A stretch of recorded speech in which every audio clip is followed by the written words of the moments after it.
Elsa 1 and finish off the Draw Iago job. Draw cards.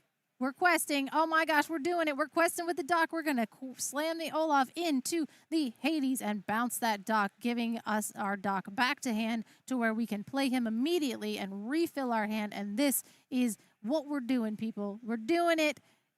It makes me so happy. And we are sending all the side into the Hades, the Inferno Schemer. And this will be a banishment as well, as the Olaf will finish the deal, taking that Inferno Schemer down to the discard pile, sending the dock, redeploying the dock. It's there here. It is, just like you drew it up. Synergy. We're comboing. Hopefully, you have a 1-drop. Maybe we could basically ink and play. Nope, we got a 1-drop because we're awesome like that. As Captain Hook makes his grand reappearance as off of our dock draw 2 trigger. That's supposed to be discard 2 and then draw 2, but dock is just broken.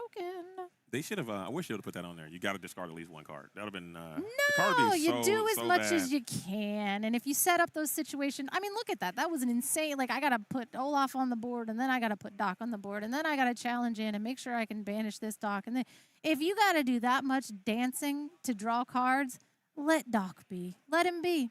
And this is, I guess, this is how Amethyst Steel, this is the path to victory here, as you are grabbing up some ink. You ink the Hades, looking for a deal, and yes, now you sir. give your opponent 3 more cards. You're like, thank you kindly. I will gladly take 2 here in this situation. So you're hoping that these additional 3 cards that you got were great. I'd like to see a Monstro, the monstrous one, come through and help you tidy up this board a little bit more into the unknown, into the hand, I believe. That card also seems quite nice in this situation, just to kind of weed down some of these threats that Bad Omens is presenting. We already for turn, so we actually cannot play the Into the Unknown.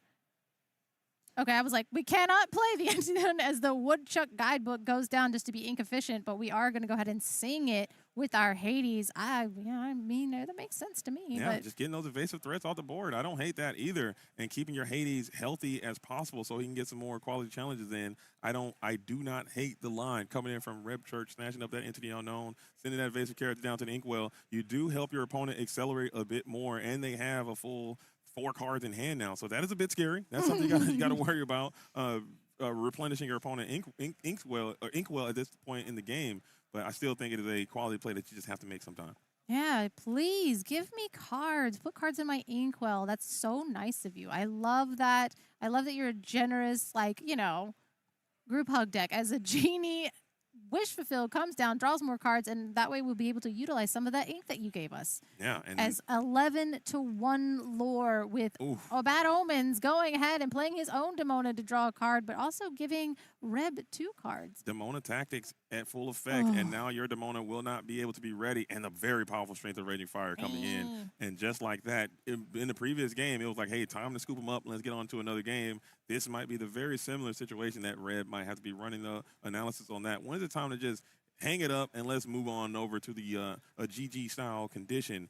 And we might be getting very close to that exact scenario. As game is on board, you need to do some quality breakdown. Yeah, just save the... Oh, we're going to keep playing it out.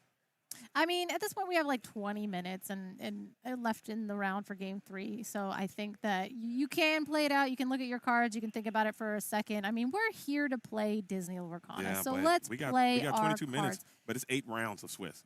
You got to save that brain. Save your juice. brain. I don't know, man. He's like, maybe if he's like, I want to play my cards a little bit. I want to move some damage. I don't know. Like a lot of us don't get to a lot of chances to come out and play in paper. So here we are. We're playing here. We're in it for the vibes, and we're just gonna. Yeah, I mean, I would scoop it up. Yeah, you got to develop your brain. I guess you can keep playing. I mean, got Genie here. Game is still imminent right now. I mean, there's 2, 4, 6. That's it. All right, cool. And we are gonna go. Never give up, never surrender. Make him quest out. I dare you. What if he's like judge? He didn't quest, so he's good. GG. That's gotta be a crazy judge call. I'm like, come on, man, let's just be real. And in a world where we don't have interaction and those kind of things, or I mean, you ready and you just quest. And that's it. So I mean, play it through, play it to the finish line. There are some reasons why you want to kind of drag, especially in situations where time is not probably going to be a factor. You have plenty of time to finish off one game. Maybe you can get more information about your opponent's deck, especially some of those late game tech choice cards. We saw Pluto steal a champion in game number 1. We saw everything else seemed quite standard for the most part. We saw there are some Demonas there as well. maybe there's some value to that by not scooping it up. But in that situation, just because you're thinking of these lines, you're crushing it. That's a processing power that you just can't get back. I agree. I mean, again, that's why I keep joking. I'm like, these days, I just like to bring them and turn them sideways. And I know that's a joke in itself because it's not actually, like, we're not just turning sideways. There are decks where you can play that, but you're not going to win 9 times out of 10. But the aggro decks that do win, they also take brain power, is basically what I'm saying. Yeah. Oh, yeah. But at the same time, like, man, yeah, these control matches and everything, especially, too, it's like Amethyst Steel is very, very consistent. Right. And it's like control to a point. So there is that kind of like line of like, when do I shift gears? When do I do that? And we kind of noticed that Bad Omens did that, where it was like, okay, no, I have my Olaf, I have my dog. I am going to aggressively get to the finish line, and you have to stop me. And I feel like Blurple is like control until I get to my big boys that you can't really answer. Yeah. So there is that line, and even in that aspect, so they're both control decks to a point, and you have to like think about that. Like, you have to think about it. And like you said, there's so many rounds in a day. It's round 2. Just take a chill pill. Pass. Yeah. And you know you got a all important game number 3 coming up, and you are going to be on the play. You're going to be highly favored here in this on the play situation, especially if you continue to successfully find your turn to ramp, and you can just do your Amethyst game plan sooner than what Bad Omens can do. You're not as vulnerable to the Strength of Raging Fire, of which we saw a very powerful Strength of Raging Fire happen in that previous game. We saw a very powerful dock at the right time. It was spaced out. Yeah, high quality characters. Your board was robust the entire time. That's what Amethyst Steel is trying to do, whereas Reb Church now has an advantage and be able to play Elsa first too. You can Basil Elsa to clear the genie, and then you can storm on through. So this is going to be a much, much better showing for Reb Church. However, looking at that hand, there was not a turn to ramp in there. Did we keep the develop? Oh, what a controversial move. Now, I know there's like some Illumineers that say, if I don't find it, get rid of it, ship it all, and if I have the develop, keep the develop. So in this instant, Reb Church was like, I'm keeping the develop and shipping 6, and he was not punished for it. Yeah, I think I'm in the other camp. I'm like, if I don't have it, I'm sending it, because it is so vitally important for your entire strategy to function properly. I don't even think this deck has a viable 3-ink play. Maybe sometimes they play a Vision of the Future, maybe play like a Hypnotic String. They had a very, very, very bad turn 3 play without the ramping option on 2. So I don't even want to even think about it. If I don't have it, I'm sending all 7, and hopefully the Fates are my guide. Yeah, I mean, we will be going first in this instance, so I kind of understand the idea of keeping Develop Your Brain, because you're like, at least I'll have a 1-drop that will dig me 1 closer. But if you just send it back, you could be 1 closer, but it's fine. I mean, there's an opportunity. You'll just find more develops, and then that will give you a chance to potentially. I'm not a mathematician. Frank Carson wrote a beautiful article. Make sure you guys get out there. The math is there. It's 93% with a 1-jump, and I haven't seen 1-jump yet. So 91% without the 1-jump. With our emotional support ramp, I like to call that 9th piece. And again, I know there's shout out to a few people that were like, I played 7 games and I missed ramp 12 times. And I'm like, well, did you put the 10th piece in there? Do you have 10 pieces I've missed ramp quite a few times myself. I play a ton of Sapphire strategies, and I miss ramp quite often. And I don't believe the math. I think people explain it to me. It's and the Diablo math. Like, being able to ship Diablo is like crazy. I'm not buying it, okay? Scientists, mathematicians out there, you're not fooling me. I'm not buying this whole thing. This fake news you Confirmation bias is the real math. I'm not buying it, dude. You're talking 95%, okay? 93. Whatever. 93, whatever, dude, okay? I'm missing ramp 80% of the time. All right, cut it out. Maybe it's my shuffling techniques. I'm not sure. That's literally what it is. I'll take the. We'll get the shuffling there. And the dice rolling meta for JDZ coming out. You're headed your way. And it's not just me; it's other players as well. Like all y'all over. gotta learn how to shuffle. And we've seen it on stream. There'll be players who miss ramp 3 times on a stream. Like, you're on a feature match, you miss ramp 3 times in a row. How is that possible? And 90% of the time, cut it out. It is just absolutely fabricated. I'm just like victim blaming right now. Math ain't real. Math is a figment of our imagination. Math is literally the only thing that is here real. Here we are with the oh my gosh. Palace Guard. Great turn 1, and it's going to be on the draw this time. Not as good. And the Basil there is a great little rebuttal to the Palace Guard. The Heron is a great rebuttal to the Basil. So interesting little tit for tat. I'm still questing here, if I could. Give me that lore. I'll take it. Yeah, I mean, I think that's fine. I mean, you're still just coming in with like a 3-2 at this point after you quest with the Basil. So you're like, I can take that. I mean, Cheshire Cat can't come down and move damage until turn 5 anyway. So it's a safe quest. And you're not going to Hypnotic Strength. You're going to play a 4-drop. There is no way that you're going to waste your turn on that, as we do see the Tipo into the Inkwell. And if you did, I'd be totally fine with you to do that. Yeah, if you Hypnotic Strength and do nothing else, that would be insane, and you lose the game. Because I'll double down. I'll even take a Basil Quest buff Tipo slam into the Palace Yard. I think that would be a hilarious play. For 3? But you could do it. Yeah, why not? Why would you? Vibes. I mean, energy. Magnetism. It's only round 2. We haven't lost our minds yet. That's insane. I mean, you got this Spectral Parrot for the crackback. Let's see if we do it. He's look like he's about to do it. That'd be so wild. No. He might really? Quest. We'll get the lore. Okay, That's the better. lore makes more sense to me. I like that. That keeps our Basil alive. I was like, if he turns that Basil sideways, I don't know. This is, again, that'd be funny. Unconventional lines from our Blurple player here. But no, we do the good thing. We get our lore. You're probably going to crack in with your Black Heron, take that trade. And maybe you're not doing anything. That was a free quest on that Tipo. You're playing this Cobra and you're passing. You're not even discarding a card either. My Tipo is so safe.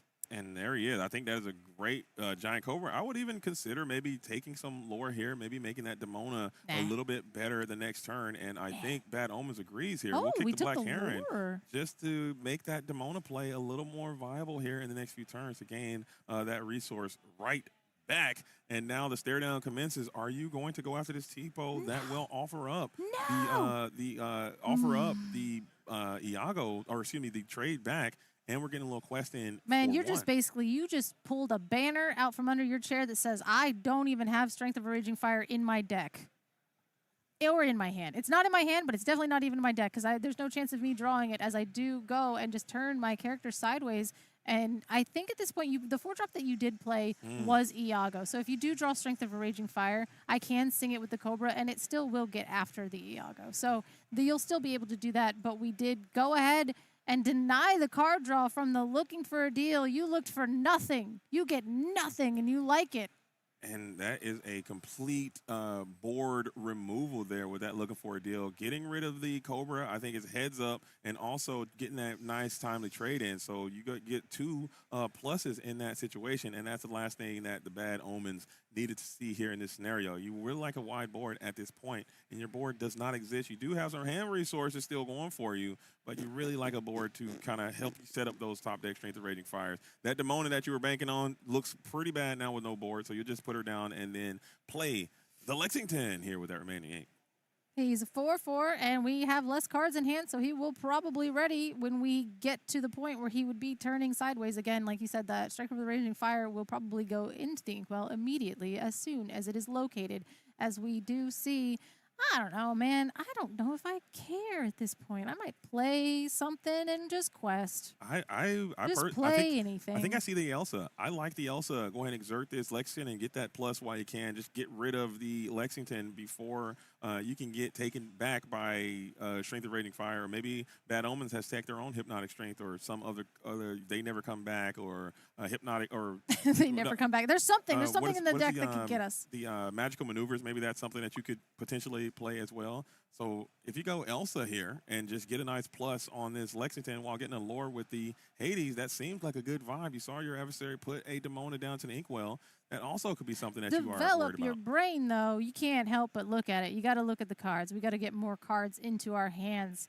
You can't help the allure of drawing cards, as we do go for a genie off the top, because why wouldn't that? That's actually way better. Going a little bit more wide here. Did we just ink? We inked to develop our brain, and I think we're still holding on to the Elsa. And now you have the option to maybe get a quest in for 1 with Iago, but just we'll like not to do it. So I don't hate that either. I mean, that was a very nice decision. I think that might be something that you are prioritizing. Maybe you want to keep your Elsa for more of an easier plus here if you think this Lexington might be thinking about a quest. Yeah, I didn't really love the idea of like getting rid of the Lexington because you're in such an advantageous position that you were able to like the genie was a perfect thing here to continue to kind of flood the board and be a little bit more difficult to get away from, especially now we do have the Elsa, so we can kind of do your line now this turn, as we are getting really close to that Hades turn as well. So there's other alternative ways of dealing with this as we do. The Lexington, though, and the Olaf is kind of a lot. That was a lot of things to be doing. Again, Lexingtons are fantastic Strength of a Raging Fire singers, and Olaf setting up potential bouncing silliness effects that can happen and really just turn the book as we go ahead and we just ink that. And just ink it and Hades it. And get rid of it. That could be why you also didn't want to play that Elsa. You felt like you were a little bit ink starved and you saw that Hades maybe riding away on the vine in your hand. So now you got that 6 willpower on board, but now you are pot committed. This is the board you have to try to win this thing with, and the cards off the top of your deck, and let's see who can top better. This Sapphire Amethyst deck, let me tell you, it tops with the best of them. I was like, I mean, listen. Draw some cards, man, like, and they're all high impact more often than not. They're gonna draw cards. Like if I had to sit here and be like, who's gonna win a top deck war? It's Blurple every single time. Yeah. Amethyst still can top deck pretty good too now, and you are getting this little sneaky and cheeky plus with this Lexington taking down that Genie Wish Fulfilled. You are going to deploy the Dumbo as well, but now you have crackbacks all around you as the Hades can now get after the Lexington, and you're getting into this little board fight scrap house situation, which is a game I don't want to play. Is this a Dumbo? I swear to you, JDZ, I was just joking. But again, we do draw a Dumbo off the top and immediately go into the Iago trigger, which will, guess what? Draw us a card because Amethyst has never, ever not drawn cards. Yeah, I wish they would give a few more strategies, more opportunities to draw some cards in Lorcana. I know that we want to keep this ink color identity thing happening, which is kind of cool, but card draw should not be one of those things. I like that Amethyst also has this moving damage synergy thing that they do. Let them have that. Let them have the exerting stuff. I think that's cool. Let's give Sapphire Steel the ability to challenge ready character thing. I think that's cool. Everybody deserves the opportunity to draw cards, right? Because Amber Sapphire needs to be a deck, and they know if they give us a card draw, it will be unstoppable. But unfortunately, for Bad Omens, we are staring down at Dumbo, Hades, and an Iago. Again, that Iago is going to be pretty easy to get after, but the Dumbo, unfortunately, we don't really, like, if we turn it sideways to draw a card, hopefully we can find something impactful, maybe pop the Iago with some kind of action that will keep our Dumbo a little bit safe, because then you will just have to trade Dumbo for Dumbo, and that's always like it always just like feels not great. Yeah, especially if my opponent is able to use their Dumbo to draw the card and gain the lore, and then I have to challenge the Dumbo, that just feels really bad. I'd rather just go into this weird little Dumbo standoff if we're both having like this gentleman style agreement not to hit each other's Dumbo and just allow each other to keep Dumboing up. As never mind, Dumbo is now going to probably wide open for a challenge here with the Dumbo on Dumbo, just like we were talking about. No, hold on. Oh, we can't do that. We can't redo that. I was like, well, what if could we challenge in? This is a really bad line, but I'm excited about it. So we're going to challenge into the Dumbo, put 2 damage on the Dumbo. We're not actually doing this. We're going to actually look through our discard. And then we challenge in with the Olaf, and then we put the Elsa back into our hand. So the Dumbo has 2 damage on it, and then they play a Cheshire Cat, and then move that over to... That's wild. I like it, though. I personally like it, and that's a play that I would definitely make in my own... Just leaving 2 damage onto the Dumbo, and then have the Elsa back in our hand. And they just play Bill. Yeah. And just knock my block right off, dude. That's what happened. Thanks for the damage, guys. Appreciate ya. Yep. And just knock my block right off every single time. Ultra punished for the worst line in history. Other than that, because the only thing is like you just have to trade your Dumbo in with my Dumbo. I'm reading body language here, and it almost looks like Bad Omens is thinking about it. And never mind. He I just did that's so boring. But I know you can't. Yeah. Again, you can't do that. We are sitting there. We know that Red Church does not have any cards in hand, except for maybe that one little secret one over there. But we have to make sure that you can't continuously draw cards, and it's like one of those like it's like putting like Hades too. Oh my goodness, that was a great draw off the top. That was the Infernal Schemer. Blurple. No, it's not. It was. Be another develop first, and then we. Bro, if it's a Hades, you ink that develop, and then you just play the Hades. No, just play. You already have the. I think you get. Oh, yeah, I guess you're right. That's what I'm saying. You drew an uninkable. You don't get to do anything for the turn, but you never draw. You just draw. I'm fine. I'm totally fine. It was so maybe it's not Haiti. Maybe it was that Basil. So okay, I was like, bruh, that's so insane. And basically, you gamble with the develop. You might draw an uninkable, and then you end up drawing the Hades or the genie into a Basil. And the card, and you're still able to quest for 3 each turn as we're cleaning the board. And this fast flyer, I am falling out of love with the fast flyer. I think that in this current iteration of the metagame, I think you need more body there. I think you need more strength. She's too tiny. I think that 1/3 matters here in this situation, and you need to be able to contest the board. Just look at these rugged characters that Reb Church has, and you look at your strength. You got your total of what? 2, 4, 5, 6 strength, and that's just not going to be enough to engage with all that willpower that Reb Church is hanging on to. So now we're going to go ahead and quest. We're going to buff this up, and we are going to take out the Timothy Q Mouse, which was going to be able to quest for 2 next turn because there was a evasive card on the board, but there is not an evasive Timothy Q Mouse on the board anymore, so he won't be able to do anything as we are going to go ahead and quest. We're not going to get into your mind games of your Olaf situation. That was a free and clear quest because I'm at 16 and you're at 5, and I'm the Blurple deck, and look at my board. This game looks like it's going to be coming to an absolute screeching halt here soon as Bad Omens is surveying the game board. He's like, bro, and throwing the hand out for a GG. Don't show me the Into the Unknown and the whole deck is good. The deck is good. You have good cards in your deck, and I have bad cards. Just kidding. Dumbo's actually pretty good. Yeah, Amethyst still has some great cards, and this matchup does seem a bit heavily favored towards Sapphire Amethyst. But still, I think there is some game there as demonstrated in that all-important game number 2. But shout out to Rip Church for getting it done. And Bad Omens, you're still alive and well in this event. Losing early is not this is biggest, round 2, people. Yeah, you still have a chance to keep it going. So congratulations to you, Rip Church. We're going to get the interview set up and go see what that Illuminator has to say about it. Get to know them, tell their story, where they're from, and then their social security number and their blood type and see what they're all about. But I thought that match was great. What did you think about that match, Cullen? I thought it was good. I mean, again, we saw exactly what it was. We saw the way that Amethyst Steel has a path to victory, and I think that the path to victory is a lot better than it was last set. But at the same time, we basically it really does depend on the 4-drop that you play. Like, what 4-drop comes down? How am I going to be able to deal with that and like going forward? And like, unfortunately, it's like your mid-roll in Amethyst Steel is not enough to beat Blurple's mid-roll, essentially. And that is that's a very, very, very fair point. When you're playing your fair decks, when you're playing your fair decks, that is one of those things that you just don't want to, you don't want to play fair versus them. You got to find out your broken thing and then do your broken thing back to them before they can do their broken thing to you. And it seemed like you were playing super fair, they were playing super fair, and their fair just beats your fair, and it's just not fair. There's fairness, but then it's, it all kind of crumbles down. And again, it's so funny too because last night, like, Liam was like, oh, we get to watch a Sapphire Steel versus Blurple. Like, I don't really get to watch like Blurple that much. And I was like, every time I go near a game of Lorcana, there is Blurple in between here, near and far. So definitely have a lot of experience watching that matchup and kind of seeing the downfalls of it. And also, too, I do like, what we were talking about before, the innovation of realizing that Blurple is your weakest matchup. So how am I going to, what am I going to do that's going to give me the edge to it? Right. And unfortunately, Pluto, we all know he was for Chromacon. Right.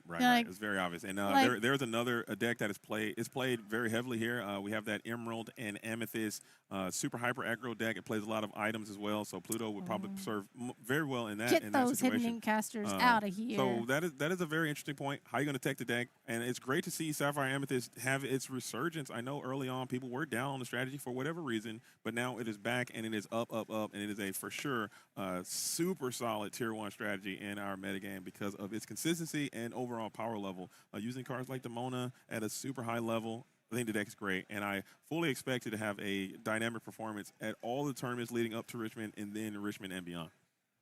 Wow.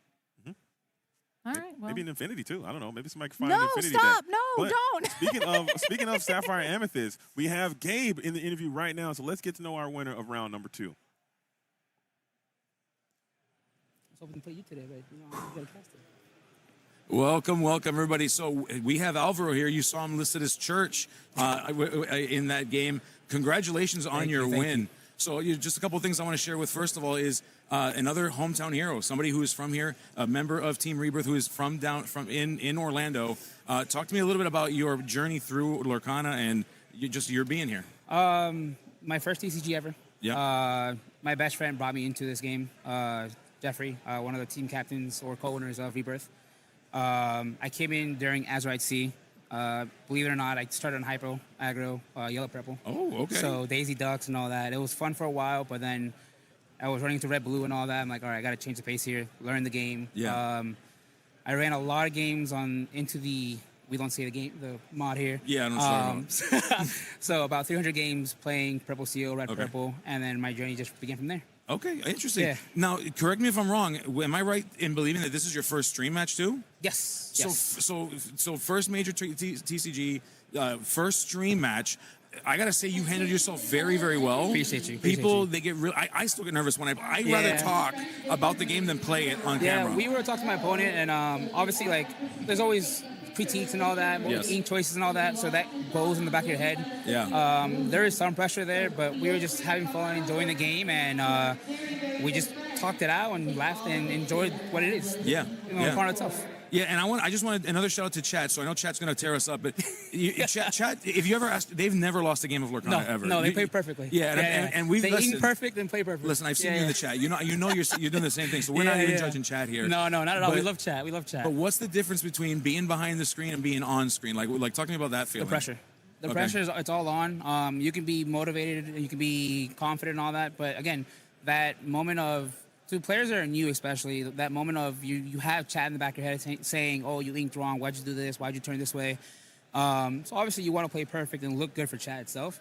But again, if your opponent's cool, you guys are talking, having fun, that kind of eases the emotions, and you just play. Yeah, I would agree. Now, the matchup that you just had against Amethyst Steel, there's a bit of a debate. I've been talking to Amethyst Steel players. I've been talking to Blurple players all day today.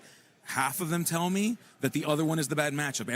There's like 50% Blurple that say, no, Amethyst Steel's terrible. Yeah. And some of them saying, no, it's good. So what is your feeling on the Amethyst Steel matchup into Blurple? So I play both. Both decks are my favorite. Purple Steel, or Amethyst Steel and Blurple. I am on the 50-50 line. Okay. On the draw, I believe Amethyst Steel is a little more favored. Okay. Just because, especially when they're going turn 2 Timothy, turn 3 Tink, they're just going fast, right? They're booming out the races. And if I'm going Iago turn 3 and they have strength, it's gonna be a rough way to catch up. Yeah. So Amethyst Steel has a great way to turn around because now they're playing 2-3 ofs, and they're burning out fast. They are.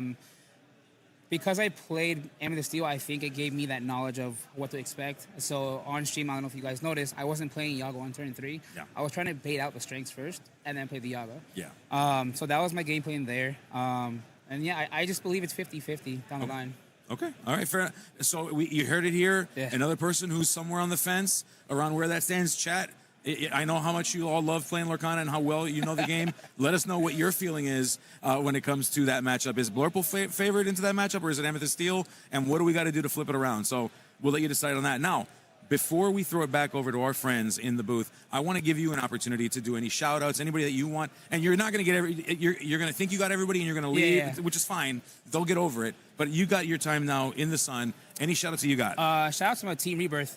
They molded me ground up. Again, brand new to this Lorcana scene, TCG first time. The team owner, Jake, and co-owner, Jeffrey, they've helped me. They've played with me thousands of games, and they dig me into a hole until I just memorize my lines here. But again, all that practice into our team helps me a lot. Fumbles as well. Everyone knows, community knows him. He helps me a lot with decisions and inking and all that. And shout out to my wife. Kidding this with my wife. She takes care of the family while I have opportunity to come out here. So you and me both, my man. I understand. My wife is my rock too, so we totally understand. So shout out to all of the spouses out there that allow us to come out here. And this is difficult. This is really hard work. Yeah. Let's wink at the camera. Yeah. This is really tough work, but we thank you so much for letting us to do that. So, my friend, it was a pleasure watching your game. I hope to see you more. I hope to see you in Top Cut. So we're waiting for. I bet you're wishing that too. We're waiting for it. My guy, I want to say thank you again. Yes, of course. We're back. And we are returned back to the booth. That was a very interesting interview. I love to hear what these players are saying, and shout out to him for getting that dub. Sapphire Amethyst is back in a major way. So we are super stoked on round number 3. We are going to be getting a round number 3 coming up super quick, so keep it locked. Don't touch that dial. We're going to throw it to a super fast break, and then we're going to come back with more high-profile Digital Arcana action. Are you ready for this, Color? Absolutely. And anytime, I was going to say, like, and anytime Fumbles gets a shout out, I'm always like, hooray! There's like a secret like little board where I'm always like, doop. Just like a nice little tally for Fumbles shout outs. Shout out to Fumbles. Shout out to Rebirth as well. So good on him and good win. And keep rocking and rolling in the tournament. And with that, we're going to take a quick break. Keep it locked. Don't touch that dial. We'll see you with round number 3 here very, very soon. Very cool. Isn't he in this room somewhere? Winning the event. I like it. Thank you. Yeah. Appreciate you. Good luck. Thank you very much. Appreciate you. Thank you, man. Appreciate you. Cool. Perfect. Thank you very much, man. I hope that wasn't like. No, that was great. Good. That was really good. Check out ppgeventmanagement.com for events and tournament information.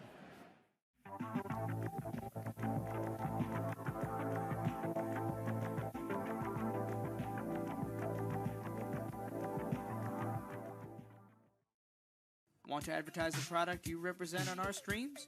Great! Shoot us an email at info@proplaygames.com and we will discuss running your ad. Customize designs on durable and high quality sleeves. At yourplaymode.com, you can sleeve your deck in style. It's as simple as uploading your design and selecting your size and style. Use promo code ProPlay10YP at checkout for 10% off your order.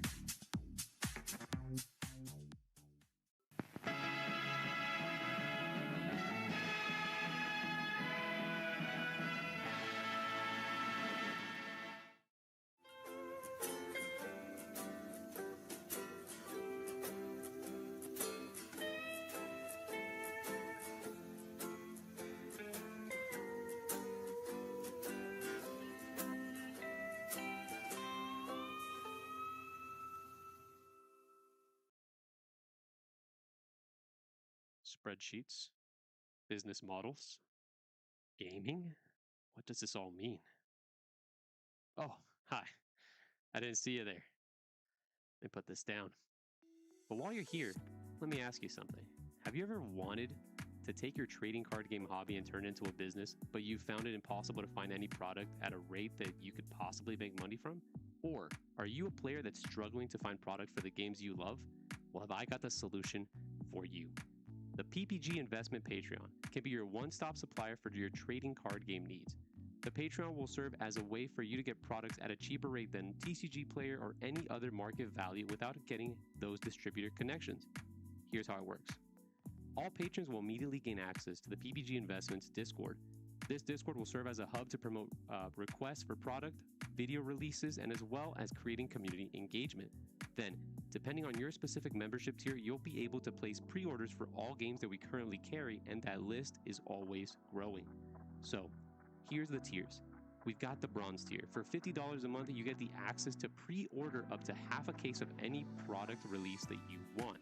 At the silver tier, for $75, you can order a case of any product tier or product release that you would want. And the Big Daddy tier at $125 a month, you get the access to 3 cases of a product release. Now, this specific allocation is only tied to a singular release. So if there's multiple games that you're interested in and you want to go hard, we suggest that you do. Our goal is to help you create a successful TCG side hustle or to get the product that you desperately want to have.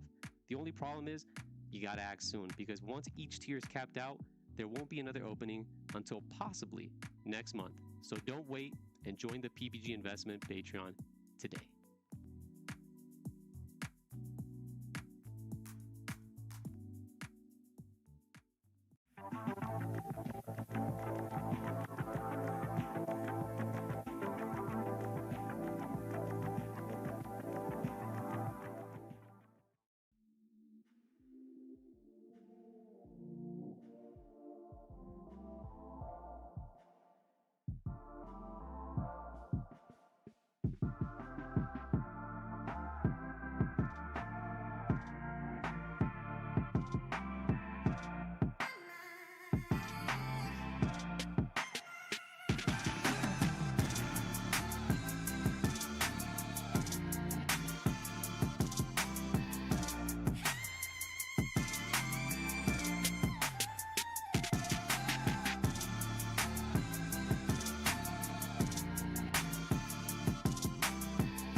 Check out ppgeventmanagement.com for events and tournament information.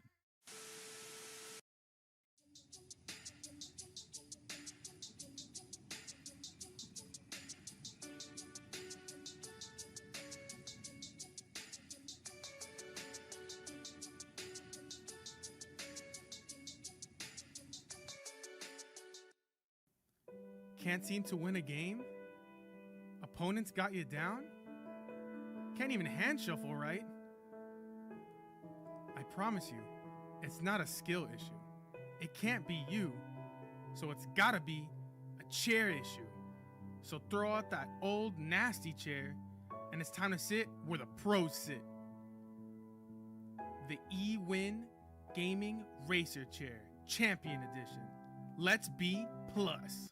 With excellent lumbar support, magnetic armrest, and a magnetic headrest that's detachable, it's nothing but comfort for our pros as we play games. The eWin Gaming Chair has soft weave fabric material and hubless casters padded with PU coating to ensure the smoothest rolling capacity. PU coating also protects all kinds of flooring from scratches created from the chairs using ordinary wheels. Check out the magnetic headrest that you can take off and adjust depending on how comfortable you want to be. If you want to order one of these chairs, check out eWin in the affiliate link below, where you can use the code PPG for 30% off. eWin, supporting where the pros play. And PPG, where you play with the pros and sit like a pro. Want to advertise the product you represent on our streams? Great! Shoot us an email at info@proplaygames.com and we will discuss running your ad.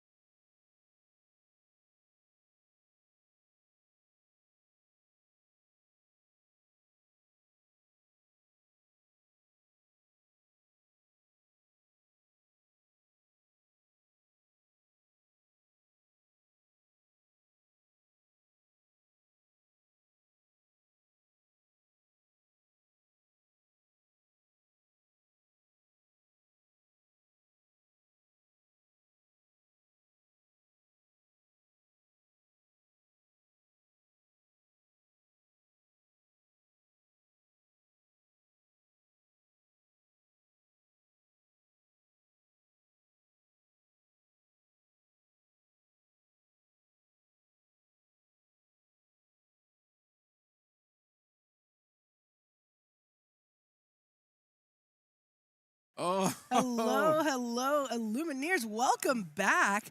So very exciting game there. And now we have an even more exciting, well, maybe not even more, but it's all exciting. Yeah. But we have a really great matchup because we are actually going to have one of our bounty players about to take the stage. So we do have two bounty players. That is going to be Dan Arnold and Dragon Johns, a.k.a.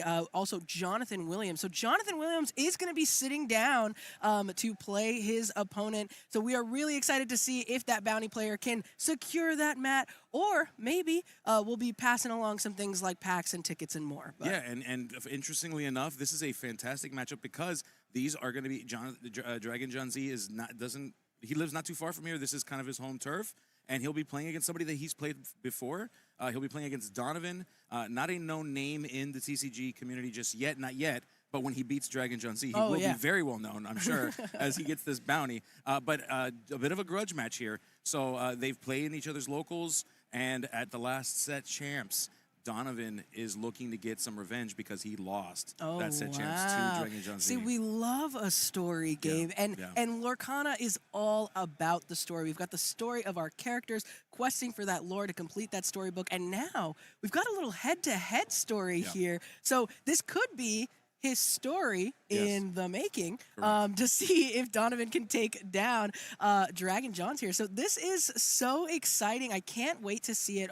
We will cut to that match when we can. I'm sure the players are just about getting ready to sleeve up and do the things. Yeah, it looks like they are sitting there hopefully ready to go. But like we said, Dragon Johns, Donovan here, locals like you mentioned that have played each other before. I mean, Dragon Johns, I can say as an Orlando native, you know, he's out there. We see him at all the events. Yes. He is a Lorcana grinder, as he puts it in his bio.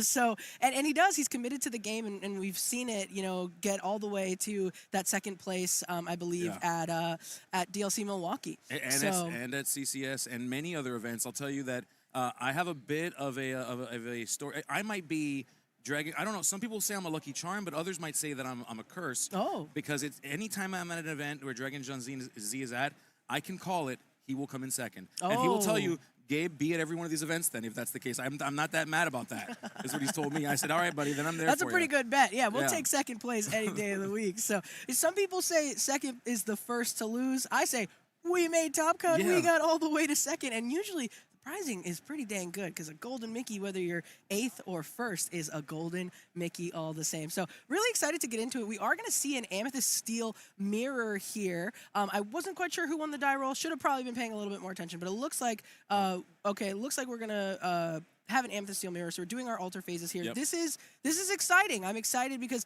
we've seen Dragon Johns take this deck to great success at CCS, just like last week, but also over in DLC Milwaukee. So even though it was a different meta then, a lot of the cards are still similar. The shell is there, the archetype, and what you're trying to do is the same. So this is going to be a player who's very familiar with what this deck is trying to do, and it's going to really give him the edge here. So I'm excited to see Donovan go toe-to-toe with Johns and really push him to not an easy mirror. Yeah, and of note, I will tell you, so I was following, I was at CCS, I was following Dragon John Z's, just like kind of his trajectory, and I'm looking at his mulligan, or his altar rather, and I'll tell you that I'm seeing Timothy Q. Mouse, I'm seeing the Fast Flyer Tinkerbell. It looks like it looks pretty close to what he was playing just about a week ago with this deck. So, looks like we're running it back as we see a Jafar Royal Vizier hit the Inkwell in order to be able to play and pay for that Captain Hook Forceful Duelist. Yes, we are off to the races here. Very exciting. Going to see that Tinkerbell Fast Flyer hit the Inkwell and respond with a 1-drop of our own. This one is going to be the Olaf Helping Hand. Now, this is going to be interesting. To me, this signifies that Johns doesn't really want to quest here, right? He's not going to want to quest this yet. He's maybe going to want to build up this board to then utilize that Olaf for a little bit of a later turn. On the other side, though, Donovan is doing exactly what he wants to do, building up a very strong board and saying, yeah, calling that bluff. I don't think, even though you have the strength, you are going to take down this Captain Hook because you are not going to want to bounce anything. You're not going to want to make use of that Helping Hand Olaf's ability. Absolutely. I mean, there's a double-edged sword to that, too, because here's the thing. There's a spectral bird lying in wait, and so the sooner you can take that Strength of a Raging Fire out of hand, that could be its own blessing, too. So this Palace Guard itself is an illusion. Can we force out a strength? That's what Dragon Johns is really trying to do, is trying to set himself up where on turn 4, turn 5, we get the least amount of strengths to have to deal with, go play into a much better mid game, which is exactly where you want to be when you're playing Amethyst Steel. Love to see this White Rose coming down, going to gain us a lore on Donovan's side. That is a very interesting inclusion. Some other players are electing for things like we see Dragon Johns putting down here, the Lexington. So I like this choice in the White Rose. Tell us we might want to have a little bit more reach here, a little bit more instant lore gain into play. Maybe Donovan has a little bit of a quicker strategy that we just haven't seen deployed yet. So it doesn't look like we are going to sing Strength. No, it does not. Yeah, it looks like we're going to just go ahead and pass that turn. Now, Dragon Johns is in a great spot here because he could potentially sing a Strength onto that Genie, but I don't believe I see it in hand. It doesn't look like either player has it, which is likely a very awkward place to be. They both would love to have it.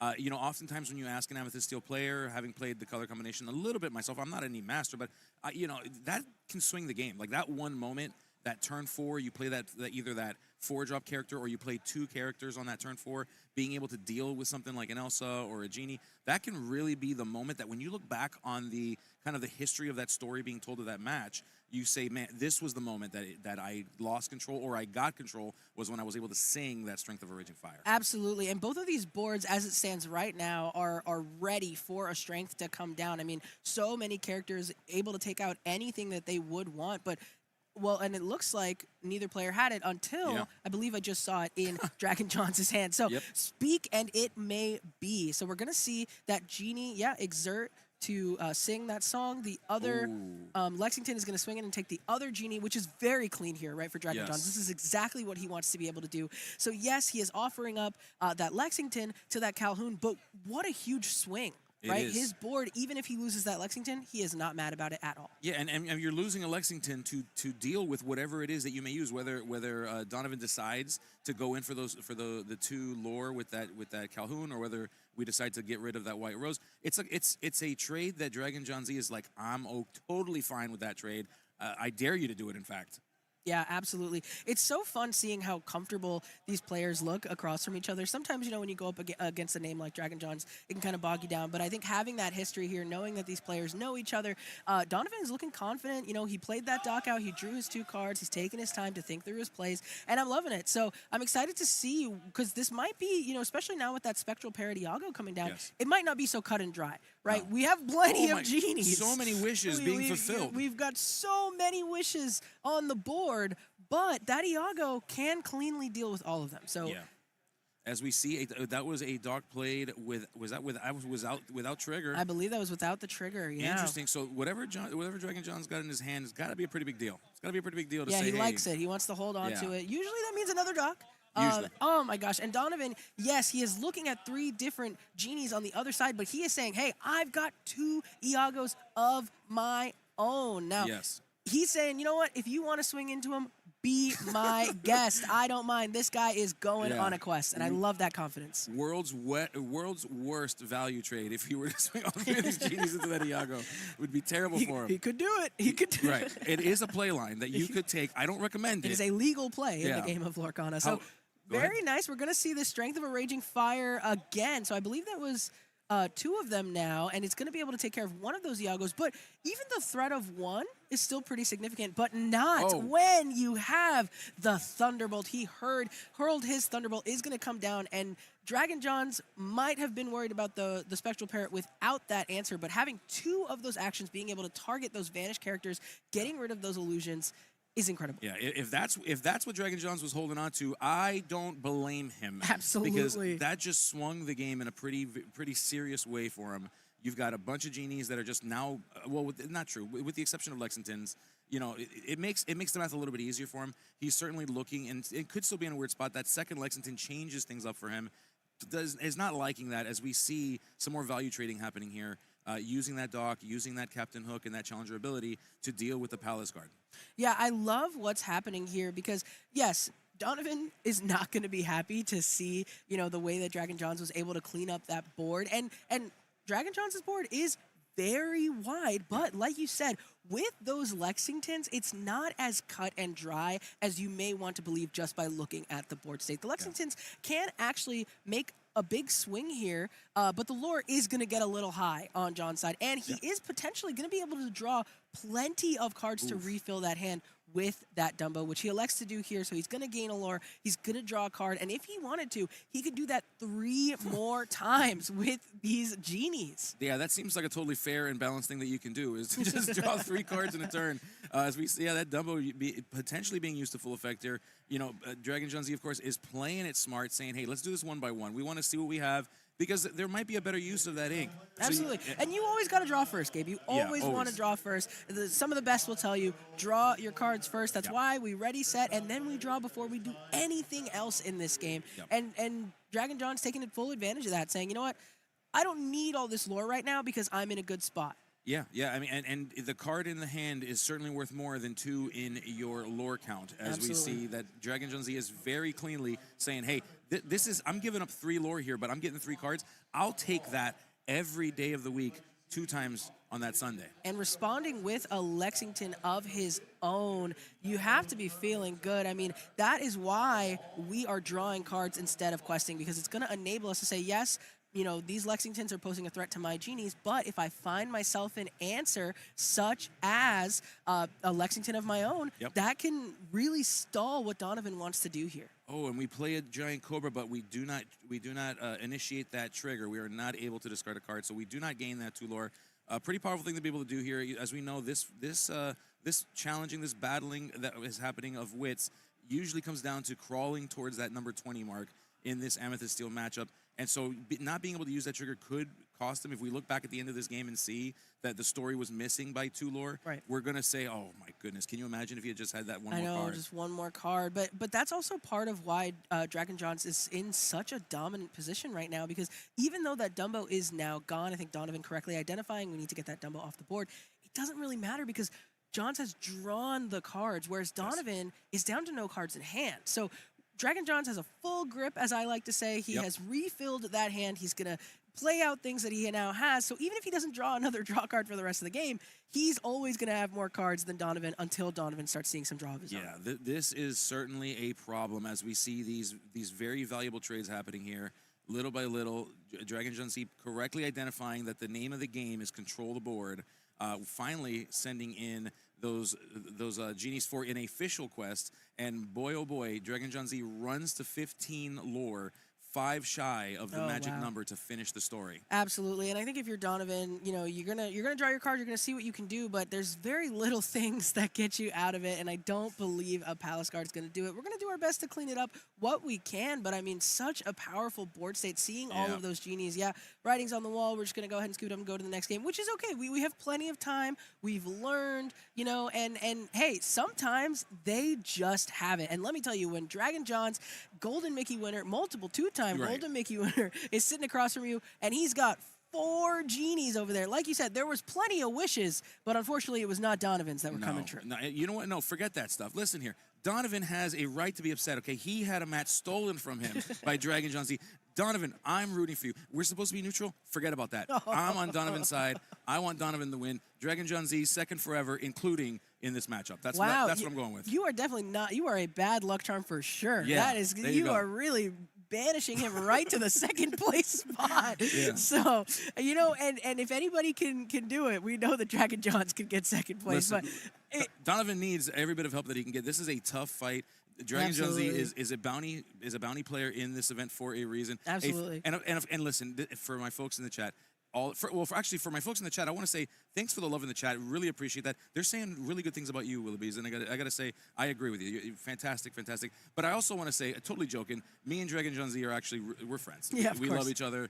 He knows it's all in good fun. It's all in good jest. And I always want to see him win. And I kind of want to finally break the curse and help him out a little bit. Yeah, absolutely. So we're getting ready to go into this game too. I want to shout out as well Katie of the Lore Keepers in chat. Thanks for being here. Yeah, Katie's making a great observation. I think this Amethyst Steel deck might be pretty powerful in this meta, and we're seeing it right now in the mirror, if that's any indication. And when we see these top performers like Dragon John's playing it, and even some that are newer to the game like Donovan, that's a good thing. When there's a deck that everybody wants to play, it means that we're doing cool and fun things in the game. And cool and fun things I hope to see on my screen in just a moment. So we're taking those altars. And now that Donovan gets to go on the play again, but he's down a game, what do you think he wants to be looking for this time to kind of help change his strategy? I think he's going to... So the Timothy Q mouse is not great here, so it's not that. We want to be able to fish out some potential strength of Raging Fires.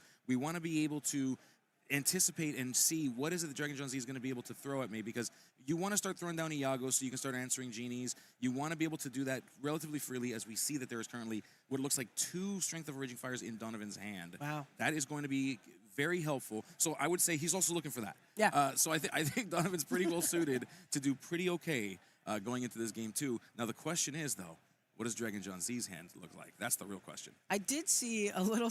Okay, so we're immediately inking one of those strengths, playing in Olaf. So yeah, maybe we don't need 2, or maybe we don't have a lot of ink. I did see Dragon John's kind of shaking his head at some point. He looked at the next top card, so I'm curious what it was. It might have been he didn't have a 1-drop, and the next one he would have drawn if we could alter more. You gotta love it. You gotta love it. But we're gonna play the hand we're dealt, and we're gonna do our best to rally back here. Anything can happen, but Donovan's saying, yeah, I am turning that sideways. There is nothing you can do about it. No, yeah, and just Donovan initiating that 1, 2, potentially 3 pieces of that combo to get to that strength. We do. I mean, this is a pretty. If you can't have a 1-drop, this is not a bad 2-drop to have to help protect you with that Calhoun. Both of them on either side. It is a fantastic card, a great way to keep the other at bay as we see Donovan approaching into his 3rd ink turn, deciding what will we do in this moment. And the decision is to ink a 3-cost card and say go. That is an interesting choice. That is that. Well, see, it seems that both of these players aren't off to their most optimum start here. But, I mean, not having a 3-drop, I definitely think hurts worse in this matchup than not having a 1-drop, because now we see, oh, and it looks like we get it off the top. So, or maybe we didn't have ink. That could also be a thing, because we're seeing a Genie, we're seeing a Calhoun. Maybe Donovan doesn't have a lot of ink, because I believe I'm seeing some other uninkable cards in there. I mean, now Donovan is going to be a little bit behind here, because Dragon John's, he's not going to be able to sync strength on that Genie because he missed that 1-drop, but he is going to be able to sync strength on that Calhoun if he wants to, or he just knows that there's no looming threat of strength being sung on his. You know what I mean? Correct. Yeah, absolutely. And now we're seeing here that you're right, because like that inking on that 3rd turn. Oh, but wait. Yeah. But wait, that Strength of a Raging Fire comes in, deals with the Calhoun. Calhoun's a good one. We would have rather have taken out the Genie, but we've got to be able to get the characters off the board. We've got to get those glimmers out of here, send them into the discard pile, and Calhoun is not a bad one to get rid of. Absolutely, and when you consider that he has a Lexington on this board, he feels like maybe he can deal with this Genie on his own if he needs to. So we are Speaking of deals, we're going to be making a deal, as we see here, as Hades is coming in and saying, hey, sign this contract for me, and we're going to go ahead and take those 2 cards then. Yeah, so he was looking for that deal, and the deal was found. Donovan going to be able to take some cards there. You can't blame him. Right. I think Dragon John is feeling pretty good. He's got some Hades of his own in hand, so I'm curious to see if he's going to respond with that. It looks like he is. Oh. Okay, yeah. So just deals on deals, and we're making, we're auctioning away Genies potentially here. Absolutely, and this time Donovan is going to elect to send that Genie underneath his draw pile. Now this is an interesting decision, but I mean, maybe he just didn't want Dragon John to have any more cards. That's always a tough. It's always a tough decision. There's a bit of a debate happening now online, and just even out here as I'm talking to our players around this Hades looking for a deal card. Some people think that the right answer is you always let them draw, barring exceptions, of course. Right. Some people think that there is a strategy in letting go of that character. It's a very, it's still a very new card. I think that the right answer really depends ultimately on what your opponent's got, how many cards they have in their hand. I mean, Amethyst Steel is not the kind of deck, and you definitely, especially when you got Jonathan Williams as your opponent, you don't want to be giving any fuel to your opponent if you can help it. So, maybe taking that slight tempo loss might be worth it as we take a look here. Love to see this strength coming out of Donovan's hand, being able to have sung it onto a Genie, and by playing these 1-drops, yes, they are not the most powerful play, but in combination together, they have now beefed up this board to be able to banish something much bigger than themselves. So we are going to have another Hades come down. Dragon Johns is going to be able to draw 2 cards. So I think both of these players keeping a healthy hand. Dragon Johns really has a healthy hand. I think Donovan might be down to 2. But as we can see, all of the card draw that's going back and forth in these Amethyst mirrors is leading to some really great things, because we're seeing strengths coming out on both sides, being able to target these pivotal characters that we want to get off the board. And now it's really going to be who has the evasives. Yeah, it will be. And don't forget, there's 2 Olafs just hanging out right now on Donovan's side of the board. So at any moment, we might be able to deploy those for some great cards. If we can get a Dock down, that'd be a fantastic thing to get right now. But these Olafs, these helping hand Olafs, yeah, very helpful if we can get something situated. Absolutely. Let's see what Donovan has. And something to keep in mind, we see another Genie come down, so he is going to be winning this evasive battle right now, especially because you may be thinking, well, hold on, Willoughby's, there is a Lexington on the other side of the board, but Dragon John simply has, Gabe, too many cards in hand, so that Stone by Day ability on that Lexington is going to be active. He is not going to be able to ready that character, so there is nothing that he can do right now to respond to these Genies outside of play these Hades, which we see he's got 2. He tried his best, but Donovan correctly, I think, identifying, hey, I do not have to be worried about you challenging these evasive characters. You don't scare me, dude. I'm not even worried about you, because that little gargoyle, Stone by day, gargoyle by night, but not for a while. Not for a while, it looks like, as we are just dismantling this board as we put down a Cheshire Cat. This is such a fun tempo swing. It was looking a little bit back and forth. It was looking a little bit more even, maybe even favorable for Dragon Johns. But I love to see Donovan coming out and finding those same things that were his downfall in game one when his opponent had too many genies. Now he's saying, hey, I've got plenty of genies of my own. And when you're Dragon Johns, you're pulling things like fast flyers and that Tinkerbell and Timothy Q Mouth.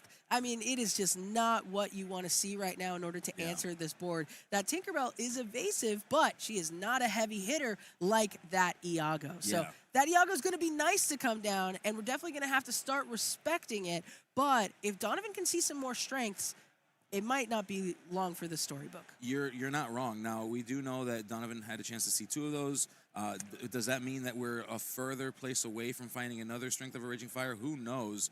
Sometimes the top of our decks can be helpful. They can also be very scary. As we see Dumbo, the 9th wonder of the universe, our friend who is making history and breaking records all over the place, hits the table. And a Doc. Oh, my goodness. Donovan showing Dragon Johns how it's done here. This is what we love to see. This is incredible. I mean, you have to love this. He is continuing to build his board. He is playing out that Dumbo. And so now he's saying, yes, maybe your Iago can challenge and banish my genies favorably, but I am going to refill my hand just like I saw you do with those Dumbos in the last game. So really, very, very back and forth here and loving these answers from Donovan. Just like we mentioned with this Dumbo, we are going to go ahead, ink the Cheshire Cat, and turn that, exert that genie in order to activate that making history ability. So we're drawing a card, refilling our hand. This is great. Yeah, you're not kidding. I mean, making history, that ability is so powerful.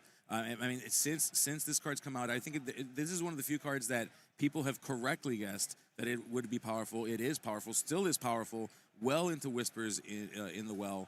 Just no question about the effectiveness of this card and just the ability to fill up that hand, get that lore as Donovan. Granted, still sitting at a very low ink count, but a very dominating board state at the moment. Yeah, absolutely. So these characters are definitely what I like to call heavy hitters. Yes. They've got a lot of strength and a lot of willpower.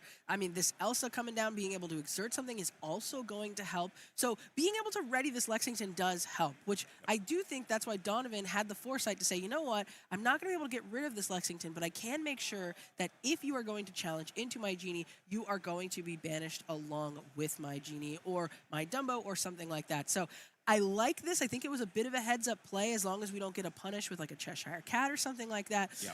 And so far, it seems to be working out. It does. And you know, you mentioned the punishes that might be on its way. That's one of the things I'm noticing about this Amethyst Steel match is when you play against it, there's just so many punishes, so many ways where you're baited into doing things, thinking that it's the right play. And it is. It would conventional, gaming rules would say this is the way you do it. You got a value trade, you do the stuff, and then Amethyst Steel says, just kidding, I'm going to tap this character. Just kidding, now you got to make a deal. Just kidding, we're getting rid of all the things that are going to help you out.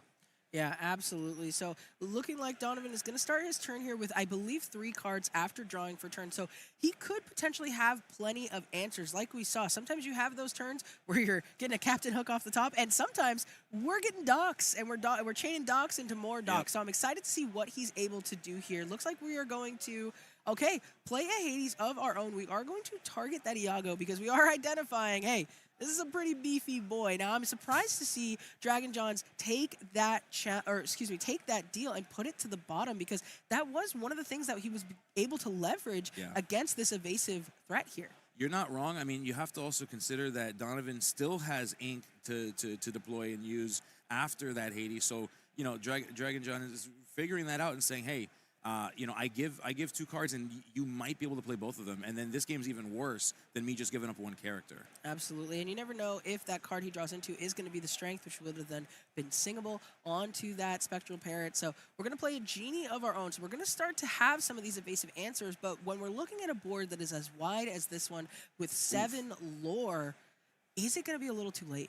That's a great question, but let me tell you, getting some 2-questers out back-to-back could help speed up the clock a little bit if we can deal with the board effectively. That's really the key here. Yeah. We're seeing 2-questers.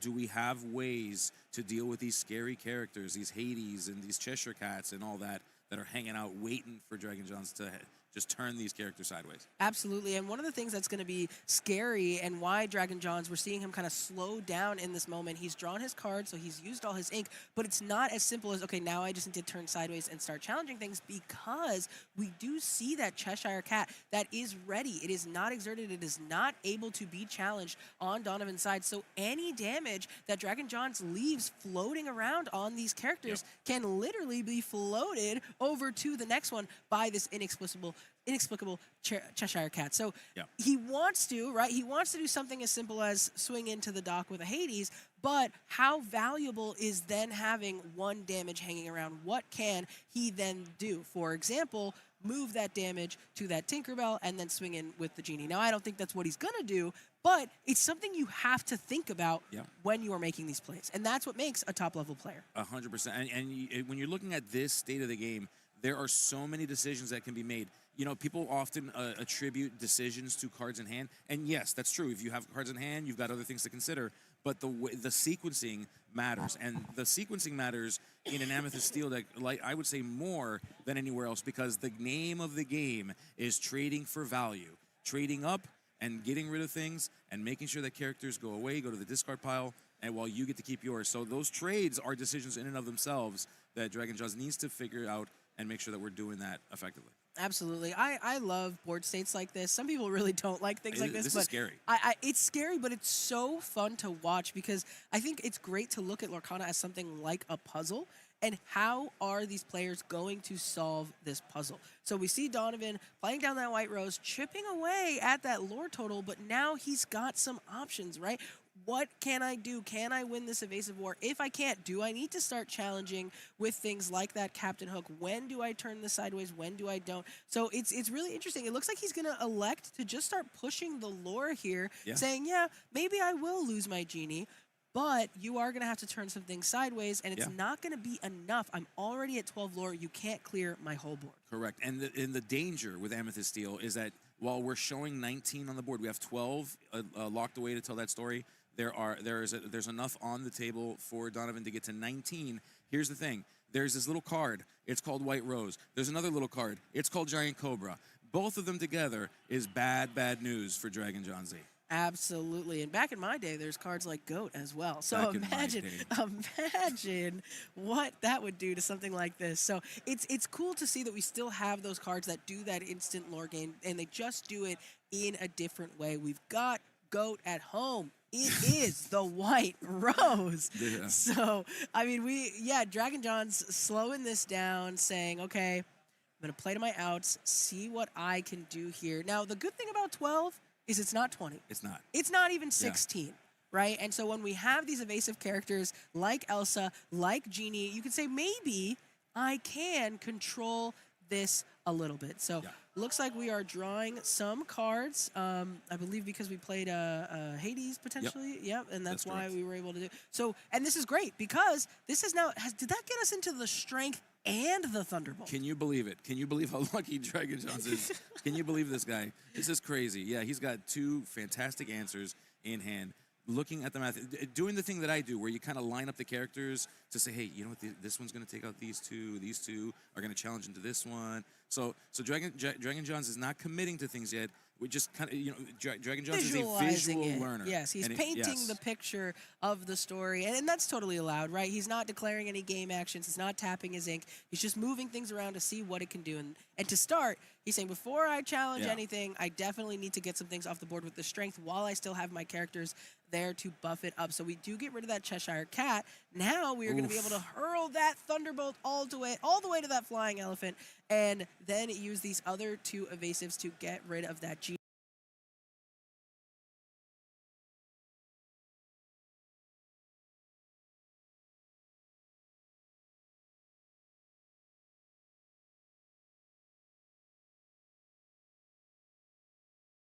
And this is great cleanup by Dragon Johns. Yeah, it's great cleanup. Donovan's probably not saying the same thing, though. Donovan's saying, this is terrible.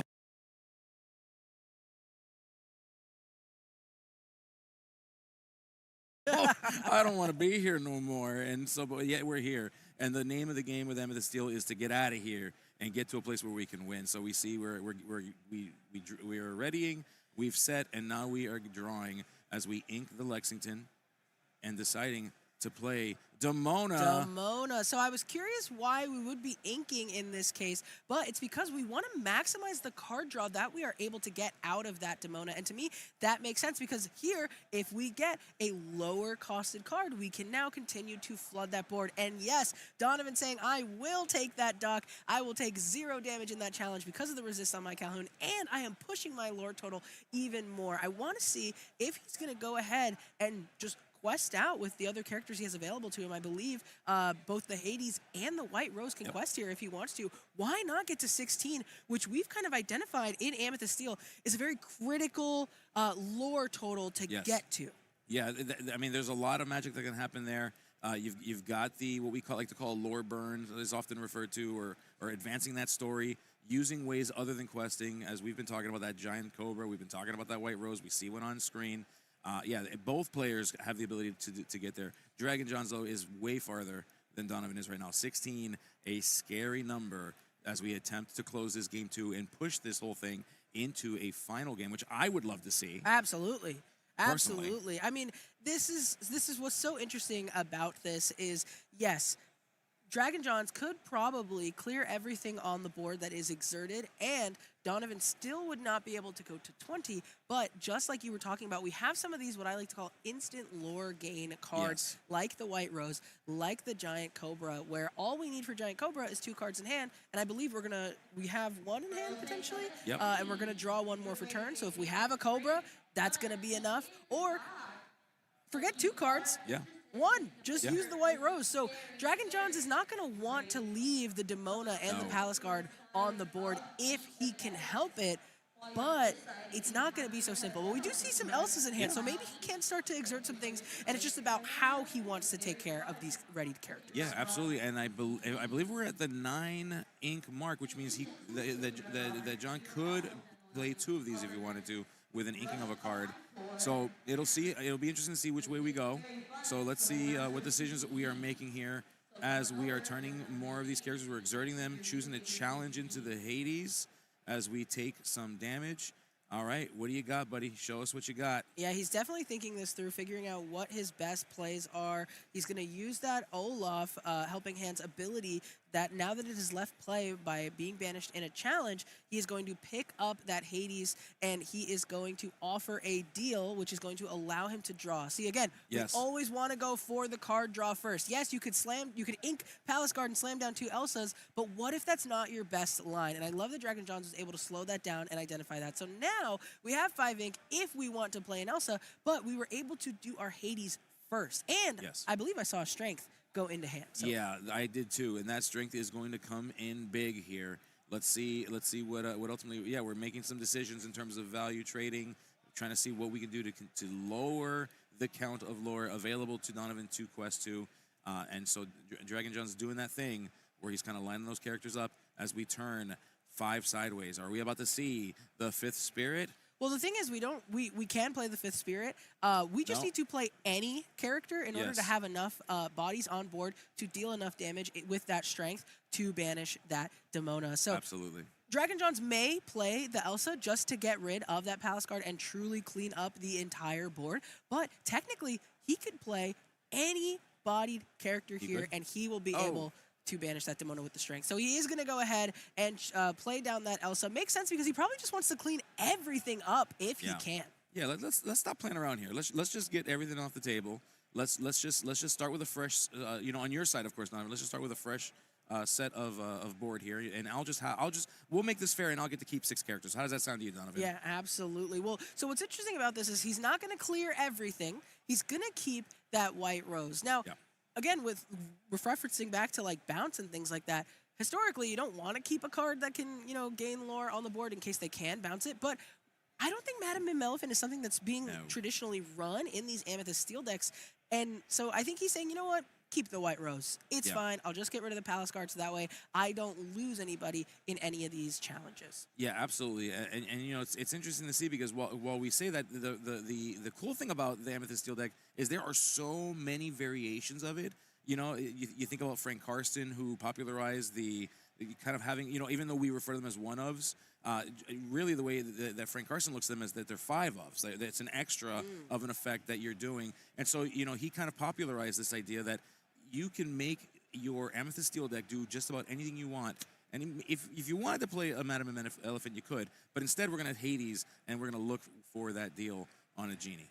Yeah, absolutely. I mean, by the way, we did see Donovan look through Dragon John's discard pile, and I believe he saw 3 strengths. So if there's going to be a strength, there's only 1 left. And so Donovan may be saying, you know what, you're questing for a lot, but you're not questing for enough. I think if I can just spam out enough guys to the board, you will not be able to deal with them all, and I believe I can get there. We only need, if we're going to quest with this White Rose, we only are going to need 3 more lore, which we are presenting in the form of this Genie and this Hades. Now, I do believe we saw 2 Elsa's in hand, and he had played 1, so he might have another one to exert. So with all of our ink tapped, we're still not, we do still have another Elsa there. We're not going to be able to quite get there. I believe Donovan probably would have wanted to play out a couple more little guys, but instead, the hand that he was dealt, he had to play out some more high-cost characters. Yeah, absolutely. Now, Dragon Johns is enjoying a board state that is favoring him, but Donovan is approaching the end of the story, a chapter of Game 2 closing in his favor. It's letting the world know that all of the good guys in his story are the ones he should be rooting for here. Yeah, so we are going to have this Elsa Fifth Spirit come down, exerting that Genie. I think in this case, Dragon Johns identifies, I have to do this because I have to get this lore off of the board or I am not going to be able to win the game. And he has plenty of evasives. Talking about that evasive battle right now, Dragon Johns is definitely winning that evasive battle. And he is going to take out that Genie, and all of his characters are going to be just fine after that challenge. So now Dragon Johns may be able to turn the corner here unless we see something like a giant Cobra, but on the side of Donovan, and that's really going to help push his lore total. It is. I mean, look at how quickly we were able to move on Jonathan Williams' side. We have the story on the board for Jonathan's side, which is a stark difference from where Donovan is. Now the question is, you gotta imagine he doesn't have the giant Cobra, because how do you not slam it if you did? And you don't. We can see it here. So the question becomes, do we play the Hades and hope that Dragon John doesn't say draw 2? And here's the thing. I mean, Dragon Johns probably can put under one of his 2 questers, right? And still win the game, because you don't want to draw Donovan into something like a Cobra. So he is going to be able to remove potentially 4 lore, 3 lore. But it's just, I don't believe it's going to be enough. It's not enough. Yeah, because 6 is the magic number, and we see more than that in characters, including the Fast Flyer, which quests for 2 as well. So Donovan would have to do more than that. That's not enough.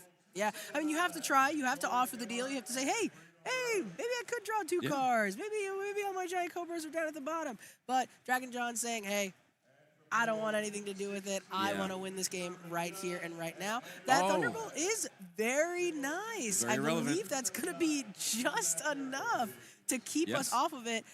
If it depends what we see off the top of Dragon John's hand, though. That's it, because the thing that Donovan is threatening, no, it's not. It is a Dumbo, though, and the Dumbo is... Oh, look at the reactions. Yeah, he's cheering. Like, it's not a Cobra. Yes, it's not a Cobra. But he can potentially draw into one right here. So Captain Hook's not going to do it. Let's see the next one. We're doing this one at a time, folks. Off the top. Oh, no. Palace Guard also not going to do it. We can do it one more. Can we get it? Can we get it? Right off the top, right here. No, it's a Lexington. So we have bought ourselves time, and what Donovan has done is he now has one more turn to draw his own Cobra game. Can we get there? Oh my goodness, this is going to be a nail-biting finish if Donovan can rip this card off the top right here. Yeah, and of course, Jonathan's putting that card down. Show it to us. It's a not. Captain It's a hook. Oh, so rough. Heartbreak for Donovan. Don't do it. Don't do it, no, Donovan. Don't do it, Donovan. Okay. Oh.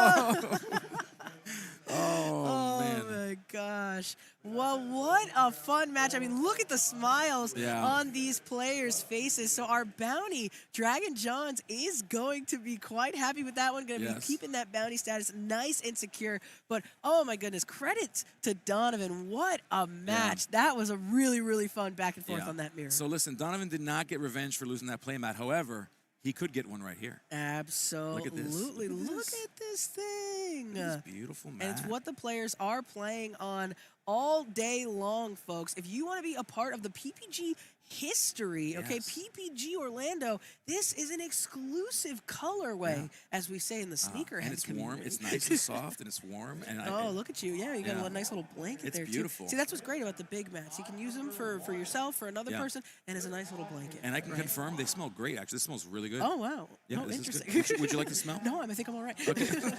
No, really very cool. So don't forget, check out that playmat. It is available now. You can scan the QR code, actually, if you are interested. You can pick up your own. You don't have to be here to get one, okay? We are taking some home, whether they know it or not, okay, Gabe? I've got a plan. I'll let you in on it later to get these out the door and into my home. But you can do that with much less hassle by scanning that QR code to pick up that playmat. Yeah, and I gotta just repeat back. Thank you all. Thank you, Pro Play Games, for hosting these events. It is so much fun. Thanks for having us. And speaking of Pro Play Games, I want to talk to you about something really exciting. If you haven't heard, and you probably haven't, we're going to talk to you now about the roadmap for the future of the Pro Play Summit. Pro Play Summit 2026 roadmap. How exciting. So in 2026, Pittsburgh, Pennsylvania, we are going to be going from March 14th and 15th, but that is not all. We are also coming to Dallas, Texas, July 4th and 5th, and coming right back here, Orlando, Florida, September 26th and 27th, and there will be more because in December we have even more down the road. This is brought to you by Player's Choice Game Accessories Pro Play Summit. What an incredible lineup, Gabe. I know. I cannot wait for these events. They're so much fun. I'm so glad to be here at this one. I cannot wait to be at these later ones that are showing up, and we want to see you there as well. You've got to get out there. We would love to see you. Yeah, absolutely. So thank you again to Pro Play Games, keeping the community alive and well. We are so happy to be here, Gabe. It is an honor to be here in the booth with you. But we are not just the two of us here today. We are also joined by some amazing guest commentators in the form of Liam, JDZ, Color is Law, and of course, Gabe and myself. We've got an amazing cast here. It is an honor to be a part of it, and we are having an absolute blast. We've got 9 full rounds today. We've already gone through 2 of them, so the action is going to continue to be non-stop. And that is not all. There's other. Listen, I'm pretty cool. You're pretty cool. But I know 2 other people that are pretty cool too. And we just saw one of them. That is Jonathan Williams, who is our bounty hunter. We also have Dan Arnold. That we're talking about a number of Golden Mickeys greater than 2. Absolutely. That's a large number of Golden Absolutely. Mickeys. A lot of Golden Mickeys in the room, and if you haven't gotten a Golden Mickey, there's also other players here that have won other events. So really, you got to come out. PPG is the place to be. Speaking of our bounty player, we want to go ahead and send it to an interview so that way we can give him a chance to talk to us about what he just did. So let's go ahead, throw it to the interview, and hear from Jonathan Williams.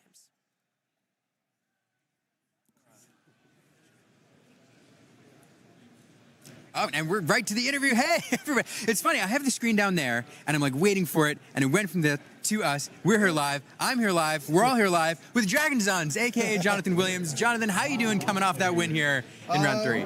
I'm doing really good. I was hoping that he didn't drop the Cobra the whole time. I'm like, okay, I got to keep him off for getting 18 lore, so I'm like killing all his guys every time he play a guy with Elsa's and stuff to keep him from getting to 18 so he could just Cobra me.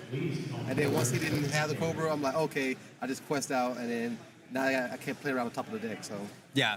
It was a fantastic match. I'm not going to lie. Like in game 2, I saw the match, I saw the board, I saw the lore, and I was like, okay, this is going to game 3. And I walked away for a moment, and then I came back, and all of a sudden you were closing it out. So very well done. So those who watch competitive Lorcana is no stranger to Jonathan Williams. You see him at all the big events. You're at Milwaukee, and last weekend you were at CCS with Purple Steel. Took second. Did you make any big changes or adjustments between last week and this week? Yeah, I tried a lot of different stuff. Friday, I tried to put like pizza to the deck and Jasmine for like green blues stuff, and it didn't work out really good because Pete is pretty bad right now. So I was like, all right, revisit the deck, take it out. I put an extra 1 drop in because versus the green-blue matchups, you want to go like triple 1 drop, and you just usually always win that game unless they go Prince Philip on 3 and then ramp into the shift. Other than that, you usually really win the game. So other than that, I put back in White Roses and run it back. Yeah, well, and it's working now. So we'll talk about the mirror a little bit. We've seen you on the mirror a bunch now the last couple of weeks, and amethyst steel mirrors are something that we're all used to watching at this point. In this matchup, what are some of the key interactions you're looking for that make the difference, that give you an edge over your mirror opponent, or what are some of the key mirror breaking cards? So the key breaking card is probably Lexington and Cheshire Cat. And usually on the play, you just want to go 1, 2, 3 strength, and then most of the time you usually win the game because your opponent fall behind. And if you draw second strength, you seal the game. But at most matches, I'm trying to get Lexington out on 3 because then I play Genie, and if they don't have the strength, then they got to play Elsa to try to kill my Genie, then Lexington kill their guy. So, and then I follow up like another Lexington to a dock, and then now the air is clogged, and they can't get rid of the Lexington because it's a big problem from them. And then other than that, you just play off the top of the deck. Yeah. So that's another thing for our folks. You saw the screen coming into here. You're one of our bounty players this weekend, recognized for your prowess on the battlefield. So people are gunning for you. What do people get if they beat you again? They get tickets. They get tickets? Prize wall tickets? Prize wall tickets, yeah. How many have you given out yesterday and today? Yesterday, a lot. I started at 02. Yeah, so yesterday, it always was game 3 where I lost. Like, round 1, my opponent top decked the snake, like it should have happened this game, and he was like at 18, and I was like, there's one play where I could have killed his one guy so I won't have to go to 18, and I chose not to. I was like, okay, I'm just gonna kill everything that comes off the top of the deck, and he played Genie, and I got rid of Genie, and then Genie drew him the Cobra, which won him the game, and then the next game after that I played against Blurple, and I drew triple Captain Hook. At the end of the game when I'm about to win. I was at 17 lore, and I was like, okay, anything I win. Like Captain Hook, okay, that's not that bad, it's fine. Captain Hook, and he had Cheshire Cat, so he just move, damage, kill it, move, damage, kill it, and then I was like, well, I guess it's not meant to be, and then I finished 4-3, so only 3 people got a bounty yesterday, and now we're 3-0, and we'll try to not get nobody a bounty today. Yeah, I'm excited to see it. I'm rooting for you. I mean, if it's becoming a thing, Jonathan Williams, SSG, second place every time. And it's just becoming a thing now. So second place DCS, aiming for this title here, though, and you're on your way. Excited to see it. And just for a little flavor from the floor here, for those who were watching before the game started, Donovan is a player who knows Jonathan. They've played each other a lot. As we were going to this table, Donovan was like, hey, this is a grudge match. You beat me in set champs, and I'm going to take you down this time. And then as I was walking up to the table this time, he was like, hey, Richmond, DLC, I'm gunning for you. So you may have an arch rival now in Donovan coming for you. Good luck with that, you know. But it's great seeing that local player interaction and a couple locals going at it here. What a great match. Congratulations on your fast start. I'm sure we'll see you back here again. 3 more wins. 3 more wins and into the top cut. With that, we'll send it back to the booth. Looking forward to seeing the rest of the day, Jonathan. Amazing. Well, what a fun interview, Gabe. It's always great to see, isn't it? Gabe. Oh my God! Were you sleeping? This thing is warm. Oh, good. Well, there even more reasons if you didn't need them to get that playmat. Come on, sleeping on the job. Oh, so sorry. great to hear from Jonathan Williams. I believe Gabe missed it, but it's okay. We'll get it when we cut to break.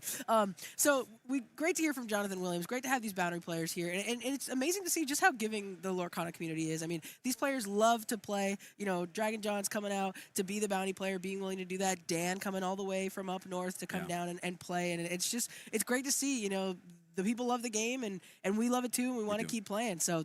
It's been awesome, and I'm excited to see the rest of these rounds the rest of the day. I am too. I'm so stoked. And with that said, my friends, don't go anywhere. We are so excited to get back to the action, but we are going to take just a teeny tiny, eensy-weensy little break. And with that, my friends, we'll be back in just a few moments. Good job. My man.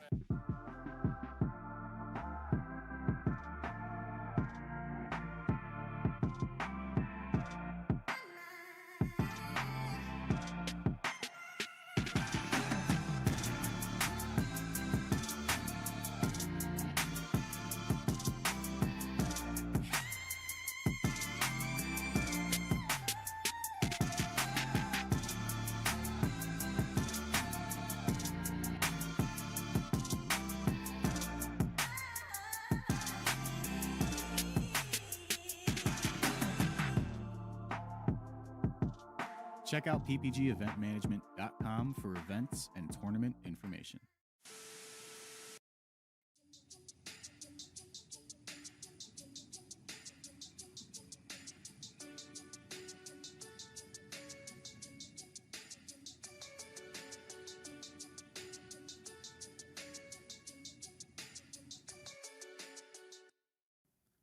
Can't seem to win a game?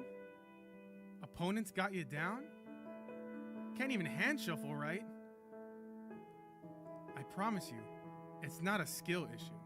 It can't be you, so it's gotta be a chair issue. So throw out that old nasty chair, and it's time to sit where the pros sit. The eWin Gaming Racer Chair, Champion Edition. Let's be plus. With excellent lumbar support, magnetic armrest, and a magnetic headrest that's detachable, it's nothing but comfort for our pros as we play games. The eWin gaming chair has soft weave fabric material and hubless casters padded with PU coating to ensure the smoothest rolling capacity. PU coating also protects all kinds of flooring from scratches created from the chairs using ordinary wheels. Check out the magnetic headrest that you can take off and adjust depending on how comfortable you want to be. If you want to order one of these chairs, check out eWin in the affiliate link below, where you can use the code PPG for 30% off. eWin, supporting where the pros play. And PPG, where you play with the pros and sit like a pro.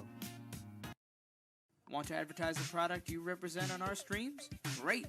Shoot us an email at info@proplaygames.com and we will discuss running your ad.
Want to advertise the product you represent on our streams? Great! Shoot us an email at info@proplaygames.com and we will discuss running your ad.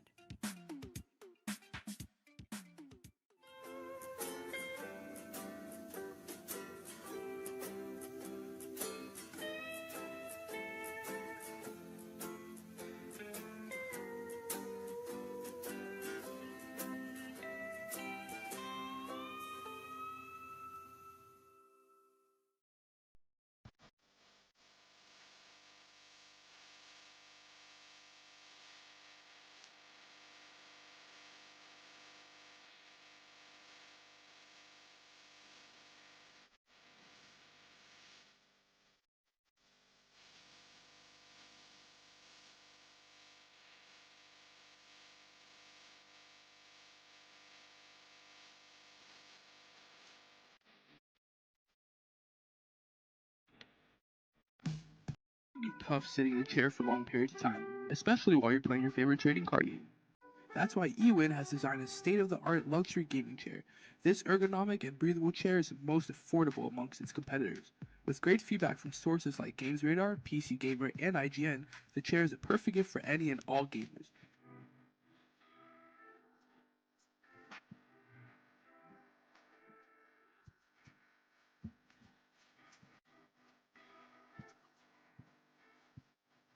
Use discount code PPG at checkout for 30% off your order.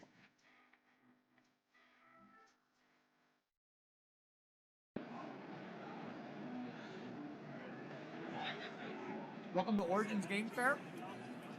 They have good tacos. TCG. I've enjoyed playing TCGs for about 15 years now. It's a thing I do with my friends. It's one of our most common activities. It doesn't matter who you are, it doesn't matter what you do. Anybody is capable of enjoying different aspects of trading card games. There's truly nothing like it. I'm like a problem solver. I like doing those type of things. So for me, TCGs are like a really good way to like exercise that, I guess, part of the brain. Like to make your brain think that fast and have to be so strategic all the time. It's like, it's just the best, honestly. The only one I really play is Yu-Gi-Oh! I bought a pack of it at Walmart when I was a kid, and I fell in love with it ever since. This is actually my first PPG event. This is actually my first PPG event. This is actually my first PPG event. This is actually my first one. This is actually my first one. My first event ever was a PPG. Well, this is my first PPG event. So I guess I enjoy that I'm in the top 4 of it at my first event. I've been watching PPG on YouTube, occasionally on Twitch for a while. Everything's super smooth. The rounds go super quick. I like that they're in person. I enjoy, coming to see everyone. It's been a while, obviously. Real tournaments with good prizes and good players. They always seem to have it. Today, probably, hopefully topping. At the very least, I want a top 8. I'd like to win, but I also don't top 8. Winning the event, honestly. Drinking after I go 0-2 drop, but it doesn't seem like that's the plan now. We're in the top 4, so there you go. The one thing I was looking forward to most today was definitely just commentating some great Yu-Gi-Oh! We haven't been to a big event in probably over a year now, so the fact that you guys came up north, did one in Columbus, we jumped at the chance to, drive on out and stay the night and, play test and all that stuff. So finally getting to actually do a competitive tournament after so long. COVID made it really hard to actually be competitive in the game. With the prominent content creators in this Yu-Gi-Oh! Community. And so when I heard that both Cage and Hack were coming to this event, I was over the moon. What are you looking forward to this? Winning it. Winning the event. I like it. I like it. Thank you. Yeah. Appreciate you. Good luck. Thank you very much. Appreciate you. Thank you, man. Appreciate you. Cool. Perfect. Thank you very much, man. I hope that wasn't like... No, that was great. Good. That was really good. Check out ppgeventmanagement.com for events and tournament information.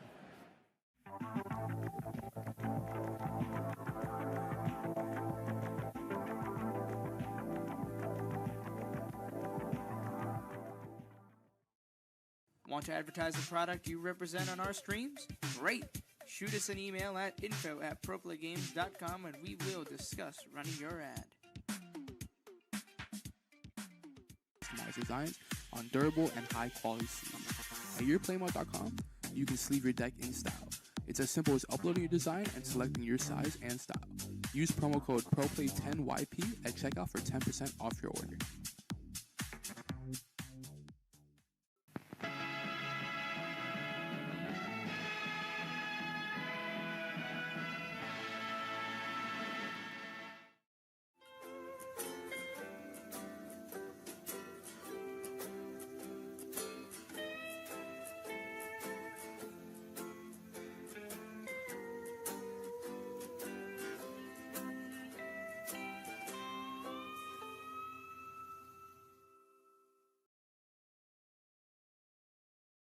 Spreadsheets, business models, gaming?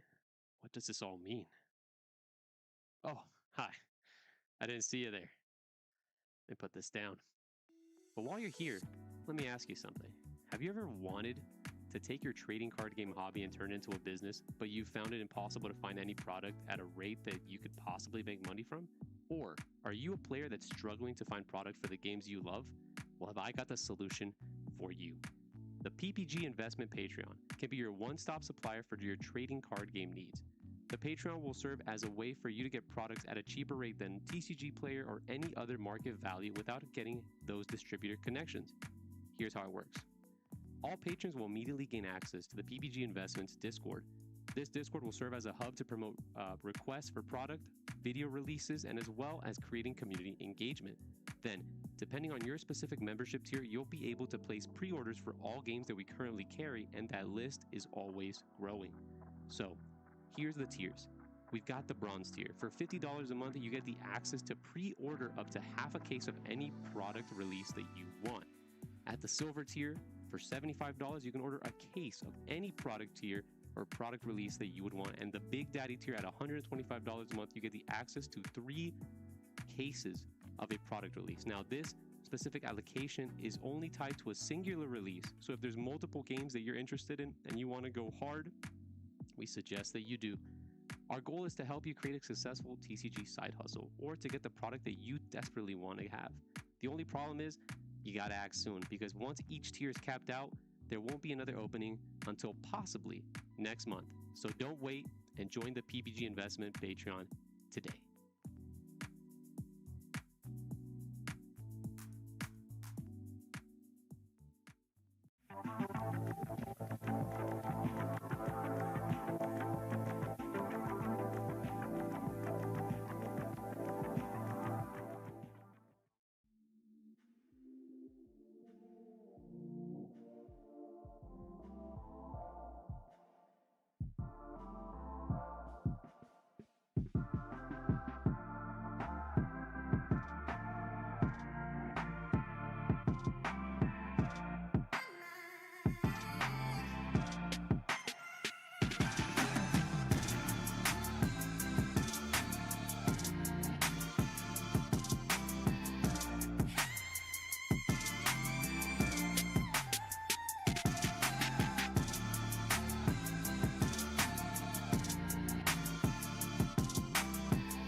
Check out ppgeventmanagement.com for events and tournament information.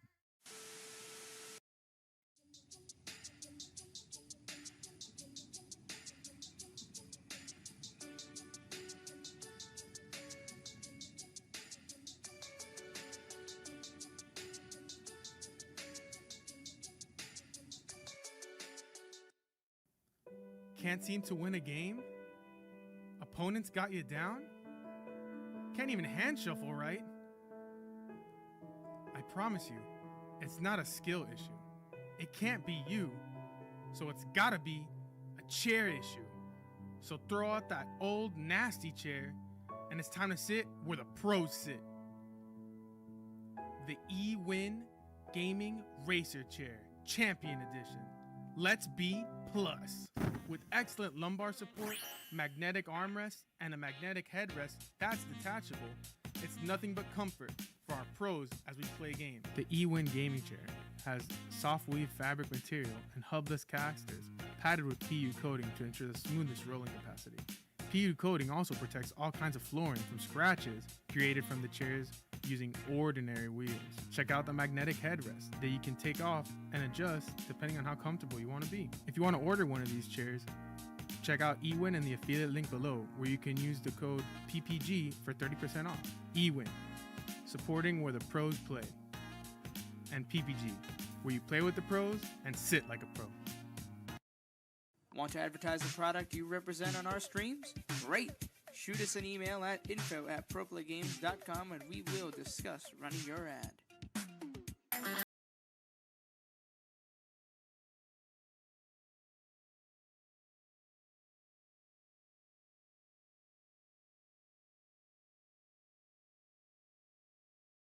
Hello and welcome back to PPG Summit Orlando. It's Liam and I, and we are here in the booth with you for a round of Disney Lorcana that came after the last round. Yeah, it's the next round. It's the most recent round of Disney Lorcana. It's fine. And this is Color is Law, and I am Liam. Get wrecked. There's 2 ways we could solve this. One of them is quicker than the other. Okay, my bad. Yeah, and I'm going to grab, there we go. It was just a little switch. Okay. We should do this. Just seat swap. swoosh them together. Yeah, no, exactly. okay, fair enough. No, it's fun. No, so production on it as always. Always. No, it's a great day. I'm having a lot of fun out there. I'm not gonna lie. Whenever I do those intros, like I'm like, welcome back to, and then sometimes I forget where I am. Where you are, you're like, welcome back to beautiful Orlando. Welcome back to the booth. Welcome back to our faces. Sorry, I don't know. I've never done finger guns before, but here we are. That was a new thing that happened. Sometimes you try them on for size, see how it works. You're like, chat finger guns. Should I add that to the repertoire? I don't think I should, but we are here. And so how are you feeling? I saw you kind of out on the floor. I was out. I was moving. I was among the people trying to figure out what's out there, seeing what's being played. People are. Oh, can we? I want to see what they're playing. Trading cards and trying to find the spice. Out where they ramp, out where they burn, out where they take turn after turn, trying to win. Here in Orlando. It's the summit. We're unhinged. We're in unhinged territory already. It hasn't even, what time is it? No, we're past noon. We can do stuff like this. I need lunch. That's true. Past noon. It's past the morning. We're in unhinged territory. So yes, I was out there on the floor. I was trying to see what's going on. I was trying to smell out the spice. I was looking for it. I was trying to find some. Does it smell like basil? It smells like jasmine this morning, actually. There's a. Is that a spice? Well, yeah. It is actually. It is a food and it is a card, and so it's a lot of flavor there. It ties together, but there are some. I only mentioned that because one of the fun decks I found out there was a blue-green deck running Jasmine, the floodborn that exerts all of your characters when it comes into play. Wait a minute. Okay, really fun lines.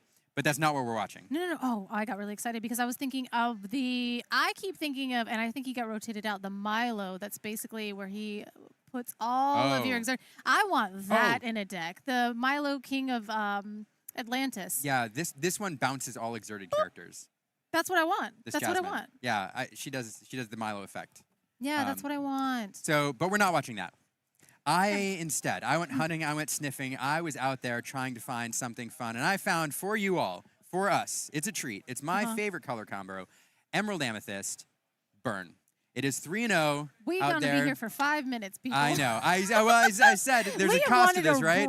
It's a really short round. Yeah, Liam wanted a break. And it is Emerald Amethyst Burn. This is a deck that got made an appearance. I think Spessy played it. Is it Inkcaster Burn? Okay. Yeah, Spessy played it a little bit, and then it made an appearance in the top 8 at CCS last weekend. It's a really affordable deck to build. It's kind of fun to play, honestly. It kind of mirrors the two-phased approach that Amethyst Emerald Tempo used to play, and we're going to watch it here in round 3. Round 4, rather. Excuse me. So I'm sorry for the short round. What year is it? Yeah, I was about to say no. I was about to say I'm excited to be in the booth with Liam. He's like, I don't want to be here any longer than I have to be. Let's get a burn deck on there find and the fastest move. Deck.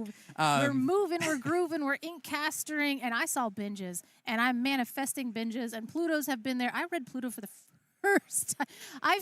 So there is a brain problem that I have that I will get to the end of a card and assume. I was like, brain worms, I don't know what it is, but I will get to the end of the card and I will assume the last few words of it. So I did not realize that every time you play a steel character with our steel champion Pluto, that it banishes an item. I thought it's like he's on play or on quest. It's you just drop a bunch of Captain Hooks and you just pop a bunch of items, which is insanity. And I think that the reason that he's in there, and I know the reason that Mad Lads have put binges there, is because of that hidden Inkcaster. Like, that might be. You can't keep getting away with the Chromacon hidden Inkcaster emerald items just sitting there living forever and ever and ever. So, again, shout out to me for reading Pluto finally. Shout out to you for reading the Pluto. Yeah. And shout out to all of us who got to see the Pluto in action and read the card. But we'll talk about some more about this deck. While we do that, let's go down to the table. We'll watch these players shuffle up. Really excited. A couple, at least Andrew here is a local. If you've been playing in the South Florida area. Oh, wait. Oh, wait a second. Are we going to get to see it work? No. Oh, is this? This, I think, is dogs with some spice. Oh, what a matchup. What a matchup. This is going to be some fun. So we know the decks we watch. We're all used to those decks. We're watched to the Amethyst Steel Mirrors. Burn is not something we see very often. Dogs is something we see. This is Dog with some spice. This is going to be fun. I think this is Dogs with Spice. I was like, it looks like dogs with just dogs. So if this is the player I'm thinking of, there's I was just talking to out there. There's a few cards he's worked in that are different. Fred. So we'll see if those make an appearance, and we'll know when we see them. I also like how this red-blue sleeve theme it was like this match was meant to be on stream. Ooh, okay, I see what you're doing here with the red-blue sleeves. I know, and they're very classic, too. It's just like classic red and classic blue. We have not gone too far in the frills direction or too far with here. We're just keeping it clean. Keeping it clean, keeping it simple. Fun games. I love a good clean sleeve. But here we are at the altar. Now, this deck, so this burn, I use the term burn, and so to explain, this is a term that comes from another TCG. It comes from Magic, because in Magic, a lot of the cards that do instant speed damage they hurt. And there's also like Fireball, and there's Lightning Bolt, and there's Scorch, and there's not Scorch, Shock. There's things that do like really, really fast, quick damage. And so these types of decks that give you instant damage, or in Lorcana's case, instant lore, that slang has come over. I'm kind of looking for a new term. I'm kind of workshopping Reach, I think. We'll see how. Reach decks. Yeah, I don't know. That's probably fun. That's probably a stretch. That's probably a reach. I don't know, but we'll come up with something else. But this deck is designed to go very, very fast, and then it's designed to use cards like the Enigmatic Incaster, which you mentioned, and there's also some instant lore gain, like Gathering Knowledge and Wisdom, to close out the games with that instant lore gain. On the other side, we know what Dogs is doing. So lore galore, Katie. I love you, and I do miss you too. Lore galore. Yeah, we'll see. No, it's a fun one. We'll try that one on too.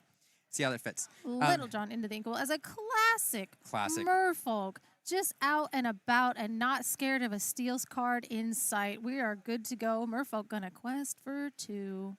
Yeah, these merfolk. This is the opening that's been around all the way since set 2, I believe, of Rise of the Floodborn, when this card was printed. The classic fast opening, because you not only is it 2 lore on the quest, it doesn't do any damage back when it's challenged, but it does force your opponent to discard a card, which actually is super impactful in this Dogs deck, which has very, very limited card draw. Losing even one card can mess up your combo. But Dom says, you can go fast. I can also go fast. I'm going to go fast, but that actually isn't enough to give her the strength, right? Does that plays the 2 and buffs her up in an ability to quest for 2, not 3. Right. Correct. Yeah, it has to have 3 strength. That's what I was wondering. I was making sure that, because we are at 3 lore over there, and so... Yep, I was about to say, I'm pretty sure that does not trigger that way. Yeah, all right. We'll see how that... Anyway, Dom representing 3, Andrew on 2. He will play Bobby Zamersky. Cycle a card here, draw a card, discard a card. Oh, +1 from Webby. Oh, my gosh. Oh, yeah. It's almost like we play this game. Game. There we go. Yeah, it's almost like we play this game.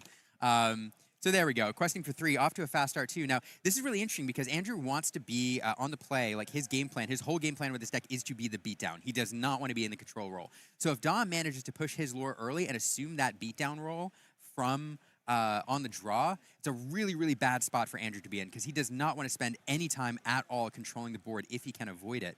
And so here, questing for 2 and trying to get that lore race on is a big deal. Establishing this evasive Pegasus is really powerful in this matchup, because there's not a lot of evasive answers that on Dom's side of the board. And one of the things... Yeah, this is just a fascinating... I want to talk about something else. I'll stop for a second, because this is a really fascinating matchup. There's another dynamic in terms of card draw that we're going to see soon, which is going to be fascinating to see how it plays out in this match. Yeah, absolutely. I mean, we're seeing the Ursula go into the Inkwell, and basically we saw the Mowgli go into the Inkwell as well, saying that I don't actually care about all of the actions in your hand. I saw you discard a Show Me More. I saw you... flipping this Daisy situation, because there are quite a lot of actions in this burn deck. But basically, inking the Ursula, inking the Mowgli says, I don't care about those. I'm going to go faster than you ever could. Yeah, I'm sorry. We're not going to be in the booth very long, Color. I know. We're at 9, and it's turn, I have no idea, 3. It's turn 3. Yeah. Okay. Now, one of the things working against Andrew in this matchup is this burn deck, needs cards, and we're going to see example of that with that Chromacon that went into the Inkwell. That's one of the examples of the card draw on this deck, which is I draw a card, you draw a card. It also leverages cards like Show Me More, which I think you see in the discard pile there, which says is that Show Me More? It is Show Me More. Is it? It's we each draw cards. This deck is not afraid to give its opponent cards because it's trying to find those burn cards and it's trying to win fast. The problem against Dogs is one of the things holding Dogs back is its lack of card draw, and it forces it to make really efficient ink decisions. And so this game plan actually works against you He's like, let me read this thing. What have you done? What have you put it down? And this is our enigmatic Inkcaster, which is an egregious word to try to say, but it's super fun. And this card says, if you've played 2 or more cards this turn, you just exert it to gain 1 lore. And fun fact about this card, Speci likes to exert his items no matter what. So when you're casting one of his games, you're like, wait, why? No, okay, he just exerted it. He didn't gain the lore. So that was always like a fun little trick to play, as we are going to go ahead and get the ability off of it and gain the 1 lore. So I'm going wide, you're going wide. But to your point, we cannot give you cards because it's looking a little crazy. We're not challenging at all. No, there's nothing doing here. Not much you can get off the board. So it's a really challenging spot. What Dom does here will be critical. Let's see if he can. A threatening game next turn is really what he. Oh my goodness, this is best card in the game. I mean, probably. And this is this deck's like signature opening. And he did it on 3 ink. Has not ink for turn yet. There's the Chromicon. This is also extra bad. And there's some of the spice. Louise being worked in this deck. You don't see it often in Dog. You see it summon dogs, but it's been worked out a lot this recent meta. Filling your discard pile with some extra cards that you're going to get back later, and this is just dogs being dogs. I know, I'm like, you discarded the tramp. If you discard a tramp off of a tramp, you're feeling pretty good. Yes, you are. You're feeling so fancy. I don't even know what you kept in your hand. It might be a Shift Lady, which it'll be another lure. It could be... I mean, it really could be anything at this point because oh gosh. Missed again. Oh, they never came back. But again, another action that Daisy has bottomed. Daisy has been Dom's date, not Andrew's. And that's, gave him no gifts. The gifts have all gone to Dom. And Daisy never does that for me. And I'm always bummed about it. And I get a little jealous when I watch other people live my dreams. And there goes the Bobby. Draw and discard here, looking for something that can answer this. And the problem is there's just not a lot of control in this deck at all. It's not designed for that. It is designed to be the beatdown. So looking at the lore totals, there's not much Andrew can do to answer this, I think. And as I say, Noodle Arms, Bobby, and Pegasus are not challenging in for very much. And notably, Merfolk doesn't have any arms. So it is a 0-1. And the battling, you can't. You're cursed. You're a Merfolk. You quest. And you discard. That is really your only job. I assume maybe if you had something that pumped it up, if you could find your own Webby, you could make it a whopping 1-1 at that point. But it's starting to look a little painful. Those poor unfortunate souls not meant to fight anyone. And now Andrew's trying to see if there's any way to deal with this at all. It's just going to be a lot, especially with the high willpower. The tramp is huge. Tramp is huge. Daisy's difficult. Not a lot here. And, dogs, I feel bad about the fact that we're not going to see much Lorcana this round. Dogs is... We are 51 minutes left into the round. Wait, what? These are not 50-minute rounds? They're 60-minute rounds. We only took 9 minutes. Liam, what did you do? What have you done? I made a terrible mistake. Okay, there's a part of me that I'm like, I'll get you for this. But then at the same time, I'm like, what? Like, normally we watch dogs get, just run over a matchup. And if it's paired into control, it's running over that control match. And then the control match has, another thing. This is 2 aggro decks being like, oh, God, no. So, again, Andrew's going to be on the play now. Mm-hmm. Andrew was on the play round 1. Well, he didn't know what was going to happen. Dogs on the play? All right, there we go. Oh, okay, Dogs was on the play, and then Andrew's coming back, and he's like, yo, wait a minute. Now, necessarily, again, it could be the fact, maybe the Daisies stop hitting every action in Andrew's deck, and it actually starts refilling their hand and giving them what they want. But again, there's not a lot of high questers in Andrew's deck versus the Dogs deck. Yeah, the problem is, the burn deck is an aggressive deck, but it's not as aggressive as Dogs. Because Dogs is designed to dump a lot of lore onto the board as fast as possible. Or not as fast as possible necessarily, but it's designed to build a wide board and then eventually just overwhelm your opponent. But it has a lot of high lore questers that can drop early, like the Daisies or getting the Lady and cheating some characters out. Andrew's deck is really designed for what I would call a 2-phase approach. And that is... You do have some high lore questers early, and then you have cards like Pegasus, which just are designed to be there forever, like gathering lore. But the game plan kind of with this deck is you are going to lose control of the board eventually. So you are trying to get up to like 10, 12 lore, and then you use your enigmatic Inkcasters, you use your gathering knowledge and wisdom and other instant lore gain, perhaps a go-go, to then close things out. So it's not as fast as the dogs, because to set up that end game, you need to take a turn to play the Chromacon, you need to take a turn to play the Show Me More, to refill cards, and eventually get that going. And so this deck is actually much better into control matchups, and it's not as great. So this is Andrew's worst timeline, and you put him on stream for it. Yep. That's and crazy. He's looking. You see him to look at the camera right there. He's like, Liam, what have you done to me? And I was like, bruh, come on. That was either 2 Merfolk though. We do have double Merfolk and a Pegasus, so we're gonna go low. And we're gonna go a fast. Chromacon, but again, like you said, let's not give my dog's opponent cards. You have to get your own cards on your own terms. How dare you? Oh, we're gonna ink that Pegasus though. Don't do it. Yeah, we're going early. The Merfolk, great cards. They're also uninkable though. So you got to get them out of your hand early. I mean, shout out to set 3 when we were like Merfolk, or like Pegasus, and then double Merfolk on 2, and then your opponent was like, "What have you done?" And you're like, "Get to me now," and then you just win before be prepared. Shout out to infinity. But we do get that lady down on 1. Now, notably, this is the Elegant Spaniel, so this one actually only has +1 lore when a tramp is in play. So it's not the crazy psychotic 0-3-1 that can just like be pumped up with a Webby and one other character. So it's in the inkwell. No card draw for you as we Palace Guard into a Merfolk. There we go. So this is exactly what he wanted to do. It's 1-on-1, 2-on-2. The Mo Shamblin special, I always call it, from Continentals. Mo, a fantastic player in these colors. Always somebody worth watching if you want to know what is going on in Amethyst Emerald. But Bobby Zemersky coming out here, allowing Dom to look and discard a Lilo, which is a card that you want on the board, but you're also not too sad to have it in your discard pile. It's basically a second hand for you down there.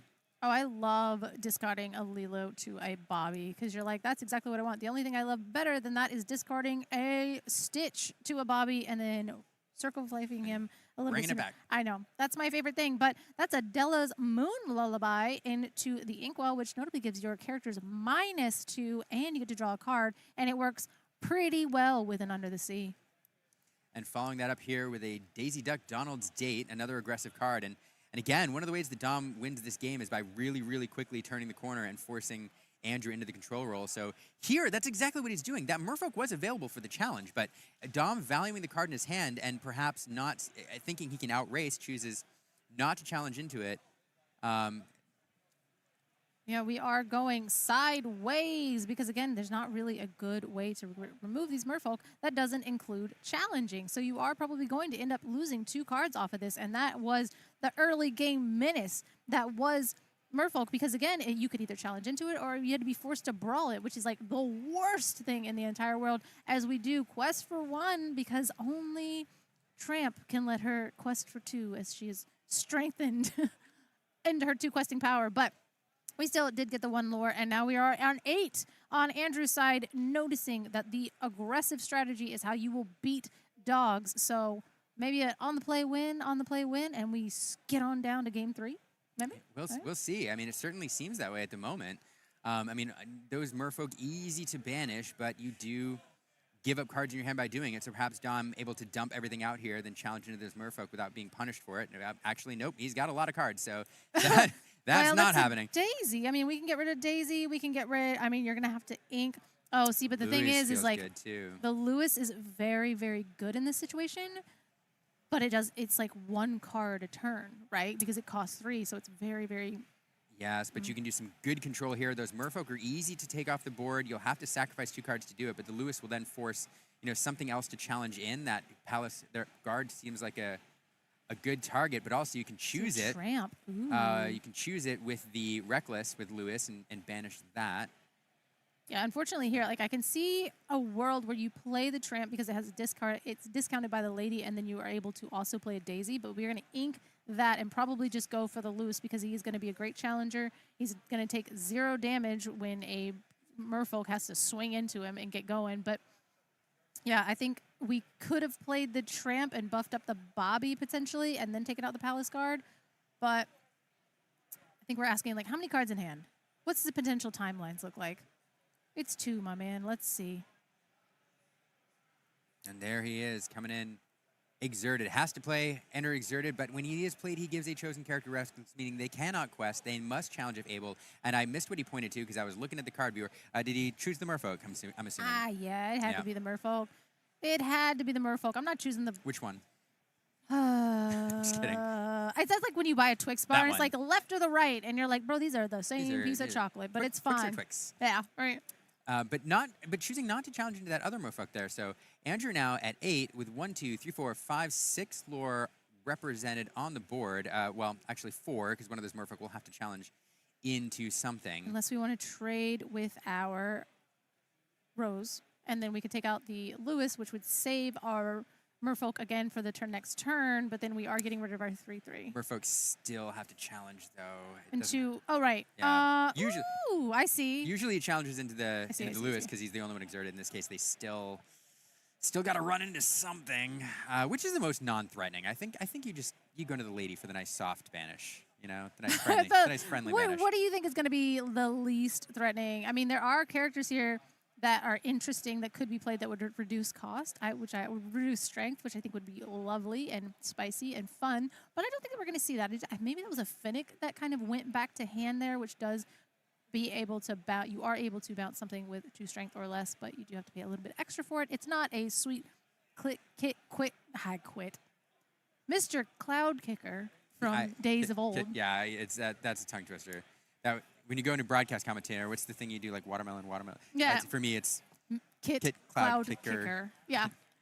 And you got to say it slow, or you are going to be in a world of hurt as we are on to 10 lore versus 5 lore, but we are staring down a bit of a bigger board here. Yeah, 3 lore, plenty of options here, a lot of low-cost stuff. And here's the thing. Plenty of time to make this decision. I know. You could take a 20-minute turn, and it really doesn't even matter. Because, again, Game 1 went down in 9 minutes. But these are the turns, you know, we're used to end game turns where everything seems to be on the line, but these mid-game turns here, like these 2 turns, are probably where the game, or easily where the game's going to be won and lost. So... I feel like I'm bouncing that Daisy out of this world because she keeps hitting every good action in the deck. I don't trust her anymore. I got to get her off the board. So another interesting one about Daisy, when you talk to folks who run this deck, and Ghostie's famous for saying this, like Daisy is one of the best challengers in the deck as well. Oh yeah, she battles back. There are plenty of cards which augment strength, and in this instance, if you quest with the Rose, if you can read that get that Finnick a little read, and as I'll pause the thought to point out, Finnick is, as you pointed out, the new Cloud Kicker. It's a 1/2, so not as well statted, but you pay an extra 2, and it bounces as a card back to hand that's 2 cost or shoot strength or less. But the thing about Daisy is, if you augment her strength in this scenario, she could challenge into the Rose and not be banished. In this case, we're just going to do it the old-fashioned way, challenge in with the Rose and the Palace Guard to clean it up. But oftentimes, you augment Daisy with the Tramp, you can challenge in, and then she survives, and she's still on the board. So one of the best challengers in this deck because of her willpower, and so one that's nice to get off the board when you have something like the Rose kicking around. Battle Daisies are my favorite because people are like, "What are you doing? Why are you doing that?" It's like they never see it coming too, and you're like, "Yeah, no, she's got hands and she's gonna give them to you," and that's great. Now my board is more advantageous for questing in the future, but I do love the look on people's hands when Daisy goes in a challenging. Yeah, it's like that's not what you're here for. Yeah. And that Lilo now that was discarded earlier to that Bobby, coming back in at the start of turn, Lilo can escape from the discard pile if you pay 2 ink at the beginning of your turn. And so that is a great way to augment your board when you know you're going to do some questing or you want your opponent to be forced to challenge in rather than doing what they want to do. Great with a Chromacon. It's so annoying. that is true. Speaking of which, will we see what we followed up with here? Lilo Escape Artist going into the Inkwell here, and Dom thinking about his options. And I was going to say, double Lilo is sometimes really good because you're like, oh my god, they have 2 Lilos in the... Don't you read Merfolk. It's okay. Yeah, sometimes the one thing that trips people out of Merfolk sometimes if you're not used to playing against them is it's not, whenever it's banished, I think it's only banished in a challenge, and so if you remove it a different way, you're okay. But speaking of Daisy, you got rid of 1. There's 2 now on the board. A foul play there from Dom, getting a couple ducks out there. Oh, I hated that. Thank you. And now we can Easily. No, we still have 2 cards in hand, so we have to get rid of that. We are going to discard something. Unfortunately, it's like, oh, I wish I could have discarded the Lilo, but we will go for an Elegant Spaniel, which only has the 2 lore with the Tramp. We don't have any Tramps on board, so she's looking a little less great as a quester, so we'll get rid of that. And I think that was an action. Was that an action or an item left in Dom's hand? I did not see. Why didn't you? Why don't you have vision of all sorry. sides? I was looking at Finnick. Staring into their eyes. Adorable little card. No, I was rewinding the turn and thinking about lore and thinking about if Andrew could have squeaked out any more, but that Lewis kind of ruined things. Scrooge McDuck. I love this card so much, and I do apologize for that accent. I should have never done that, but it is an amazing card. When you play him, you can choose, you can draw, and then choose and discard a card, and then whenever he's challenged, full stop, period, he is just put back in your hand. Yeah, and Andrew really needs to get as much as possible on the door here that are on the board. That 2 lore quester is nice, but he's going to be able to go up to 12 this turn. Dom, though, putting 8 lore on the board. Any way that you slice it, I think Dom's going to be able to put game on board next turn, and then probably has enough to really go wide. And so there is basically a 2-turn clock. I don't think there's any way around it. And so Andrew here, he'll go up to 12 if he quests out. He'll go to 14 with the Scrooge next turn, forcing Dom to do a little bit of control.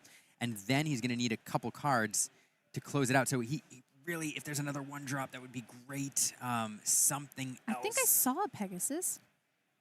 Something or maybe else I just manifested a Pegasus, or maybe a mid-afternoon hallucination of the gift of Hercules is what I saw. But yeah, and the thing is like, the control player in me, I'm like, go challenging, but I'm like, I think your line is like right. Like maybe I just play the 1-drop that I have in my hand and quest out and hope for the best. That wasn't a Pegasus. That's a Palace card. They are completely different characters. Very different colors. Almost opposites. Yeah. I'm just kidding. Both 1 costs. No, so this changes because you could do a little control. Now if you remove the Lilo and see, but 1, 2, 3, 4, 5, 6 on board. So that is not terrible. And that's the math. But she's just coming back next turn. But you slow down the clock a little bit. So that.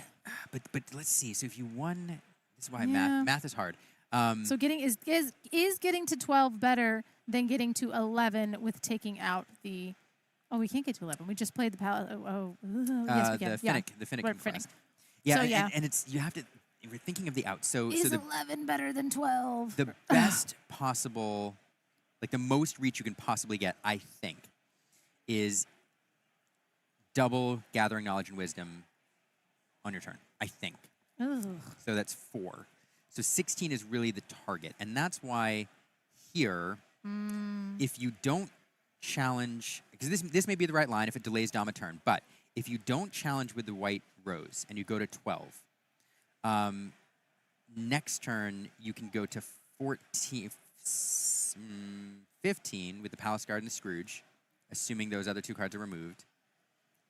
And then it's still tough because then you have, 16 does it.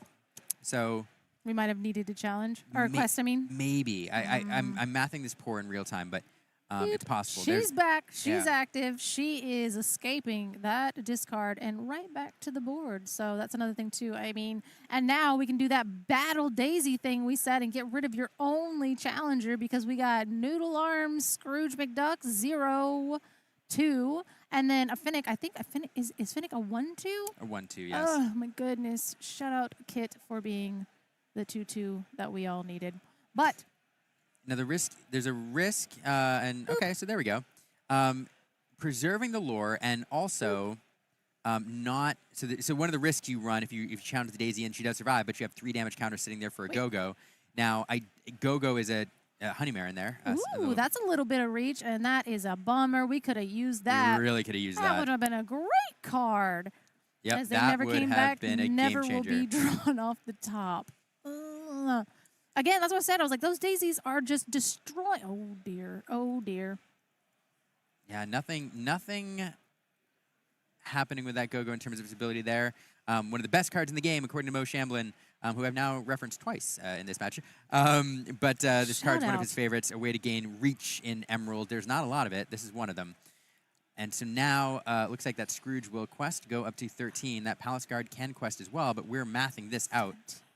We're all mathing this out. I know, because we'll go to 17, and we still have Nahani Marin cost. Let's hope 2. That'd be great. And then we still are holding that Pegasus. I don't think there's anything that we can do. We could potentially take that out, but at the same time, we are robbing ourselves of lore, and we're not at a very comfortable lore total to be dealing with this. But again, we're on a 1-turn clock. Just kidding, 2-turn clock. Yeah, this is a tough spot here. Again, dropping something else. This is going to be a game that's potentially lost by 1 lore. That Palace Guard questing goes to 15. And so playing to the outs, like, again, I think the best thing you can do, with 1 card is top decking a Go-Go on a 3 damage character. And so you'd have to stack up damage on that Daisy. That's probably not going to happen, but you do have it with the Lewis. So with a Gathering Knowledge and Wisdom, gives you multiple cards that can get you 2 lore. And so 18 is the target if you're top decking for that. Oh, goodness. We can go to 15. If we drop a Pegasus, then that goes to 16. Mm-hmm. Another Palace Guard. Okay. The other thing with Palace Guard is, like, he can hold damage really well, and I'm afraid of that entire Go-Go situation because you just played one out for funsies. So, like, the idea that you potentially... I don't know, like, how are we, if we play a Chromacon and somehow get that Go-Go back into our hand, again, this deck isn't holding a ton of damage to be doing that, but at the same time, like, you keep playing Palace Guards, they hold a decent amount of damage. Yeah, the nice thing right now is there's the thing you look for Go-Go is a card where its strength is greater than its lore, because then with the Go-Go, you're representing, extra lore, and fortunately, there's not a lot there, because anything to challenge in, you're forgoing lore to do it. So Is that 19? Oh no. We're close. So 15 here, and then 15, 16, 17. I mean, it's exactly enough if we don't challenge in with the Scrooge, but at the same time, it's like, oh gosh. So yeah, if we quest here and Scrooge just magically does not poof off of the board, that does keep them off of it. But if we take that, so it would be. See, we go to 16 next turn, but then you would have to challenge in with the Scrooge because I'm thinking that we take the Palace Guard, but we would be trading for our Lewis, which is the only thing with the challenging potential. So are we getting rid of the Lewis or are we getting the lore? And that's kind of like the alternate timelines that we're like boggling through at this point. Yeah, questing with the Guard, you're going to have to forego 2 quests. The Lewis is probably 1. And to get that Go-Go target off the board, I'm guessing. And then something else is going to challenge in as well. So we end up in the same spot. Yeah. Because you're going to have to challenge into the Scrooge, and then you're also going to have to challenge in, with something else. So you're left with 6 lore. Yeah, so just quest. It's fine. It's not fine, but just quest. Quest, get your lore. Get your lore. Because you're exactly lethal and you're just like removing a thing now. And I mean, I have dedicated myself to this line. That's where we're at. Because again, if I quest, I'm at 15 and then I unexert and I win the game. So now you have to respond to me. But now I'm responding to you before we have to respond to me. And now we've traded and now I don't win next turn. Yeah. Thinking this through. I'm like, if I yell loud enough, quest, do it. I mean, that's kind of my only line at this point. How are you feeling? I think that's right. If there were a scenario where there were like another Palace Guard exerted and it invited multiple challenges to remove it. No, don't do it. But the Lewis is the one challenge, and Dom's scooping that up real quick. He was like, yes, thank you. Because, that would again, because now basically I can quest, you can't win, you pass back to me, you have to clear my whole entire board. Yeah, it's a tough spot. It's the same scenario we find ourselves in, but you're 1 lore behind. Because I don't know that there's enough. So we did ink the Pegasus, so now we have. Just in case we get a go off the top. I think so.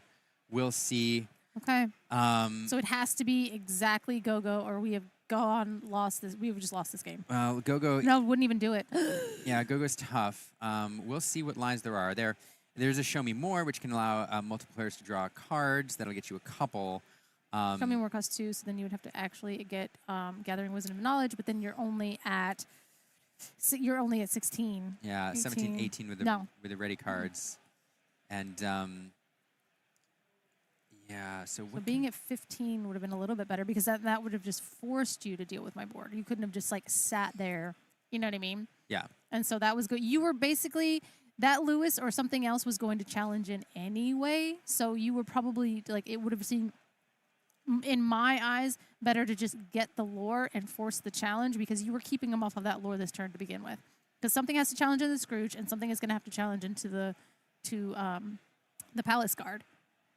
That is true. That seems to be the case. And just really tough decisions as you try to think your way through this. Now, Dom here, would love to drop some more stuff on the board. Doesn't need to. The one wrinkle here, we are going to get a couple draws off those daisies, and so Andrew able to find a couple more cards. At the very least, he's drawing more ink. That is uninkable. That'll go to the bottom, but that's fine. I don't think that card helps. It's too expensive to get the lore benefit off of it. It is reach. Finnick actually feels Kinda not good. bad. Kind of good. And now that Finnick, you start to think about, like, I've got, so now that Finnick changes things a little bit. I'm trying to check here, because now, with nothing else dropped on the board.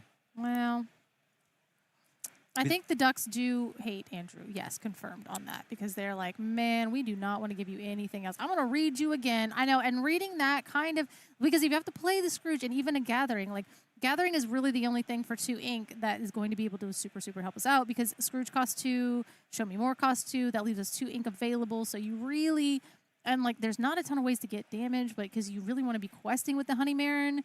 So, like, if you wanted to challenge into a Daisy to go-go, it's like, oh, geez, okay. Well, that's a... This is okay, because now, let me do the math. I think we may be in trouble still, but... Oh, we're in the Finnick huge trouble. bounces the... Well, you can remove the Lilo, and you can remove the Duck, and that leaves you with 4 lore on the board. So without a go-go, Dom, you've basically, the Finnick buys you another turn, but you're not gaining lore, you're challenging. Right, exactly. Which... Wait, where is it? Yeah.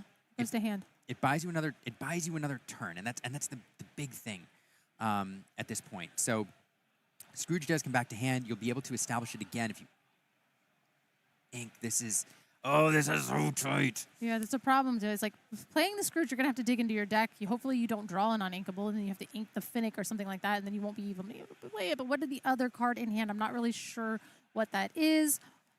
Again, even if we're like 14, 15, 16, that's still 16, but we need to put some stuff on there. Our lines are looking thin, and the double daisy is a problem. So I am not sure exactly what we're going to be trying to get rid of or accomplish at this point. If we need to draw with the Scrooge first to see what our lines are, or if we're just going to straight go for the challenge in and try to get rid of a couple things here.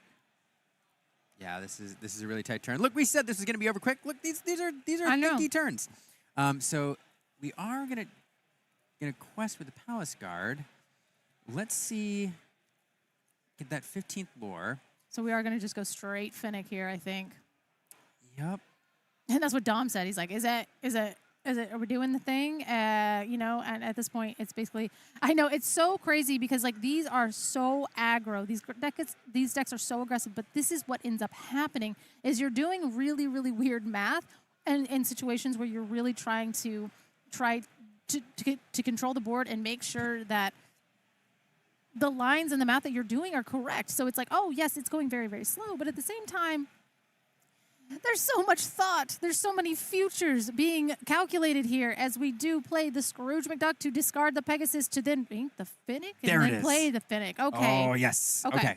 This is okay. And that now we bounce the Donald now, or the Duck. Now that Honey Marin's going to challenge in, and we've bought ourselves a turn. Mm-hmm. We've bought ourselves a turn. Unless 17, 18. There's a go-go. Get it to 18. Oh, Dom's readying very quickly here. He's like, bro, I got it. A go-go will do it. Yeah. Let's see if he's... Let's see. I think go-go is the only... We're not... Usually Darling Deers aren't run as far as reach goes. Did he draw? Did I miss that? I don't know if he... Oh, no. He's thinking about the Lilo. That's it. Oh, right. Do I want to bring back the Lilo? Do I not? If I do, will you be able to deal with it next turn around? Because, again, Tramp only is a 1-2 without that. So he's got a total of 3 power onto... He's got a total of Yes. 4 power on the board that he can divvy up. Potentially, Oh, great. Yep. Okay. Okay, so we're okay. We will be fine this turn.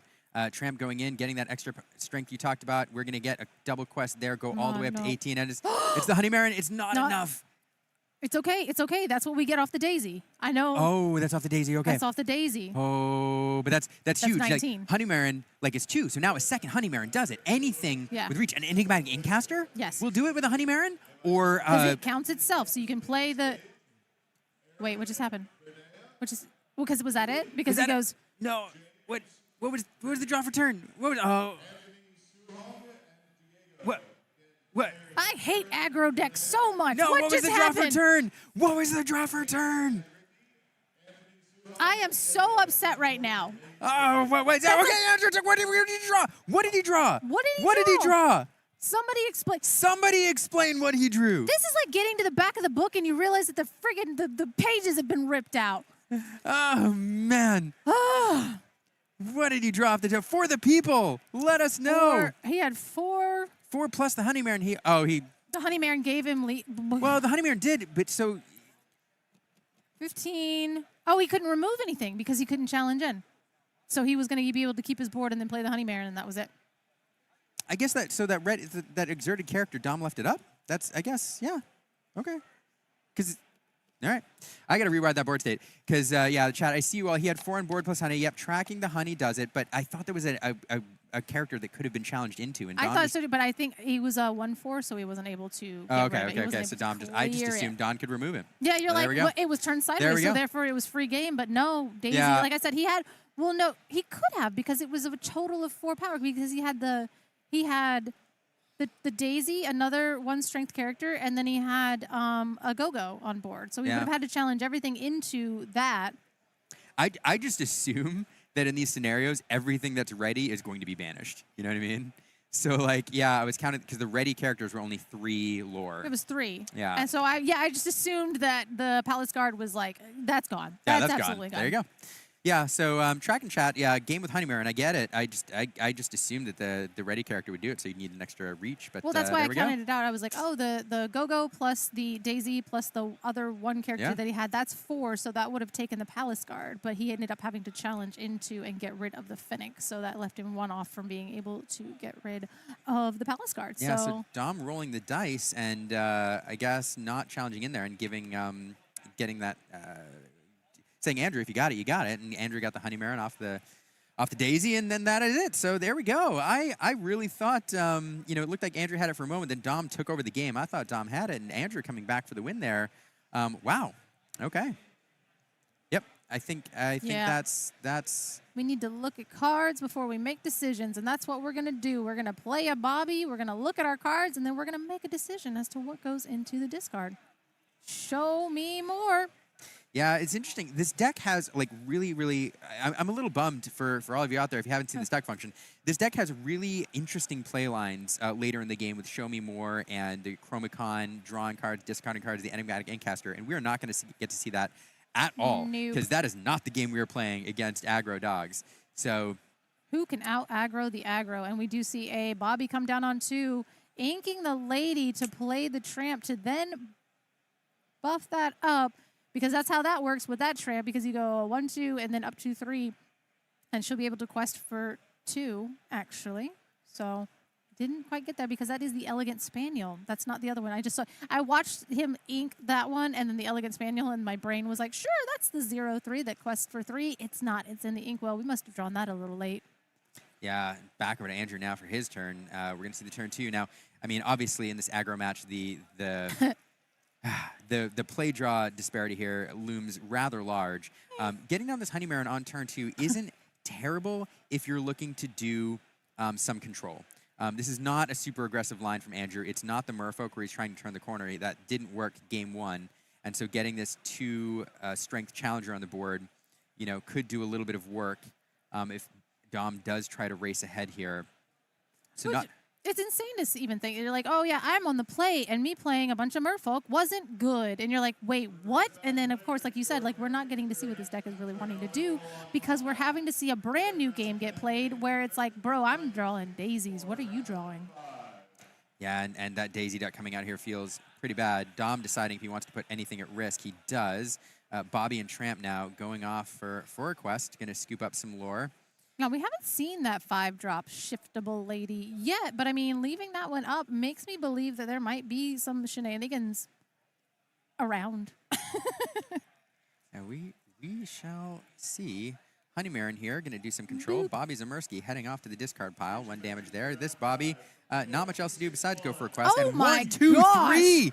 It is Flynn Rider, Whisper version, Royal or Palace Guard, and the Pegasus coming out. Going wide here. Unfortunately, again, if you're in the control room, not a lot of good stats out there, but 3 Flynn, strength total. Flynn is amazing. You can boost get a little that. boost. Get a little boosty boost on the Flynn, and he becomes a 3/2 that quest for 2. And that is true. Insane. So, I mean, a 3/2 1-drop is crazy. And what? There it is. There is the Lady Park Avenue coming in and getting back our Lilo, getting back our Bobby, probably going ahead and inking next turn to play our Bobby to then discard our Lilo to see what else we get. Because like you said, not a lot of card draw, and Andrew has correctly identified that I swear to you, I am not giving you cards. You will get none from me. None from me, sir. Dom, pursuing that shift line, pulling those 2 cards back. Again, not a lot of card draw in this deck at all, so anytime you can pull things out of the discard pile, it's one of the ways that this deck does, gain some value. That lady shifting in there. Dom, I think, deciding whether or not he wants to quest with it. If he remembers that Flynn Rider Whisper, or that boost ability, it does make Flynn Rider a very good challenger, as you pointed out. And here, choosing to risk it, everything going off questing. The Tramp, Daisy Duck fetching more. Oh, no. Oh, no. They are not questing, folks. They are not going and looking for lore. They are sending everything of Andrews under the sea, that entire board. He's like, bro, how do you want him under the deck? And he's like, I don't care. And he's like, I need you to care a little bit right now because my feelings hurt. I'm just going to, shuffle these cards, put them back down there at random. And that is one of the best things in Lorcana is that you can sing songs. And when you shift, you can sing expensive cards cheaper. And wow. Oh, no. Andrew trying to rebuild a little bit. No, not the Diablo after the board wipe. Pain. It. That is pain incarnate as we do. I mean, that lady is a 4/4. That Tramp doesn't matter the stats. And Daisy is eternal against a Diablo, as we are going to go to set up shift. I mean, just my brain hurts. Pain, lots of pain. Name that movie, folks. Oh, there's the Bobby into the discard of the Lilo. But I mean, I was like, hey, we haven't seen the Big Park Avenue. How dare you? How dare you? Notably, neither one of them is a song. They're both actions. Woo! And just that Chromacon will go to bottom. That's fine. Not what you want here. And unfortunately, that Under the Sea is just brutal. And here's an interesting note, too. Under the Sea, a card that some players in these Dogs builds have rotated. In the Circle of Life builds, you rotate them out. Actually, in the low builds, you keep them in. Yeah, I have them in mine. Usually for the mirror, you're not expecting this burn. And man, just... They never came back. I'm sorry. I'm still thinking about I the know. Under the Sea. I'm devastated. This is 3 cost. They never come back. As Baker tries. Baker. Oh, goodness. That's it. That is it. And that was insane. That game took 2 minutes, but I'm pretty sure that game took years off of my own life. Oh man, yeah, just brutal. And that is your round 4, folks. 2 players, 3-0. One of them now, the Dogs deck going to 4-0. And Burn going to 3-1. So 2 fun decks there. Still, X1 is great. I mean, you're going in X1. You're halfway through the day. We're thinking about I'm going to take. You know what I mean? I'll take a lap. Yeah. I'm gonna think about never watching The Little Mermaid again. Somebody's gonna say Under the Sea. I'm gonna flinch. That was a whole. And the thing is I was like, oh, the Lady Park Avenue, that's so good. We're going to get this back. But, again, that is a line that you can take against aggros. You shift Lady and you sing Under the Sea. That's what you do. And I was just I don't know why. I just, walked right into a speeding train of just feeling safe and watching that Flynn Rider and being excited about it. And but that thing is if you would have boosted him, he wouldn't have got by the Under the Sea. Yeah, but I don't... That is true. That is true. I don't know how much it helps you with that 132 left and everything else gone, but Juan is the loneliest character. Yeah. Okay. Yes, but you know what? yeah, it's tough. We go next. And it's a game. And congratulations to Dom for that. Yeah. And one of the things I love about Lorcana TCGs and even these 3-game matches is this is a tale of. It sounds silly to say when I first say it, but I'm going to explain. This is a game that was game 3. That was game 3. This is a game of 3. This is a match of 3 games. Yeah. And in the first round, on the play, what the Dogs deck does is it completely out aggroes the Burn deck, and the Burn deck has aggressive lines with the Merfolk and everything else. But Dom takes an incredibly aggressive line, out aggroes the Burn deck. Then we see game 2, which is like crazy. And then we go into game 3. Crazy, yeah. Crazy. Yeah. And so in game 3, the game plan in game 1 was just out aggro the Dogs deck or the Burn deck, and it worked. So knowing what he knows, Andrew is going, okay, knowing that happened, I understand the game plan here. You are going to go fast. You are going to out aggro me. So I'm going to set up for like some control. I'm going to play the Honey Marin on 2. I'm not going to try to go the aggressive route. I'm going to alter my hand, maybe find a Finnick, maybe find the Flynn Rider that I can boost up and do some control, and sets up for that. And instead we see a completely different line. Boom. It's not, it mimics, it's like mimicking the aggressive line with the Daisy, and then here comes the shift, bam, bam, I've set up the song perfectly. The thing is like wipe the board, game over. I mean, and game it was over. it is absolutely closes the door. And that was the thing too, is like, even like part of me was like, oh, we left the lady standing, so that tells me that the Lady Park Avenue is in the deck. So I'm like, okay, now we're having to watch for like, oh, we're gonna get the Bobby back and we're gonna get the Lilo back. So now we're gonna be able to filter. Like, even there was no warning bells in my head where I was like, he's gonna sing under the sea. He's gonna sing under the sea. And it's like, because I think I got so into the out aggroing one another, and kind of like what you were, to your point, if this was like a control match versus aggro, I know that there's an under the sea. I know that you're just like, you're trying to like Sisu at home me. Like, basically is what's trying to happen.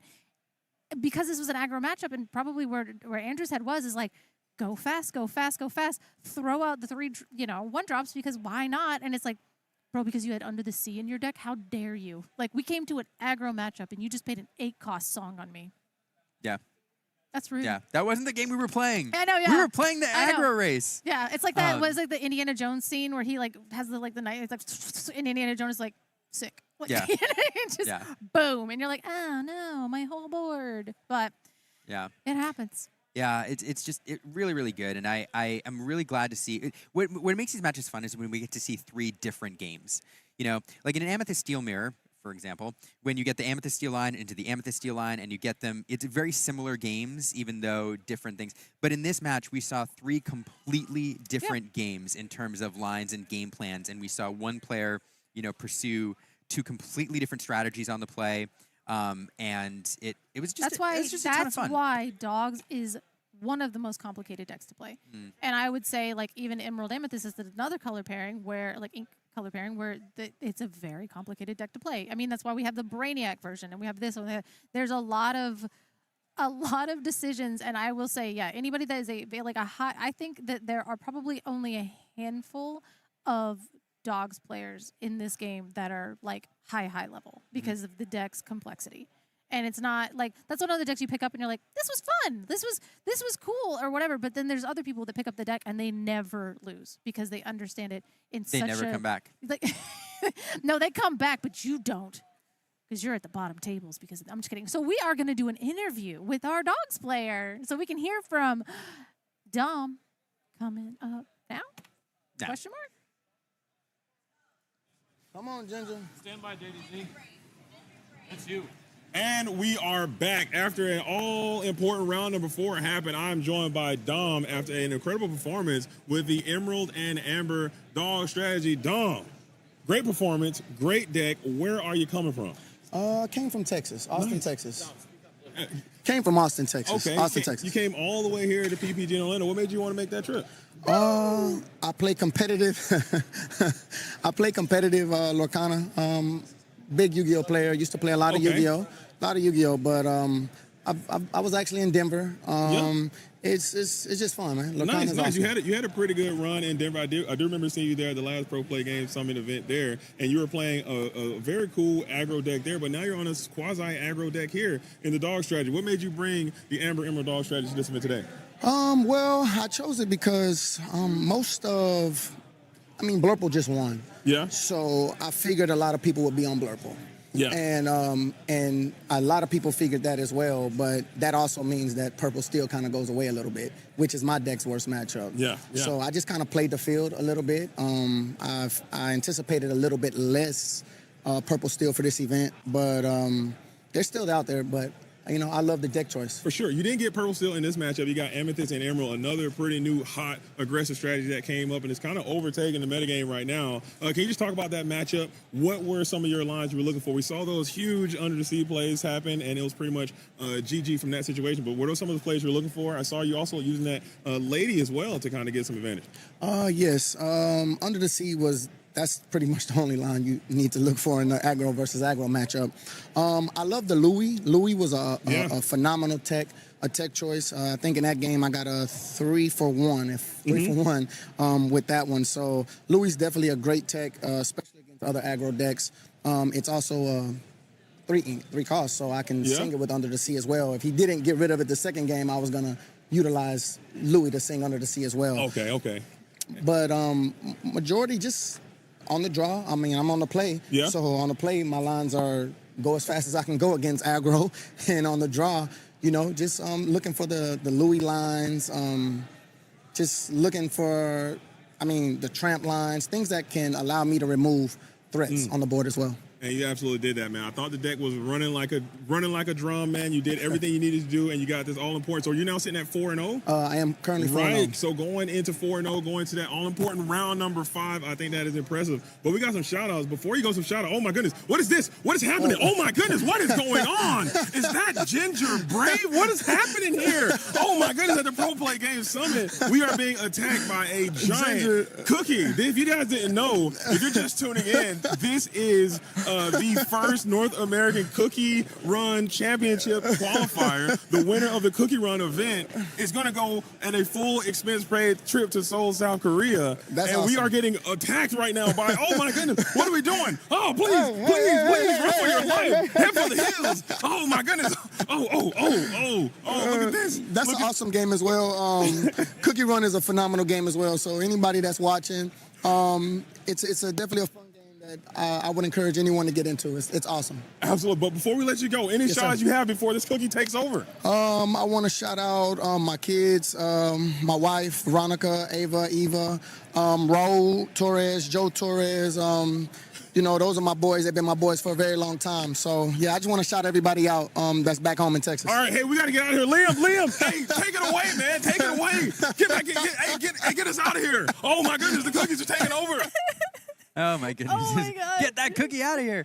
JDZ was acting like the kid at Disney. We're like, go on, sweetie, go take a picture with Goofy. And they're like, I know there's a person in there and I don't love it. But at the same time, that was hysterical. That thing, I saw it earlier and I was like, oh, that's cute. Like, that's a cookie thing. And then people mobbed the cookie. And the cookie was like trying to take, I underestimated the popularity of the cookie game. I did too. It's very popular. Lots of players here. I was like, people are dogging on us for our princesses, and y'all are playing cookie games. And people are like, no, but this cookie has like a really intricate backstory. That's and true. I'm like, this cookie has It's baggage. not Batman. It's a cookie. And they're like, nah, it is though. I'm the cookie that strikes. Yeah, right. And you're like, wait, I was born in what? darkness. Yeah. Some people said the cookie was mean, but I've actually found it to be kind of sweet when I interact with them. I love those, but I hate them. It's like those are the jokes where I'm like, haha, and I'm like, dang, I'm mad at myself for laughing at it. Yeah. But I had enjoyment. Enjoyment was how you actually really liked You enjoyed Cookie Run? Lorcana Villain plays Cookie Run? Don't say that. You know what happens. Cookie Villain. You know what happens when you guys talk about cards and metas and things. Mm-hmm. All of a sudden, Cookie Run is going to be sold completely out everywhere. I did see that somebody opened, this is Disney Lorcana. Anyway, so they opened a promo pack, and it had a Powerpuff Girls cookie run cookie in it, and it was bubbles, and it was like super cute. And I was like, oh man, you almost got me with the bubbles. I didn't know I needed. It was like you almost got me with the cookie bubbles. That was like, yeah, I needed it. I was like, I didn't even know I needed this, but like adorable. And then like, oh yeah, then there's textured foil. I was like, stop. Yeah. Like, what is that? Yeah. Show me your. I don't know. Shiny. I don't know. We need a crossover. We need like a cookie Mickey. Well, that's actually, you just go to Disney World and buy a cookie Mickey. You don't have to play it. That's true. You can just eat it. It's delicious. It's so good. But that's one of the fun things about this summit. So you have multiple people, multiple card games, multiple TCG communities all coming together and cross-pollinating as well.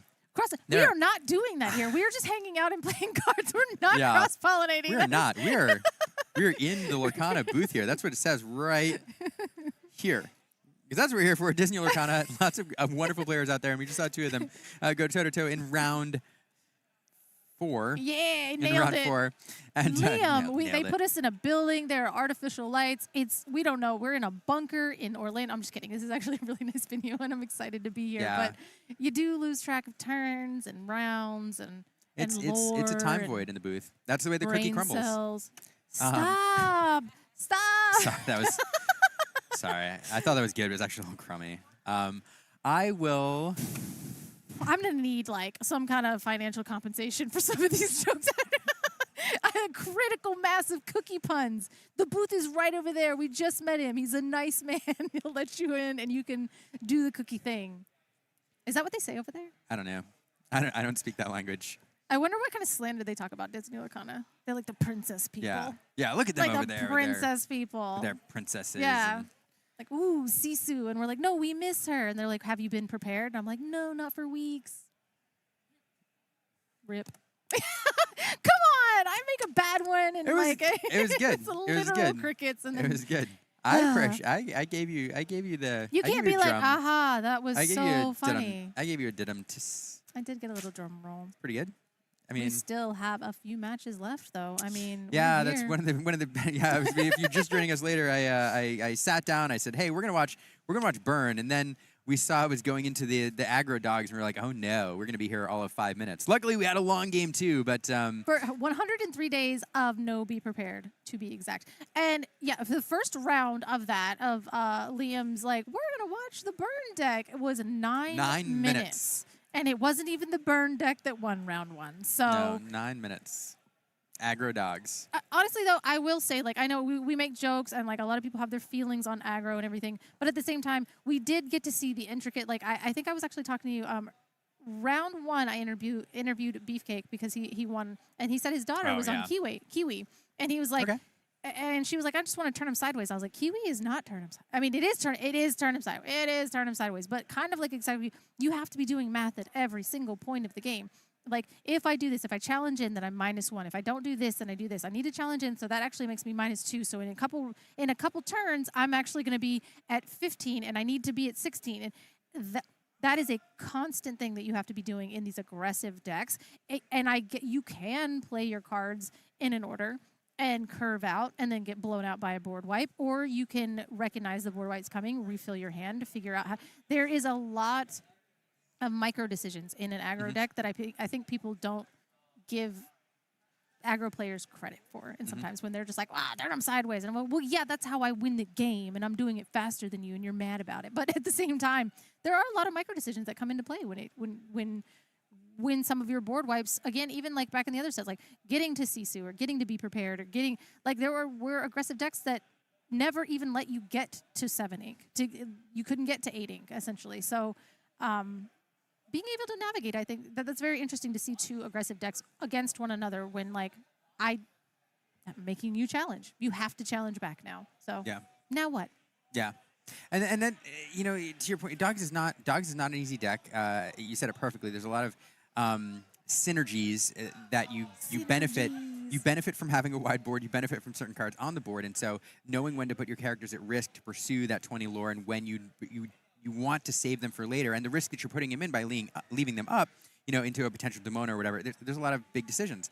If I could give one more example, here's a really interesting, nerdy, nuanced one, but we have a few moments, so we do, because You know what? Liam picked burn deck. Yeah, I did. I did. You're welcome. Yeah. Amethyst Emerald. We wanted to hang out with you guys and talk about our feelings on aggro. So that's why we picked it. But go ahead, Liam. Absolutely, Tell us all absolutely. about it. So here's a fun example too. Like, let's take Tramp for example.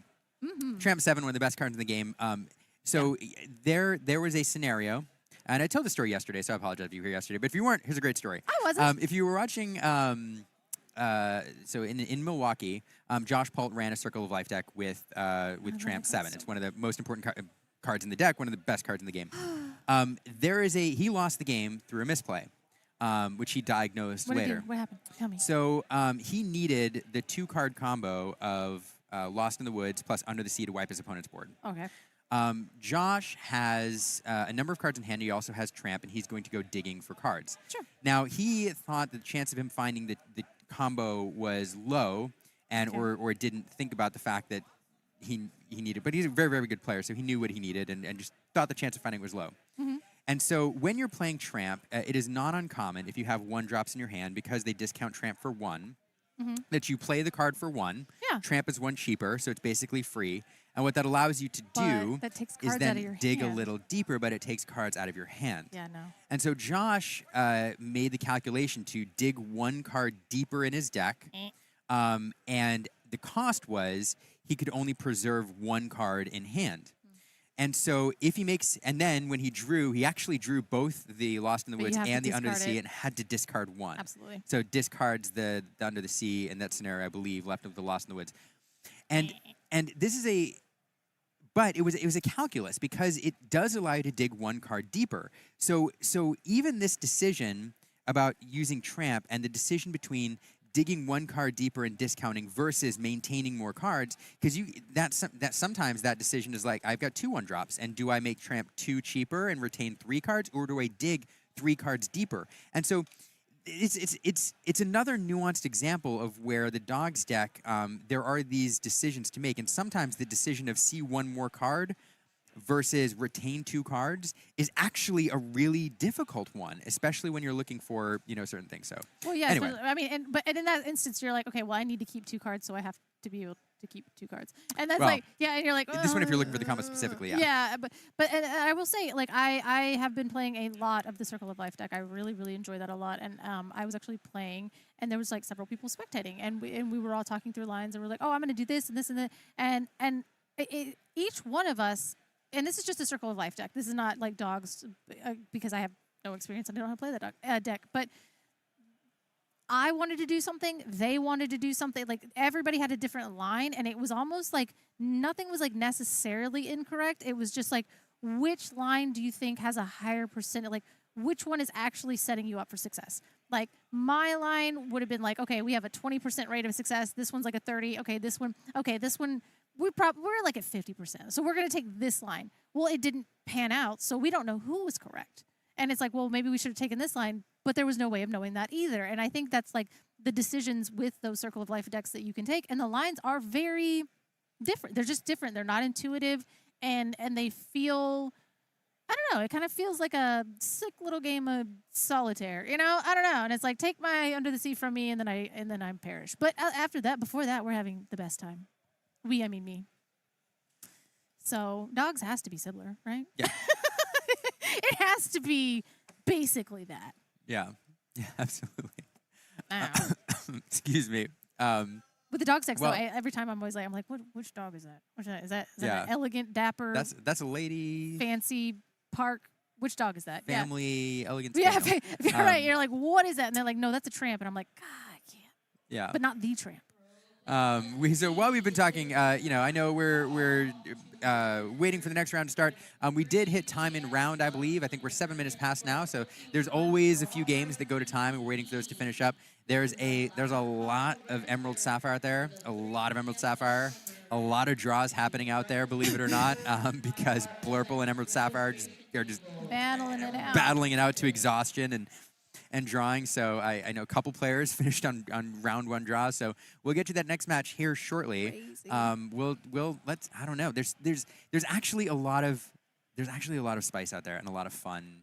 A lot of fun decks. So I hope we get to see something different next round. What deck have you not seen yet that you want to see? Anything Ruby? There's none. Yeah. No, sorry. There's a Ruby Amber aggro deck out there, but I haven't heard it. What? Yeah, I haven't heard that it's at What the top a tables. mad lad. You know what? You're having to... I know. I'm What going is to bad harp on this this deck? for like half a second because you know what? I really, really want that incentive that Riftbound did with the cards, where if you're playing a certain leader, you get like if you do the best with your certain leader, then you get like a special card or whatever. I want to do that because I Oh. want the people that come out with the Amber Sapphire decks where you're like looking at the meta share and you're like, oh, there's like, you know, there's like 1% it's the other category and there's like half a person playing an Amber Sapphire deck. Imagine if that person like came to an official event, they played their Amber Sapphire deck and they did really well for an Amber Sapphire deck. Like, I don't know, I just think like incentivizing a diverse meta kind of seems a little sick. I don't know. A bravery award. Oh yeah, like here's a brave, like I here's mean, your courage award for bringing Amber Sapphire. But you into- know, like Here you go. brought Amber Sapphire, but then somebody else went, you know what? I'm not the best Disney Lorcana player, but I bet I'm the best Amber Sapphire player. And then for some reason you and one other mad lad is in the same room and you guys are battling it out to see in your own little kind of like ecosystem of Amber Sapphire, and then like you and another person, and then you're like, I didn't beat the room, but I beat that guy. You know what I mean? And I don't know. It's just like it's like you're being chased by the bear. I don't need to run Yeah. faster than you. I just mean, need to run faster than the bear. Exactly. right. I don't know. I mean, because I miss Ruby and I miss Amber in a context that is not dogs. You know what I mean? I got Sisu'd too many times. Here's everybody's like, I want Ruby back. Look, Ruby was oppressive. Like, nope, I don't want it back. Sorry, villain. You can take time out for a few sets. Ruby Amethyst, you're in timeout. It's been 87 years. It is. But we had 2 years of Amethyst Ruby running around. 2 years. Well, speaking of Sisu, as if she is gone, she'll be here tomorrow in Infinity, and I'll get to see Ruby tomorrow. Yeah, Infinity will be fun. There's really some really fun Infinity decks running around, and the fun thing about Infinity, I've watched a bit of it now, and you would think like that all we would see is like the decks that we said goodbye to getting dusted off and coming back. True. But a lot of the new cards have done some weird things with those decks, Absolutely. and there's just a lot of fun, just a Nala lot of fun spice. and Piglet and Daisy in a deck is the most disgusting thing I've ever. Yeah. I know I just said that I want Amber, Yeah, but like my goodness, you should not be able to do that. You shouldn't be able to do that. I agree. I agree with Lorcanaville in the chat. Ruby Amethyst has had enough time in the sun. Don't look at the chat. Just trust me. Ruby Amethyst has had enough. More time of a break is what he's asking More, for. oh yeah, more of a break. More of a break. That's More what Villain's saying. More break, more time off. There's Wait, no. what's today? Am I? Oh, it's only the 13th. Okay. It was important. It was important, but it's not important Okay. because nobody else needs to know. Okay. But Villain knows. Oh, okay. And yeah, I don't know. We'll see Ruby tomorrow. But again, I am excited for Infinity. I love that PPG is running this event because it's basically like, hey, let's tip our toes into Infinity, because what ends up happening is I think we even ran Infinity Week in the ICL last week, and a lot of people just dust off their old deck and then slot in a couple cards when really there's an entire meta that could and should be explored, but there's not really a big incentive to until we get closer to Indianapolis, which will be our Infinity DLC. And by that time, we'll have like 600 plus new cards to add into the card pool, which is then going to change the meta even further. And so there's not like a big hype. So it's kind of nice that PPG is doing this. Just like, hey, I mean, it's Infinity Weekend. You can go get your promos. You can play in these events. We can do, I'll see you in court, he says. And he says we're going to do some fun things a little early just to like remind you. And it's, and as a caster, I love it because I'm like, oh, look, it's Prince John. And then I'm like, what is wrong with me? I'm like an abused relationship of the past where I'm like excited to see Prince John. But at the same time, like I want more eyes on this and like format a little faster, you know? Because I feel like R&B is at it, Jack Shadows is at it, and by the time we get to people where like the wider audience is like, oh my gosh, I love Infinity. Like they're already gonna have it like solved because the card pool and the power level is so much higher in Infinity. And that's cool. I don't know. Yeah, it is tough. I do understand it is tough to ask, certain players to split attention between two formats. Right. But what is nice is that it's a nice, home that's supported for you to go to if you get bored or, a certain meta becomes stale. If you run into a scenario where you're like, I'm tired of Blurple, I'm tired of Amethyst Steel Mirrors, that's all I play, then you have a place to go to experience something different. And you can even have, a deck on hand for Infinity, a deck on hand for Constructed that are different play styles. Perhaps you play control over here, perhaps you play aggro over here, and when you want to, do something a little bit different. Yeah, like I want to draw cards in Amber. Oh yeah, Rapunzel gifted with healing is a card. Rapunzel is a thing that still exists. It's a card, and it's egregious, and it's like, I don't know. And too, we're like going back to Infinity, the amount of like wrap traps I've seen, like especially last week, where we were like, oh, like he's gonna quest here, and then you're like, oh my God, you just get out of those play lines of that. And so you see somebody drawing the full value 3 cards off of a Rapunzel, and you're like, oh my gosh. Oh yeah, that happened. Get wrecked. And then you're like, huh, that's I remember weird. Rapunzel. Yeah. I remember being absolutely horrified, being like, I can't quest here because if I quest here, then he's going to be able to do this, and then that could do that, and then okay. And then now people are like, whee, and insta-punished. And it's, I think it's going to be the 2 formats will hold, there will be different people that are going to be top of each format, I think. I think there will be our Infinity All-Stars, and then they're going to be our Core All-Stars. And I'm excited to see who those people would be. I agree. And speaking of which, you mentioned it is Infinity Weekend, so thank you so much to Ravensburger for this Whole New World promos, which are out there at local game stores. I hope all of you are out there. If you're not watching the stream, I hope you're out there at your local game store enjoying Infinity Weekend, earning those promos. Shout out to the local game stores and local communities who are putting on those events and making it happen. And if you are out there, or if you're here, or if you're watching this later, make sure you do tune in tomorrow for our Infinity event where you can get to see some of these Infinity decks doing Infinity things. It will be infinitely fun.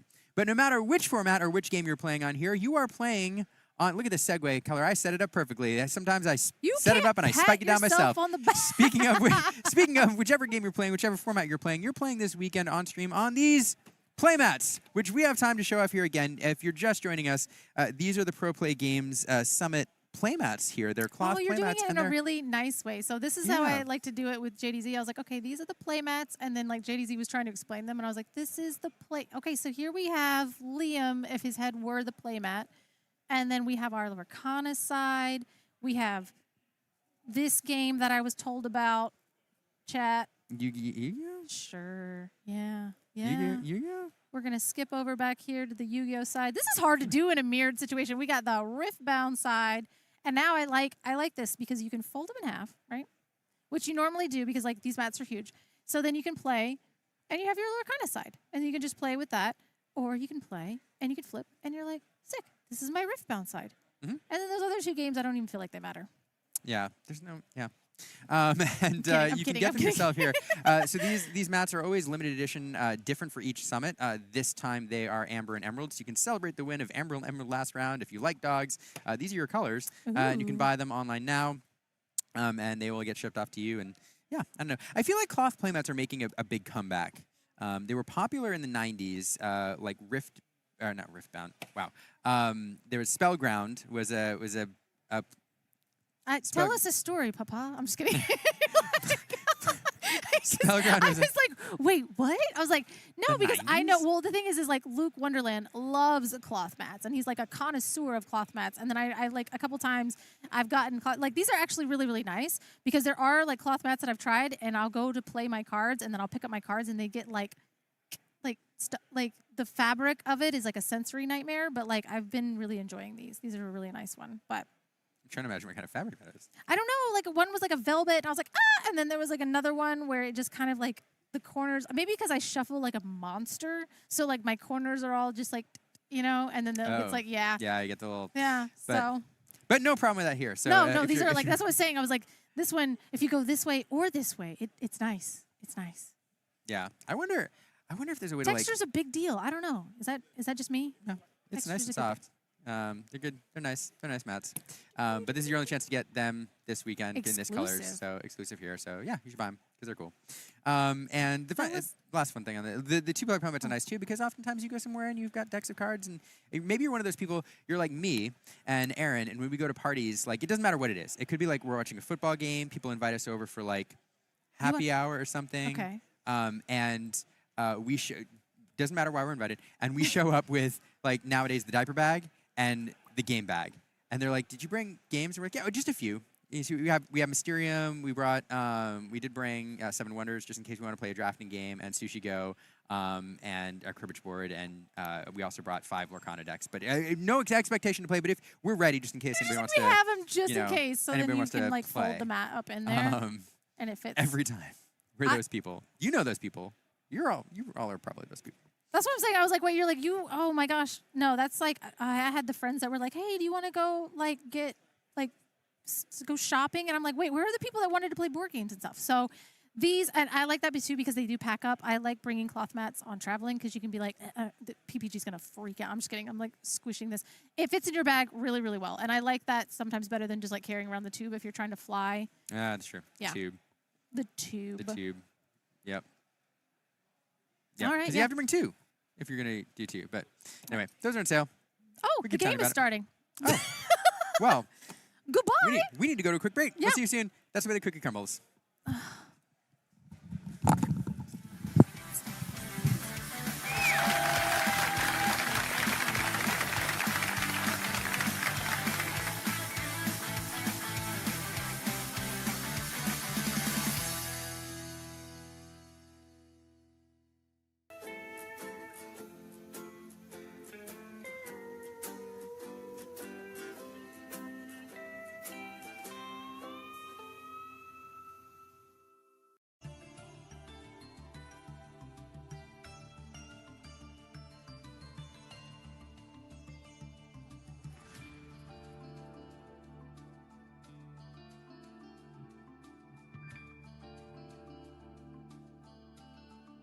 I got it coming up because I was here. So we're back. We're back to the booth, and we've done a quick swap. It's JDZ. JD, how are you doing? I'm doing very well. I've been sitting on the sidelines for much too long. Oh, Leo. no, that's I'm dangerous. trying to tell you, and I got assaulted by a giant cookie that is running around the venue. I saw that. Are you ruining okay? my interview. I had a great interview. Shout out to Dom. He was a great sport sitting there, and I was doing my thing, and we got assaulted by a giant cookie that is running around the venue. He was walking kind of gingerly, though. Yeah, I was in crumbles a bit watching it, but I had a chance to see those matches, and it's been great. But Liam, we are a little bit behind. We got to jump in. These players are ready to go. Now let's go. Let's get it. In the round number 5 matchup, we have George again. We saw him yesterday, and we have Geddes out here. Are these the right colors? They might be. Are we going to watch another? I could be. It could be another man. match, but at the same time, we saw George, a.k.a. Jorge. We never got a chance to ask what the correct pronunciation there, and this is that circle of dog, as you call it, Liam. The circle of life strategy is back at it again. You loaded the same deck. I love this deck. Same deck as yesterday. I love it. I do like the dogs build a little bit better, but this is the version I think that Dan was playing in the LCCC, Dan of Forbidden Mountain. So a deck that is kind of popular. When this deck pops off, it really pops off, and I hope we get to see.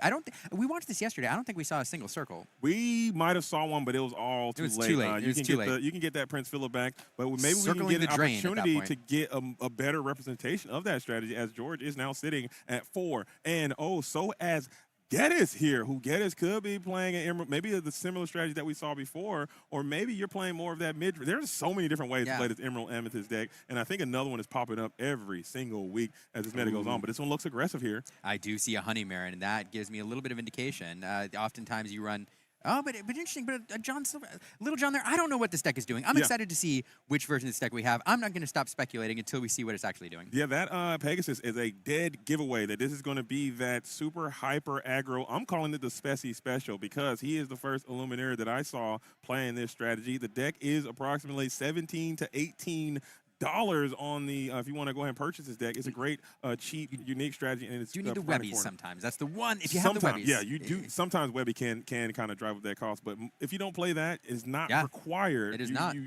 You can kind of keep that price tag a little bit low. Let's be interested if we see those Webbies as we have that Palace Guard in hand. So you have this evasive Pegasus out here ready to quest. If this thing can gain you 3 lore, you're on your way to a victory. But looking at this matchup, we saw how that Under the Sea was so impactful last time. George does have access to that card in his deck as well. So maybe if you can get to a timely Under the Sea, send all these characters under the deck, and you won't have to worry about it.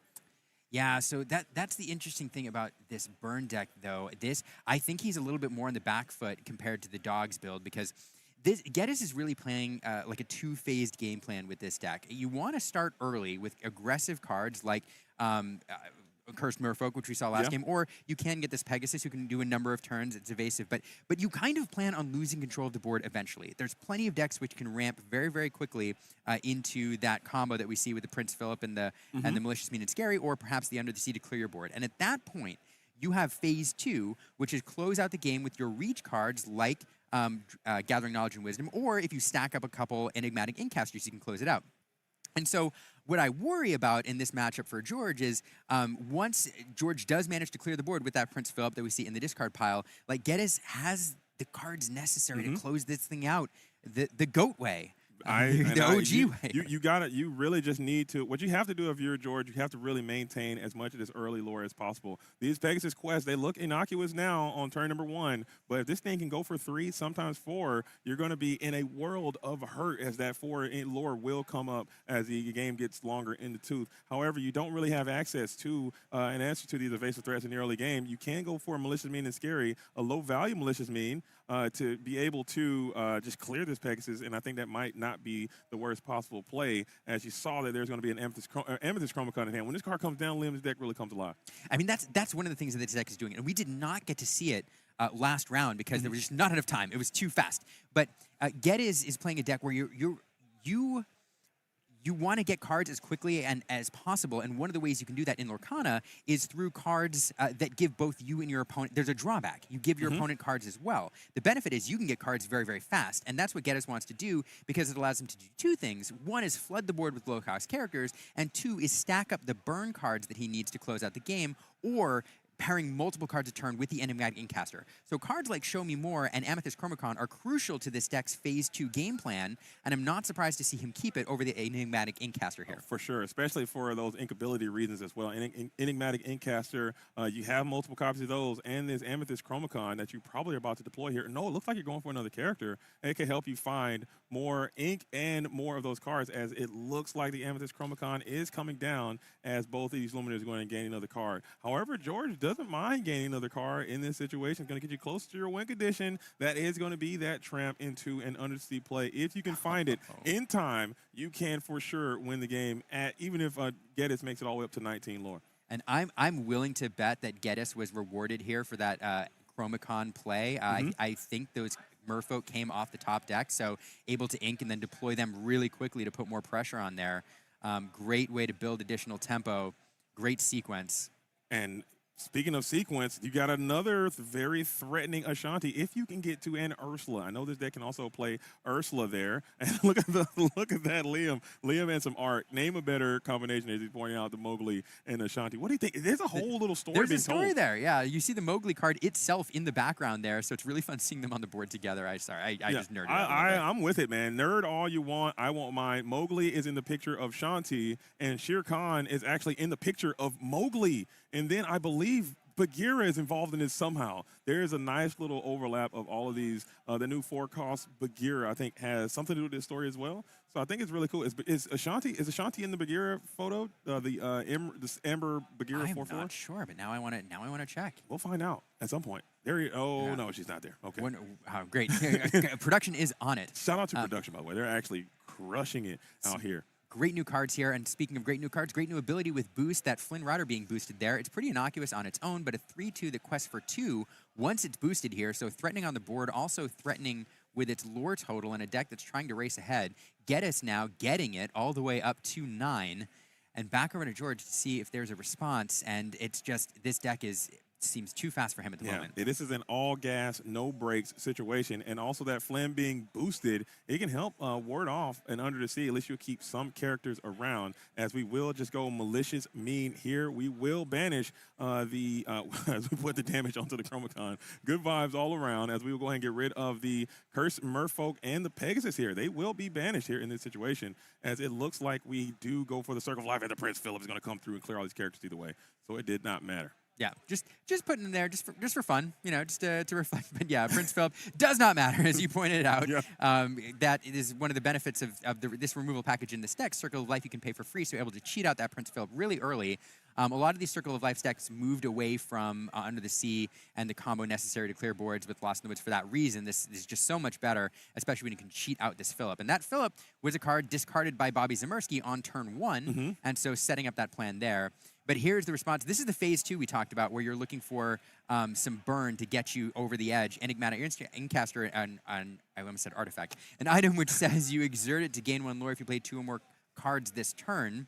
And that's basically now, with the Chromacon in play, that is a clock. It's a long clock, but it's a clock. And what was that? And that was Prince Philip singing solo the Under the Sea again. And this Prince Philip, he's going to be on this board for an incredible amount of time. I do not believe there's a card or a combination of cards in Geddes' deck that exists that are going to be able to remove this 9 cost 6/6 quest for 3 evasive threat. Man. And now the tramp is coming through, and when it rains, it pours. It looks like George now has completely regained all the tempo with a back-to-back board wipe in immediate turns now. As we got a nice quality. There's that Stitch that we talked about a little bit yesterday.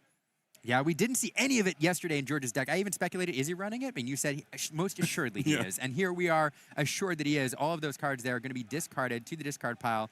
George keeping a few in hand, but really, really rough to see this tramp here. Yeah. It's going to be difficult to remove. I don't think that's going to be the plan, but it puts another 2 lore on the board and allows George to cycle through for cards that he wants, probably some high lore questers here. And all of a sudden, George has become, I think, the beatdown here. Yeah, this is the opposite. Obviously, this is a very apparent not good spot for Geddes in this situation. You want to be out front. You want to be questing aggressively. You want to be rushing down your adversary, and you definitely don't want to be sending them cards with Amethyst Chromacon when you have, I don't know, 50 ink worth of characters in play right now, as it may be, as you're now able to quest up to 4, but you have so much threatening next turn. There's really no realistic answer that Geddes can do to get out of this. Maybe there's a world you can just super aggro town and still maybe make it, but after that tramp, you know there's going to be another out. Yep. Digging for what he needs. So Geddes trying to think through his lines here, seeing if there's anything he can do. I have to math out the board here. I don't think we can win next turn. But clearly a 2-turn clock on. So Geddes, I think, trying to figure out, can I drop enough lore on the board to maybe get it close? I think the most lore, correct me if I'm wrong, I think the most lore that you can burst in a turn, minus like a really fortuitous go-go, is 4 with 2 copies of, actually 5 now with the Inkcaster. There's a turn if you line it up, you could do 2 Gathering Knowledge and Wisdom and then the Enigmatic Inkcaster. So manage to get enough characters on the board to get to 15, and you have an out. That isn't going to do it on its own. So, that's the thing about this burn deck. There are some outs, even though the lane is really, really narrow. You would have to figure out a way to get more into your ink, and then a way to plus some significant cards as well. You need to go into some serious show me more turns, like immediately, and then hopefully your opponent doesn't have these powerful answers, which is proven that he does have access to a multitude of answers to your entire board, not just a one-off character here or there, but everything goes all at once, and that is just so much to recover from, especially when you cannot challenge and banish. And by the way, George can do that very effectively as well. Yeah, and you mentioned a multitude of ways to clear your entire board. And I do find that in some of these Circle of Life decks in particular, because you can use the tramp to cycle through your deck quite a bit and find answers, it's common to only run one of these answers, either the Malicious Mean and Scary and Prince Philip combo or the Under the Sea. You can generally find the one you need. Not everybody runs both, and I think it's more common than not to pick one or the other. George here, as Lorcana Spin says in chat, targeting aggro by running both. And we're seeing why in this matchup here. It's working out for him very well. And another dog. They're running packs coming out here. And I really do believe that this deck does have game into the control decks in the metagame. I think you can line up pretty decent into Sapphire Amethyst as those games do go long. You have a nice resource generating engine in the form of Circle of Life and the Stitch and the Surfer Stitch. Also, you can clear their board. And oh my! You play triple tramp on anybody, they're going to have a hard time. 5, 6. That's 1. I was like, is it free yet? No, it's still costing you 1.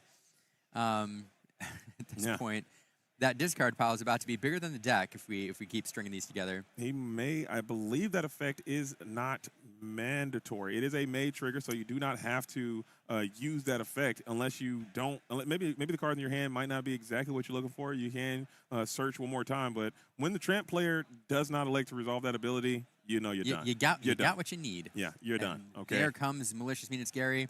Going to clear things up just for fun, and you know what's coming. It's Circle of Life. There's plenty of options. There's Stitch, but there's also Prince Philip, we see that combo. Another one. No. The circle of life. And it's going to get... I can't do it. You almost had it. You got to send it, I got to lean into a... That's a language that I don't speak, so there you go. And was that circle... That's wrong. I think you went Beyond the Horizon. I'd surf till the sun sets beyond the horizon. Or a remix. I think that's a Beyond the Horizon / Circle of Life remix. Thoughts? Yeah, I'm here for it. Send it. A little Elton John and the whatever choir that did that song. I'm pretty sure that was a nice little tune there, and you had the courage to kind of go for that. And a lot of people, to include myself, would have just not tried it. And I'm glad that you went for it. Sometimes I don't think about it, and then I immediately regret it. That was fun. Regret nothing. OnDog's asking, what deck won the 5K yesterday? We don't know. 4 decks split in the top, so we had a top 4, and that was it. So we didn't get to see the winner. All those players moving on to the main event here today. And so this is a great match. I'm really surprised that we get to see we're treated to these color pairing 2 matches in a row. Yeah. And not some of the other mirrors that we've seen. What do you? I don't know.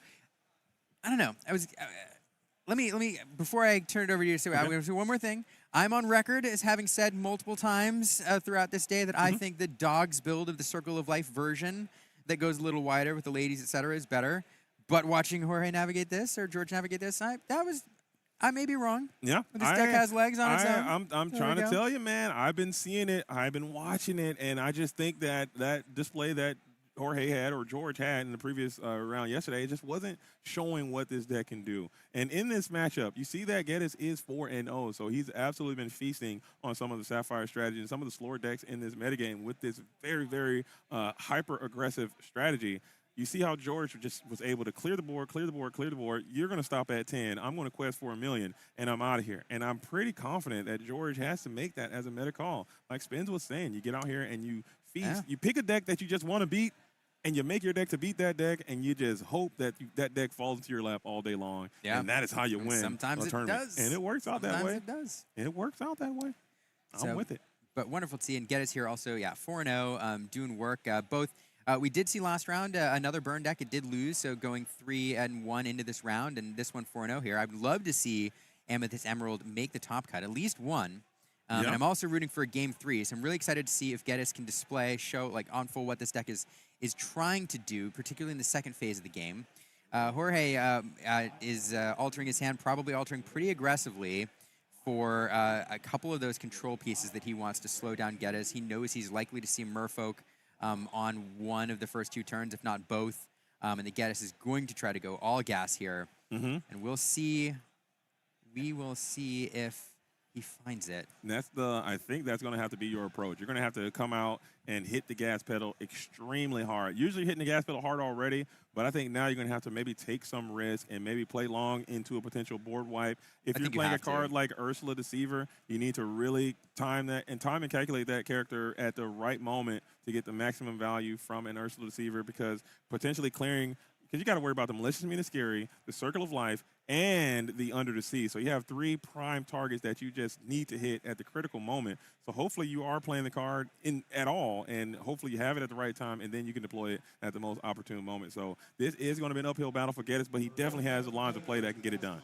So I think, too, one of the problems in this particular matchup for Geddes is I do think this deck basically plans to lose control of the board at some point. It will, yes. And so you have to get in that phase 2. I think the problem in this matchup is because George has multiple cards that he can cheat out for cheap. For example, stringing together tramps or tramp into a Circle of Life to play another high lore card. It's very easy for George to turn the corner fast. Because if the game goes long and you're playing a deck which drops maybe a Hades a turn or a Vincenzo a turn, and all they're doing is dropping one character on the board and passing back to you, you have the time to show me more. You have the time to find, gathering knowledge and wisdoms. But George can clear the board and then very quickly tramp into a circle, into 2 other cards, and be on the beatdown and pursuing 20 lore very fast. And I think that is one of the things that makes this deck a problem for Geddes. Yeah, and we take a turn to get that. And this honestly is probably one of your best starts because, like you said, you will eventually lose this board. And if you can get your one lore characters, your one ink character, they need to go for 2 or 3 lore. And there is that Ursula. So we got a game. We got a game here. And which is fast. Look, there's no non-character in hand. That Incaster's gone if he doesn't play it here. Now, it's uninkable, so is it a huge loss? No, but playing that here dodges the Mowgli, perhaps knowing that's coming and establishing it rather than losing it. That was a great play, but let's see. I hope we're not slamming this Ursula on 2, and we won't. This is the Maleficent 2 quester into a Diablo as well. So this Maleficent on 2, 2 for 2 for 2. Liam, I'm not going to lie to you. I've never seen this card before in my life. I have seen this card before. Maleficent is done by artist Eris Zentelis. This is Eris's first card in this game. Eris is not a trained artist. He is a fan artist and a school teacher by trade.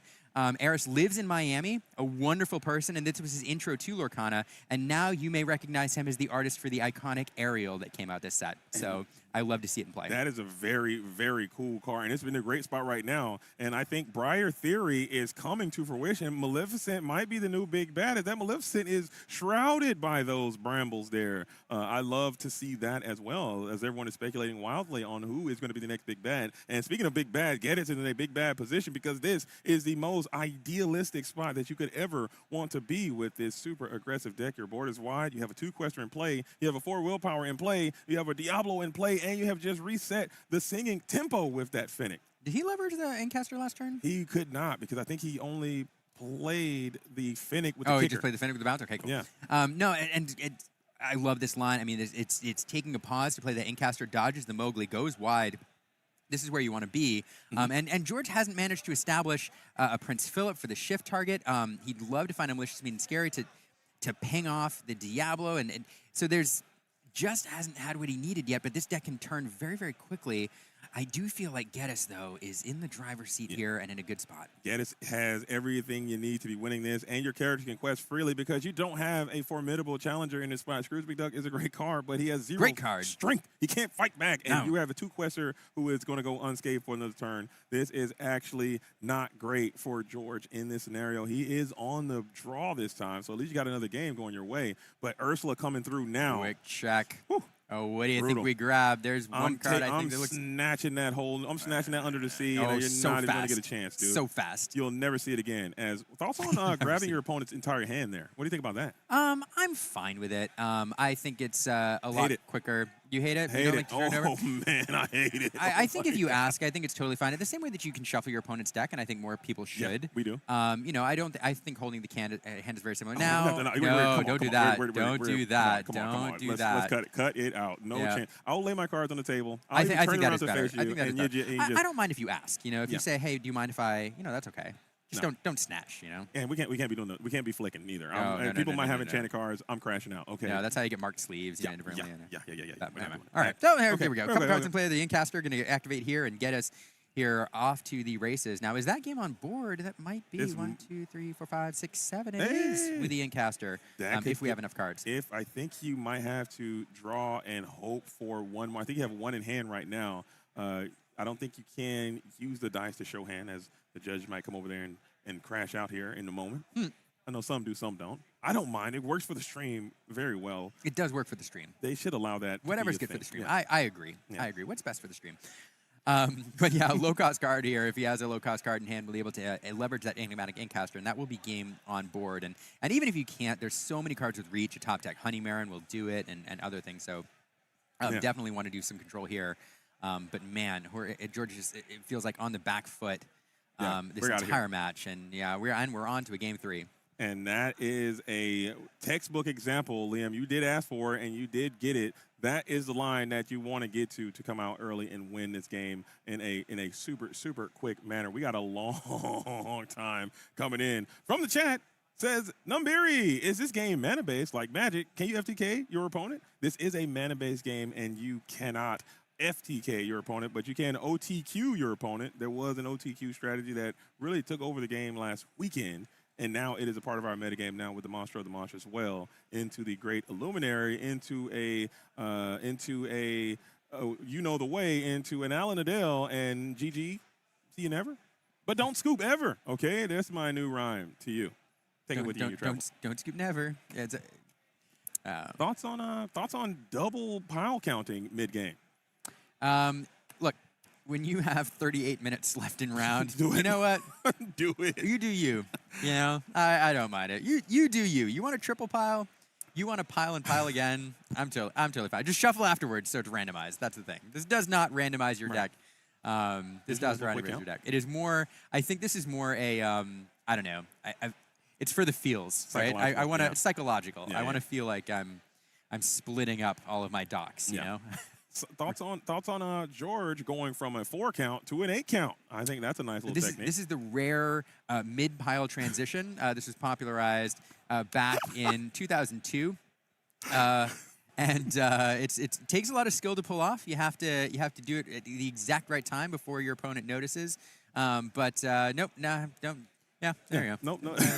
But making those adaptations, because you did a pile of 4, didn't work out for you. You go back to the pile of 8, and this time it might work out for you on that approach, as both of these players are electing to give each other's decks a little bit of shuffling. Like you said, Liam, that's always a great idea to do. It is legal and authorized, and you should always take the opportunity to randomize your opponent's deck just to keep them honest. Everybody I think we should normalize. Yeah. I think there's this mentality sometimes. It's a great point, because I think there's a mentality sometimes that by shuffling your opponent's deck, you're indicating that you don't trust them or whatever. Yeah. And it's really not. I do think we should normalize the idea that you can randomize your opponent's deck if you want to. And I think that that's perfectly fine. It's something that we should be encouraged to do. Yeah, I agree with that 100%. It might be a lack of trust, but I trust no one. Make no mistakes, and there you go. Just always assume the worst and expect the best. As I like that pickup technique. I just like to see the way people handle their cards, as Jorge is going to go full combat mode, really strapping that Winnie the Pooh in to really hope for the best outcome this time. As you're looking at your hand, your curve is busted, to say the least. Good thing there is an alter phase for a reason. Yeah, keeping 4 here. A lot of top end on that deck. Cards he wants to find later, not earlier. So sending away only a couple, but he's got more cards that we didn't see. Sorry, I was looking at George. Oh, okay. I'm sorry. You were talking about Get. Yep. Yeah, but and their Get is shifting. So now this aggro line, Jorge or George on the play here. The aggro line doesn't work quite as well. The one thing I will say, I've always been a fan of, especially when I'm against a deck that tries to use ink very, very efficiently, like Dog's decks do. Yeah. The Merfolk on the draw, it is slower, but forcing your opponent to discard. If you establish a couple cards in order to clear your board, feels pretty good, because your opponent's already a little bit behind on card advantage because of the play. So that is one thing I always I think about when you have these aggro decks that are forced to play on the draw. Those Merfolk still feel like you're rewarded for establishing them early. Yeah, I'd send them. I'd send them.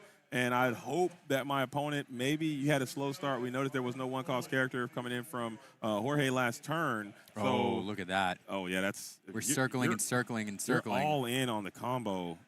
This is a choice. This is a chance. Because you kept that, and you're gambling here. You are rolling with the punches. You set yourself up to sing early, sing often, and hopefully that's going to be good enough. You're going to trust your deck, but you know that your opponent is rocking Ursula Deceiver, and that could completely start to tear apart some of your strategy as well. So let's see if Geddes gets to it.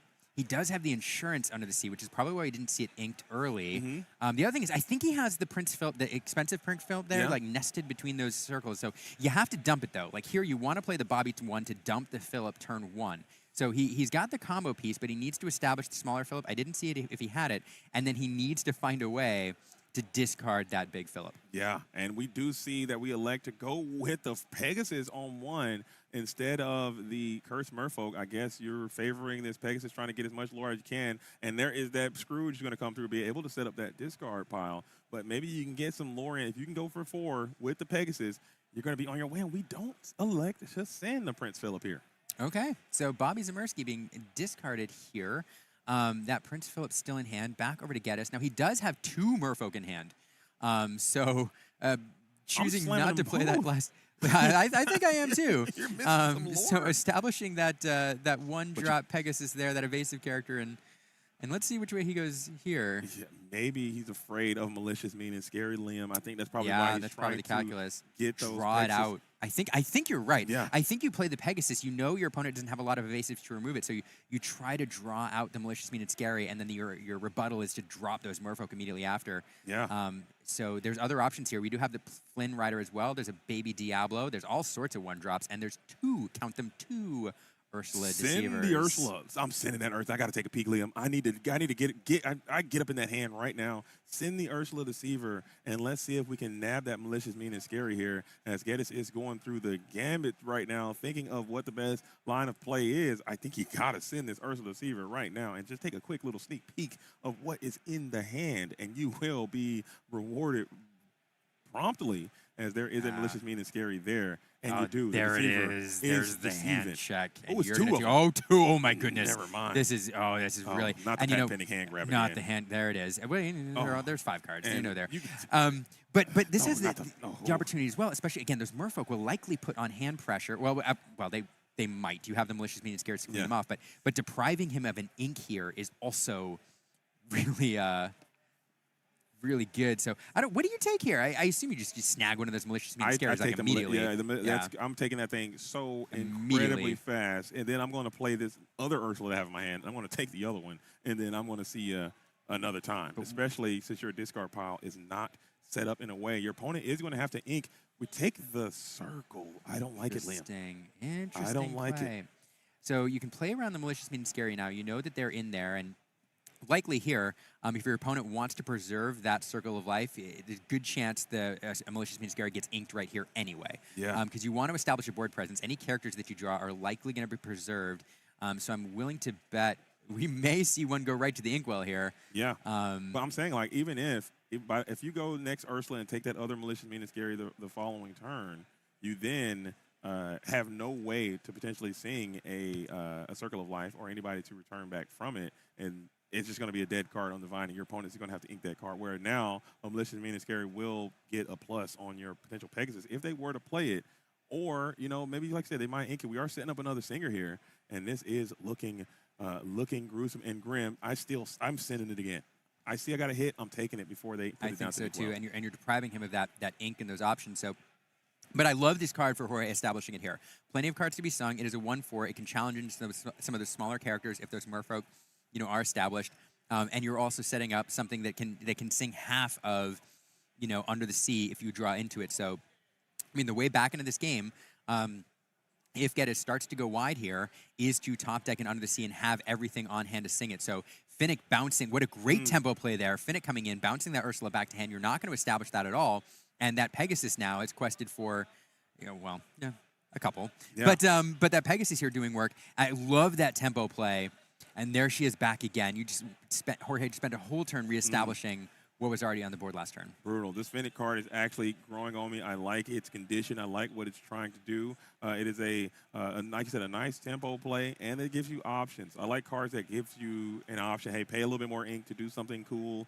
I think that's a great design space, and I hope the game designers continue to develop cards like that, because you can play it on 1, or you can play it with 3 ink and then get some extra utility out of it. Maybe they give us a Finnick Floodborn. Could be really nice to just really add more layers to what this card can do. Floodborn Finnick, I would die. Sign me up. And it's a great point. One of the things that makes Finnick so great, replicating Kit Cloud Kicker's ability, and Kit Cloud Kicker was so good because it was a catch-up card. Yeah. There is such a powerful advantage on the play here that Lorcana needs cards which allow the person on the draw to ruin your opponent's tempo, and by that I mean a card that deprives your opponent of a resource or a character at the same time as you establish one of your own. And Finnick is one that does that. It swings the board state in a real way that gives you an advantage when you're on the draw. And so we need more cards like Finnick to I think, fix some of that play-draw disparity that we see. Yeah, that's a very valid point. And we're now I think some of those Whisper cards can do that. I think cards like with more Rush, I think, can do that. Elsa the Fifth Spirit comes to mind as a nice great catch-up example. card. Great example. I think there are some cards that are starting to be introduced to that, and we also saw that coming in Winter Spell in the next set that we have. There's going to be some additional cards. The Angel comes to mind, being able to be a singer on 1 or 3 singer on 1, singer 3 on 1. Only if you're going second, if that makes any sense. So introducing those mechanics, I think, is a very, very great point, as it will help our our game become a little bit better. So now here it is, 2 ink. We got another Ursula Deceiver. Oh, there it I is. need you just to look at my card. I don't need you to grab. Please get your. We don't need you to. I don't like. I hate it. I really, really, really don't like it. This I don't like. Not a fan. I am not. Just lay them on the table. Just look at. I don't need you. Especially, you're flipping, and I really don't like it. As now, this is a slight punish, as you could have gotten both copies of Malicious Mean and Scary. So that seems to be something that you're running through now, as you're leaving that Circle of Life in hand. And this is maybe you're going for that second Circle of Life, which could spell, that it could play leaving 2 Malicious Mean though. At this point, I'm gonna be crazy. I actually might take the circle. I think I can play around the Malicious Mean and Scary, and I think the only way, you can shift the Phillip into play later, but it's going to take a lot of work at this point. But I think if you want it, you could sing them both and then maybe start challenging. I don't know, like get a little pseudo board clear in with the if you go double Malicious Mean. I think you have the Ursula Vanessa who can sing one, you can hard play one, and that's 2 damage spread across everything. 2 cards out of hand, I don't know. I think you're right. I think first I probably take the first Malicious Mean and Scary and then pick the second one here. Yeah. But now that I've committed to getting those to playing around the Prince Phillip recursion and getting that Circle of Life out, I think maybe I go that way. I'm not actually sure. I'd have to think about it some more. Yeah, I think because right now, especially hypothetically, if I check the discard, if we go turn 1, Bobby Zimmerowski put out maybe a threat, a Stitch is there, or a Prince Phillip, or whatever, then I might be more inclined to go double Ursula into double Circle of Life. That's true. In this situation, you got Bobby Zimmerowski. What are you realistically going to hit Circle of Life on? I think I'm totally fine with taking. Now you can't even play this Recursive Merfolk. You're just going to get blasted with the Malicious Mean and Scary. You're going to get plussed on here. I don't like it. I think you get them both out of there when you can, and then just continue your game plan. You probably could win before a Singer is even established and a quality target there. Oh, by the way, you don't have any damage on the board because of the Malicious Mean and Scaries are no longer part of the equation. Yeah, no, hypothetically, had you picked both, you certainly feel a lot better with those 2 Circles of Life like bricks in George's hand. So, but here, nevertheless, the situation we're in, there are 2 Malicious Mean and Scary in hand, so both available here. There's Aurora Waking Beauty coming into play, and we're going to send Scrooge off on a quest, and now we do have those Malicious Mean and Scaries in hand. We can sing one, but no, we're not. Wait a minute. Yeah, I think I'm singing that for sure. Maybe you are in an ink crisis and you don't want to do it, but that is a for sure let's get them sung situation, because that is just going to give you more lore that you are now going to be losing out on, as Geddes is free and clear to quest super, super aggressively all the way up to 12 now, Liam. That is a lot of lore that you gave away there. Yeah, a lot of lore, and I think that may be close to game here, because there's 1, 2, 3, 4, 5, 6 on the board. We have the Honeymare, and they're going to gain another one. We have a Gaining Knowledge and Wisdom in hand, so we're effectively at 15, and there's just a lot to clear off there. And Under the Sea would do it, and Under the Sea on the top deck would be fantastic at this point. But the fact that Jorge hasn't slammed it, or George hasn't slammed it down yet, leads me to believe that's not what we. Oh, wait a minute. Wait what did he take it off the top? That has not been in the hand the whole time, has it? Has it been there the whole time? Wait, that's not. Oh my goodness! All right, rewarded there for drawing it out. Punished. My goodness, that is crazy. My goodness, actually crazy. Actually insane. That is actually insane. And now. I'm tweaking there in this spot. You can rebuild, but that's crazy. Fools, because now we've got the Merfolk in hand. You rebuild at this point with the Merfolk, but there's both Malicious Mean and Scary in hand. There's that Pooh making an appearance over there, poking his head in. And now you have to play around it. I think you could potentially let this Flynn quest and hope for a better target to hit. But now your opponent's going to have to play for it, as Mo Glee is going to swing on in, and this can hit. Some gathering here. Great. Oh, what a great pick. Wow, the comeback is starting. We are starting to believe, as double hand on head for Geddes, who gets double Malicious now, and you got another quest for 2. I ain't heard no bell, as the Pooh Honey Wizard hat can't lose here from this spot. Okay, there's still a lot of game left, but man, the energy is starting to turn. As that Maleficent. Oh, what a 1-2. Ooh. Big 1-2. That was a swing. Yeah, I'm not sure which one of those came off the top, but getting 4 lore on the board feels really good. Both Malicious Mean Scary in the discard pile now. Jorge is going to have to top deck things that he needs to remove stuff and can't quite turn the corner yet. I mean, he is at 8. So is actually, I didn't realize how high he was, actually creeping his way up. But now look at the impact of that Mowgli. Losing that knowledge and wisdom looms really large here. And that just slows down a little bit as the chip comes in. Chip now being able to rip the Palace Guard from hand. That is another powerful discard as you are questing. Can you win that race as we just got a little 4-piece there. 1, 2, 3, 4, 5. Lord being added at 14. So that's 1, 2, 3, 4, 5, 6.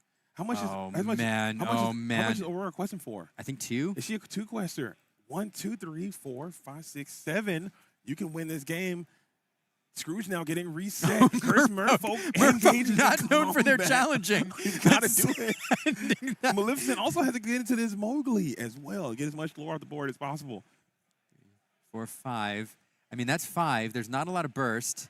And 1, 2, 3, 4, 5. Yeah, that's not a lot of burst. So that, oh my goodness, that Scrooge McDuck, the Murpho coming in, not knowing for their challenging, sending it back, or sending that Scrooge McDuck back. And Get is now at 15. Does have game on board himself. So George will have to commit something to sending something back to hand. Of course, that chip going to Maleficent is easy choice. You could have double challenged and kept the chip, but in this case, I think looking for the lore. No, or go after the just setting yourself up for a nice circle of life off the top by discarding that Stitch into the discard pile. Still questing with all these other glimmers. What? Aurora is questing for, does she quest for 1 or 2? For 2? She does quest for 2, and now the clock is on 17 now, being threatened. I don't think you can get there. Can you go for 5 right here in this turn? You need 2 knowledge and wisdom is what you need. And you need 2 knowledge and wisdom, and you need another ink. So there's a line, like assuming he drew both knowledge and wisdom here, there's not enough ink to play. I think that's it. Oh my goodness, what a comeback! I didn't think he had that. I didn't think so either. What an awful opening hand. And we played through it. Oh my goodness. That is talking. Wow. You know what, Liam? I'm a big proponent of scoop them up. Okay, hey, the game is done. Let's scoop them up and let's get on to the next game. I'm going to save the time. Let's scoop them up and scoop them up. That right there might change my mind. You never give up because you never know what's going to happen on top of your deck, especially when you have live outs. And that we played double Ursula. And you saw him. We were talking about it. And then, boom, here it is. You got the Singer set up. Under the Sea. We'll see you next time. And that really, really just turned that game around. Shout out to Jorge, a.k.a. George, for being able to stay resilient and fight through some serious adversity there. Yeah, and this is what I'm going to have to go back and watch and think about some of the lines, because the one that I'm really fascinated by is the one we wrestled over is the Circle of Life rather than the Malicious Mean and Scary. Yeah. And the Malicious Mean and Scary came into play. They were both double played to get rid of a Flynn Rider, I believe. So it's just a 1-2 there. Right. Now, you change that up, and imagine that Flynn Rider sticks around because those Malicious Mean and Scary aren't there. But those Circle of Life, he had 8 at that point in the game. Very true. But he had 8. But at that point, there still wasn't a very viable threat to bring back. And you could have had those Curse Merfolk down a couple turns sooner. You could have had the Flynn Rider down a couple turns sooner. And that's lore that you're never going to get that back. You just missed out on it because you had to play around those Malicious Mean and Scary. So that is just something that I think you never know. The Under the Sea was coming. You did have some installation with that Flynn that you had that did end up getting banished by the double Malicious Mean and Scary. So we'll never know. This is something that you have to go back and get into that hyper geometric calculator of what could have gone Doctor Strange through a multitude of different universes and see what could have been. But that's one thing I think we're going to look back on and be like, oh, maybe I could have done that. Yeah, I don't know which was the right play. I think in your opinion, and I think I agree with you, and I'm snapping those Malicious Mean and Scary. But but it is interesting thinking about because I'm really interested to know what George's line of thought was there. But nevertheless, an amazing game,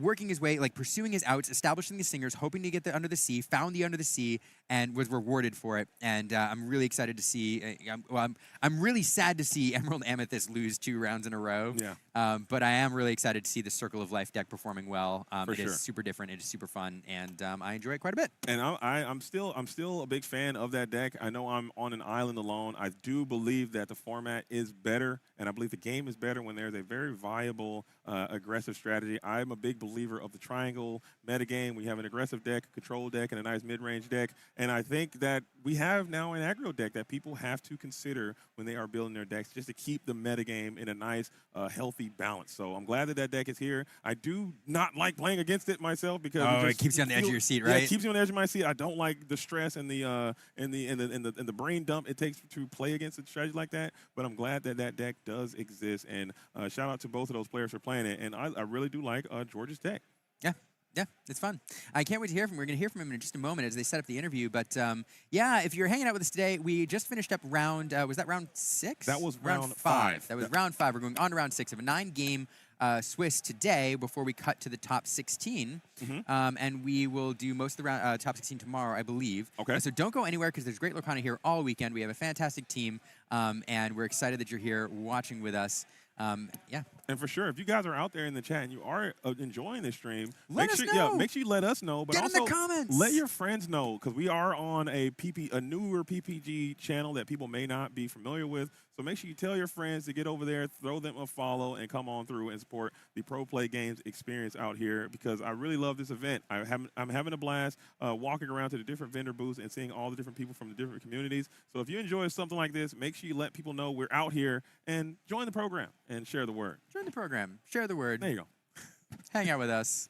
Say hi in the chat. There you go. This is Talk a lot to of us. fun. But I realized, Liam, that to get into this chat, there is a 10-minute cool-off period to even speak. So maybe there is maybe people want to talk, but they simply cannot. I found that out the other day. So people join in and like, oh, I gotta wait and I gotta follow. I gotta do all these kind of things. People just don't want to. They want to show up and show up. Really want it. Yeah, you gotta really like everyone really who's here want it. now. They really want it. Okay, all the real ones out here. Yeah. There you are. Look at all the real and the chat here. Chat. Fire it up. So absolutely, a lot of fun. Yeah, it is really great. The meta out there is really fascinating, GD. I know you've been walking around as well, and we're seeing a lot of the top 4 decks that I think we all expected. We all know what they are at this point, but there is a lot more spice than I thought. There is. This is a spice. This is a spice ball, Liam. But it's not about what I have seen. It's about what I have not seen. And I was so hoping that when this Whispers in the Well meta that we get Ruby back into our metagame. I thought they rotated Ruby out of Lorcana. I felt it was back there for a moment. They had a lot of success in some of the other CCQs, and I thought that Ruby had returned. But Liam, I walked up and down those tables, and usually, even at table 700, you see somebody playing a Ruby deck here or there. Not even there. No, there was not a Ruby deck in the hall at all. There was one person yesterday who said they were going to play Amber, Ruby, Hyper Aggro. Yeah. And I have not found it. It's certainly not at the top table. Yeah. So, but good on them for that if they played. And yeah, Ruby continues to be lost in the wilderness here, which I'm not gonna lie, I'm not super sad about. Yeah. I'm not super sad about. Oh wow, hot take for Liam. Okay. You can come back next set. Next Okay, set you can. okay. You are in 2 sets timeout for what you did to us for the last so 6 long. sets. Gotcha. Yeah. You Okay. are in timeout, Ruby. But Liam, I believe that they are ready over at the interview booth to talk to our winner, George, a.k.a. Jorge. Let's take it away with Willow Bees.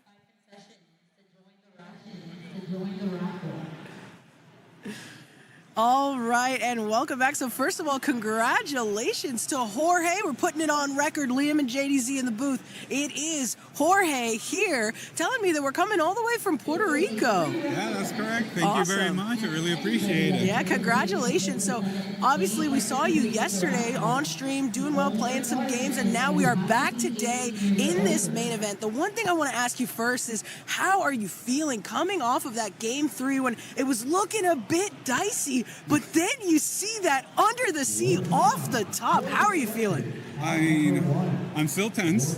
I'm not gonna lie. I'm still tense. Taking it all in, you know, it's like, wow, definitely very happy. Yeah. Excited. Hoping G does well too, because like he's a great guy. He told me that he's been playing this deck for a while. Nice. And like, I mean, he did great. He put me on the ropes too. It's just like, yeah. But yeah, tense, happy, just, you know, a lot of things, off emotions. Absolutely. But, you know, just happy to be here. Happy I'm doing well, having fun, just compete against a lot of great people. Yeah. enjoying the moment, taking it in. Absolutely, taking it in indeed, and looking good while doing it. Might I say, this is such a fun ensemble here. So we're loving the inspiration behind the outfit. One more thing I want to ask you about that match, though. So this is something, like we said, we saw you playing this deck yesterday. So you're feeling comfortable. You've got the reps in. Going into this, though, when you realize, okay, I'm up against another aggro strategy, was that something you were a little worried about because you had some of those top end cards like the Circle of Life? I mean, seeing 2 Malicious, meaning scary in hand, seeing 2 Circle of Life in hand, not really the characters that you needed to push it over the edge originally. Were you a bit worried, or did you trust that everything was going to work out in the end? So, first, for the actual deck itself I was going against, I played against it yesterday, first round. Okay. I've never played against it, so wow. that helped me feel a little bit more comfortable. And actually, I saw it in my first hand before the mulligan, and I kept it mainly because G played it against me in the second game, because so far no one had actually played green Ursula, which I actually have on my deck, but I never thought, oh, I might get Ursula. So I didn't consider I might get Ursula, so because of that, I was like, I'm going to keep it just in case he decides to do it to me. Because so far no one has done like Mowgli or Ursula, and good thing I did, because it's part of what kept me in the game. And yeah, so that was just luck, but learning as you're playing, which I feel is like just one of the things I've been doing throughout the tournament. It's helping me like just develop myself as a player. Absolutely. Learning while we play is an incredible thing. You've done a great job at it, taking all of those lessons that you learned from yesterday to now bringing it into the main event today, continuing to crush it on stream. Congratulations again. Before we throw it back to the booth, we have some other things lined up, but we want to ask you, because, again, we got this amazing getup. I hear you've gifted someone who we might be talking to very soon a similar hat. Tell me, what shout-outs do you want to give? Where did you get the hat? Where can we all get one ourselves? I mean, I got the hat at DisneyStore.com online. Amazing. I got it because first a friend of mine wanted to wear to a tournament. This, and then there's a ticker one. So we got them both. That's for a friend in Puerto Rico, Sammy. Lots of friends in Puerto Rico I want to call out. My Team Enchanted Alliance, Hector and Gabriel. There's a friend, Danny. I also gifted another Danny here. You might see him. He didn't know who Orange Bird was, so I thought he might get him another gift, Orange Bird themed gift. We'll see. I want to thank, again, the other guys from Puerto Rico, my roommate, Dave Nunez, Dick Burns, another great name in the community, all of the Forbidden Mountain. They're all here. They're good friends. They helped inspire the deck, really. I'll admit. They're the ones who came up with it. I've just been looking at it. I've been learning from it. I just love the deck. They're all great friends. Sky, who I played against last time, he's always been a very friendly guy that I've met from previous DLCs. And just lots of people. Katie, Lord Keeper's Inn. I've also met her. She's been walking around here. Awesome. Just, that is incredible. Awesome. Yeah, well, it's a great community. It is. I've just met you, but I know, you've it's been been amazing. great. Thank you so much, and congratulations to you again. Look, that And Pooh shout out Bear to G. hat. Oh, yeah, shout out to G. The Pooh Bear hat giving us all the warm honey feelings in our tumblies. So we're going to throw it back to the, there we go, we're locking in. We're going to throw it back to the booth, but we'll be back in just a couple of moments with a nice little surprise for you. But guys, we're going to throw it back to you guys. Thank you so much, and congratulations again. Thank you so much. I appreciate it. Have a good one.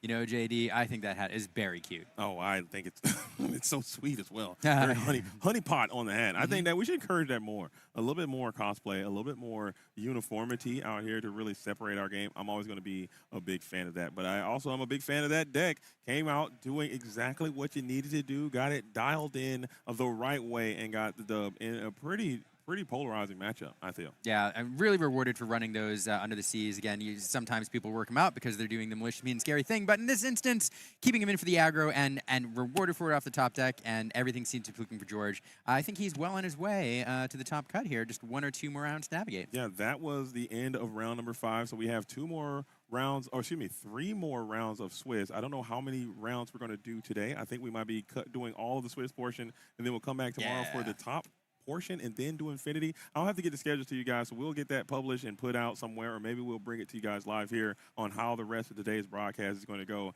But so far, so good. There's been amazing turns that we've seen, amazing decks. Maybe we can keep that going and see what's placing high in the top tables of this event right now. Yeah, I can't wait to go out there and scout and see what's going on. And the other thing I want to note too, like we're seeing a lot of established players, and we all focus on the names that we know. We've seen John Williams on here a few times. We've seen Dan for Forbidden Mountain, Sky's out there, and a lot of wonderful people.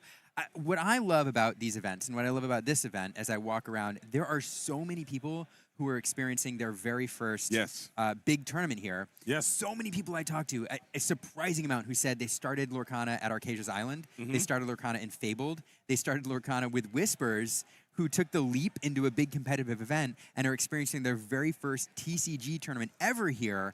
And so those players are getting to battle it out with some of the best in the game. And I just love that about this field out there. And that's such a great point. And I think that is just a great story about our game in general. And it just shows that our game is still in a very healthy spot, and we're continuing to grow because we are bringing in new players. A lot of times in TCGs, how long have you been playing this game? I've been playing this game for 25 years. I've been doing it for 30 years. You know, that's let me tell you about Alpha of the Ice Age. Here we go, baby. I've been playing this game for 17. You know, hey, this is my first year in this game. I've been playing this game for 6 months. I've been playing, and that's really cool. We do have our OG players who've been playing since set 1, but I love to see that too, because I've been sharing some of those same stories. Shout out to the young Illuminator Jackson playing that Sapphire Amethyst strategy today. Hopefully he is doing well. I got a chance to meet him and take some pictures, and this is his very first Digital Lorcana tournament that he's had that he showed up to. Him and his mom were out there, and I wished him well. Hopefully he's doing well. If not, I just told him, hey, get out there. Yeah, don't stress you just said it. his name on stream. Hey, have some fun and relax. Don't let the moment be too huge for you, and just remember, have some fun. And that's my message going out to anyone who's thinking about playing this game, because there's a lot of anxiety. There's a lot of stress that goes into participating in these tournaments. I played in most of the tournaments, and I still feel that all the time I sit down to do any of this kind of stuff. So my message, hey, relax. Remember to try to have some fun and just let it come at you piece by piece. And then whatever happens, happens. If you lose, and you're probably going to lose, just whatever. You're on borrowed time. You just get better and make those experiences and just get better as time goes along. So that's my message to anyone out there that's giving it a shot, because there are so many people probably in the chat right now. I don't want to do it. It's not for me. I don't think I'm good enough. You're good enough. You're adequate enough. You got the skills. Just get out there and give it a shot. And next thing you know, you might be a Golden Mickey winner. Yeah, because at the end of the day, you have hundreds of people playing, and only so many make the top cut. 16 in some cases, 8, 4, whatever. And the end is not the win. The end for most of the players is the experience that you get while you're playing. It's the enjoyment you get out of the game, and those are the things you're going to remember some of those games. So with that, I'm getting the hurry up signal from production. So I think we're going to go to a very, very, very quick break for a transition. Don't go anywhere. We've got plenty more Lorcana to bring you. We'll see you in just a moment. Okay.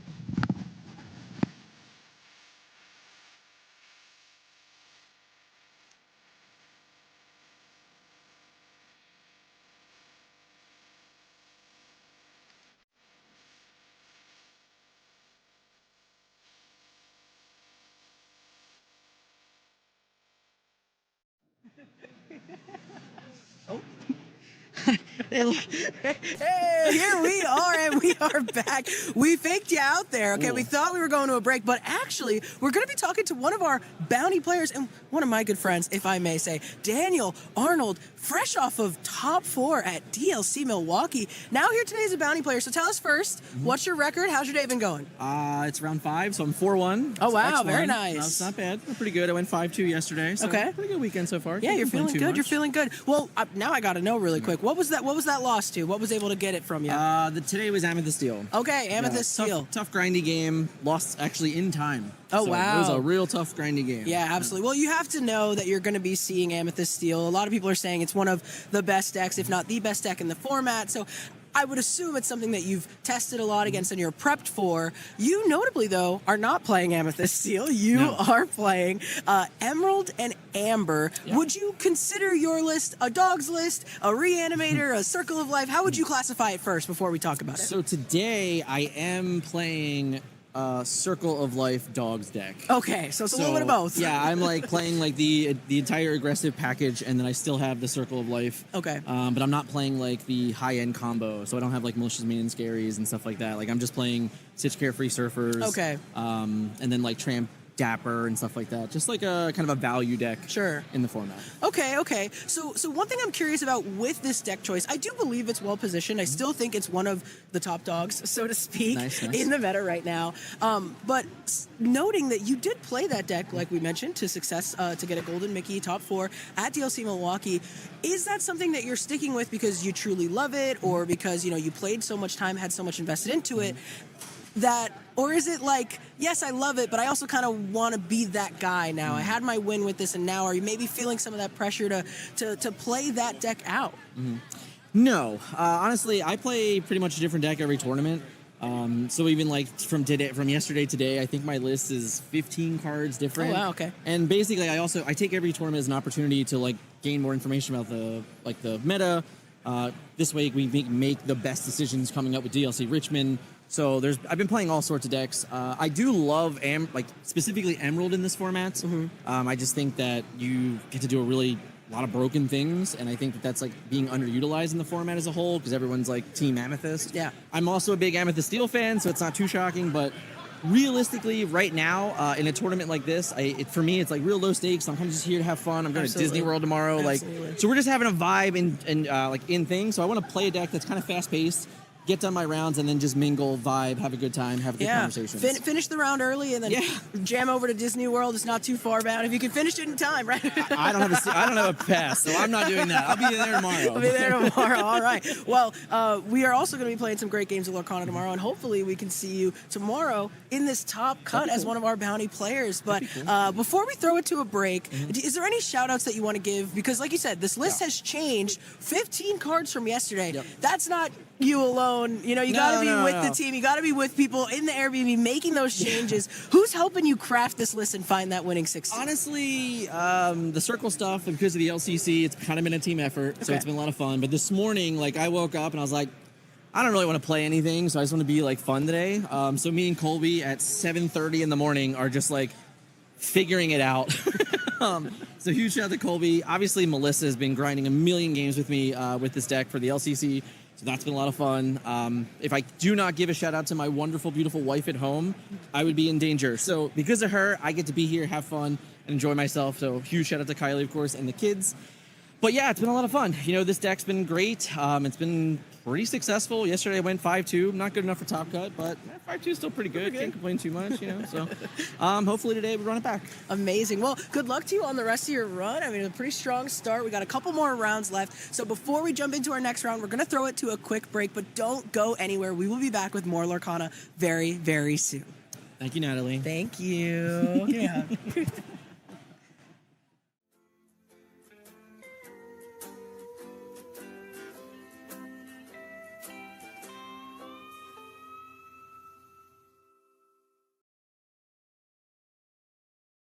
Spreadsheets, business models, gaming? What does this all mean? Oh, hi. I didn't see you there. Let me put this down. But while you're here, let me ask you something. Have you ever wanted to take your trading card game hobby and turn it into a business, but you found it impossible to find any product at a rate that you could possibly make money from? Or are you a player that's struggling to find product for the games you love? Well, have I got the solution for you. The PPG Investment Patreon can be your one-stop supplier for your trading card game needs. The Patreon will serve as a way for you to get products at a cheaper rate than TCG Player or any other market value without getting those distributor connections. Here's how it works. All patrons will immediately gain access to the PPG Investments Discord. This Discord will serve as a hub to promote requests for product, video releases, and as well as creating community engagement. Then, depending on your specific membership tier, you'll be able to place pre-orders for all games that we currently carry, and that list is always growing. So, here's the tiers. We've got the bronze tier. For $50 a month, you get the access to pre-order up to half a case of any product release that you want. At the silver tier, for $75, you can order a case of any product tier or product release that you would want. And the Big Daddy tier at $125 a month, you get the access to 3 cases of a product release. Now, this specific allocation is only tied to a singular release. So if there's multiple games that you're interested in and you want to go hard, we suggest that you do. Our goal is to help you create a successful TCG side hustle or to get the product that you desperately want to have. The only problem is you got to act soon, because once each tier is capped out, there won't be another opening until possibly next month. So don't wait and join the PPG Investment Patreon today.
Check out ppgeventmanagement.com for events and tournament information.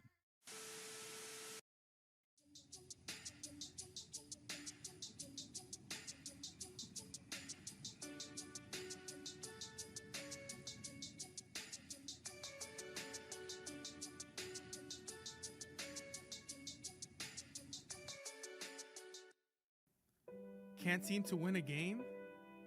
Opponents got you down? Can't even hand shuffle right? I promise you, it's not a skill issue. It can't be you. So it's gotta be a chair issue. So throw out that old nasty chair, and it's time to sit where the pros sit. The eWin Gaming Racer Chair, Champion Edition. Let's be plus. With excellent lumbar support, magnetic armrest, and a magnetic headrest that's detachable, it's nothing but comfort for our pros as we play games. The eWin Gaming Chair has soft weave fabric material and hubless casters padded with PU coating to ensure the smoothest rolling capacity. PU coating also protects all kinds of flooring from scratches created from the chairs using ordinary wheels. Check out the magnetic headrest that you can take off and adjust depending on how comfortable you want to be. If you want to order one of these chairs, check out eWin in the affiliate link below, where you can use the code PPG for 30% off. eWin, supporting where the pros play. And PPG, where you play with the pros and sit like a pro. Want to advertise the product you represent on our streams? Great! Shoot us an email at info@proplaygames.com and we will discuss running your ad.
All right, and we are back. We psyched you out again. It was not an hour-long wait. In fact, the wait is very, very short because we have some players sitting down at the table. So I am now Color is Law, and this is now Willoughby's. But that's okay because I believe, like I said, I believe we're about ready to jump into the game. So we'll get that sorted.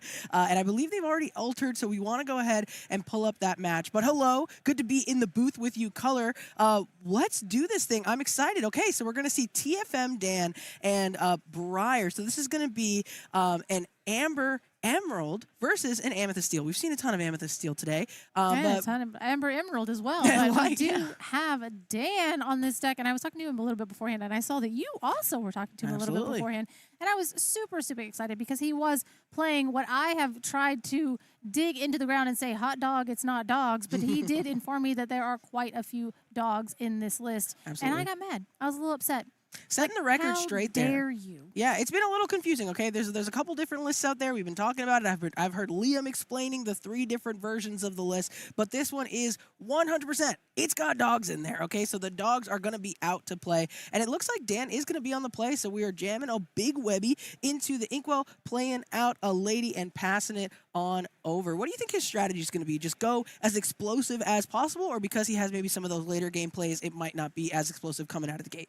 I think it depends. I mean, us being on the play, it really makes sense to me to where I do know that there is a particular card in this deck that is going to make me lose my mind when it comes out. But I think at this point we are going to go a little bit faster too, keeping in mind that steel remover, trying to play bigger bodies to make sure that we are able to continuously go wide. And I think we are going to go play a Bobby on 2, which is not necessarily what we want to do, but that's okay because we can play a reduced cost tramp, but we did discard the Stitch Carefree Surfer into our discard, and that is the indicator that Circle of Life is in that deck, and I am so excited to see it. However, this is not the deck he was playing in the LCCCC. This is actually a blend of the two, as we went for a Bobby into a lady and then a no quest. Because, again, we have the Surfer Stitch into the discard. We opted not to quest into that Captain Hook because we are trying to build singers. So that gives us a total of 3 singing power on the board. And I'm not sure if Shanti's in this deck, but if she is, then we will be able to sing on turn 4 and have a Carefree Surfer in play. Absolutely. We are well on our way to a Circle of Life. On the other side of the board, Briar playing that Calhoun down for 2 inks. So we've got a lot of defense ready. But as you pointed out, Color, Dan is not exerting these characters, at least not yet. So clearly he's got a plan here, and there it is. The story writes itself, folks. That is what we are here to say. You knew that Shanti was coming down, and now we can sing for 8 next turn if we want to, bringing that Surfer Stitch into play. And if nothing gets taken off of this board, we're also going to be able to draw 2 cards from that Surfer Stitch when it hits the board. So definitely, this is Dan living my dreams, because here we are. We've got Lady is a 0/3, and there's too much strength in it. So we're going to actually have to play a character and then hard play and then potentially get rid of the Bobby, and that is the only way we get out of this and how to stop the singing. Now, Briar is in the, we're going on. He's 4-1. So is Dan. Maybe he knows this deck, but we're not going to do anything to get rid of those singers. We're going to play a Cheshire Cat and pass. I mean, sometimes, Color, it's just about the patience. Patience is a virtue, and Briar here saying, you know what, I'm not going to make it all awkward and play out this strength and get rid of your singers. Maybe he doesn't think he has it. So we are going to see. Oh, but we're going to go get it with the biggest tramp of them all. God, this card.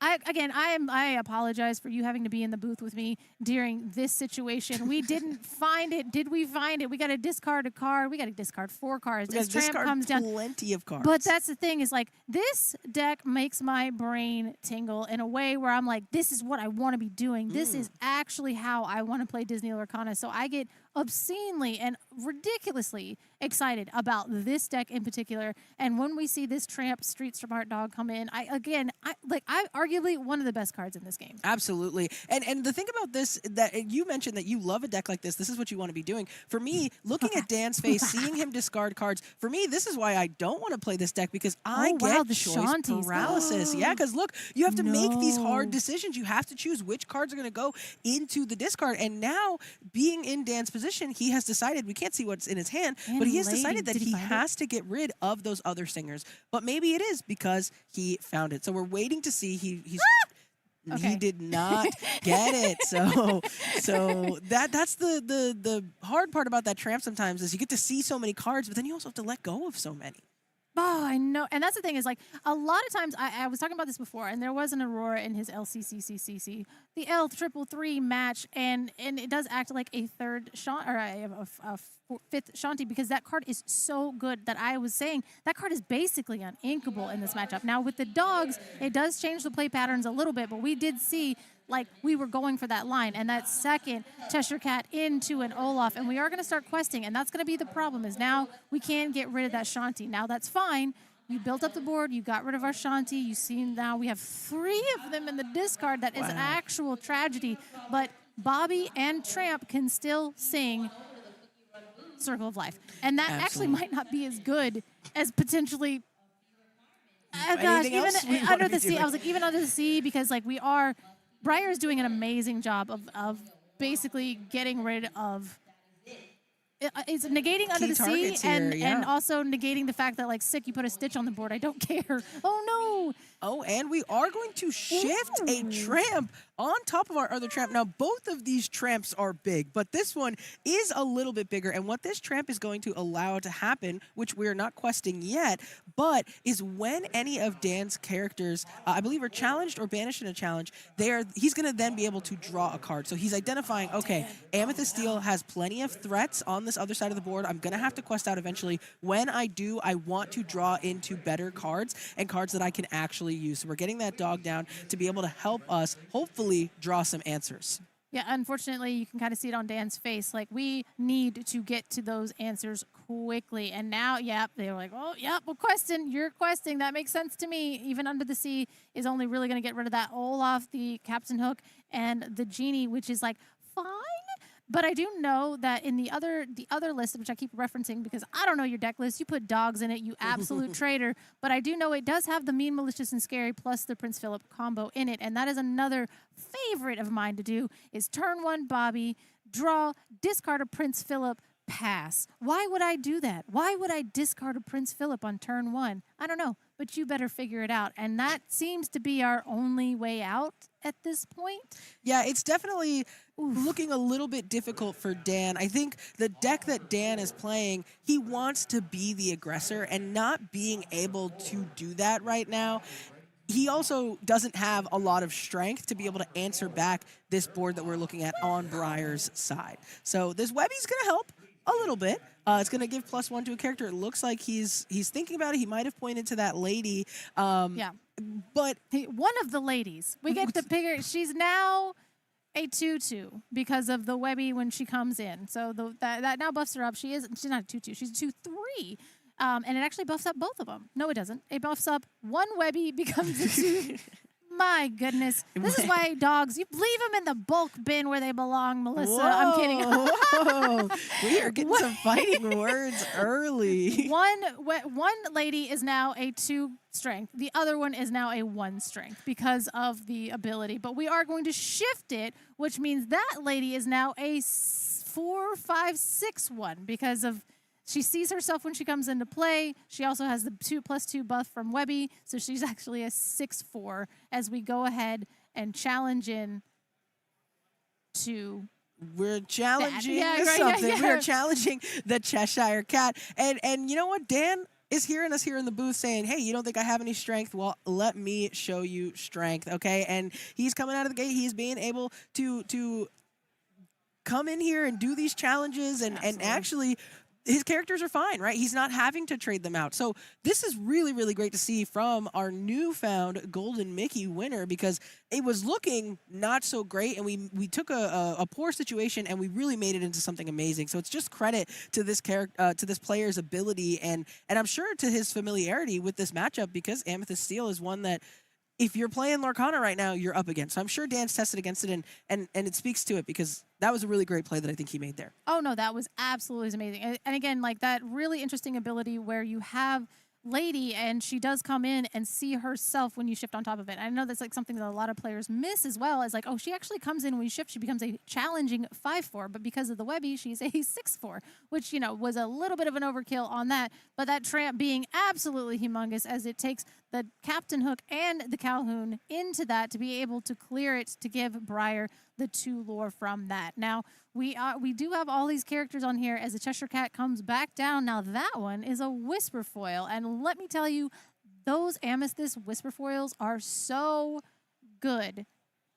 Well, yeah, okay, do so a we little are bit of a figuring, dice dance. We are figuring out, yes, the dice dance there, figuring out where is the best option for that damage to go. That's and yeah, gone genie. The genie's gone. And, no, it's not. That's a damn family dog. Oh my goodness. We are Too here. many dogs. We are here. We are halfway through the day, okay, and we are feeling it. But we're figuring it out. And you know what? Don't forget that Webby down in the corner there, okay? Dan's board has been cleared, but not entirely, because that Webby is still there. So who knows? But Briar is navigating this excellently, I have to say. Really just doing a great job keeping Dan off of it. But you know. Oh, Dan coming on back with a Lady Tramp 1-2 combo punch into the Webby, and Webby got hands and took on a Marine Sergeant. Absolutely. So he's using that Tramp to buff up that Webby and to be able to take that out, which is hard for a Webby to do, to take out a Calhoun. So Briar, though, going to be playing this Hades. Right. Looking for the deal. We're not making deals. But, well, the deal is made. It's gone to the bottom of the deck, and I think Dan's saying, you know what, I don't want you to have any more cards right now, because it doesn't look like Dan has any cards. So I think he's saying, okay, I need to kind of mitigate the card lead here, the hand size lead, and hopefully at least be able to get some of these things back off your board like I've been able to do. But I do think he's going to need a bit of a top deck to make it happen. Yeah, and I would say it's like the Hades where we see the Shanti, the fourth fourth Shanti. one. Okay, that's the one we needed. And hopefully we're going to draw one of those songs, because notably this has been a very quiet, songless song deck, as we do see another deal to be made. You can draw those 2 cards. I need the Shanti. This is the best card in my deck. Absolutely. I always like to say, if I put it on the bottom of the deck, that's me. I didn't make the deal. So I'm looking to make a deal. I said no. It goes on the bottom of your deck. But if I let you draw 2 cards, fine, I'll make that deal. Okay. So I like the denial. Like, you Okay. absolutely not. You put that on the bottom of your deck, and you do not draw cards, and you enjoy your 5-drop 3/4. I mean, this is. I think we also saw. Yeah, I mean, on Briar's side, like having 2 of these Hades back to back is really tough. But also this evasive battle right now. I mean, even the Cheshire Cat not being evasive, but having that 4 willpower. Briar at 12 lore to Dan 0 is in a very dominating position. And I think if you're Dan, you have to be wondering, where did it all go wrong? No songs. Yeah, it looks like we No are just songs. gonna go ahead and scoop it up. And you know, well, that maybe it is. Maybe we didn't get any songs. We didn't get to see our game plan. Meanwhile, Amethyst Steel just saw everything they wanted to, and so that's okay. We now get to be on the play, and maybe we can actually find what we're trying to do with our deck. Well, see, and definitely the thing that I would say it's less that Amethyst Steel got to see everything that they wanted to see. I mean, everything did line up for Amethyst Steel, and they did play in a really good way. But at the same time, a lot of this deck that Dan is playing is setting up. And when you're setting up, that's giving your opponent quite a lot of space, because you know that you have these comeback mechanics. You have the ways to deal with the board. And once you do the thing that you are trying to do, it is you are the problem, and they have to scramble to answer you. Now, what ended up happening is Dan kept setting up to eventually draw the cards that he needed to draw and never did, even with the Tramp, even with the Bobbies and everything else in between.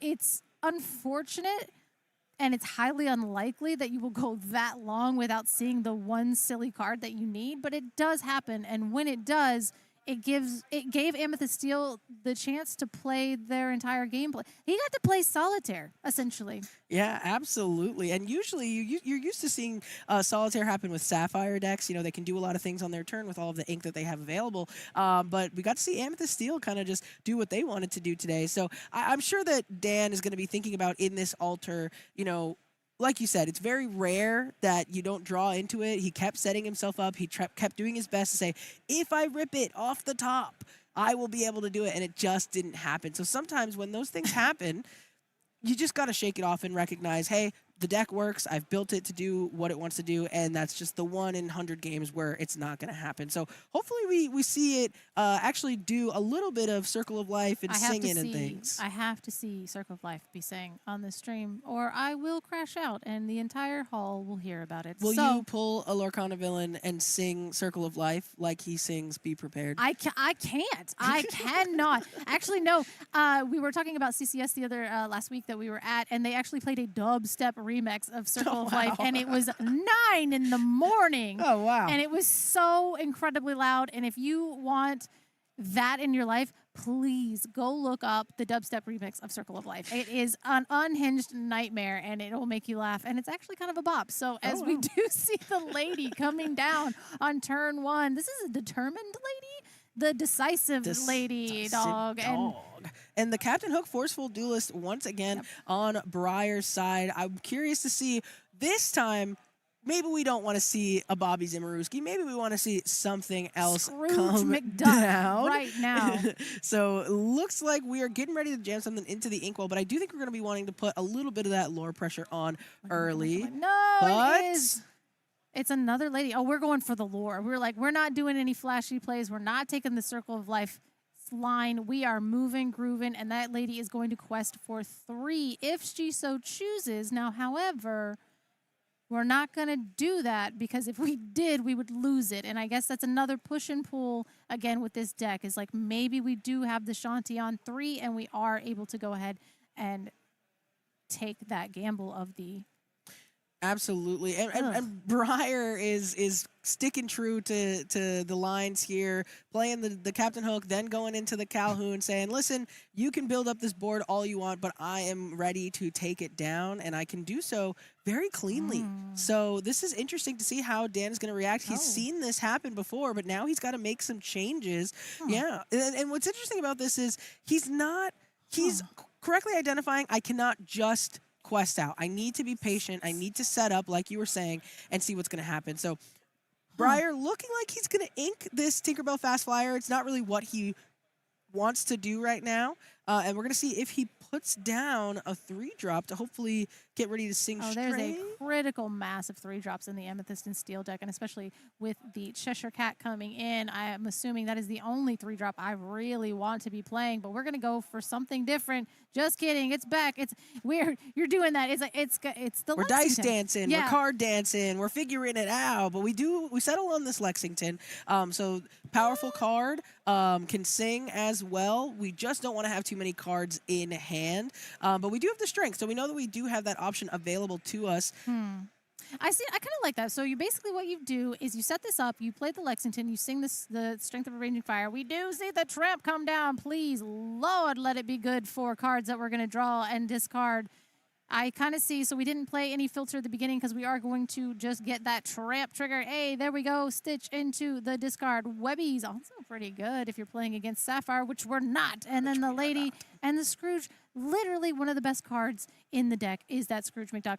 But again, we sing the Strength of a Raging Fire with the Lexington. That now he's Stone by Day. He doesn't ready, but he's still a 4/4. So even the fact that we cannot ready him, if you want to challenge into him, your whole board is not going to be able to withstand that. And you're not challenging with that Tramp. You're not. That's not what we're doing. No, it's not what our Tramp wants to do for sure. We are going to send this Timothy Q Mouse into the Inkwell. We're going to tap 3, play that Cheshire Cat. So now, if we choose to use the Strength of a Raging Fire, it is going to go for 4. But I would guess that that's not what we necessarily want to do here because we don't have any high priority targets right now. We do want to get some of those singers off the board, but our biggest singer, our most prominent singer, has a willpower of 6, so we can't use that strength yet. We might want to wait to leverage that card next turn once we can play out some more characters, but that is going to buy Dan some time. If Dan has a song, he can tap 2 of these characters, one of the 1-drops alongside his big Tramp in order to sing that Circle of Life and get that Surfer Stitch on the board, which is what we were trying to avoid in the first place. Yeah, we definitely want to do that. Again, like Under the Sea is not a song that we're going to really care about singing at this point because, again, we've got 3, 4, 3, and then like Captain Hook can go over to a gust of wind, so we really don't care about that. Briar absolutely setting up to make sure that an Under the Sea looks hysterical in your hand. Anyway, not hysterical, but sometimes, it'd be like that. But we are Circle Stitch is still very, very, very good. Now, unfortunately, what's going to happen, and I see him immediately. So he's got the Circle of Life. We got 7, 8, boom, off to the side. That's what we're doing. Singing And there Circle it of is, Life. there it is. Now we're going to see what we get. Stitch, Carefree Surfer, much better on 4, still great on 3 ink. Insane amount of 2 draw because we are able to have those extra 2 characters to get that draw. And now, what did we get? Did we get anything?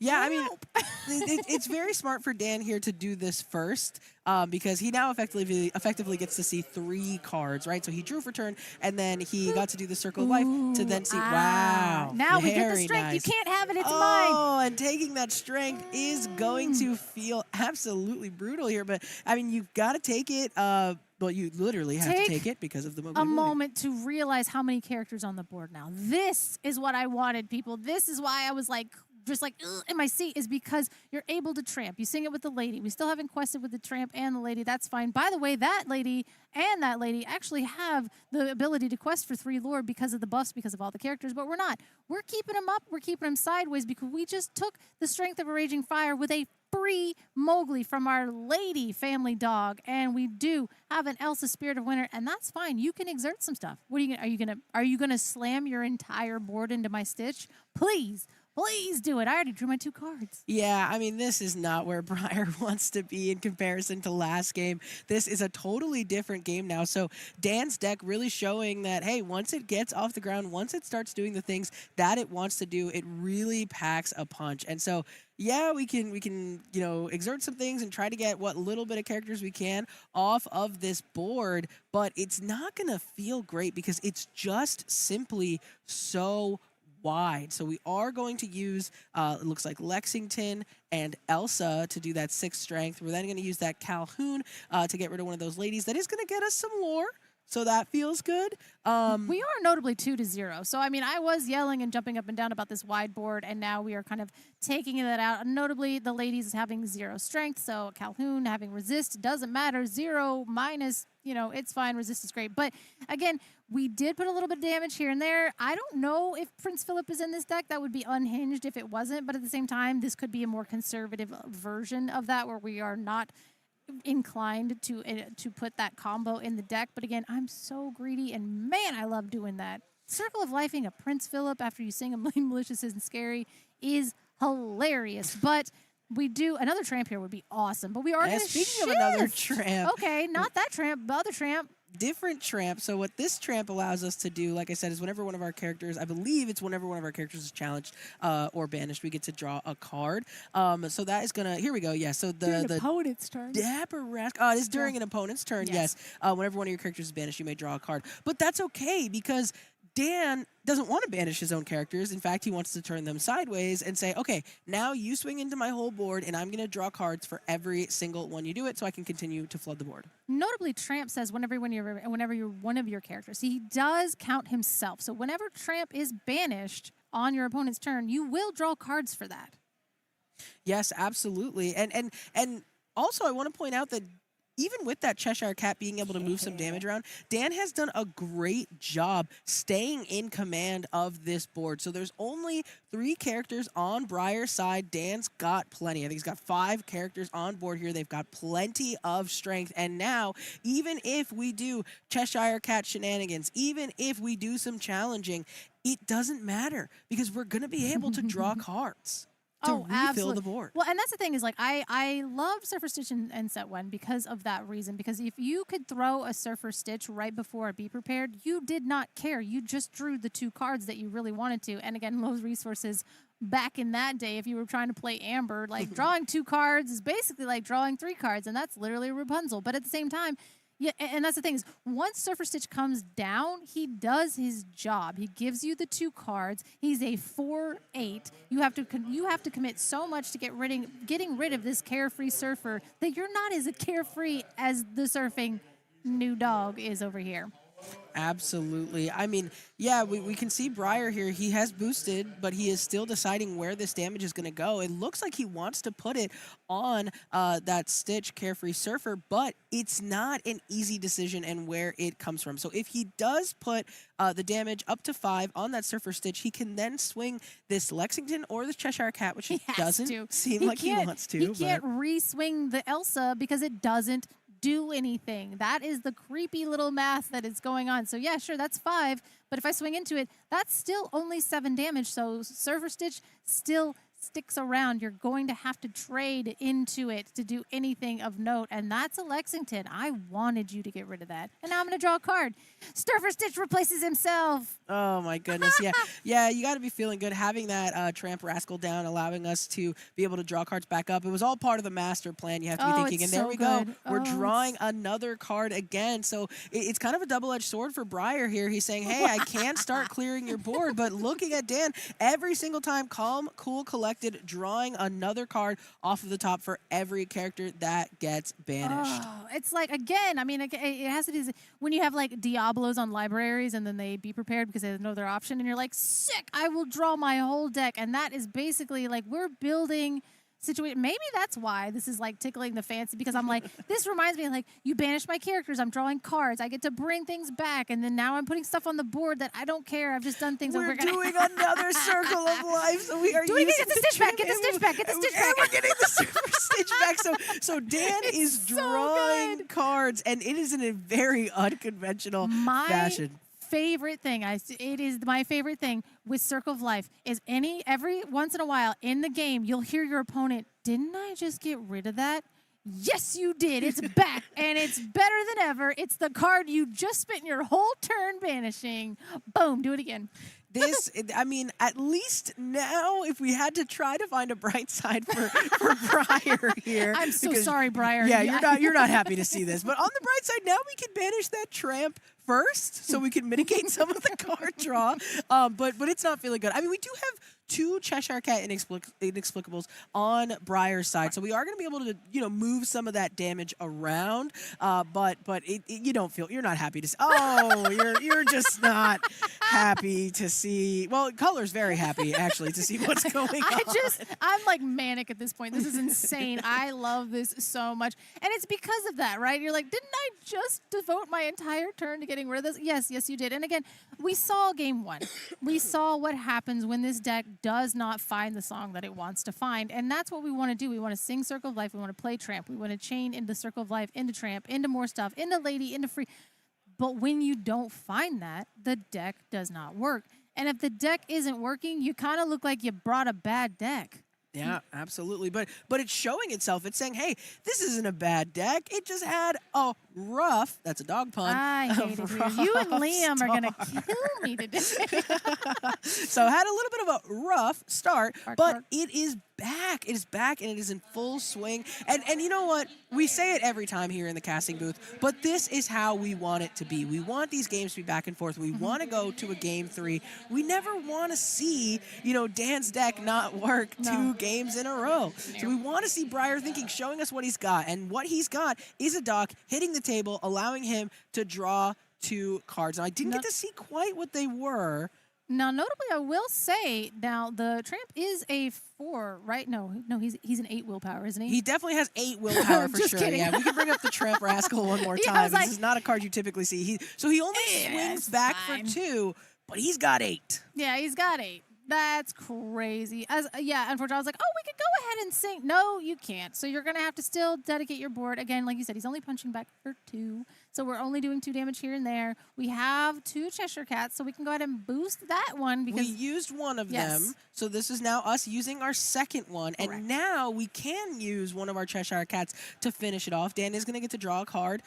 Is he going to get to draw 2? That is a fun little rules question. Yes, he does, because he Tramp sees himself. Counts himself. So there you go. Draw from the Tramp. Draw from the other Tramp. Draw 2. Dan he got it. He's like, Draw to Dan. I like that name. That's a good name. Draw to. Draw to Dan. And that's the thing is like we had to get rid of one of those tramps because even if you just like popped that Mowgli and didn't think about it, he was going to get 2 cards from the Mowgli. He was going to get 2 cards from the Dapper Rascal. So taking the Dapper Rascal and devoting that much of your turn to getting rid of that one character. Now, have you seen Circle of Life and slams another Dapper Rascal? A third Circle of Life. Please, no more rascals. I will not be able to breathe anymore, people. We cannot take man. any more rascals. And that's the thing with these decks. You know, this Dapper Rascal is... Oh, we didn't need a Bobby? Oh, we didn't need a Bobby? Oh, we don't even need the Circle of Life. We just hard-played it.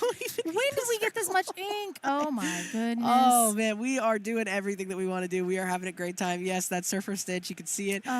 Notably, when you get to play, when you play it and you have 2 other characters on board, you get to draw 2 cards. Oh, we have the third Circle of Life. We have it. Oh, here we go. That is a reanimator strategy. That is we are getting our stuff back out of the discard. Like formation of discards. Something's like, coming back. You know what I mean? Like what is that? The organizing is just like absolute. When you fan it out like that, we got tricks for days. Oh yeah, something might be coming. There's no way there's a third Circle of Life. There's no way. You'd never see a third. I would Circle play 7 in a deck if they allowed me to do it. I looked at the cauldron like, are you like you look at a cauldron and you squint at it and you're like, is this Timu Circle of Life? Is this what No, it's not. No. It's not as good, but we are going to.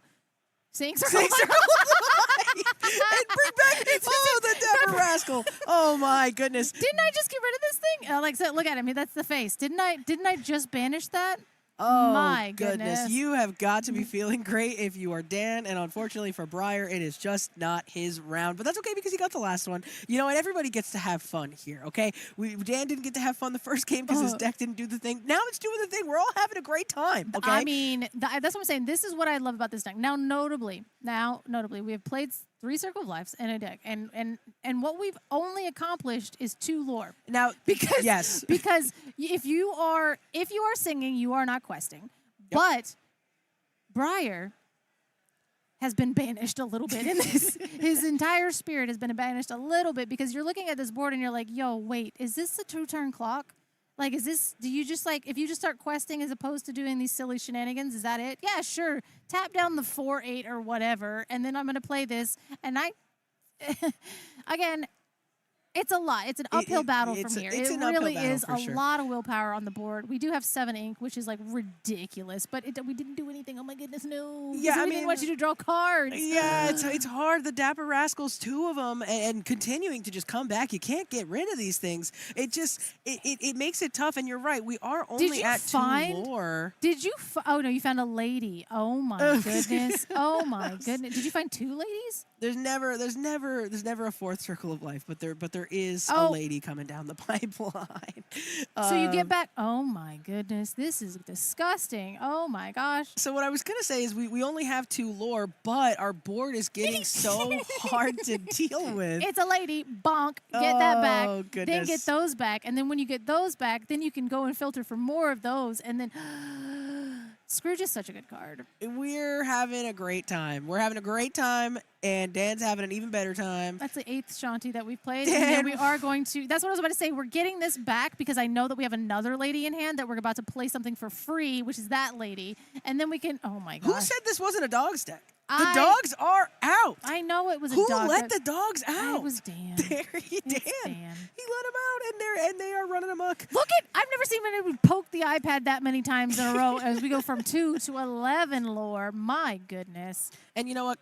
Yeah, I was gonna say. Like, I was gonna say, what credit to Briar? I don't even draw my top card. I just say, yeah, we can go next. Yeah, dude, let's just go. Let's go. I'll be on the play, and I'll never let you do that to me again. And that is actually a legitimate strategy when it comes to this deck.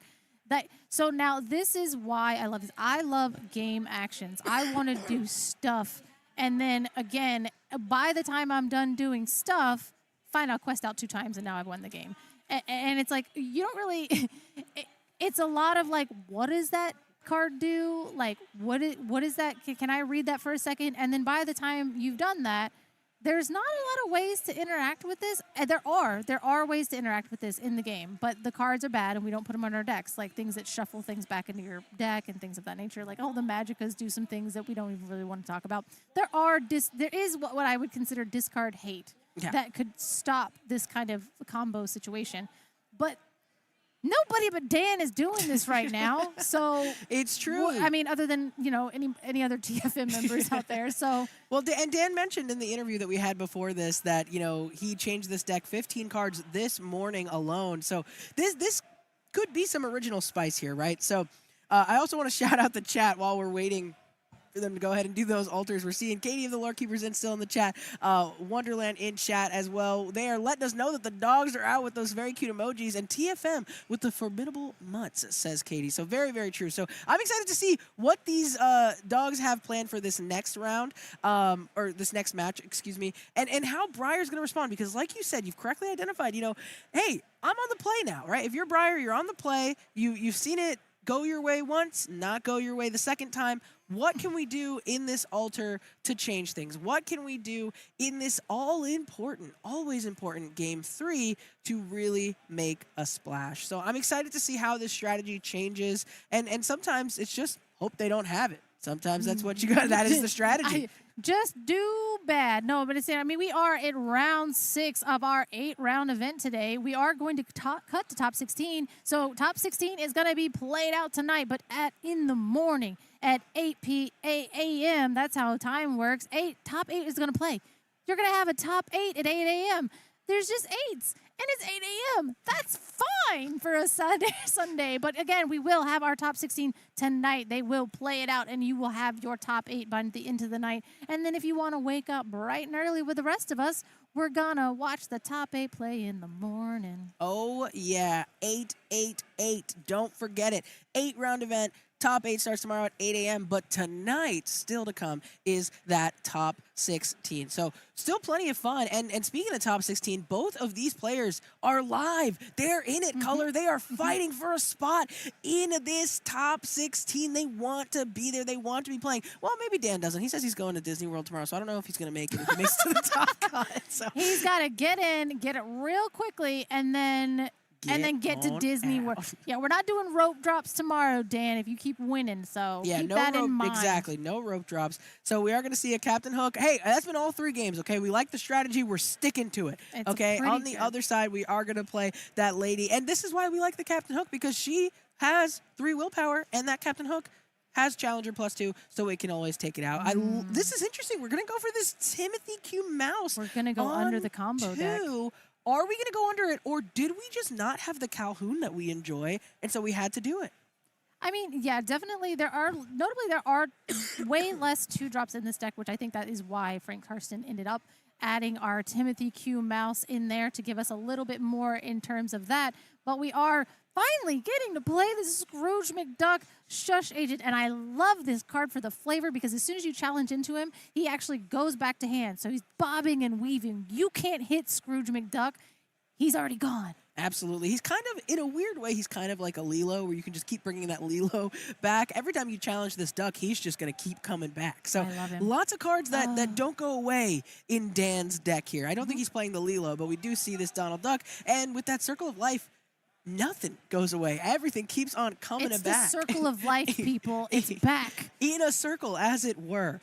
So we're looking over at Briar's side. He's getting ready to go to that 3-ink turn. It looks like he's electing not to play a 3-drop in the form of Giant Cobra, and instead going to be playing a 2-drop Royal Vizier, Jafar, and also a Palace Guard. So now, hold on. Now, okay, I can kind of see this. This is interesting. It's evasive on your turn. So basically, the Jafar does count as evasive on your turn. And so the Timothy Q Mouse does quest for 2 here. Dan being like, wait, is that the... Nope, that's the 2-drop Jafar. That's not our 3-drop pump Jafar. So Jafar's looking about the same all across the board. Shout out, John Cobra should have been a Jafar. Moving on. There are no singers on board. No singers on board, and yeah, this Timothy Q Mouse with that 4 willpower against 0 strength, and 0 strength is feeling pretty good, especially like you said when you said on our turn we have that Jafar going evasive to continue to build up that Timothy Q Mouse. So we don't care. We're gonna play more McDucks, or Scrooge McDucks, excuse me. We're going to play more Scrooge McDucks. Mr. McDuck, if you will. Shout out Launchpad McQuack. However, this is only 5 singing power as we go ahead and throw our third duck into the discard. Too many Scrooges on the dance floor is what Dan says as he throws his third Scrooge McDuck into the discard. And now we got to play a 1-drop. We got to get some more singing power onto the board. What are we looking for? Play a Bobby. Get there. Get where we need to be. Don't pass the turn. Don't you do it. Well, he's exerting that ink, so it leads me to believe that he has something that he wants to do a here. 2-drop tramp?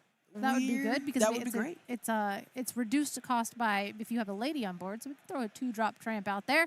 And that will get us a little bit closer to Singin' Town, and there we are. Yeah, that is going to come down, so we are going to be able to... 7. Oh, that's such a poop number to be. I hate that. Sorry. That's how my math works. That's what my brain does. I'm like, okay, sick. If we go 1-drop, 2-drop, Shanti, that's 8 singing power onto the board by turn 4.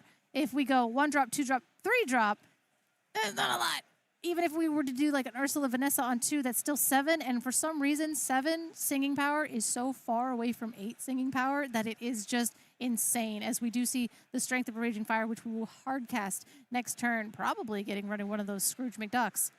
But something that we were trying to figure out, and it looks like we didn't end up finding it, was if we were going to have enough strength to banish that Timothy Q mouse. And maybe we did, maybe we didn't. Either way, we didn't elect to do so because that tramp is going to be able to buff things up. We're singing. Yeah, we've got to get there. We're going to shift sing. So we're deciding not to exert our characters, yes, so we can shift and sing. On the other hand, speaking of not singing, Briar is not going to be able to sing this what's the right strength, answer? but he is going to be able to choose play wisely. it, and he is going to choose to get rid such a better player than I was. That shift target. I would have gotten rid of the shush agent because I'm insane. But yes, the tramp was absolutely it. We saw the shifting, we saw the shenanigans, we saw it happen, and Briar said, absolutely not. I will take my entire turn to make sure that you don't do that stuff. And here's the thing about what Briar is doing as well. He is delaying Dan just like he did back in game 1. So he's delaying him, but he's also slowly but surely advancing his own lore pressure. And so even though some people may look at this as, well, we're only at 5, we're also all the way up to 5 already. Look at that glass half full situation. Yeah, look at that. That's beautiful. But because if you're looking over at Dan's side of the board, again, there's no challenging that's happening here. What we're trying to do is sing. So all right. So again, that strength went off on our little tramp. Now we have this other tramp that we're gonna play, and that will be able to filter through our deck. But we're gonna draw 3, but we're gonna discard 3. And sometimes when you don't have a lot of cards in hand, keeping 1 card in an applicable situation, it's like it has to exactly be Circle of Life so I can get something good out of the discard. Because if it's not, and I will say there's a little bit of a push-pull with that because a lot of times in the other deck there's the Malicious Mean and Scary and there's the Prince Philip combo, and I really can only really keep 1 card, and it's hard to hold on to the 2 cards to be able to combo off and do that. So I can understand why this maybe the dog Circle of Dogs is like a little bit better in terms of that, even though I don't know why. I think it's because Dogs is so hard to play, and then you add this into it so that it becomes an even more complex deck because a lot of people, and I think you mentioned it as well, we're trying to quest right off the bat. And it's like, you have to be so patient. You have to keep your singers. And we did draw a Strength of a Raging Fire. My dreams, no. We draw it, but it's not going to be enough to get rid of our big threat. We are able to get rid of that lady, so we can't potentially shift onto that either. But this is interesting because if we do have, which we haven't seen it in these past 2 games, but if we do have something other than Circle of Life in the form of an Under the Sea, this board, besides that Jafar Royal Vizier, is pretty vulnerable to an Under the Sea. So maybe that is in Dan's deck, but outside of that, you have to think he's not in a very great position, even if he were to find that Circle of Life.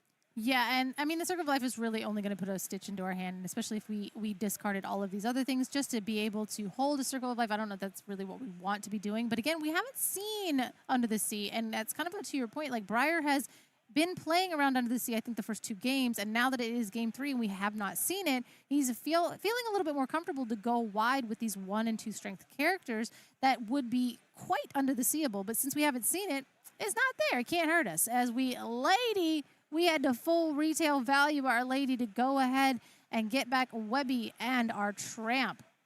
This is interesting to me because he did have something which it's not a very high impact card, but it would allow him to filter more. He had something like the Bobby available to him. He elected not to take it. So that tells me that he might not be interested in digging one card deeper. Maybe he feels like he does have the pieces in hand and he just needs to wait for the opportunity to actually deploy them. So I'm curious to see what we are going to see coming out of Dan in these next couple of turns because, again, Briar is slowly adding up to that lore total. Is that another strength? I think it is. Is this a third strength? I need you to chill. I need you to chill. Oh, we were trying to double do something. We were trying to double sing. Because we have the tramp plus the Scrooge, and then the lady doesn't actually do it. So what were we trying? What are we doing, Dan? What are we doing? Dan is the mastermind here. That orange bird is singing those secrets to him. So I'm curious to see what they are cooking up over there. But now this is a great disruption for Briar. I mean, look at that discard pile. To see three strengths in a row. That's a good disruption, bro. Yeah, if I draw all three strengths, I'm just kidding. That was the salty competitive player in me being like, would you drew all 4 strengths at the top 30 cards of your deck? You cheated. I'm just kidding. As we sit here and Dan contemplates his life and why he brought Circle of Dogs. No. I'm just kidding. No, he believes in it. He believes in it. He thinks he can do it. And to be fair, you know, it's getting dicey now that we're up to 11, but he was kind of setting himself back up, right? So Dan was continuously being put in this position to rebuild, and he was rebuilding beautifully, right? Yes. Having things like that tramp, like that lady, right? Like he was putting the swings, okay? But it wasn't enough because Briar continued to see some really, really great top decks. So now we're going to exert this tramp. We're going to exert this Scrooge. We are going to play this Circle of Life. We're going to dig 2 cards deeper with this Surfer Stitch, and this has some challenging power, but is it a little too late when we're sitting at 11 lore before we pass the turn on Briar's side? So looking at Dan's facial reaction, it doesn't look like he's found maybe what he wanted, but we're going to continue to play it out anyways. Oh, wait a minute. Now we can punch a little harder. Do we have another Webby? Oh, we do have the other tramp, though, so we will have to pay 2 for him, I do believe, or we have... Oh, no, we play a lady and then play a tramp. Okay, yo, hold up. But Ain't we're very no bell. efficient. Absolutely. Hey, get after it. They're big. He's beautiful. And another tramp. Okay, Dan, go for it. Again, Dan is listening to us here in the booth, and he is saying, hey, I heard you guys thought that I was down, but I am not out. And he is continuing to fire back. Oh, my goodness. Look at all these cards. Just discard the whole deck. It doesn't even matter. But a lot of those were 1-drops, right? So he was able to find. Oh, my Absolutely, Dan. Do it. Buff it up. Take the Timothy Q mouse. We are 11, 10, 11, 12, 13, 14, 15. It's enough. 15 lore. We can't even. Okay, we can. Wow. Okay. Briar gets to 15. Cobra would only get us to 17, which is like, you know, that's a lot, but 17 is not 19, is not 20. So basically, we're not really going to win this turn. Dan going 2, 4, 6, 8, at 10, least 12, 14, but there's 13, probably 14, some buff 15, shenanigans 16. with the ladies and the tramp, and now it's, there's, so. He could, at minimum, go to 16 lore next turn. So. What a swing. Elsa, sick. Sure. I mean, you can take out the Webby. You might probably want to take out the lady, in all honesty, because that is the one that shifts. But again, we also know that the Dapper Rascal can come on and shift. But the Dapper Rascal is quite a big boy, so we need the tramp. Okay, that's crazy. Oh, that's scary. We're going for it. This is heartbreaking if you're Briar. It was looking so good just a moment ago, and the way that fine. We're so in it. We're so in it, probably because the Dapper Rascal costs 6, and Dan will be able to ink and just hard play the Dapper Rascal. So it didn't really matter, but we did get rid of the lady, which we can also hard play the lady as well if we need to. But I think the Dapper Rascal is going to be the worst one that we can do. But we are going to have to do some challenging back, as we are still at 11 because it took a lot of our board to go ahead and, you know, get rid of those Scrooge. I mean, Scrooge does no damage, but now guess what? We have 2 filter cards in our hand. Yes, we got to pick those cards very specifically. and we didn't like them, so we kept digging for more. I know. Oh my gosh, that's why this is like he's so. I know he did need to quest. I really think he did. But again, what ends up happening is something breaks in your opponent's brain when you take a turn like this. That's true. And they forget that you are at 0 lore. You are at 0 lore. It's fine. If I quest now, there we go. Dan, you got to do some challenging, my dude. I know. Which is good, because if Dan is challenging, Dan, he is not questing. No. But speaking Dan, of questing, that's crazy. He's questing. That's okay. So we're mean, at 11, 12. Oh no, because he didn't quest it all. He didn't quest it all, no. so he enabled Dan to do this quest here, which brought him up quite a bit. I'm sure the players just forgot to update. Yeah, there we go. We're gonna get the Dan. totals We're updated. At 16. This is absolutely 10. My bad. Okay, because we did challenge it a little mental. bit. What a game this has been, back and forth. And to be fair, on Briar's side, it's not. Is it a mistake, or is it like, hey, I just didn't feel comfortable giving up my board? Because if I did quest these tramps, yeah, sure, it's going to take a while, but we would be able to get everything off of this board, and everything would still be healthy afterwards. So maybe Briar was saying, you know what, I don't think I want to quest, even though it could get me a little bit closer, because I'm going to then lose my board and have nothing to answer back when Dan turns sideways. Yeah, and definitely a rock and a hard place. I mean, playing that many tramps in a turn is like, okay. And again, Dan has no cards in hand, so that is another line that you can take with the tramp. As opposed to keeping like 1 good card in hand, 2 good cards in hand, you can just chain tramps together, tramp chain, and like just 2 6s, and then a 4-8, and then now you have like available. You have a shift line. Yeah, he's like, bro, I'm not doing this math. Briar said the done. math is not for me, No, and it's like you said, I think it was a brain broken moment for sure, and those happen sometimes. I mean, I wouldn't know how to respond right with a board like that coming at me right when you least expect it. You're looking good on Briar's side. Dan doesn't really seem to be having what he wants, and then all of a sudden we see tramp after tramp after tramp coming in, and all of those cards go into the discard pile. It makes you wonder, do you even like the cards in your deck if most of the time they're ending up in the discard pile? The discard is a second resource. Are you kidding me? I have been screaming this from the rafters from like set 1 since Hades.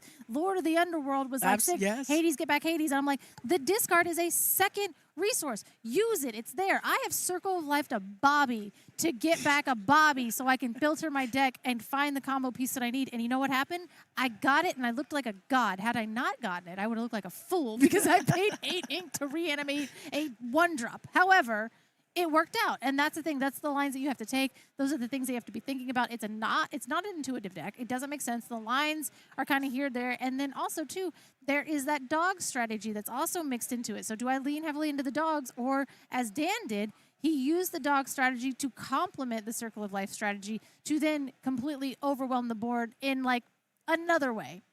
So. Yeah.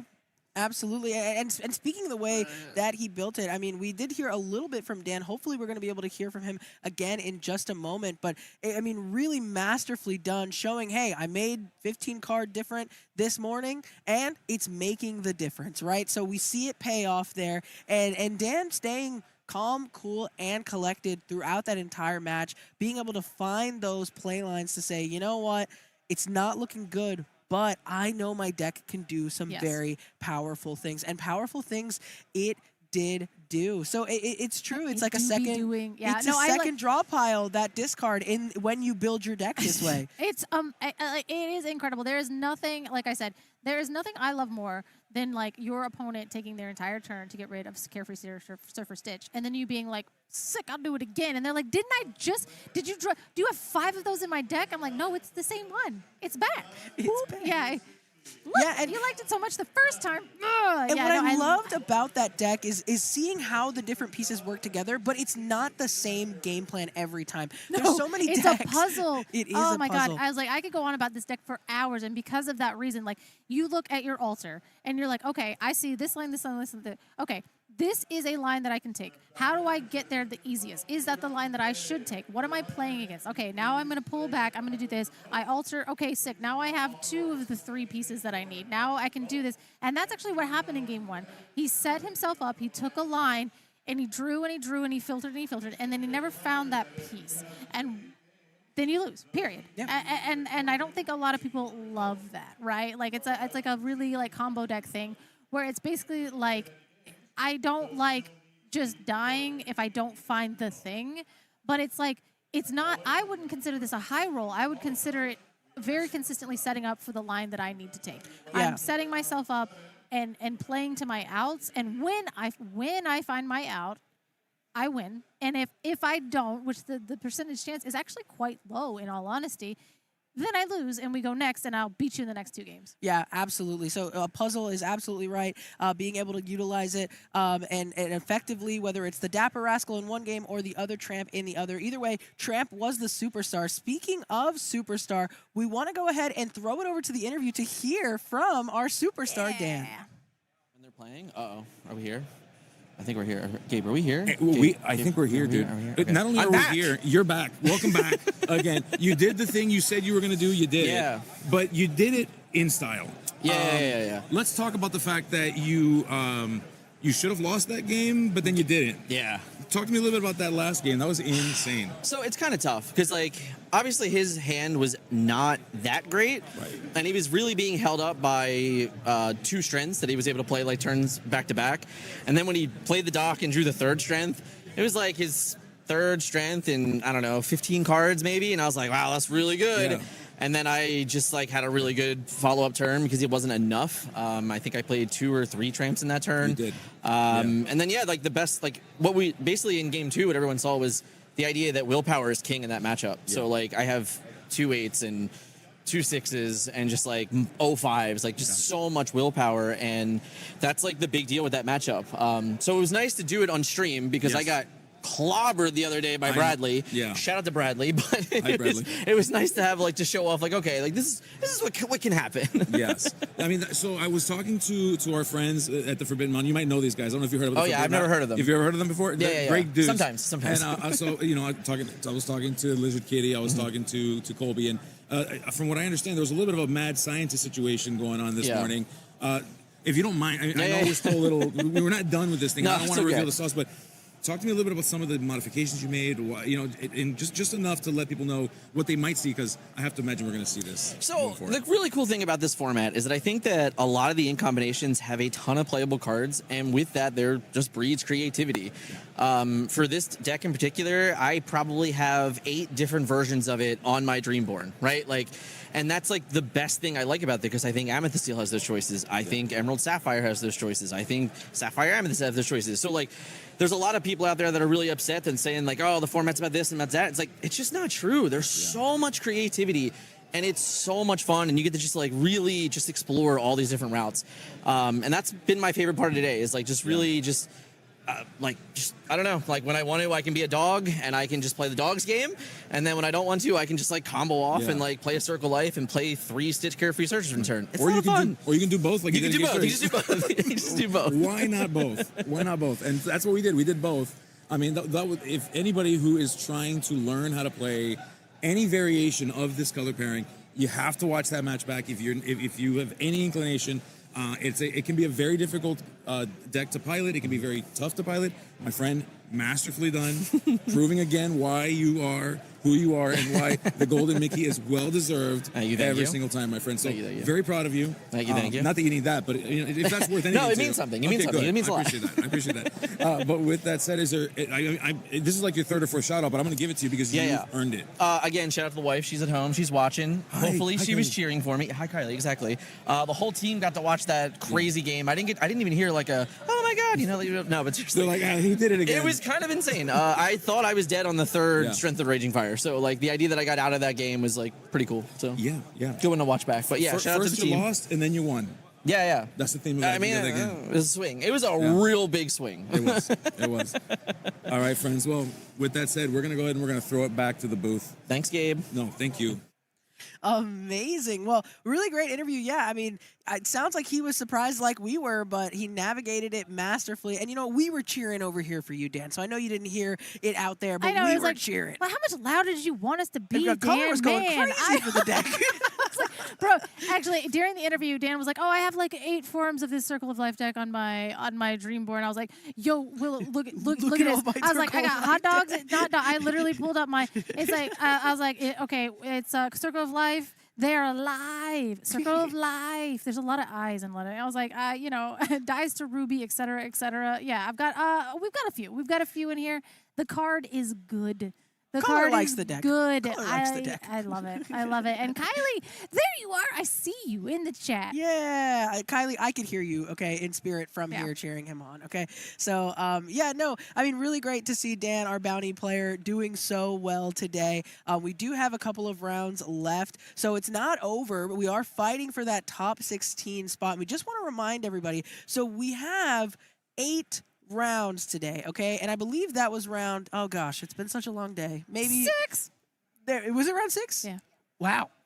So we've got 2 rounds left. I don't know where we're at. We've got 2 rounds left, okay? After that, we are going to be cutting to a top 16. And top 16, it starts tonight, okay? All of the action is going to be happening, except after that, then it's going to cut to tomorrow. But tonight, we've got the top 16. It's tonight. And then we're all going to go eat food or whatever. Take a nap. Yeah, absolutely. But then we will see you Illumineers here bright and early. Lock it in on the calendar, okay? Because you are going to be here tomorrow at 8 a.m. to watch that top 8 play it out. But I am so excited. I wish the best of luck to these players. I'm excited to see what names pop up in our top 16 because these stream games from all the way back this morning, folks, if you've been rocking with us, me and Liam saw that Ink Geyser to now seeing an incredible finish with the Circle of Life deck. It's been nothing but fun, and I can't wait to see the rest of the rounds. Who said but fun? Anyway, so I was saying...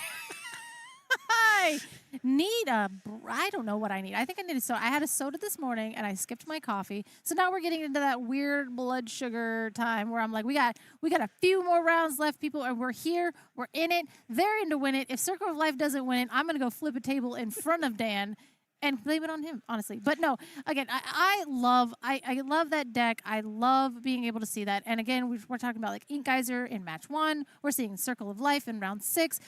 Again, like there are a lot of Amethyst and Steel. There are a lot of Emerald Sapphire. But we are seeing other pieces of Spice. We are finally getting to it where people are being creative and they're building and then we're doing other things. And we're kind of like, some people are like, this is what I know works.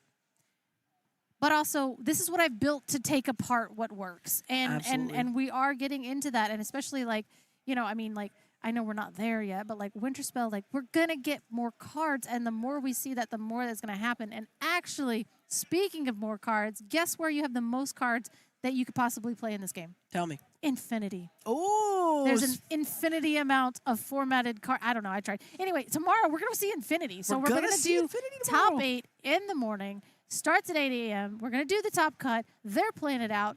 I'm going to make them. Then we're going to watch Infinity. Then you're we are going going to to have Infinity. all of the cards that have given us PTSD over the past 2 years. Absolutely. Battle it out. It's going to be so fun. Infinity weekends, they get so crazy because all of these cards the board that states are stupid. You Like, thought there's, people like, I don't forgot. even- You think Yeah. you forgot about a card, and then all of a sudden we're playing Infinity, and it's like, whoa, I haven't seen you since set 1. I missed you so. Yeah, like you say that about a Prince John, and you're like, man, that took like 2 seconds. I'm mad about this card again. I don't want this to be back. Why does this 3 cost have ward and a static ability? That was a crazy thing, but it's here. It's and you here. can play it if you want. Tomorrow is Infinity, so that is going to be a lot of fun. We're going to be here. We're going to be watching all of the action, and we're almost ready, to go into our next match. We'll throw it to a break once all those matches have concluded. That one wrapped up a little early, so we still have a little bit of time. Circle of Stomping. Circle of Stomping. Sometimes it just happens a little bit fast. Honestly, you did amazing. You actually played really, really well. I know, like it did seem to me like this was like round 6, so it seems to me like you've seen the deck before, and Absolutely. like I've known people that end up playing it that they're playing against it and they're like taking like I said, I made that comment about sometimes when you take a line like that with Circle of Life, it basically blows your opponent's like brain into another realm of thinking to where they're like, I have to respond to this. I have to do something. And not, you don't always necessarily have to do something, but Briar is setting themselves up in every position to kind of get rid of that. And again, it was just like, that's a crazy thing. Like, who does that? Like, you're like, I guess I'll test against Ruby Amethyst because I'll probably run into it. And then this one, you're like, wait, what? What have we done? But we've done amazing things. The round is concluded. Dan is our winner. And we actually now have the next round paired. So we are almost ready to throw it to our next match. But before we do, we're going to cut to a quick break. And then when we come back, we're staying in here forever. They can't make us like, yeah. When we come back, we are going to have more Lorcana. So don't touch that mouse. We will be right back. It's like, if I don't let her see it,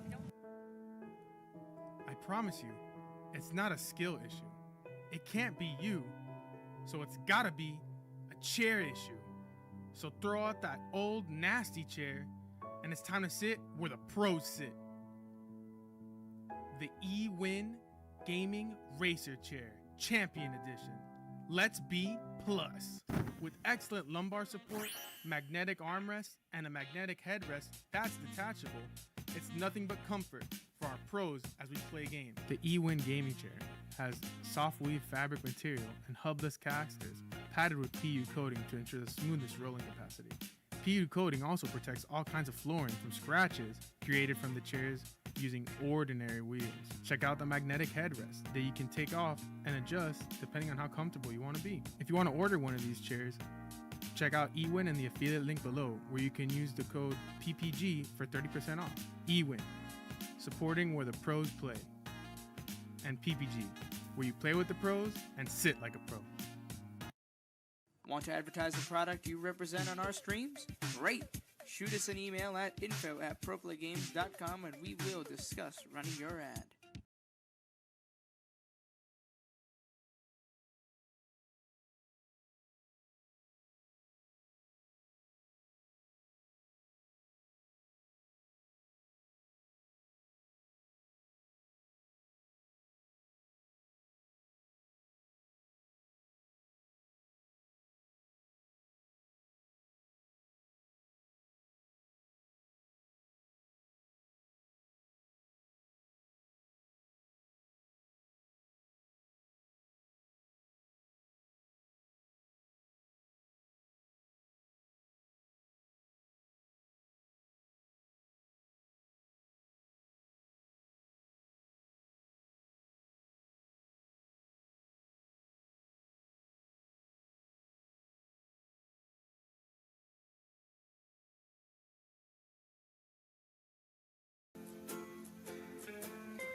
Yeah, sure, absolutely. My goodness, so we just left a fantastic match. We got to see the dogs. We got to see that dog deck do something that it shouldn't have done. It won a game that it should not have won. Oh. And that was crazy. Yeah, so if you didn't see it, Liam, you got to go back and you got to watch the stream. It was fantastic. However, watched a lot of dogs. Yeah, but it was a great match. Ask the chat. Chat was having a good time. I was out there. I was hanging out with Lizard Kitty. I was hanging out with Colby, with all the Forbidden Mountain guys. They've inducted me into their team temporarily, and I am now I'm a dog cousin. You know, because Melissa's the dog mother. And, What's dog adjacent? Like a wombat. Yeah, I'm a wombat. I've been called that before in my life. It's not that weird. So thank you for that. Yeah. I am in fact a wombat. However, so, you know where I was? Where were you? I know what you're about to say. You're about to segue into the match, aren't you? No, you segue. You're better at it well, than no, I am. Go for it. I won't tell you where I was. You were watching that. I was out there. I was hunting. I was sniffing around. I was at the top tables. I was looking. I was seeing.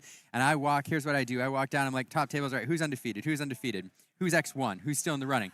And I'm like, what are you on? Somebody goes, dogs. I'm like, I have. Yeah. Typical. What are you on? Typical. Dogs. I'm like, we've watched dogs 3 rounds in a row. I love dogs. I love them to death. But didn't want to see him again. I wanted to find something different. So I walk down. I get to the X1 section. I'm like, what are you playing? The guy goes, red, purple. And I said, sign me up. Let's go. Sign me up. Let's go. I'm so stoked.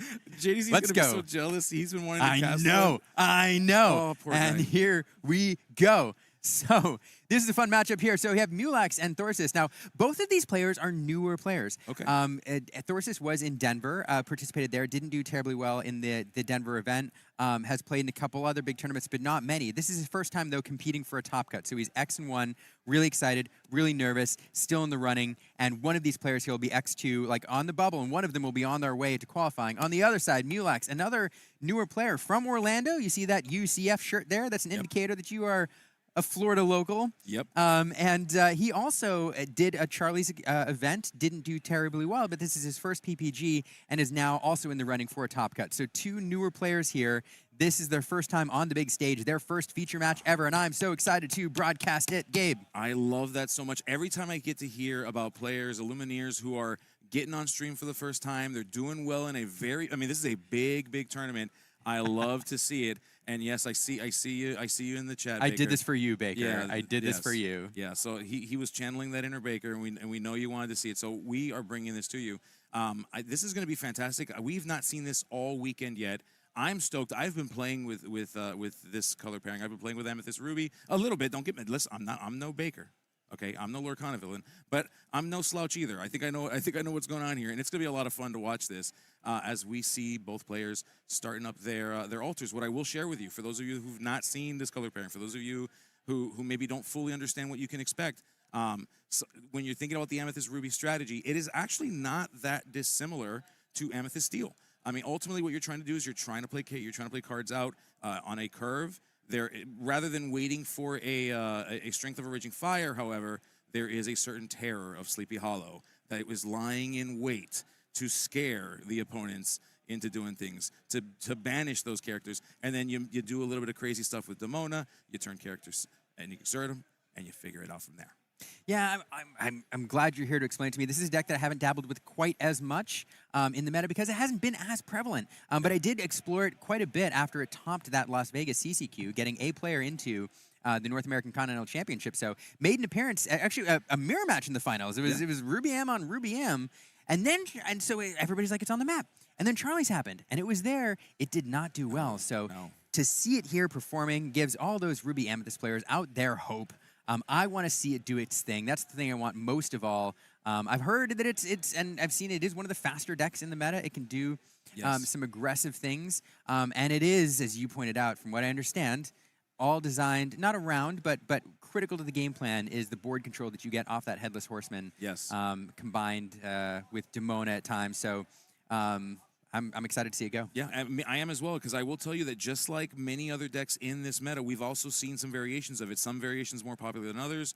We've seen some Demonas in play in these decks. One that I'm hoping to see, the variation I'm hoping that we'll see today, which we haven't confirmed yet, but there's actually a variant that uses Maui Half Shark and Next Stop Olympus to do a really cool combination of being able to deal with the board as well. So we're going to see which variant this is. And yeah, here we go as we see a great show of sportsmanship. A little fist dap goes a long way here in Lorcana. Yeah, and I am just excited for this match. I am excited to see players get their first feature match, to be in the running for a tournament for the first time. I wish both of these players could win as we see this Tinkerbell come on the floor with some of my favorite art in the game. Yeah. I wish both of these players could win. They're both wonderful people. I enjoyed chatting with both of them, and I actually got to know Thorsis a little bit in Denver and chat with him. A fantastic person. But I don't know. I'm so torn because I want both these players to win this match. I know, but they can't. They can't, Liam. It's just not how tournaments work unless they tie. No, But here, that's not nobody what you wanna wins. do. Nobody wins in a draw at Yeah. this point. So here we go. The standard opening for Amethyst Steel, turn 1, Captain Hook. Now, one of the advantages that Steel has in this matchup, and one of the reasons to play Amethyst Steel over the other Amethyst twins, the Amethyst clones, is because you have some of that targeted removal, that 1, 2, 3, 4 into Strength of a Raging Fire can do work and give you an edge into the mid game. So we'll see if Mulex has that opening. But here's an aggressive start here with this 2-turn Diablo, 3-3 for 2. Get out of here, Mr. Smee. We have the same stat line now without the drawback, other than it's uninkable. Yeah, I mean, you talk about a card that is just such a powerhouse. It quests for 2. It can be speedy. And it just, the strength of 3, the willpower 3, that is very relevant. Speaking of relevant, there's Calhoun, another very relevant card here.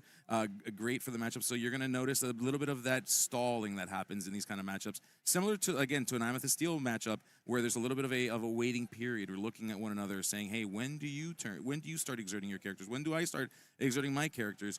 Mulex here saying, you know what, this is a pretty fair trade. I'm going to go ahead and take this one. We're gonna go ahead and trade with Tinkerbell.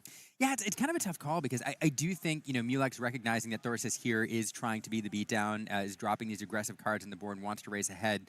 But every time you banish one of your own characters, you do reduce the effectiveness of your Strength of Raging Fire, and that's one of the things that you're kind of gearing towards. So that's a trade he's happy to make here, recognizing that he's in the control role. But here's another fun card coming down. Our first dual color card. It is, yeah. It's a Mother Gothel, the Vain Sorceress. Yeah, this I've not seen in some of these builds, so this is a good one. Whenever one of your characters challenges, you may move 1 damage counter from chosen characters to chosen opposing character. This is what we call I believe the term is flinger dinger. One of my we're favorite. dinging, we're flinging. Yeah, we love to say the words. They're funny. They're hilarious. Yeah. It is fun. So no flinging or dinging to be done here yet. No damage counters out there. And so Thorsis does exert that Diablo, scooping up another 2 lure, and Mulex happy to trade him with that Calhoun in full control mode here. Not likely to see that classic opening with the strength at this point that we've seen, but getting 2 lure off that Calhoun as well. So doing a bit of control and getting some lore to boot. Yeah. Yeah, now I will tell you, so when it comes to the Amethyst Ruby matchup, there's oftentimes is this kind of pause period, this stalling period. However, identifying that a Strength of a Raging Fire is real and is a thing that could totally happen, Thorsis is putting Mulex in a position where you have to answer some of these characters, knowing that Strength of a Raging Fire is potentially incoming. So if we can reduce it, if we can make it less impactful, then our future cards will matter, because cards like Terror of Sleepy Hollow, that is a 2 willpower card. Very easy to deal with when it comes to things like strength. And here's this classic turn 4 Genie. And let's not forget the Cheshire Cat that Mulex played over there. He said, I see you're flinging and dinging over there. I can do a little flinging of my own. With Cheshire Cat coming down, a card that's been very popular as the meta has gone on. I saw some play initially, and it's just gotten better and better, actually replacing Belle, or at least lowering her counts in a lot of decks, because he does what Belle does just repeatedly.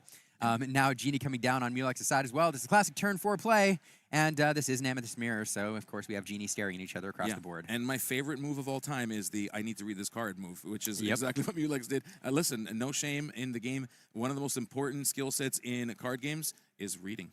It's fundamental, in fact. So important to make sure that you know what your opponent is doing. So please, folks, don't be too proud to read a card. If you're playing in a tournament, especially something as big as this, read the card and make sure you know what you're doing. PSA to everybody out there ever playing in a tournament. Yeah, it's one of the benefits you get. There is a benefit you get from playing these cards, which you don't see terribly often. This Mother Gothel, able to move damage around on the challenge, changes lines. It changes the math. One of the interesting things about Lorcana or any TCG, but especially Lorcana with residual damages, you build entire decks around very, very specific math. So you have a card that does 2 damage, or it challenges for 2 because you're looking to remove certain cards with it. And there's all of this math and these builds that are developed around these very specific numbers.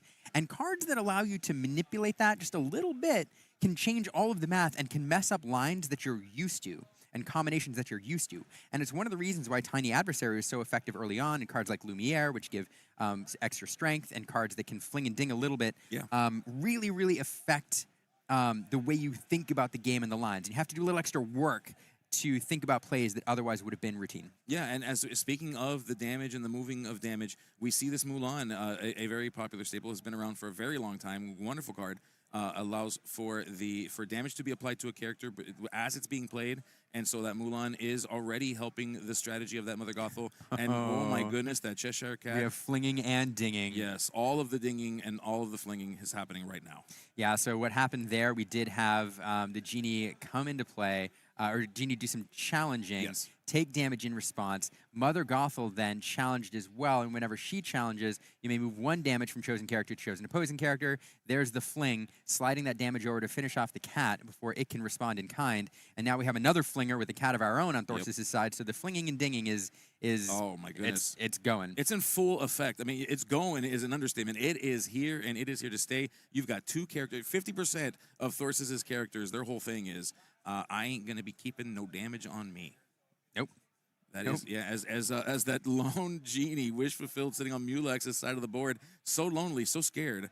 Genie, you may have fulfilled a wish, but you're gonna want to get some wishes fulfilled of your own, buddy. Let's get some friends in here. Can we summon and wish for friends? Is that something we can do? You can try. I mean, the cards will tell you no, because you're probably not running them. Yes, you're not kidding. No, I'm. So we have Black Heron being inked there. Mulex thinking about the way ahead here. We are on Elsa turn. Yes. So that is a card that is available. Thinking about the challenge, but again, having to think about the math, because now any just residual willpower that you have left is easily susceptible to a fling here. It is, as we see. Ooh, not going to challenge. No, we're going to sing. Oh, not boom! Yeah, we're going to sing, and we're going to do it a cappella too. We're going to do an a cappella version of "He Hurled His Thunderbolt." and Zeus coming in here, just flinging thunderbolts here and there, clearing off a couple big threats. That's why you play Steel, to throw thunderbolts around. And that is that Genie? What's that? It's a foiled. I don't know. The Genie looked weird to me. It might be. It could be a full Genie. Yeah, I don't know. Yeah, who knows? Who knows anymore? But it's a Genie. It's a Genie. It's there. It's singing songs. And yeah, a little bit of board control here, which feels really good.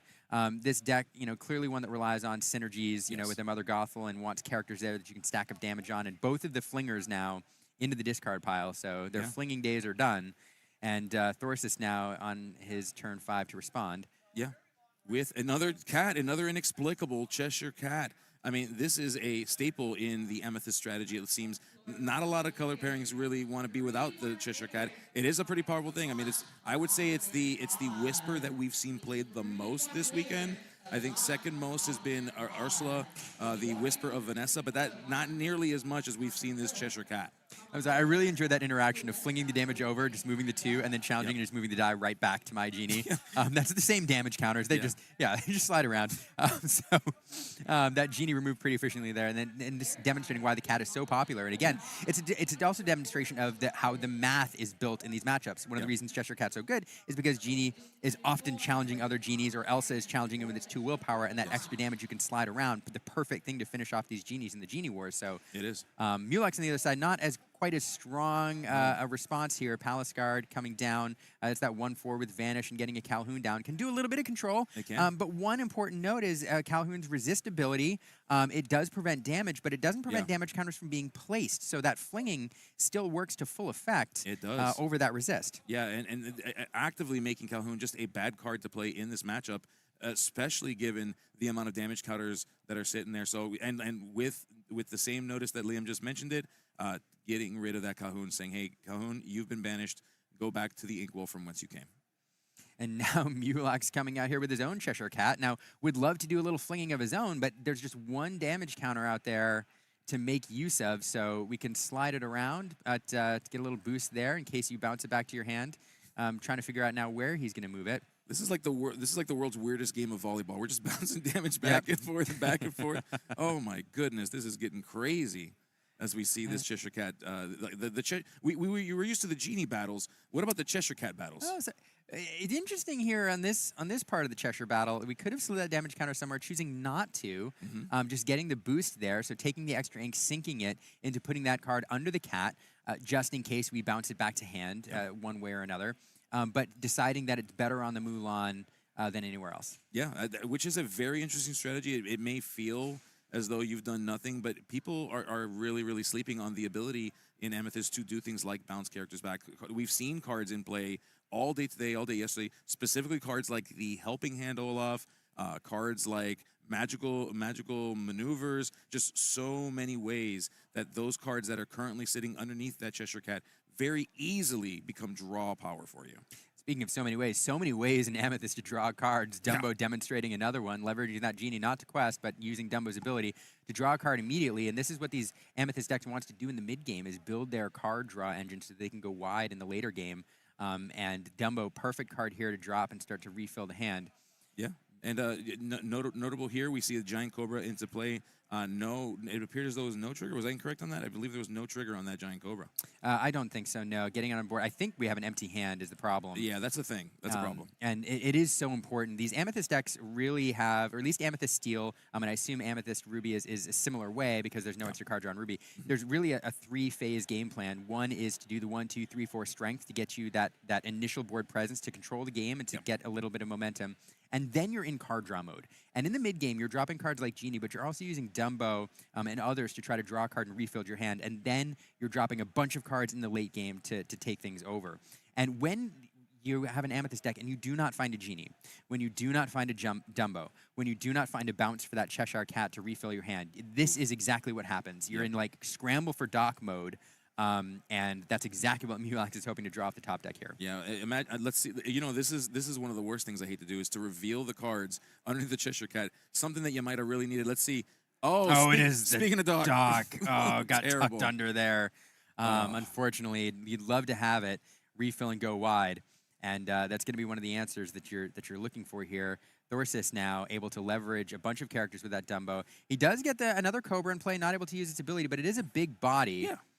So it can do a little bit of work, but plenty of evasives running around over there, and that's the problem. Dumbo, Elsa, and Genie are all flying around while your Cobra is crawling in the ground. If only we had some kind of a feather or something that might be able to help us with this strategy. Wouldn't that be great? That would be magical. That'd be so magical. I think I've seen about everything when I see a Cobra fly. I don't know if you have. Thank you, production, for that feather. We got to show everybody what it does. It's a great card. Love it. But now Mulek's thinking about what to do here. Unfortunately, everything just out of reach, and that Cheshire Cat and Mulan sitting ready there, just hanging out. Man. And notably, anybody bringing an Amethyst Ruby deck, at least those that I've spoken to, and I'll say in my experience just having tested this deck even just a little bit, it really does feel like this matchup is a little bit easier. I'm not going to say it's a very, very easy matchup, the Amethyst Steel matchup, but I will say it's a little bit easier.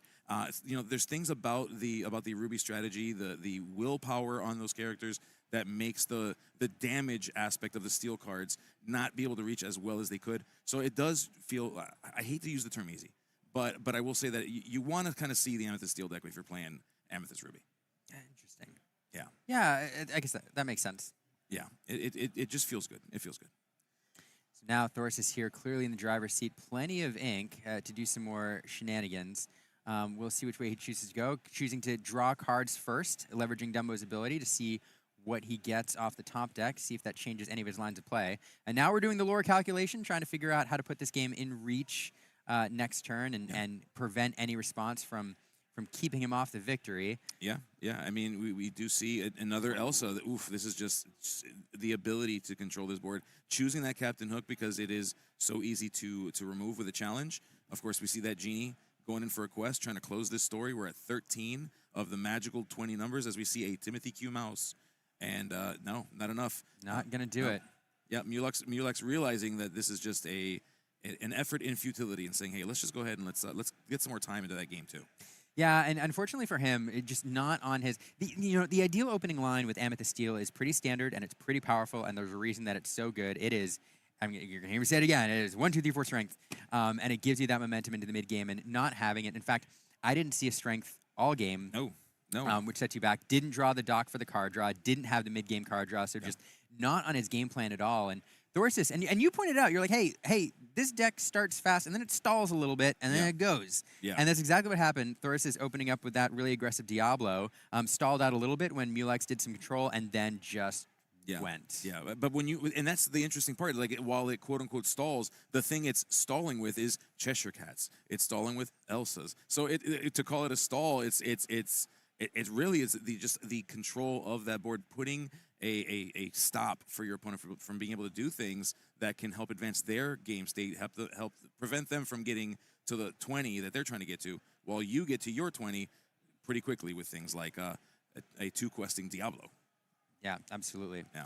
Now, so we'll see how he does on the draw here. And, you know, obviously play-draw disparity is pretty big. Mulax here, we'll see if he gets his opening line.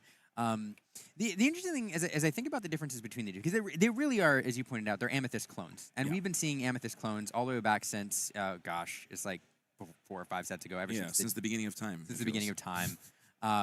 And this is just splashing Ruby in. And what it does is it makes you more effective in the early game in terms of your ability to race with those Diablos. Correct me if I'm wrong in how I'm assessing this. Okay. And then in the mid game, so all these Amethyst clones end up in this mid game control battle where you're using Elsas, Genies, Cheshire Cats, and Bells, and things like that to slide damage around and do control.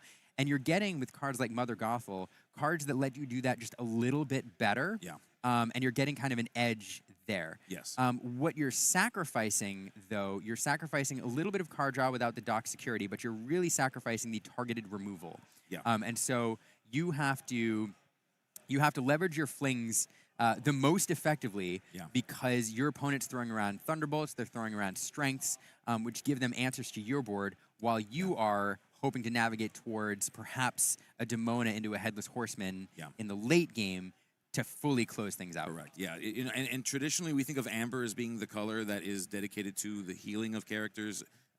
When we think of the Flinger Dingers, we talk about the damage moving aspect, but in essence what you're doing is you're giving these characters additional life. You're giving them additional willpower. So in Elsa that gets two damage moved off, I mean, that's effectively a 7 willpower character.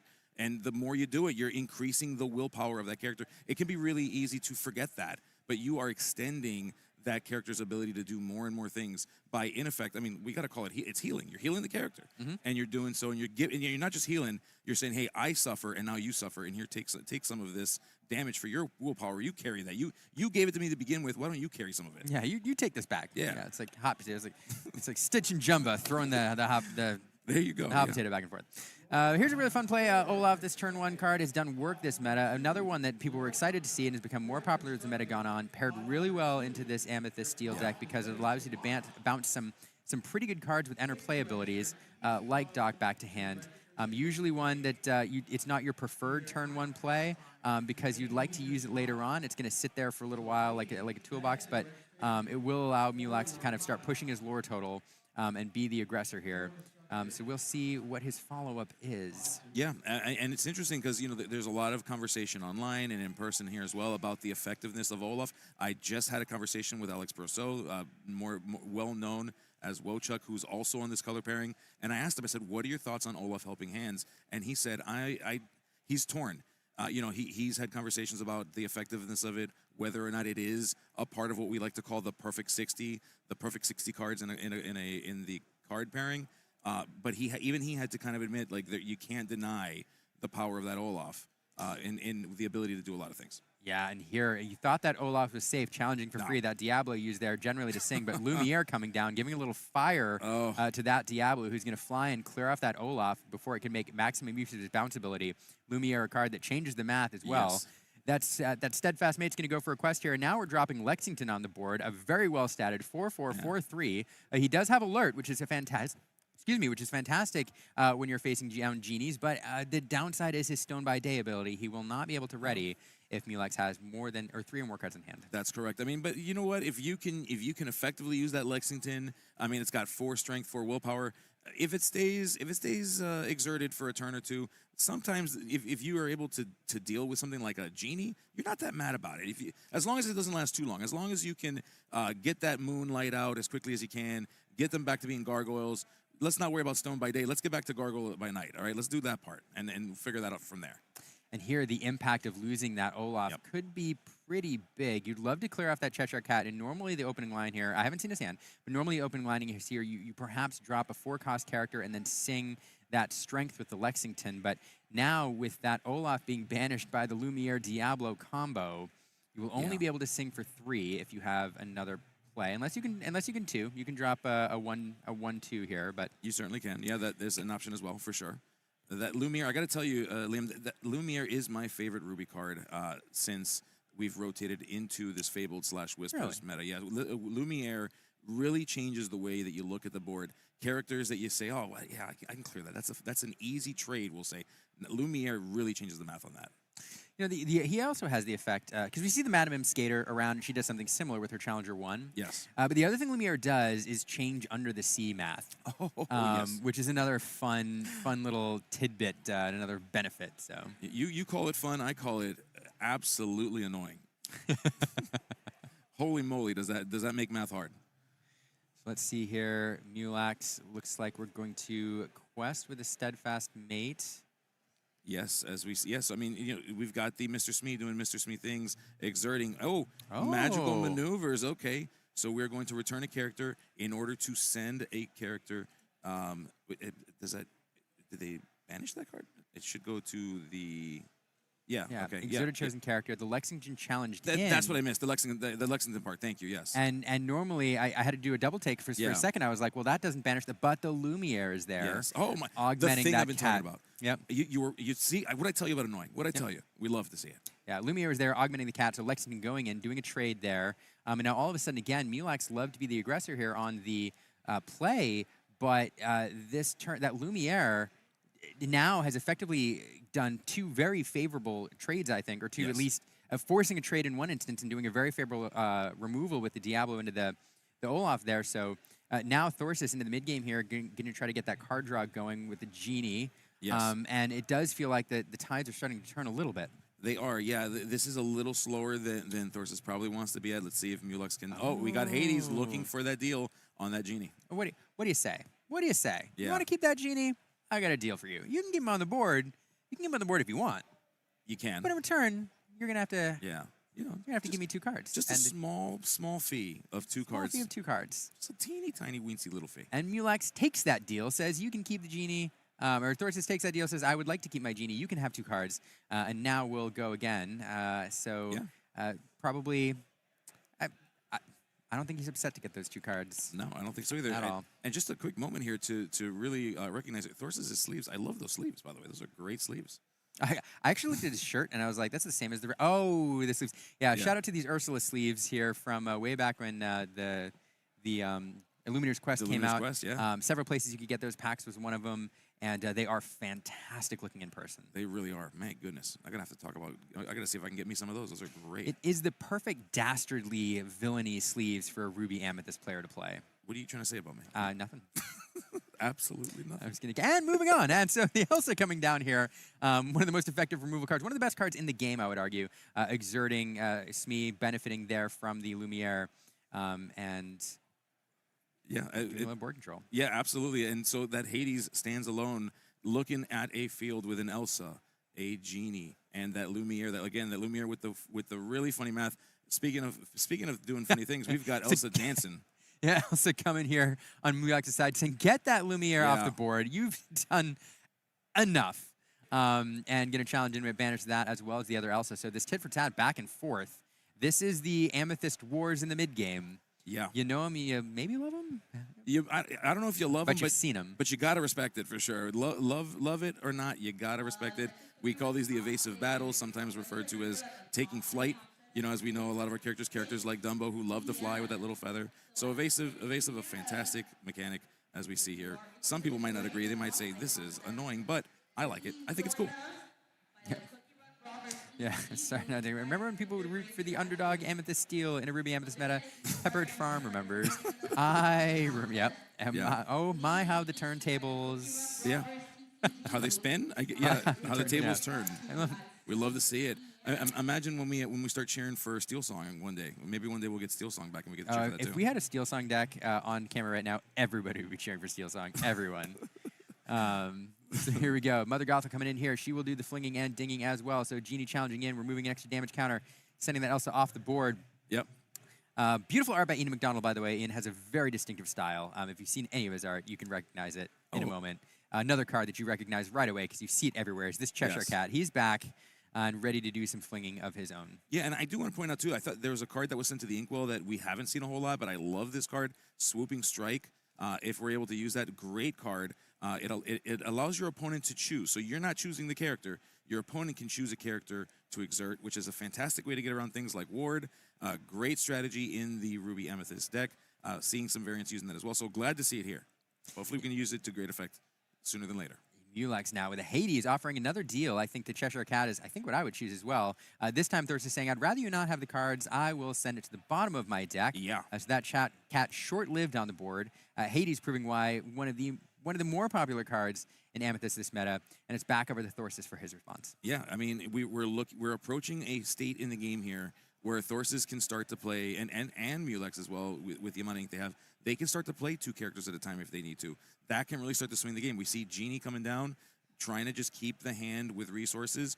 Are we? Oh, yeah, yep, we're looking at the ability to do a second character potentially. I did see that Mulan that we saw a little bit earlier, but choosing to potentially ink. Yeah, we're going to ink the Palace Guard. And what are we playing? It's another cat. I can't explain it. That's why it is inexplicable, the Cheshire Cat. Inexplicable how we always have one in hand in the mid-game, but here he is again. And we do have damage sitting around for him to fling if we had the ink, but we don't. So it's back over to Mulex. We'll see if he can clean something up here before that cat gets going. Dumbo coming down. Do need to get that card draw going, so not a terrible card to see. And the Doc hitting it right. Empty the hand. Ink. Yeah. He throws up the hand, shows it's empty. Yeah. I'm drawing 2. He didn't find one last game. He found one this game. And, oftentimes this Amethyst Steel deck it comes down to, did you find the Doc or not? Yeah. Finds the Doc here.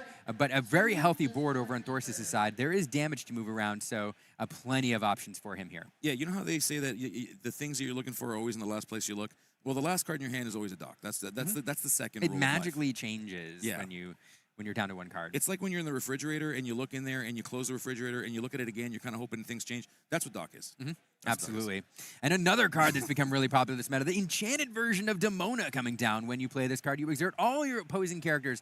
And then there's a little card draw that goes in there too. But I do want to see how he navigates this. This is a card that has become very popular for wiping your opponent's board when you pair it with the right cards. Now, usually I know in this matchup, you like to pair this with a Horseman. You would like to. If you can, but here at the very minimum, he's going to get to do a little bit of challenging trading, probably eyeballing that Dumbo there, trying to figure out how to get that off the board.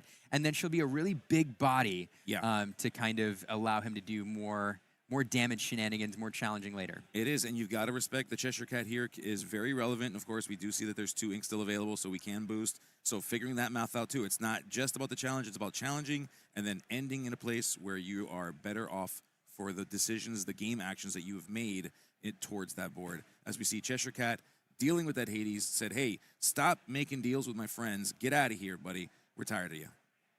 Yeah, and here we see damage shifting around. We're seeing just a series of challenges here as damage is slid around here and there. That Dumbo now sitting across from that Genie, probably looking at it a little warily. 2 damage, or 2 willpower left, and here comes that Genie swing. Going to clear off that Dumbo, take 3 damage in the response. We already have boosted this turn. Keep in mind, there's also challenging damage flinging around with that Mother Gothel there. Yes, so there is. All sorts of damage counter manipulation happening. And we're just seeing the results here as stuff is flung around. That Mother Gothel is so valuable right now with as many damage counters as there are across all these characters. I mean, just the ability to move all these damage has been extremely relevant for Thorsus in these games, and especially in that game 1, and we're seeing it again, very relevant here in game 2. And wonderful damage distribution here. You pointed out before how made a really good point. I was about to segue off if I forgot what it was. But what I'm trying to point out is, the math in this matchup, because you have the Elsas, because you have the Genies and things that can challenge, like 1 damage counter on these cards oftentimes may as well be 0 because you really want to see that damage split 2 and 2. So when you split it up 1 and 3, very, very efficient here. And now, of course, as I say that, we do some more challenging and we're down to 2 across the board. But it's one of the benefits of being able to manipulate the damage on your side of the board is you can make very interesting and unfavorable, options for your opponent. Yeah. I mean, one of the things that you're doing every turn when you're playing, when you're looking at what you're going to do, what decisions you're going to make with the cards in hand, what's on the board, you're always thinking about, hey, so when I pass my turn and you go, what are the things that you can do that will ruin my day? What are the things that you're going to do that are going to make my board not be what it is now? And one of the hardest things to have to figure out is, where will the damage go when we boost or if we boost. And is it going to go here? Is it going to go there? Do I turn sideways? Do I not? It adds a level of complexity to the math that really can change and create those environments where mistakes can be made. Yeah, and here we're going to see some of that here. Elsa coming down to exert, so we're going to get the initial challenge there. And now we're going to get to see some damage manipulation. Yeah. Boosting the cat here. We're going to slide damage counters over from someone. There's that genie. Finish that off. Sorry, buddy. Thanks for fulfilling that wish, though. Yep. Better luck next time. Appreciate the card. See you next game. Keep it coming. Keep it coming. As we see the Cheshire Cat currently boosted for 2. Will we be able to bounce that back, or is it just going to keep boosting until the party's over? We see that genie exerting for a quest, putting Thorsis to 6. Oh, sorry. I lied. It's 8. It's 8. I'll try not to lie in the future. It's not good for you. 6, 7, 8. Oh, you did it. You did the thing. And now this Tinkerbell coming down just for good measure. Just this really, really wide board here. And it's going to be really tough sledding for Mulex to get in. There's just not a lot of wide removal in these colors. I would say this is, you know I was what? just about to say it's insurmountable. And again, I lied to you folks. I apologize. Doc makes things better. Doc does make things better. Now, hopefully, I'd love to have drawn into a strength here that you can sing with the genie to do a little bit of removal. I didn't get it. He did string a dock. There's another dock in hand, but not what you need in this particular moment. Yep, we're about to enter a practice of docks with a dock chain, all the dock things. But will it matter? Will it matter? I can't. It's hard to see that it does at this moment. Did we see a strength of Raging Fire in either of these games? No, we're going to have to ask if there's even one in the deck, and I'm sure Mulex is going to, as the kids say, crash out. Yeah. When we ask about it. Yeah, absolutely. And that it's one of the reasons that you play Steel as your pairs, because that is one of, I asked Frank Karsten, I was like, hey, when Fabled was coming out, what's the best card in Fabled? And without blinking, he said Strength of Raging Fire. Yeah. Best card in Fabled. Absolutely. And it is one of the reasons that you play Steel. Yes, you want other damage-based removal. Yes, you want things like Dock, but really, the ability to play the Strength on curve is such a tempo changer, and the fact that Mulex hasn't found one at all feels really bad. Yeah. And here the flinging is in full effect again. Thorsis moving damage around, clearing things very efficiently. It is just a clinic here on what this deck wants to do. Yeah, as we see, exerting to quest, that takes us to the magic number 15, 5 away from the end of this story. Thorsis is trying to speed read here, trying to get through game 2. We, of course, would love to see a game 3. We'd love to see Amethyst Steel continue this. It's just hard to see that being a possibility. It feels as though this story has been written and it is coming to pass. Yeah, absolutely. Somebody pointing out in the chat that one ink with strength was inked in game 2. I missed that, so good call out. And that's, again, an indication of a really bad draw. When you're inking the strength, it feels really bad. It also a function of perhaps losing that Olaf early on. You took the risk with the quest, didn't see the Lumiere coming because it's not a line you've seen before. And there's the handshake. Yeah. That game, as somebody pointed out in the chat, did feel like it was that Mulex was on his back foot ever since losing that first turn Olaf, which really set things back. And it's one of the benefits of playing a deck that perhaps players don't have a lot of reps into, this Ruby Amethyst deck, which has been around a little bit. But I mean, correct me if I'm wrong, but if you're practicing for this event and you've got, let's say you're going to play 40, you have time for 40 games, which some people don't have time for 40 games, but let's say you have time for 40 games. How many of those games are you going to practice into Ruby Amethyst? 30 of those games are going to dogs. 30 of those games are going to dogs, right? And then your other 10. The other 10 is going to be, it's got to be Amethyst Steel. Yeah. So I don't think we've got time. If we got 40 games, I'm going to need 100 games barely to figure that out. Even 100 games. What percentage are you putting into Ruby Amethyst?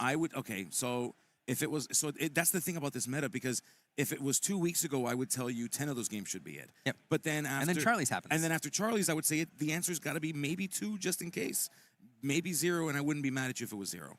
So this meta has been so fluid. It is shifted. The ebbs and flows, even within the color combinations that are powerful, what they are doing is changing. And so that question that you asked is a trick question in many ways, because the things that you put the attention to, the things you focus on, it's changing live. And we're so close to Richmond. We're so close to the DLC. People want there to be stability, but you're not going to get it unless we're talking about Amethyst Steel. That's pretty stable. That's pretty stable. Yeah, I still think it's the best deck, but we'll see how it goes. Yeah. The other interesting note, funny note, is I did ask some folks, about this deck. I was like, hey, because I wanted to learn after Vegas, and I did interview the winner, a Naughty Day. who won that deck, and I talked to him, and I talked to some other folks, and I was like, hey, tell me about this deck. What are you doing? What are your lines? I recorded an interview, which is I don't think I'm going to get cut together, but maybe I will. I don't know. It was good. And one of the things I said was like, hey, what are you doing? What are you? And the answer I got from a lot of folks is, hey, Headless Horseman is one of the things that makes this deck go. It's one of the reasons that we can take over the game. It's really a Headless Horseman combo deck, whatever. And then I talked to somebody else coming into this tournament, and I was like, hey, it's interesting. This deck was Vegas. It was good. And then Charlie's happened, and nobody made the top cut. And they said, yeah, once you learn to look out for Horsemen and to play around Horsemen, then this deck isn't good, and you can enter it. And here's the thing. I just watched a match where both players are 5-1. Yeah. One of them is now 6-1. I didn't see a Horseman played. I didn't either. And yet, he comes out on top. Yeah, that's a very, very good point. And it's interesting because you're right. The Horseman variant of this deck has been kind of touted as the de facto best version of it.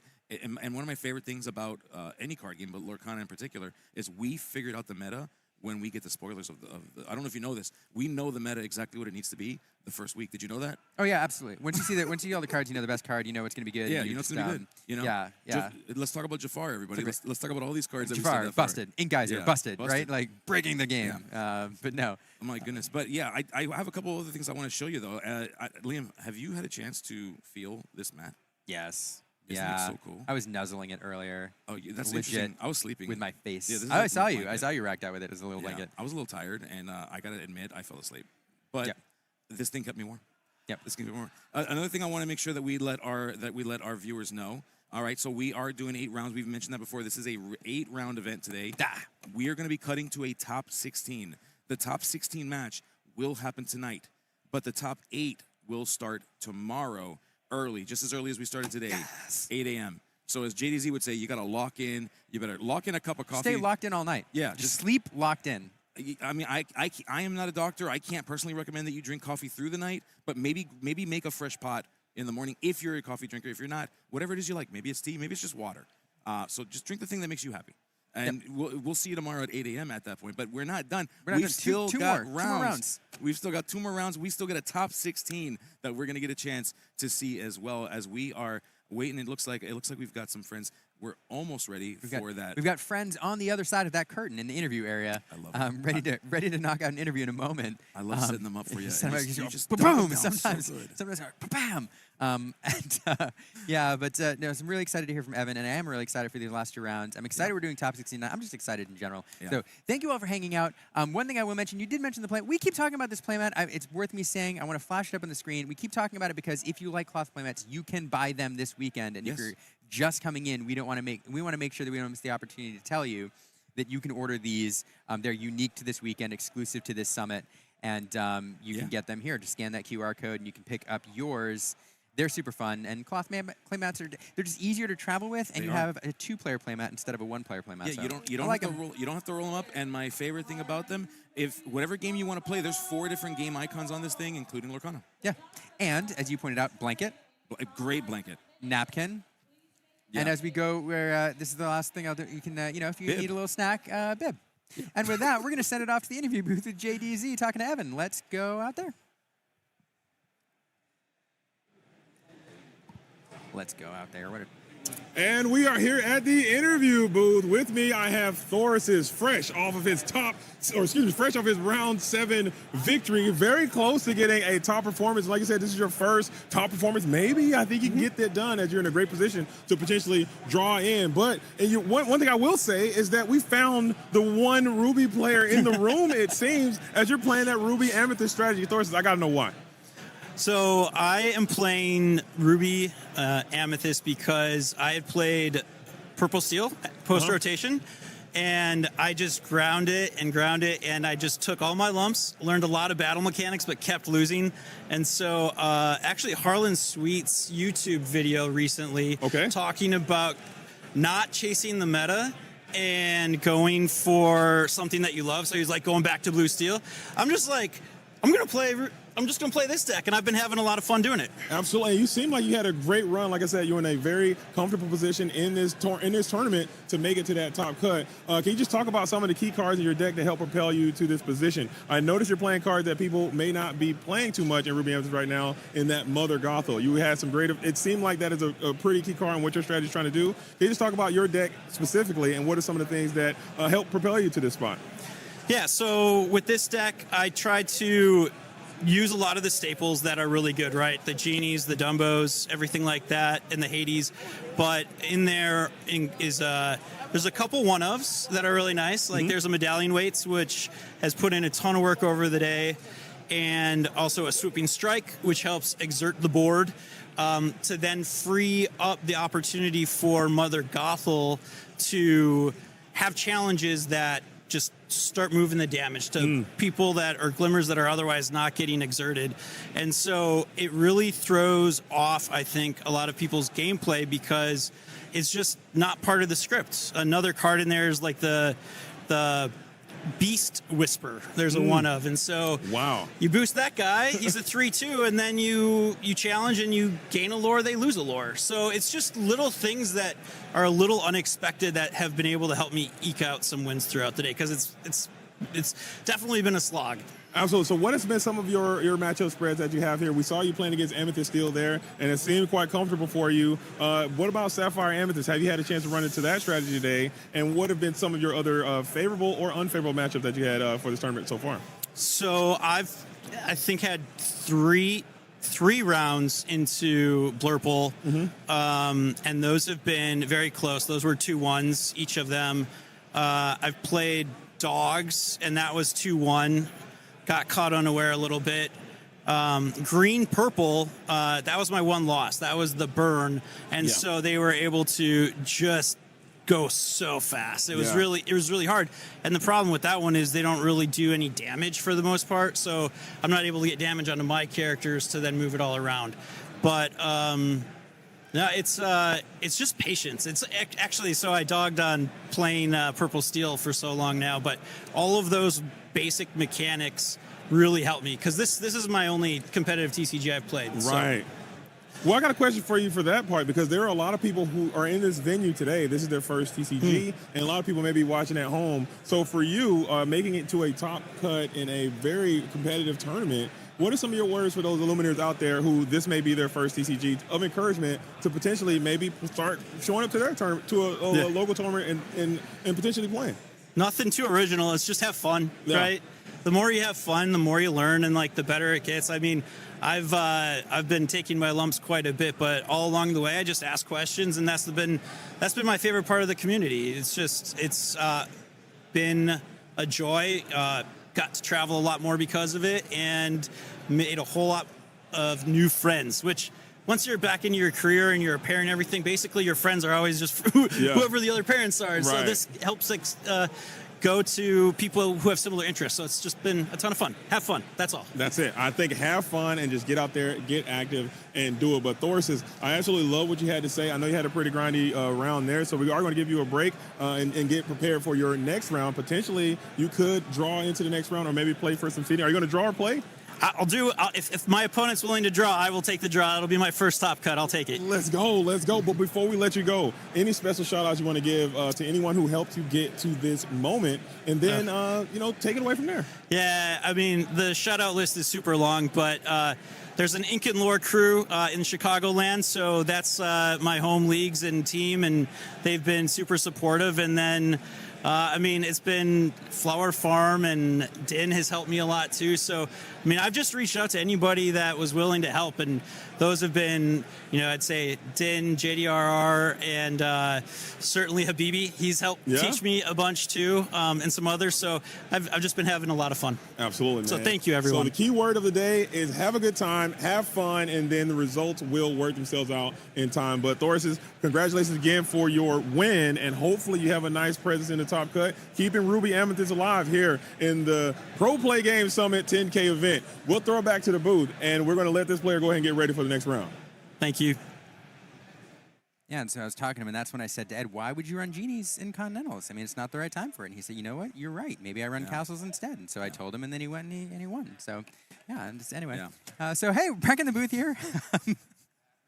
I love I don't know. I love the players here. I love the people, and I love hearing Evan Thorsis here, his view and perspective on the game. What he said about social circles and all. It's absolutely true. I ran into him in Denver. We hung out in the viewing area for a while, and one of the nicest people I ever met. And super thrilled to see how well he's doing here. Yes, absolutely. And a huge shout out to JDZ's crushed velvet jacket, by the way. Oh, yeah, absolutely. Putting in so much work. Absolutely, absolutely. The hero of the show, hero of the battle, as it were.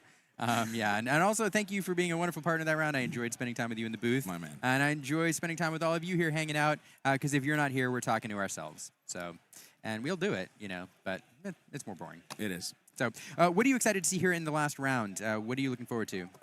So in this is going to be crazy because this is the point in the tournament where decisions need to be made. There's going to be people that are going to be put in a win and in situation. I'm excited to see what we bring in here. I mean, what am I hoping to see? I'm hoping to see just anything that we haven't seen before. I don't know if that's going to be possible or not, but I'm hoping that is maybe this elusive Amber Steel deck.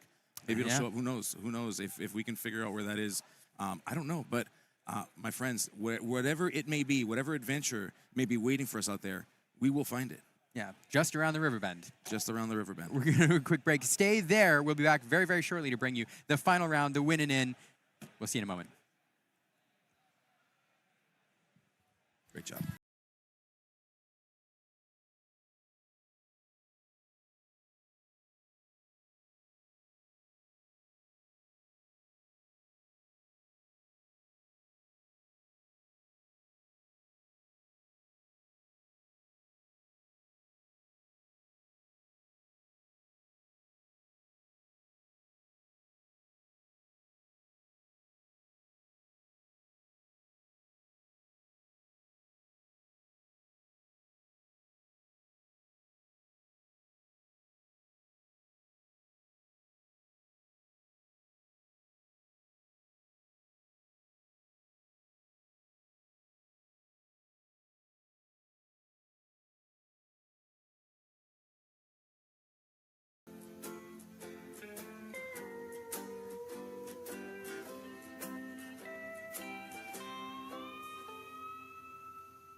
Want to advertise the product you represent on our streams? Great! Shoot us an email at info@proplaygames.com and we will discuss running your ad.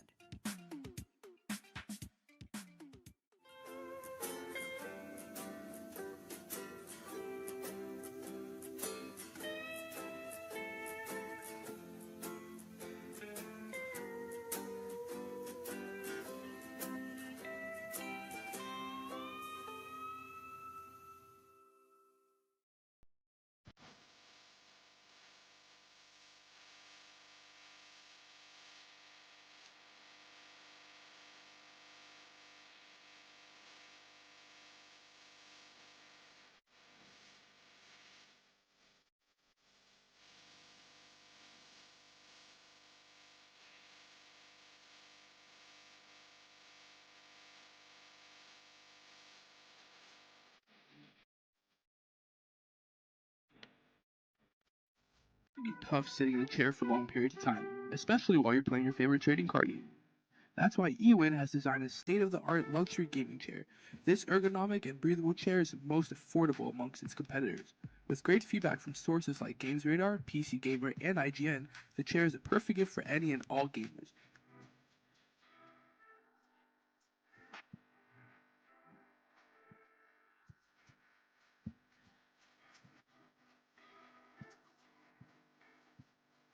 Use discount code PPG at checkout for 30% off your order.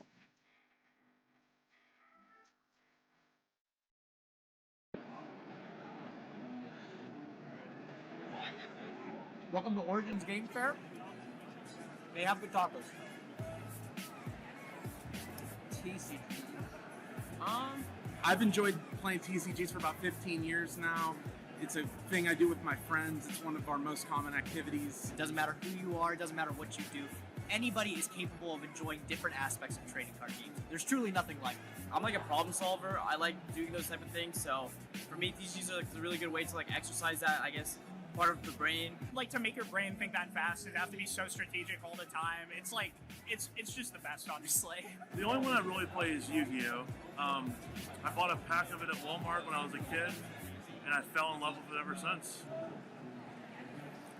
This is actually my first PPG event. This is actually my first PPG event. This is actually my first PPG event. This is actually my first one. This is actually my first one. My first event ever was a PPG. Well, this is my first PPG event, so I guess I enjoy that I'm in the top 4 of it at my first event. I've been watching PPG on YouTube, occasionally on Twitch for a while. Everything's super smooth. The rounds go super quick. I like that they're in person. I enjoy, coming to see everyone. It's been a while, obviously. Real tournaments with good prizes, good players. They always seem to have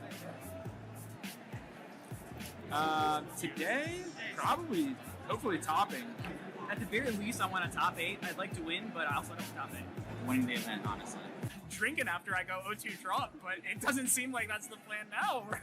We're in the top 4, so there you go. The one thing I was looking forward to most today was definitely just commentating some great Yu-Gi-Oh. We haven't been to a big event in probably over a year now, so the fact that you guys came up north, did one in Columbus, we jumped at the chance to, drive on out and stay the night and, play test and all that stuff. So Finally getting to actually do a competitive tournament after so long. COVID made it really hard to actually be competitive in the game. With the prominent content creators in this Yu-Gi-Oh community, and so when I heard that both Gage and Hack were coming to this event, I was over the moon. What are you looking forward to this? Winning it. Winning the event. I like it. I like it. Thank you. Yeah. Appreciate you. Good luck. Thank you very much. Appreciate you. Thank you, man. Appreciate you. Cool. Perfect. Thank you very much, perfect. man. I hope that wasn't like. No, that was great. Good. That was really good. Check out ppgeventmanagement.com for events and tournament information.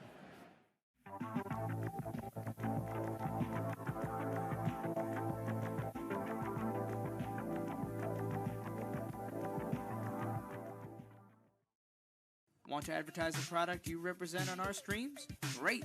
Shoot us an email at info@proplaygames.com and we will discuss running your ad.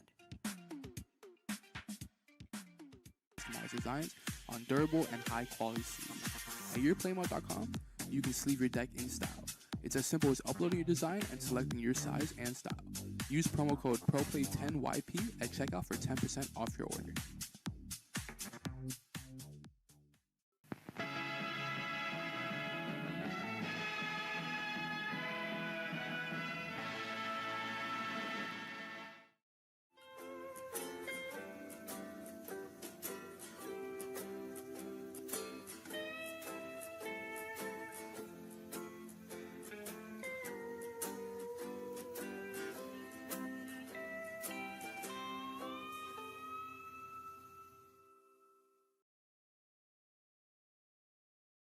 Spreadsheets, business models, gaming? What does this all mean? Oh, hi. I didn't see you there.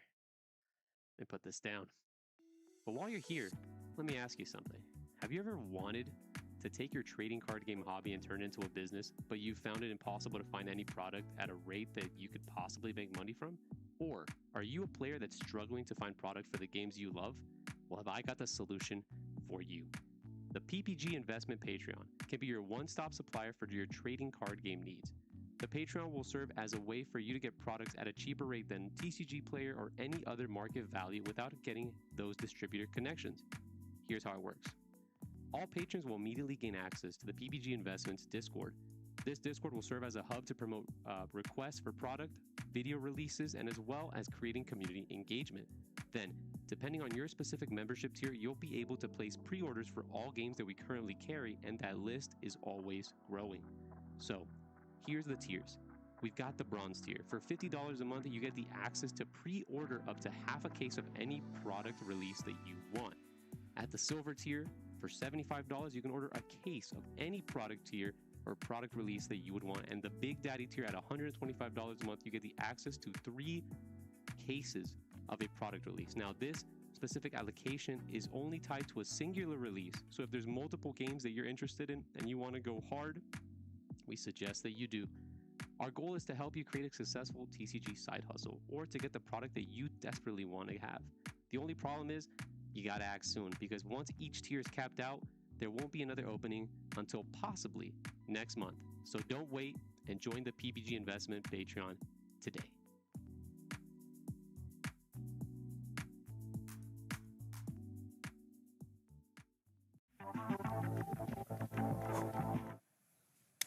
Greetings, my old sir.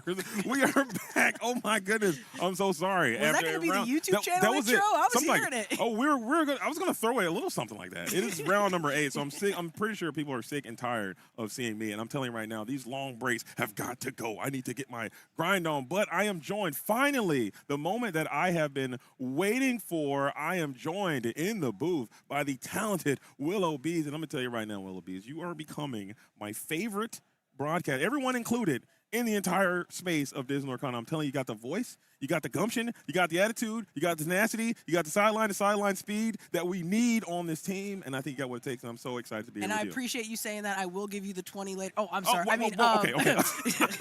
Yeah, PayPal is. Right, sure. right. Okay. No, and I appreciate that so much, JDZ. I've continued to say it. You're one of the best to ever do it, so it is an honor to finally be in the booth with you, and what a fun time to come into the booth together. It is not quite the finals, but to some players, particularly the players who may be sitting at that table, it might be even more important than a finals, because we are fighting for Top Cut in this last round of Swiss. There's nothing better than a nice bubble blaster, and if people like to sweat, guess what? This is going to be the sweaty round, because if you win, you go home, or if you win, you go on. If you lose, you go home. So everything that you've done up until this point lands on this right now. So a long day, Willow Bees. These days have been dragging along. You've been putting yourself to the test over and over and over again. It all comes down to this. So I'm excited for these players, but I don't want to be in that spot. This is a lot of stress. No, this is plenty of stress. We were joking just a minute ago. It is way better to be back here. You guys are out there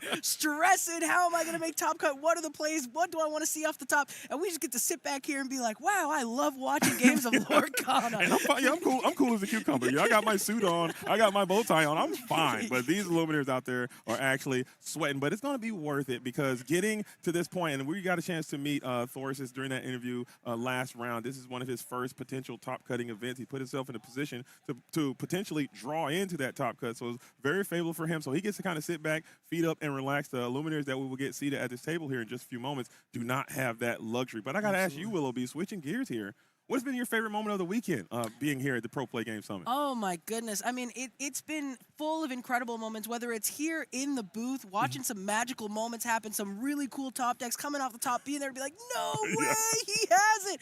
But also to just walking around the event and seeing the community. That is one of the most amazing things about in-person events on such a big scale, right? These third-party events that get so many players, because we go to locals and it's the same guys, and we love those guys. We love our locals. Shout out to the locals who come out and play every week. But being able to see people who I know online, who I play with in Discord, who I do webcam games with, who I see on my screen when I'm watching streams, to be here with the community, it always feels like these third-party events are mini DLCs. And so to have people like our bounty players, Dragon Johns and Daniel Arnold here here and have them all in the same room with my locals, because I am an Orlando native, it's just been such a wonderful mix of worlds for me, and it really has been an amazing day. That is a fantastic summary of what has been happening, and it's been a vibe. Like you said, just walking around, talking to the people, seeing them. Even when, what I also really enjoy about that is even when, hey man, how's your tournament going? Well, it's not going great.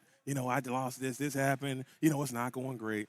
But I'm still having a good time. Absolutely. Literally has happened every single conversation that I have met with every single Illuminator that we have ran into. Hey, it's not doing great, but I'm having a good time still. Absolutely. And we'll come back at it again tomorrow for a little bit of infinity. But and it's credit to PPG putting on such an amazing event. So we're here at the Pro Play Summit Orlando. We saw that roadmap earlier, all the different places we're going to be going next year and beyond. And I can't wait. There's so much Lorcana, and there's so much more Lorcana and other games to play as well. But we're here for the Lorcana, and we've got plenty of amazing Lorcana coming up very soon. I mean, it is the very best game, and it's really not even a discussion. It's not even close. I mean, we're doing something different over here in Disney Lorcana, so whatever game you're playing, stop it. Okay, let's get back. on over here, let's get back to the Lorcana way. Get into the great Illuminary quest in those stories. Go out there and find some lore, huh? Let's get active. Let's get active. But you mentioned something that was super cool. This Orlando scene, when I think about the different scenes in Disney Lorcana, Florida is high. I mean, you got the Toronto area, you have some of that stuff that's going on in the Mid-Atlantic region, but then Florida is there as one of the most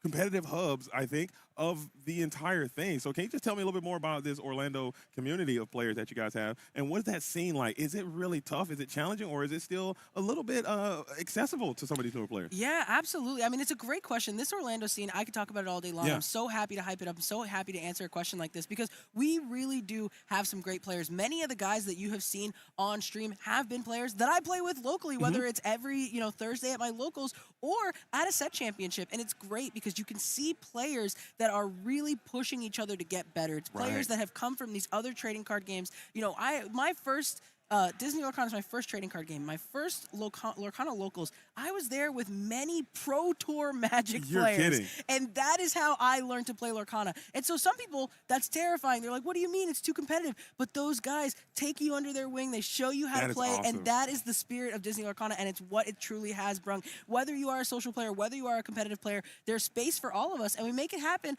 all the time. And so really, this scene is amazing. We've got people like Dragon Johns. It doesn't matter. I could drive 2 hours away for a set championship. He's still going to be there, okay? You can't dodge the Florida scene. It is too much heat around here. But it also makes for an amazing community. We have so much fun seeing each other and being like, you know what? You beat me this time, but I will get you next time, except for Dragon Johns. Like, he's only ever beat me. I haven't gotten one on him yet. Nah, your time is coming. Your time is absolutely coming. Next up on that one. And I really do like that steel sharpens steel mentality, and everyone gets better. But I know this is the home. This is Disney. We're in the shadow of the Magical Kingdom right now. We have, 15 minutes down the road, you got the Disney World is there. So Absolutely. I would hope that there is a nice, vibrant Lorcana community that is here, and it seems like that is the case. As a lot of players are here local. I always root for the home team, but there are a lot of players who are hitting the road, dude, traveling down to this tournament as well, and coming and supporting the Pro Play game. So I will continue to encourage everyone, like, if you have the opportunity to come to one of these events, if it comes up on your schedule and you can get there and it's a reasonable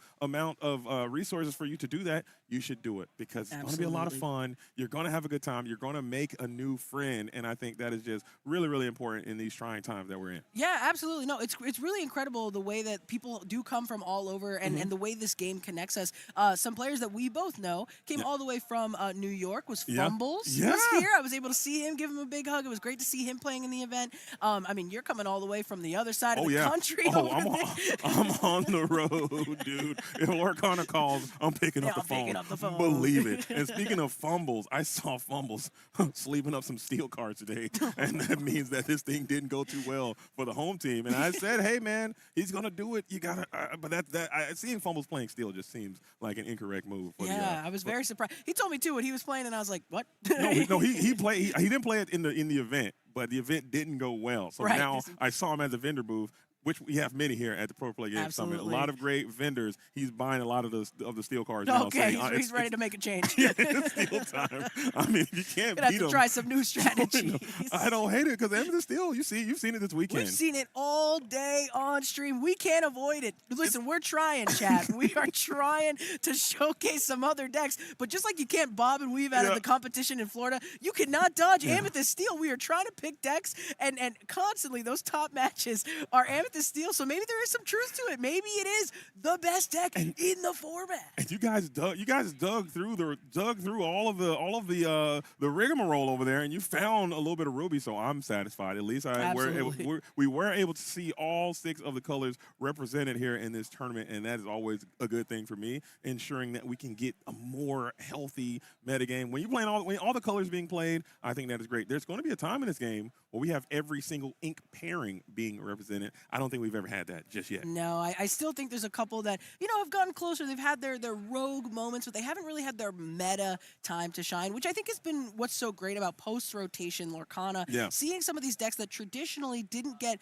a true limelight a chance to shine. Right. And so I think that's been great, right? It was good for Ruby Amethyst to take a little bit of a backseat. Listen, I'm a Ruby Amethyst enjoyer, okay? Don't come for me, guys. I'm on the team. Yeah. But it had its time to shine for several sets pre-rotation. And so post-rotation, having it take a backseat, allowing some other decks to come forward, it's been great. Some players are saying, hey, I think Amethyst has had enough time to shine. Let's see some other things. That's what I'm talking about. Get them down. I think Amethyst right now is a bit too strong, and it does at the beginning of Fable post-rotation, seeing Ruby Sapphire just absolutely struggling. I'm not going to lie, Willow Bees, it kind of unthawed my frozen heart there for a moment. Wow. It did feel good to see them because they were up for so long. Absolutely. They were just so dominant, and now they're just barely struggling to keep this thing going. But now I'm getting nostalgic, and if you are nostalgic, guess what? We got Infinity happening for you tomorrow. So if you want to see some of those strats, make sure you come on back tomorrow, and we will have that Infinity event taking place. And hopefully you all got out there and got your chances to get the Whole New World promo at your own Infinity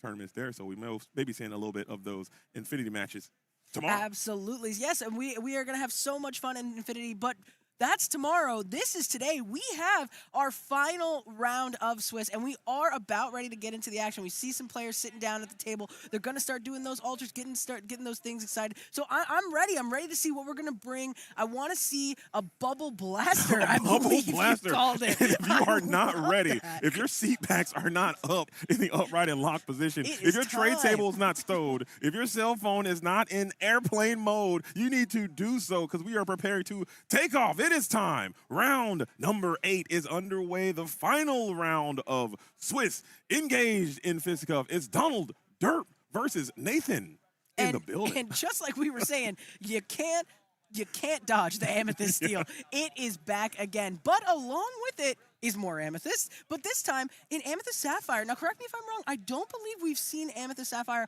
on stream yet, or maybe we've only seen one. I think we saw one a little bit earlier in the day, but it's been a long day. It's been a long day, but Donald Derp has to be hating seeing this Sapphire Amethyst strategy as your win and end situation, because I think that this matchup is getting worse and worse and worse for Amethyst Steel as they are starting to have to change their deck to combat the Amber and Emerald Dog strategy and all the other Emerald and Sapphire Under the Sea decks and the Clarabelle stuff. They have to tech their deck so much that now Sapphire Amethyst just seems very, very difficult for them to win, because it seems like they're doing the same thing, but Sapphire Amethyst is just doing a little bit faster and a little bit more powerful. Absolutely. I mean, you've nailed it, right? So Amethyst Steel can do so many things. That's why players love it so much and why they gravitate towards it, because it's got the draw, but it's also got some of the steel damage, some of those best removal cards in the game.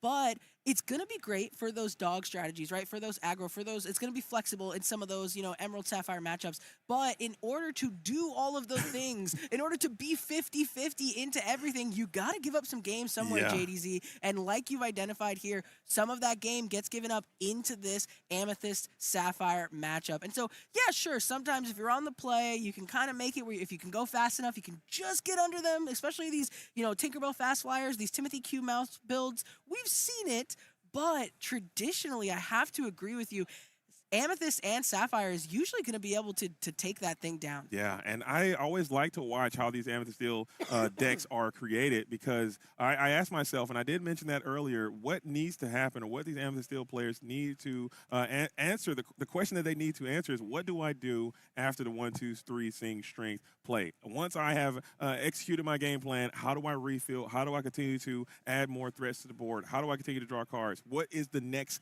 phase of the operation? And sometimes if it's just like top deck a Black Heron, play a Black Heron, that's never going to be good enough versus the Amethyst and Sapphire strategy. So maybe I would like to see, maybe you got Demonas in there, maybe you got the Junior Woodchuck guidebooks, or you have, I don't know, Scarabs. I keep saying Scarabs. I'm a big Scarabs believer. No one's buying Scarabs, okay? Stop with the Scarabs. But it's a vibe just to continue to recycle your illusion characters. Scarab is the JDZ special. You heard it Lock here it first. in. You officially have your own special JDZ. Yeah. Well, speaking of some of those interesting pieces like you were talking about, on the side of Amethyst Sapphire, one of the things that I was looking at in this altar phase, I was seeing some pretty interesting cards there, okay? I saw They Never Come Back. Ooh, that's a good one. This 3-drop, I think it's spicy, okay? Yeah. So that allows this Blurple player to draw a card and also lock down 2 characters that are already exerted. So that is going to be something interesting, especially if Donald Derp is going to be going for a more aggressive strategy.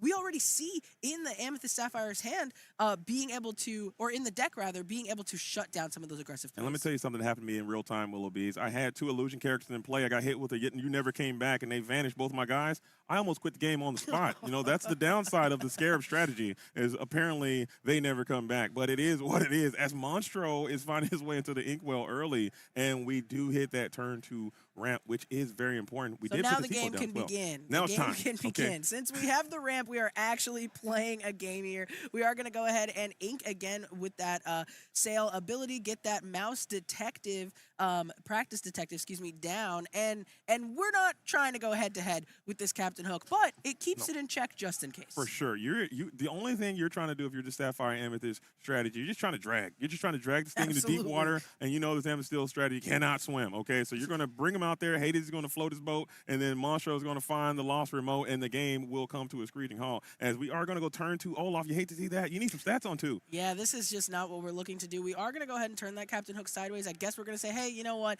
If you want to throw this Basil into it, fine, but you definitely, if you are the Amethyst Steel player, want to be playing a 2-drop on 2, maybe even a Calhoun or Timothy Q if you're going to set up, for some of those evasives later. Because now, we're going into this Genie, and we can't even do 1, 2, 3 strength on Genie. It's just not what we want to start here for the Amethyst Steel player. Absolutely. This is the absolute worst start for Donald Derp, who is on the back foot already, and you are curving quite nicely. And I believe I see an Elsa Fifth Spirit is in hand, and when she comes down, it gets absolutely violent for the Queen Incarnate there, questing for 1. As I think she's just a great card. I think the card is almost broken, I would say. Oh, wow. Little JDZ exclusive with the broken. Almost broken is the Queen. One thing that's interesting here I want to point out on the Amethyst Steel side is that we do see this Genie Satisfied Dragon. Now, this is a Fabled meta card, right? This is what we would traditionally see in the Fabled meta, but some players we have seen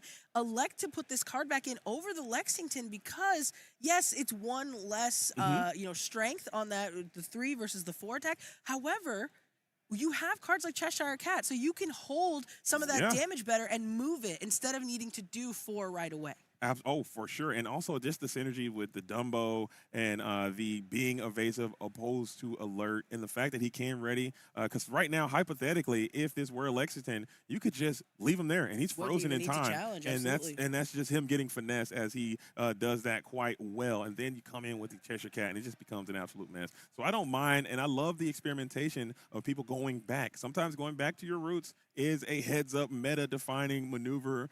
We saw Jafar's being played as well in these Amethyst Steel strategies. So they're just trying to find their edge and find their way, and I think Genie Satisfied Dragon is always going to be a pretty decent card. Absolutely. We did see Nathan questing that Basil, giving that support to the Elsa to cleanly get rid of that Genie Satisfied Dragon, and that's going to feel good because we don't have any evasive threats to respond with on Donald Derp's side. It does look like the players are talking through something. That's okay. We do have judges available should they need them. Okay. But this Elsa being able to take down that Genie and not have to be banished in return. So you're feeling strong if you're Nathan. While we try to figure out, hopefully we can get a judge over to those players. Just doing my my best lip reading and body language interpretation, which I am quite fluent in lip reading and body language. It seems as if Donald Dirt might be believing that the challenge was declared with the Elsa before the quest shift from the Basil. So maybe a little bit of sequencing there, and we're going to see if that is the case. But I think we're going to just bring it back over here for a while while we get these while we get this sorted out. Figure this out, and judges are on the way. No worries. But I mean, this is going to be a good match all the same. We're going to get this figured out. We're going to be right on rolling, okay? Because when this is the last round of Swiss, we mentioned it. We're calling a judge because we care. Because we're here, we want to make sure that the game states are the way that we want them to be. And you can't fault the players for that. You know, you want to be in it, and you want to have the best, cleanest possible game of Lorcana. So we're ready. Let me tell you, and listen, I know this might be a little bit of a JDZ toxic take, but when you're on the bubble blast, it's time to sweat. Okay, we're sweating, we're sharking some rules, we're playing it fair, we're keeping it honest, we're having fun, but it is time to actively sweat. As a judge is going to be coming to the table here soon, and just see if we can get this thing resolved in a speedy time. Absolutely. So, but you're right, it's time to sweat. Maybe we should take these jackets off, JDZ, because it is about to get hot in here. Okay, because we are locking in on how we can win this final round of Swiss. I mean, top 16, I think, also makes the math interesting, right? There's plenty of players that, like, normally they would be out. There's plenty of tables, that would normally, hey, I'm going to drop in and go have some dinner. I'm going to go play side events. But because it's a top 16, there's now 8 more players than we're used to that have a chance to get in there. This is something worth fighting for. And for those reasons, I really do enjoy. I know sometimes some TOs like, we'll just play more Swiss, less top cut, because we want to make the tournament a little bit faster. I'm always going to be a fan of maybe less Swiss and more top cut for those reasons, and I think that's very important. Just giving people more chance to get the goals that they want and have something to play for, quote unquote. Getting that top cut. So it sounds like we are getting that sorted out. We will get back to the table as soon as they are ready to roll. And back into the action, we got the judges super quick speed here at PPG. You know what it is. We already take care of it, okay? You got a question? Boom. We're there answering it, and then it is done. So these players are not only fighting for a chance at top cut, which normally means top 8. In this case, it means top 16. And that is why this is important to us, and we are making sure that we are doing the plays the best that we can in the sweat factory I love it. on the last round. The bubble blasting sweat factory as the card shuffle is picking up. Again, huge shout out to the judge community that we have here. Snobby came all the way from Abu Dhabi, Dubai to be a part of this event. That's dedication. That's realness. You thought you traveled a long way, JDZ. He beat you on that one. He might have beat you on that one. And he might be someone who is more passionate about this game than me. It's not many, and he is going to be on that very, very short list as he is getting active. When his number is called, he also picks up the phone, just like this Captain Hook picks up a 1-for-1 trade with this Basil. Practice Detective goes down into the discard pile. Now 2 evasives versus 1. Yeah, absolutely. I mean, I think you have to get rid of that Basil. You know, it doesn't feel great losing your Captain Hook. Ooh, and we see another evasive coming down. But you kind of have to do it, right? You don't want to be able to continue to buff characters up with that support ability. You don't want to be able to, if you're going to swing into my Genie, should I exert it? You got to do it the old-fashioned way of using multiple characters, right? We don't want anything for free here. But I do think Nathan is looking in a pretty dominant position, having these 2 questers, evasives, and 4 willpower to just the 1 Genie on the other side. No, but we do go for a quest here with this Elsa. We do leave that Elsa vulnerable. What do you think about that play? You are opening up Cheshire or Bell plays to keep this Genie around and potentially give up a play. That is a great point. That may be something that, this player is saying is worth it, even if you have the Cheshire Cat, because, we can challenge into that Elsa to get rid of it and then move the damage off of that Genie.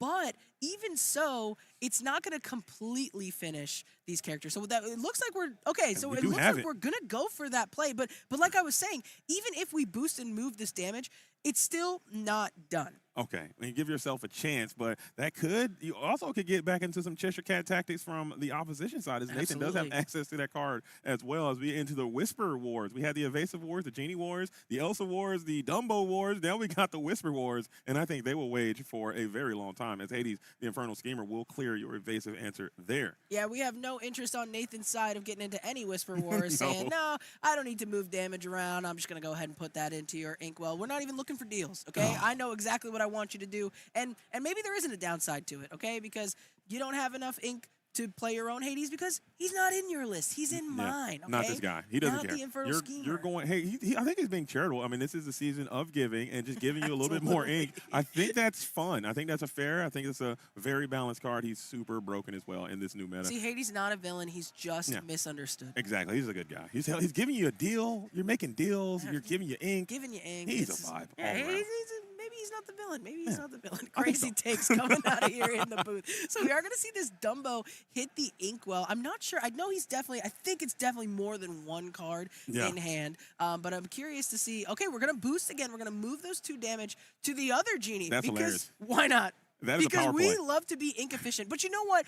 Jokes aside, there is actually a tactical reason for it. And it's because we have that Olaf helping hand there. And so if we can choose to, if there's a way for this Olaf to leave play, we can bounce that Cheshire Cat, and we're going to get every single card that's underneath And it. I was just going to say, boosting for nothing. A lot of people's like, why is he boosting? There's nothing to boost for.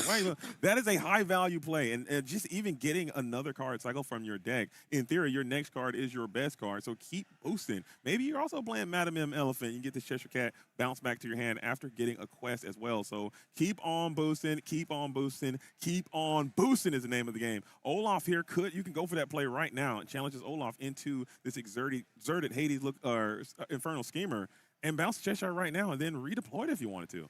Yes, I think that, so we've talked about why that's possible. I think the problem here is, though, I just realized Nathan's at 16 lore, right? So man. all of it happened in the blink of an eye, folks. No, wow. It happened in the blink of an eye. I didn't notice until right now because he's been secretly questing this entire time. Questing. And this is Ursula Vanessa. What do you think about that card? I think that's one of the most underplayed, underrepresented cards in the entire format. I mean, she is just a powerhouse of a card. That 4/5 stat line, but then that boost ability really opening her up here, giving her that +1. So she quests for 3, and she's evasive. You can use her as an Iago if you want to, or you can just quest her, and she is a questing powerhouse with that evasive keyword. It is so hard to get at her. So I think she's really going to be a difference maker in some matchups. In this matchup, it's just even more pain. And it's just a nice, well-static closer, questing for 3, and the boost is only 1. So you only have to, you put it out on 5, pay 1 ink, and you're still fine to not even lose that much tempo, and now you're questing for sometimes 5 with this genie, and that just really, you only go 20 if you didn't know. If this is your first time tuning in, you only get 20 lore that you need to get to, and that 3 and that 2 from that genie would just make this thing go so much faster. It's too much lore, so there's nothing that we can do on Donald Derp's side. He tried, he did the thing, he picked up the cards with the Cheshire Cat, so he was able to look at 3 more cards. But when you're at 16 lore down to 1, it's just not enough. But, I mean, it's good for Donald to see what cards are in the deck. Now we know, hey, that Ursula Whisper of Vanessa, correct? Ursula Whisper of Vanessa. Yeah, that's it. Knowing that she is in the deck, right, saying, okay, that's something that I'm going to have to respect. I'm going to have to fight this evasive war. Maybe that's going to change that alter strategy. Maybe we're going to look for more evasives like Dumbo, like Elsa, to be able to tap down and challenge these characters. And we saw that Genie Satisfied Dragon. Maybe you can lean on that. You need a really solid curve. We also saw that Donald Derp came out and probably had one of the most raggedy Amethysteel curves I think I've seen in my life. I think this deck usually is quite consistent with that 1, 2, 3 sync stream. We didn't see any of that. And then they're playing dogs. When this deck is really, I know we were like, okay, the best deck in the format, best deck in the format. And then you're tuning in like, hey, this deck kind of stinks. What are you talking about, best deck in the format? That wasn't doing anything. Well, that's not how it always goes, okay? So I would love to see Donald Derp get the opportunity to do what this deck is really, really designed to do and play these high, powerful characters on curve, blast the strength, take out your genie, continue to aggress, play the Demona, play the dog, chain a bunch of cards, add more characters, and then do an Amethysteel more prototypical gameplay, because that is not what if you're slamming Olaf on 2. It's not where you want to be. It's definitely not where you want to be. Nathan, on the other hand, was definitely where he wanted to be, seeing everything just in the way that he needed to. But I think to your point, it's not over. And like we've seen so many times today, it's never over. It doesn't matter. Sure. Does Donald not want to be playing against Amethyst Sapphire? No, it's not his preferred matchup. But anything can happen. These Sapphire decks are so fragile sometimes, JDZ. Yeah. If he misses ramp, you're he could done. blow this thing wide open. And then all of a sudden, Donald Derp is over there questing, and Nathan is doing nothing, right? So that's just the nature of this game. We have these percentages, 1 in every 100 games, and Lord knows they're sitting here. They've played almost 100 games today, right? So anything can happen, and if we see the perfect curve, like you mentioned, that's Satisfied Dragon into the Genie Wish Fulfilled, Singing Strength on a high value priority target like a fellow Genie Wish Fulfilled on the other side, it really could still happen here. I'm telling you right now, I was fully convinced that Sapphire Amethyst was the best deck ever made until I started playing it quite a bit, until you miss that ramp, okay? Especially on the draw, the deck just feels like, oh, what am I doing? Okay, this is why I'm never playing this deck again. Cool. But we have 2 pieces of ramp here, one in the form of Tipo, one in the form of Sail the Azurite Sea, and you have 2 Genies in hand, so the curve is complete, and you have that looking for a deal Hades in hand, so everything that Nathan could have potentially ever asked for is in hand. Maybe Donald has some of that same energy right now. Yeah, we're gonna need something good from Donald's side to compete with all of the bangers that we are seeing in Nathan's hand. But I believe that he can do it. He's starting off strong. He's starting off with a Palace Guard, and traditionally against Amethyst Sapphire, that's actually a pretty good card to play because of that 4 willpower. A lot of times, it's almost like a spell book in some ways. They just don't want to swing into it, so it can kind of just keep questing for 1, So and every lore matters. So we're gonna play this Calhoun. It's not the best into this matchup, but we've played a turn 2. We have a 1-2. Hopefully, we're going to see a 3, and then we can sing Strength onto potentially something like a Genie, which we see in Nathan's hand. And right now, just like you said, right now, Nathan currently has no board. Granted, you're only going to the second turn, and you're probably going to play the Sail or the Tipo, so really, you still won't have a board at Sail the Azurite Sea, and just like that, you're threatening with potentially 3 lore coming back at you next turn. And this game is looking much more in favor of Donald of what he wants in a scenario like this, especially going first. It got to feel so good, as it looks like that Rafiki's gearing up to go into the Inkwell, and the Bazil is down on that additional ink turn. So strong play as a response for Nathan. But it's not over. We got to see Donald make his own plays, and I'm excited to see. I mean, it does feel good for Nathan to be able to drop down a 1-drop, because now it's just going to keep things a little bit in check. Now it's going to say, okay, well, actually, you know what? This is a Palace Guard, so that's not keeping anything in check. Excuse me. I mean, you can use. I mean, just he's still menacing. He's menacing. Okay, he's got his violin. He's got his bow. He's got his aura. He's got his is that Olivia in there with him? Who's that there in the bottom left hand corner? She's got somebody down there for who's sure. Who's that character that's down there hanging out with his Basil? As the ghastly serpent is going to come on in on 3, so you are building the curve. Freest quest of your life coming on through. But we did have to ink a Strength to do it. So we're going to have to see if Donald has another Strength in hand, because if we see a Genie come down with this 4 ink turn for Nathan, or even something like an Iago, you would love to answer back with a Strength, but not if the cards that we had in hand were all uninkable. Because notice here, we discarded a Calhoun, we played a Calhoun. What if we only have uninkables in hand, and that's why we had to ink that Strength. That is a telltale sign, and it's very important for all of your players, all your Lumineers out there. Make sure you pay attention to that kind of stuff. What your opponent is inking and what your opponent is discarding, it all tells a story and adds some information. There's information to be gained from everything, as we feel free and clear to slam this Iago now, as you think, hey, maybe they don't have a second Strength. And here's the thing, JDZ, if they don't have it, this Iago is feeling pretty darn good. But if they do, they have to, that is just not where you want to be. And these are the scenarios, like we were talking about, Donald Derp still has some game here. Even though this is not traditionally the matchup he wants to see, you can do things like this to get rid of that Iago and say, what are you going to do now? It's just a Basil staring down the face of a Calhoun, a giant Cobra, and more. You could go for the patent-pending Elsa-Basil combination. However, you will lose that Basil on the crackback, probably to this Calhoun, unless you take down the Calhoun.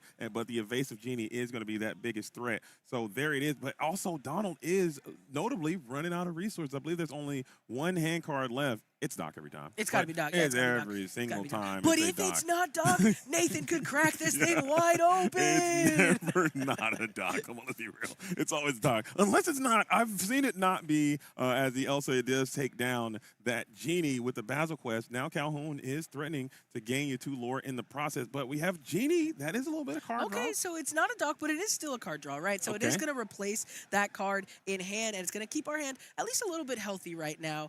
So we have have some options here. We know, like you said, we might want to use that Calhoun, gain a little bit of lore, continue to press the advantage. I mean, this Elsa's not really going to be able to do too much to any of our other characters. If it wanted to answer that Calhoun, I think we're fine with that. I think we're taking that all day because it is going to be banished along with our Calhoun. So if I'm Donald here, I am going to go ahead and quest our Cobra and our Palace Guard. Yes, we did just play that Genie. It's okay. I get excited too. I love to turn things sideways. Oh yeah, it's time to quest. When I see the Genie up, I'm like, maybe I can get this lore in. Who knows? As like you said, this Elsa Fifth Spirit. Maybe you do have a Cheshire line or a Bell line. Bell the Accomplished Mystic is a card I think could potentially start coming back in the Sapphire Amethyst strategy. I think she's just as good as the Cheshire Cat in certain situations, and we do have the Cheshire Cat in hand, but Nathan is running the numbers. Is that going to be good enough on my following turn? And I think that might be the play as we ink that Jasmine Fearless Princess taking the lead. Yeah, I mean, I love seeing these Amethyst Steel players playing things like that Jasmine. Oh, so good. I mean, but when you're Nathan and you see it at the inkwell, that's a sigh of relief because you're already trying to deal with this board. Donald is at 11, okay, to just in Elsa. So like we said, before we do anything, we can take out that Calhoun. But if we're going to do the Cheshire Cat play, like you mentioned, to move that damage off of it first, then we're not doing anything else, and there's still plenty of characters on this board. So we are going to elect to tap that 3 ink, play that Cheshire Cat inexplicable. Are we going to use these remaining 2 to boost? And if we do, where are we even putting that damage in the first place? I mean, you could send it after the Palace Guard and then Elsa into the Palace Guard and then potentially send some damage, send 1 damage to the Calhoun or next turn. But we'd like to just get that very threatening Calhoun off the board right now. I don't hate it because you brought up a great point earlier on. Every single piece of lore matters, and that Calhoun can gain you another one, and while removing a character sometimes. So it's probably better just to get her off the board when you can. She's a nice, rigid 2-cost character, been hanging out here for a while. We are going to go ahead and challenge this Palace Guard with our Elsa. I mean, we have the Cheshire Cat. Maybe we want to just have some damage ready to be able to start moving around, make it a little harder. But again, we're opening ourselves up to a Cheshire Cat on the other side as well. I don't know that that's really what we need to be worried about, so maybe he just felt like it was worth it. Nice. We're going to see this Elsa come down. We're going to tap that Cheshire Cat, and we are going to be able to take it out with the Giant Cobra and not even bat an eye. Then we are going to be able to take out that Elsa with a Genie and Elsa of our own.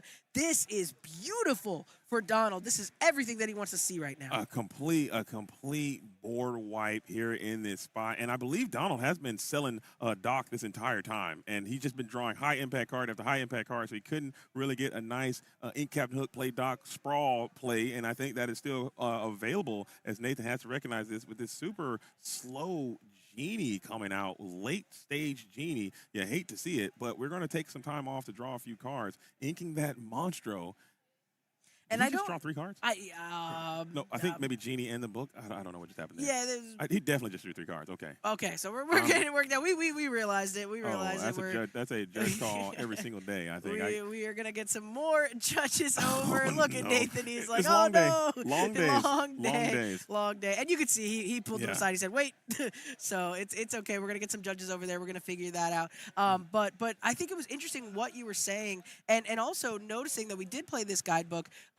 You know, even so, regardless of how many cards we drew, we could draw 5 off of this guidebook. It doesn't matter because we don't get to play them right now because we are tapped out on our ink, JDZ. And when drawing cards is amazing, but at some point with Amethyst, what are you looking for? And if you've exerted all your ink, we were at like 11 or 12 lore over there. He might just be getting too close to do anything about it. I would agree with that. And that's one of the beautiful things that I like about the game of Lorcana mechanically, opposed to other TCG games. Card advantage is a thing that matters in this game. Usually the player that has the most cards is probably going to get those wins more often than not. But in this game, it's not all about card advantage. You can play tempo plays. You can. It's about what's happening on the board more often than not as well. So, playing that card advantage game, I think, is a viable way to do it, but it's not the end-all, be-all. You have to be able to challenge and manage the correct way as well. Yeah, absolutely. So we love to draw cards, but sometimes drawing cards isn't enough. And we always want to try. We always want to see what the next top card of the deck is. You know, that's heartbreak sometimes for players when they've scooped and they just want to check what that next card is. Do you check? I am no longer a checker. I am no longer a checker. I have reformed. Yeah. I have reformed. Are you? I was a long-time checker. I am now a non-checker. Okay, I just let it go. Whatever was going to happen, let that be Listen, what listen, it is. it Because it's wasn't always meant the thing for I you. needed every single time. It wasn't meant for you, Yeah. okay? It wasn't your day. It's not your time. It wasn't your day. You guys sometimes just no go. undos, man. It's just gonna make your day that much worse. Because typically, if you're checking, you don't check after a win. You're usually checking after you lost, okay? And then it's gonna be like, oh, if I just had one more chance. We don't need that energy. We don't need that Cut energy. it. We need to keep it Forget clean, it. keep that mental, reset that mental, and just go next. Yeah, go next. Get out of here. Sometimes No more you checking. just gotta go next. So Everybody out there, this is for me to you and Willow Beast to you. Stop checking, Stop okay? checking. Hi, guys. I'm JDZ Quest, former checker. And let me tell you, checking really doesn't do anything for me. So if you want to be like me and you like playing the game, say no to checking. Stop checking. we gotta get that on a shirt. We gotta get that. We Say got the no. new Dare Days. That was great. That was really very good. You wrote that script yourself. That was Yeah, I mean, incredible. it was- That was a one-man show up here. No, that's incredible. So we will get back to the game as soon as we know what the results are going to be and how we're going to solve that. We got judges over there doing the thing, making it happen. But in the meantime, I mean, yeah, it's going to be interesting. Second judge call. I'm telling you, we are sweating, okay? We are in the sweat box. The lights are bright. It is hot, long days. You're going to be fatigued. You have some dexterity issues, some sensory issues. Maybe you're dehydrated. You're not fueling properly. You're not eating the right foods. Maybe you had too many of the concession hot dogs down there, and now you're getting a little lethargic. You're getting a little fatigued. You're making these mistakes, but you're still sweating, and you got to get to the. See, I think what happened was JDZ. They were hearing us in the booth saying "get loose, get active," as Yeah. you often do. Uh-huh, We just got a uh-huh. little too loose. Yeah, that's okay, what it was. the cars were just kind of flying a little bit all over the place, so that's all right. But we're gonna go right back into the action, and I'm curious to see. Yeah, we were at 12 lore to this 1, so I'm ready to see what's gonna happen here because, like we said, yes, we're drawing cards sometimes too many on accident, and that's okay because it doesn't matter Right. because we can't do anything with them. So we're requesting, we're at 12, requesting to, let's see, 13, 14, 15, 16, 17. That's a dangerous spot for Amethyst Steel to be. Yeah, at this point, I mean, I wonder if there's a world, and again, this is the top. This is going for the top because maybe in sweat mode you probably don't. But in this situation, if I did this, I think I'm just going to get out of here and just go into the next. Scoop it game. up. Just Scoop scoop it it up, up. go to the next one. Just scoop it and go next. I'm like, I don't want to do this. I mean, because it You always reset the juju. Yeah, it does feel bad. The juju, but the juju is real. Okay, for one, that is a very quantifiable metric out there that you can calculate for. The juju is a thing. The juju is off now for Nathan. You got to get up out of there. You got to just go next. And the nerves are there. I think the players are still having a good time with it, as both of them. Yeah, have we're had, seeing the some smiles. judge We're, calls. we're But the- hearing the laughter. It's okay. It's all in good fun. And going up to, I believe it's going to be 17 maybe. It's been a long day. Maybe I can't count. So either way, regardless, Donald is saying, you know what? It's okay because I'm feeling good. I'm feeling good. And seeing a Tipo, seeing an Olaf, seeing a Sail, these are not the cards that we are looking for anyway. So I'm going to go ahead and scoop it up. But it is all smiles on these players' faces. And we are now tied up, JDZ. Let me tell you, Willow Bees. We talked about this in the onset. And I was like, let me tell you, I love a bubble blaster. We were both just talking about things we love about Digital Arcana commentary and games we like to see. And I mentioned, hey, I like a bubble blaster. I like Illuminaires who are fighting with everything they got to get to where they want to be. And both of them want it, but only one can get there. Favorite kind of match.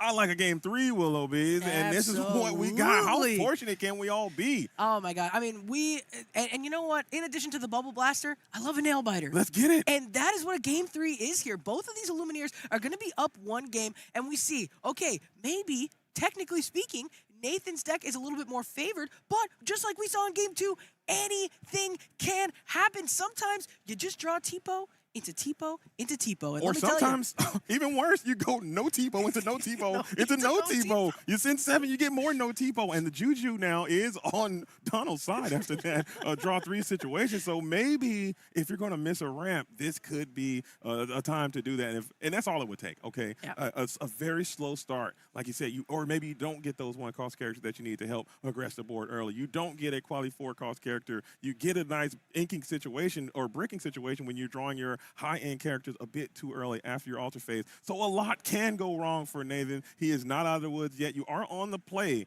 but this thing can still get sideways if you are not careful. Absolutely. And speaking of that ramp, while we're going to go into these Ultra Phase, we're going to see if these players have, or excuse me, if the Sapphire player has the ramp or not. Yeah. Are you a one-jump 91 versus 93% believer? Oh, no. Speaking of it, we need to stop talking back here. We are manifesting diabolical things. Oh, no. The Juju is real. We sent 7 back so quickly, and I don't think we found it, JDZ. Did you see it in there? Willow Bees, the Juju is the Juju never. I'm telling you, the Juju is real. It's real. Okay? It's the real. Juju is a quantifiable essence. Okay. Nathan's done something. Nathan has done It drew something. 3 cards. He Oh, drew 3 no. cards. It drew 3 cards. And now it is responding in kind. But look at Nathan's face, though. That's a face of someone who's like, please, deck.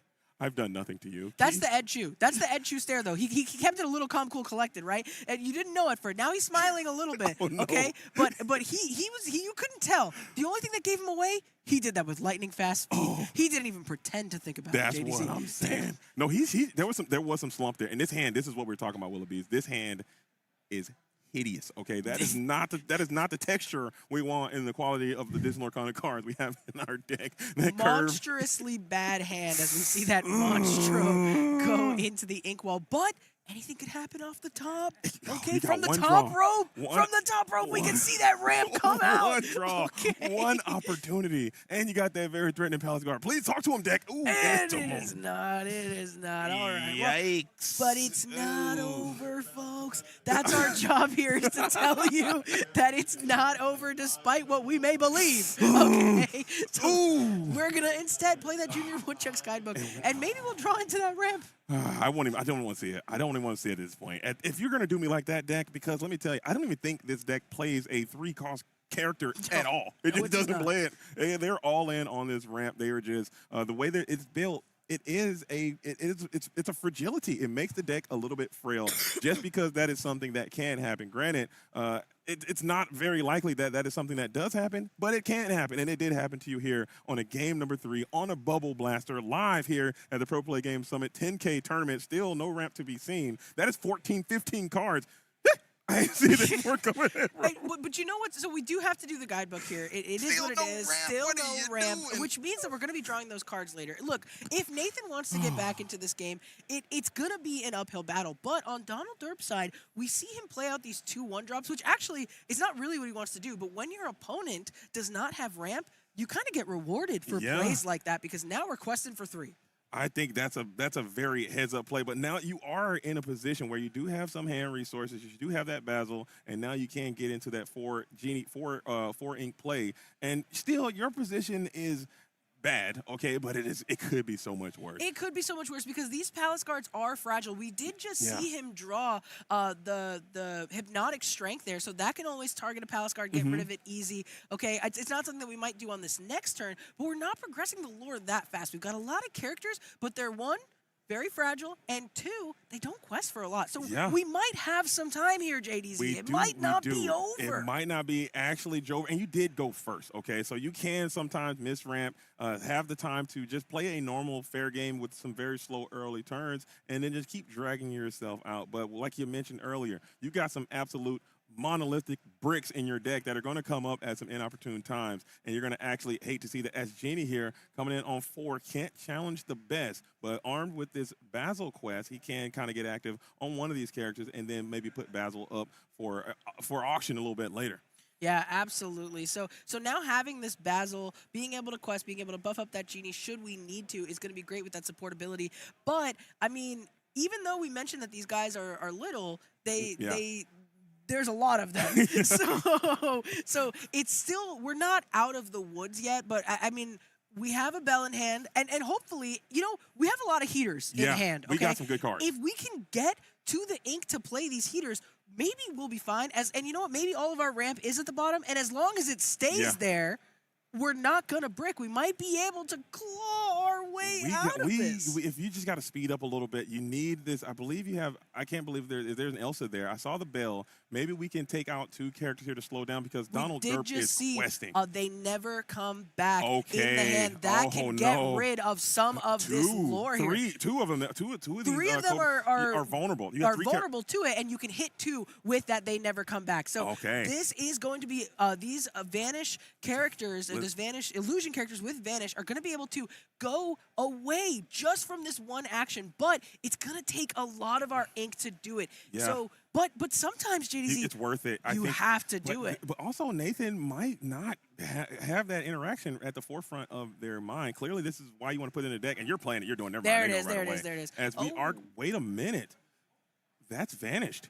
Let's get both of those illusions there, and let's But get. we but choose we are a trying to Captain protect. Hook instead. Interesting. Maybe trying to protect your Basil potentially, and get a challenge in.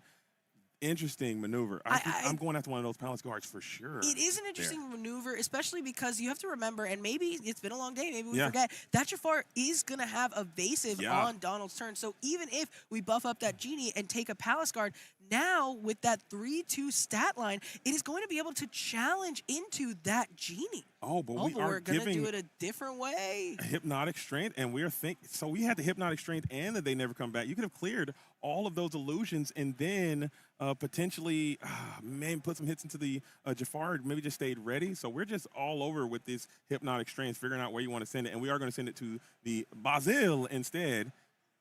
Basil now taking out one of those palace guards. That's an interesting line of approach, I think. I'm not dogging the play. I just think that's an interesting way to break that position down with those cards you have available to yourself. Yeah, I mean, I think that Nathan was thinking about potentially moving it over to a Palace Guard. I think he realized a little delayed. Oh wait, this has that Vanish keyword we were just talking about. But ultimately deciding, you know what, I made this decision. I'm going to keep it on the Basil, and sometimes that's just the way it goes. Either way, we're mitigating this board. We're slowing things down. Sure. So now we see that ramp, by the way. So you know, we're trying our best, and it is not over. We're close to going Hades. So if we can survive a couple more turns, well, really, if we can make it past this turn, we can Hades something. And again, everybody is only questing for one. It's not like we're seeing Genie after Genie after Genie with these two questers, JDZ. There is a world where we can crawl our way back into this. I'm telling you just have to keep that short-term memory, as I think Nathan is realizing some of the plays that you could have done. Maybe you could have kept that Basil around and cleared all of those illusion characters there and got some card draw. But this is not bad. And look at that ink. Oh, wait a minute. He did a Sail the Azurite Sea, so he's able to get a nice little inking. And look at that. Just like you said, Willow Bees, we're in deep terrain now. You have negotiated these treacherous obstacles, but you do walk into this Demona here. Wow. Who is able to refill Donald's hand. This Demona is great because Donald is able to get the benefit of that draw effect. I didn't catch how many cards he had in hand, but Nathan wouldn't, right? Which is great. And so we know that we can do that. We can use this Palace Guard. Now, it's just about a little bit of cleanup here because we're at 11, okay? So yes, sure, Nathan was able to do some cleanup, but we're answering back. And this Demona, this gargoyle is a powerhouse for sure. Stone is an immovable object, okay? And that 5/6 stat line, she is an immovable object. But we have this unstoppable force, and it appears as if the unstoppable force does remove the immovable object, but she only goes down to the inkwell. She's gone, but not forgotten. In our dreams is where she will remain until we shuffle these cards up again. This is what I was talking about, JDZ, is we might have been able to delay this long enough to where now we played that Hades, and as we can see, we have another one in hand. Oh, my goodness. We got hit after hit after hit. He's got some of the greatest and best cards we've ever seen, as we got a little 1-2 combination. Elsa into the Genie, clear into the Bell. Woo! I love to see that play from Nathan, as he's going to be weathering the storm here. Donald Derp has to realize that his position is starting to falter. We're in deep terrain, and you are in trouble. What are you going to do? How do you get out of the situation to maintain that initiative that you have had because of that slow start of Nathan? Absolutely. And I mean, this is something that it's so interesting to see Nathan slowly start to turn this corner, because Amethyst Steel was looking very dominant, but it happens in the blink of an eye. You can never slouch. You have to stay locked in, because when this is not a favorable matchup for you, they have these things to, as long as they can delay.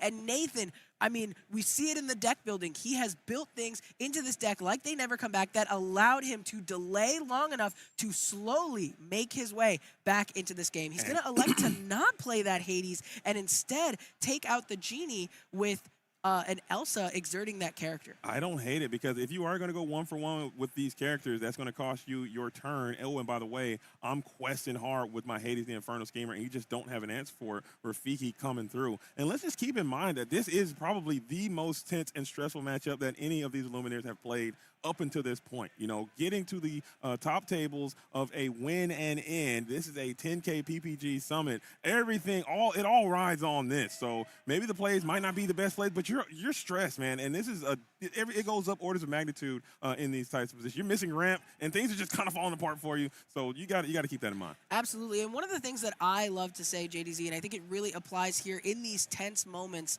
is in these bubble blasters, okay, is you can win or you can learn, but you never lose, right? So there it is. Whichever one Take of these Illumineers loses, they haven't really lost because they have learned something today. So we're going to see this Elsa coming down. It's going to exert. It looks like we chose to exert that Rafiki, even though we're not going to swing into it because, yeah, we've got some better things to target here. This Pete coming down, that's novel. Let me tell That's you, novel. I was like, did this guy get rotated out? Where has the game's referee been? Well, he's in there blowing the whistle, doing the things that you need him to do. I think he is great in the Emerald and Sapphire matchup. Maybe not so much in this one. They do play the Into the Unknown, the hypnotic strength we've seen, and maybe they never come back and things of that sort. But Pete's game's referee, he's just kind of got, dare I say, power creep? That's an insane thing to say. I think his card is still phenomenal, but he just has not been carrying the water with that paltry 3-3-on-3. Yeah, a little bit vintage there. So we're going to see this Elsa come down again. So we're having lots of Elsa back and forth, okay? We're back to the Genie Elsa wars, exerting these characters back and forth. But Nathan staying the course and slowly pushing the objective with that Hades, going on a quest time and time again. And now I believe, it's hard to tell, they could be stacked on top of each other. We might only have one card in hand for Donald, which is not where you want to be. We're drawing for 2 for turn, but what can we do? And we have not seen a single copy of Doc the Bold Knight yet. I'd like to be on Doc Watch, see if we can get a Doc here. It'll be a nice way to kind of refill your hand, but Nathan is showing some great discipline hanging on to that Hades, the Infernal Schemer, ready to remove something. But 3 more cards, better than a Doc. It's Demona, Scourge of the Wyvern Clan. This card is up, up, up. It was up, and it was down, and it was way, way up, and it's stuck. It's never coming down again.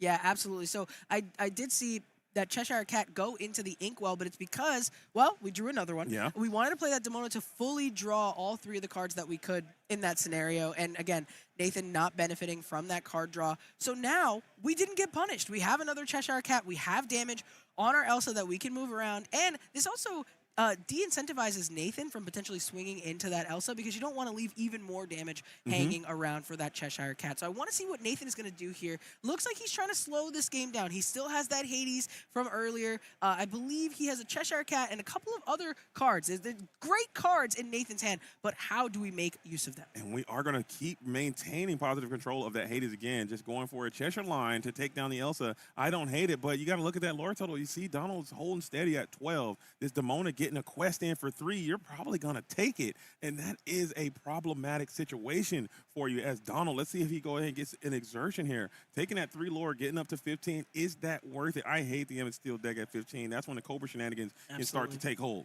And it's interesting that you say that because we did see that we had this Hades available to us in hand, but we opted not to take it that turn. Instead, we went for that Cheshire boost play. We're going to have, see, just like you were talking about why it is so dangerous to let Amethyst Steel get too high up there in lore.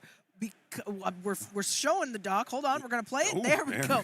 Because you have cards like this instant lore gain off of the top. And now we're at 14, but we haven't even quested yet, JDC. Yeah, and that gets you up to 17, and you still have some ink remaining that you can continue to cast some more glimmers down to the board, and you could potentially put the game on in play. Again, we're just and that's dumping the hand out. No. And now we're at 17. We have no cards in hand, but all it would take is something like a Cobra off the top and anything to be exerted into this Calhoun. I mean, this is looking a little bit rough here, but Nathan still has some plays. He has some game. But the problem with this Amethyst and Sapphire is a lot of these cards that he has in hand are going to be all of his ink, JDZ. He's not going to be able to play the Hades 7-drop and something else with it. You could have a Scourge of the Wyvern Clan yourself to maybe exert all these characters. Just the characters are ready as well. And the handshake goes out. Nathan goes down. He fought so hard, Willoughby. He did. He wanted it. You could see it. And you could see it on his face now. He really, really wanted it. Shout out to both of these players on the Bubble Blaster in the sweat. sweat factory trying to make it happen. And we got close, Yeah. okay?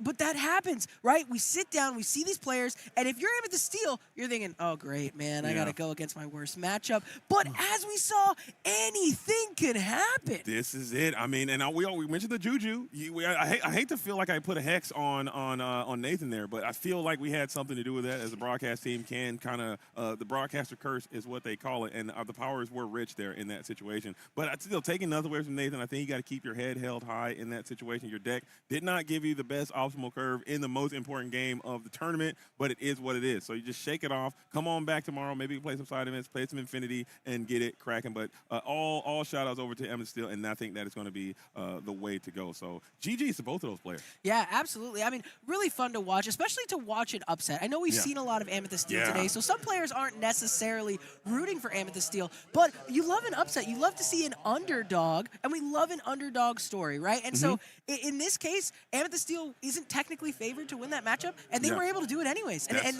that's what we're here to see. Yeah, and I think Nathan's going to go back, and like you said, every loss is a lesson. He's going to go back, probably reanalyze this film, rewatch the tape, go over some of their lines, be like, hey, I could have done this different. I could have done that different. I know I missed ramp. I could maybe manage. I was probably tilting. I'm probably tired. I'm probably fatigued. Didn't sleep well last night. Got tournament anxiety. Everything is, is going to be what it is, and that is just the nature of this thing. Absolutely. So again, no ill will towards Nathan. I hope everything works out for you. Keep playing, keep grinding. I think you're going to be at the top as well. Absolutely. I mean, this is just so fun. This is what we're here to do. We're here to learn. We're here to see the interesting plays. So it's been great, and having stream matches is awesome because you, like you said, you can watch back your games and see where can I learn, where can I get better. You love a VOD review. Yeah. You love a VOD review. For sure, playing those live matches. But the best part about this match, not the gameplay, not the Sapphire, not the Bubble Blaster, is I got the chance to be here with Willoughby's for the first time. And I'm going to tell you so much, Willoughby's, it was a pleasure for the first time. Absolutely. I think your energy is there. Your calls are there. It was so much fun to be here with you in this final round of Swiss. And I'm telling you right now, anytime you want to share a booth with your boy JDZ, pick up the phone. I'm going to answer, okay, and we're going to talk about it, and it's going to be a great time. But I really do appreciate you, and I know that you want to do this broadcast thing. I think you got all the tools, and I can't wait to see what you got coming up next. I think you can be on the biggest stages and the brightest lights. I think you have all the tools for that. Oh, my goodness. You are too kind. I don't even know how to. There it is. Good guy, JDZ, everybody. There Good guy, JDZ. All right, okay. and yeah, the Cash App is going to be. I'm joking. Sorry. Wait, somebody not to say that on the screen. Okay, my bad. No, but really, it means the world. And being here, it's been so fun. I want to shout out everybody for the opportunity to be here with you and to be here with PPG. I am so thankful. And for all of you chatters at home watching along with us, you just watched the last round of Swiss. You know what that means, JDZ. We've got a top 16 coming in soon, okay? So we are not going to be in the booth with you for that top 16 round, but we will make sure that those casters let you know who is there, what kinds of decks we are seeing in the room. We're, of course, going to hear from our Amethyst Steel player as well very, very soon, how he's feeling about, hopefully, we don't know, we got to do the math, making it into that top 16. And at the very least, you gave yourself your best shot. All right, here we go. Blind breakdown coming from Willoughby's. Really quick, you're on the spot. Oh, boy. What is going to be that spread of our top 16? Take it away. What do you think? Okay, we're going to have at least one Ruby Amethyst. Let's go. Okay. Because I liked the one that we saw last round. Okay, we're going to have 15 more. 3 Emerald Sapphires. Oh, okay. Emerald Sapphire. Okay. Emerald Sapphire. We're going to have... That's 4. You got 12 left. 5. We're going to have 5 Amethyst Steel. 5 Amethyst Steel. Okay. 16 decks is a lot of decks, man. You got this. Okay, how many we got? We're going to have 4. It's 9. Okay, 4. Dogs. 4 dogs. Oh, you're cooking. I'm cooking. All right, how many? That's 8. That's 12. You got 4 more. 4 more. Oh, goodness. Okay. I don't even know. We're going to put a Blurple in there, so we're going to have an Amethyst. 1. Okay. No, let's do 2. Let's do 2. 2 Blurple. Okay. 2 more. Help me out. Give me the last 2. Give me. It's gonna be. Here it is. It's gonna be 1 circle of something. Circle of dog. We're putting that in there. It kind of has a more dog dogs. deck. I put plenty of dogs in there. We'll put a 5. It'll be a 5 Amber Emerald. Okay, and then 1 partridge in a pear tree. There it is. Lock it in, chat. Lock it in on the predictions. Get it in right now, quick. Get the bingo cards ready. We're cooking. We are cooking. Do you guys smell that? Yeah, Do you smell what JDC and Willow are cooking? Let's get it. No, but seriously, what is another deck that we can have? I know we gotta have something. I tried to do all the meta amethyst emerald. Amethyst emerald? Amethyst emerald burn has to be in there. It's good. We got one. We got one. We'll give him one. Amethyst You know emerald what? Throw a monstro combo in there. Let's just see the whales. The whales are out to play. Why not? We did see a whale, and he had evasive Dumbo feather combo in there. So that was a little bit of vibe. But it looks like we have our winner of our previous round, Mr. Donald, is over there ready to go, I believe. So I believe, without further ado, let's go and toss it over and hear what our winner had to say. But it's going to be awesome. It's going to be awesome. It's going to be awesome. Here we are. I'm back in the interview booth with Donnie, who we just watched take down that match in 3 games. Purple Steel into Blurple. How you feeling, Donnie? I'm feeling great. It's a tough matchup, and I haven't been able to pull a die roll today, and it's pretty hard to win that one. It helps when you win the die roll. Did you practice that at all? No, I didn't put any reps into that, unfortunately. I really should have. Well, next time, that's what just hours and hours doing this. Get that die roll just perfect. It helps, I've heard. Roll 'em high for some reason. That's fair. Well, we won't have to worry about die rolls anymore because we're going to go into the top cut, and hopefully you make it. I know 5 and 2, or 6 and 2. 6 and 2 now? Yeah, 6 and 2. That's right. So we're going to have to see there's some bubble math. It's going to have to happen, but we stand a good chance of making it. Congratulations navigating it this far. You've done all you can do. Yeah. You're telling me this is like your first big Lorcana event? Yeah. I've been playing TCGs for a long time, Magic before this.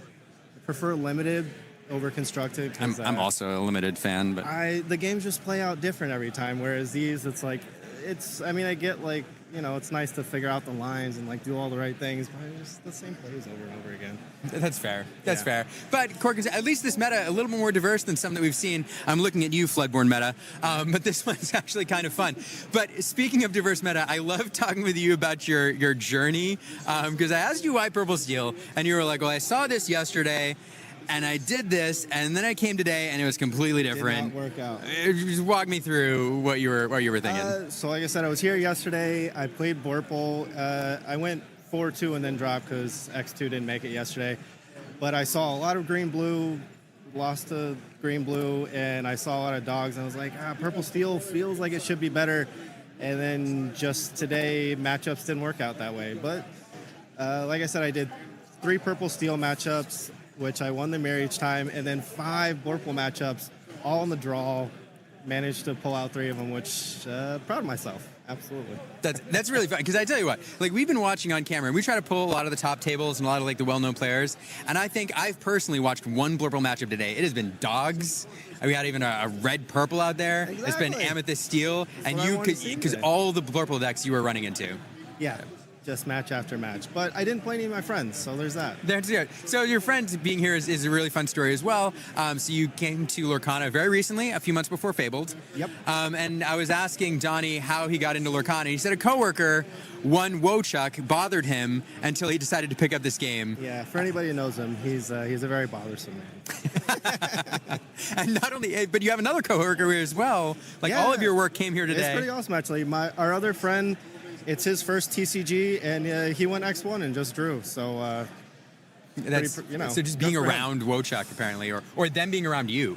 You should take credit for it. I think I will. Yeah, because every time talking to Wochuk's just all bad jokes and trolling. So that's true. And actually, it's a fun note. Wochuk is a well-known member of the Lorcana community who's been to a lot of events. If you look at his historical performances, he's missed. But this is your first big event, and you're in the top cut first time. So I think you're probably the lucky charm at your work.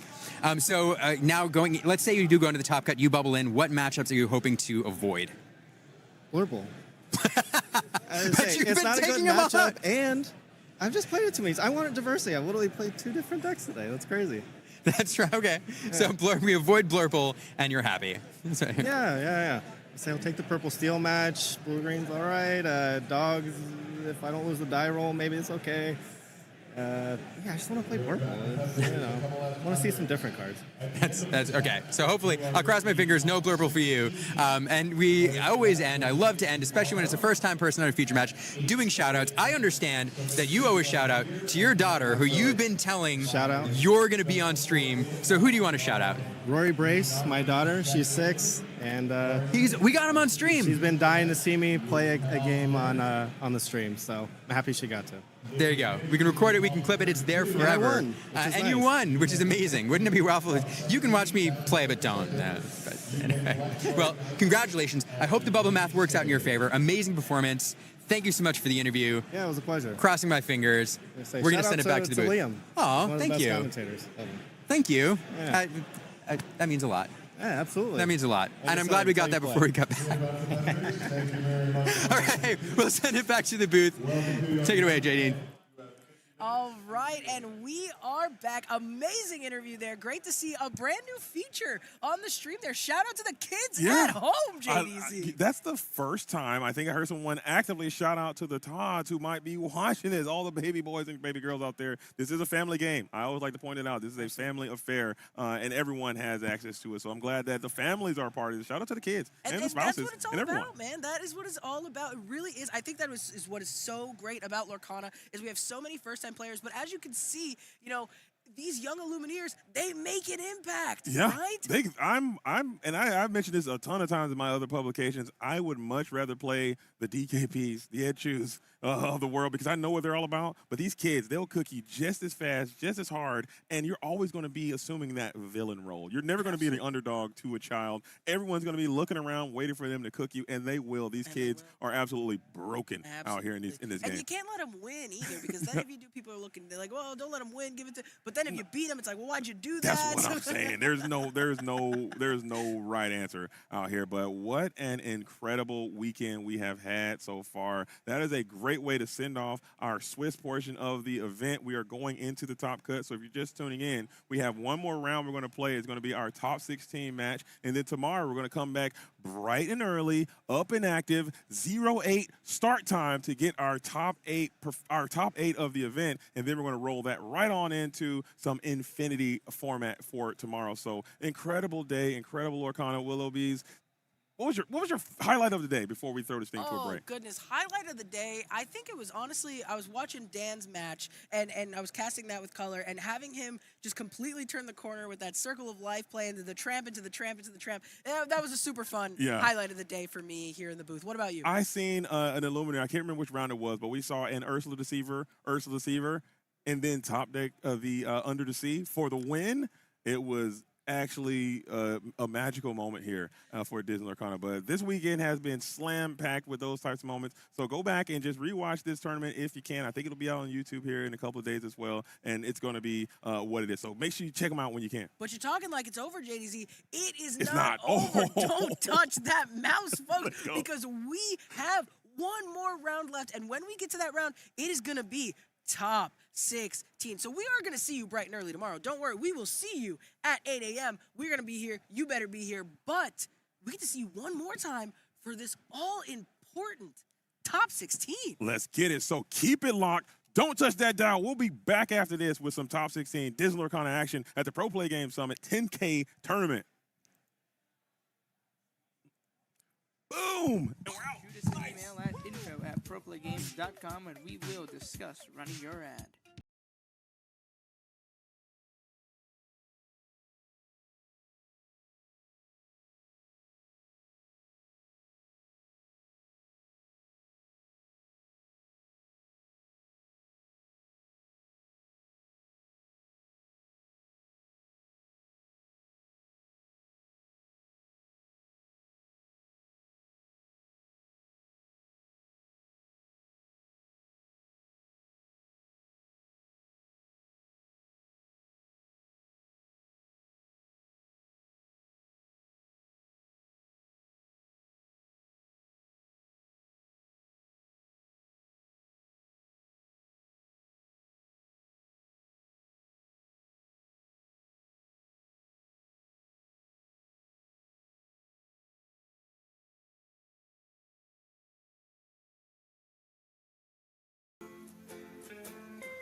Want to advertise the product you represent on our streams? Great! Shoot us an email at info@proplaygames.com and we will discuss running your ad.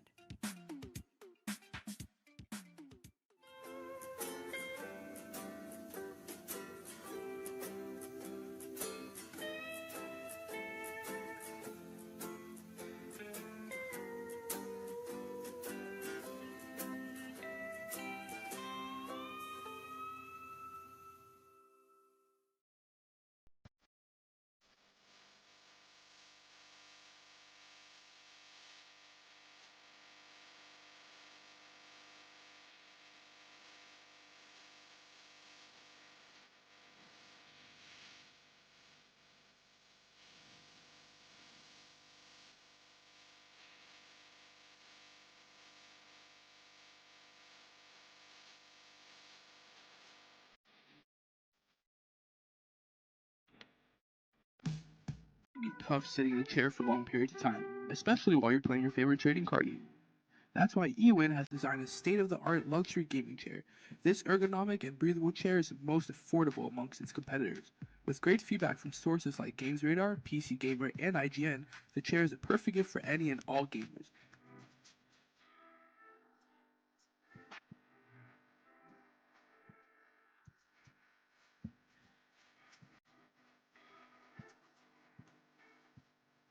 Use discount code PPG at checkout for 30% off your order.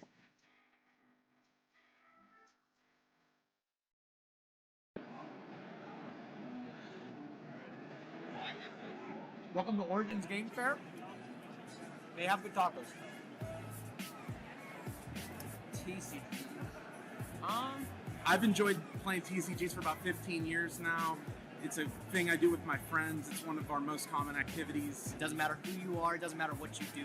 Anybody is capable of enjoying different aspects of trading card games. There's truly nothing like it. I'm like a problem solver. I like doing those type of things. So for me, TCGs are like a really good way to like exercise that, I guess, part of the brain. Like to make your brain think that fast, it have to be so strategic all the time. It's like it's just the best, honestly. The only one I really play is Yu-Gi-Oh. I bought a pack of it at Walmart when I was a kid, and I fell in love with it ever since. This is actually my first PPG event. This is actually my first PPG event. This is actually my first PPG event. This is actually my first one. This is actually my first one. My first event ever was a PPG. Well, this is my first PPG event.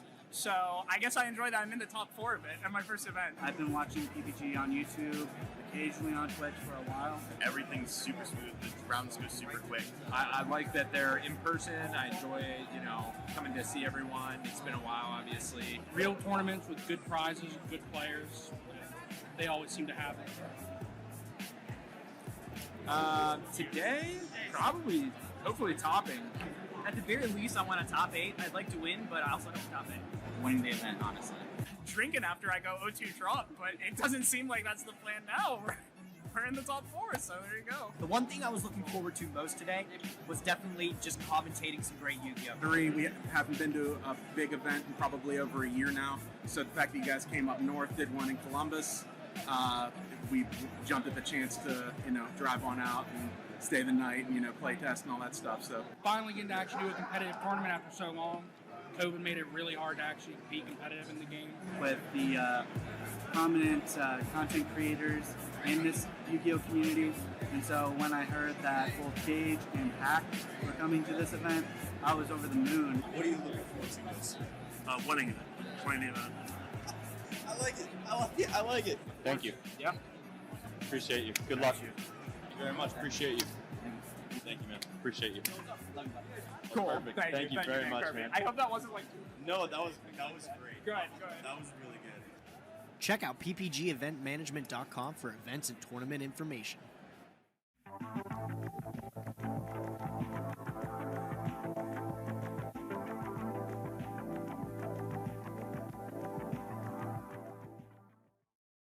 Want to advertise the product you represent on our streams? Great! Shoot us an email at info@proplaygames.com and we will discuss running your ad.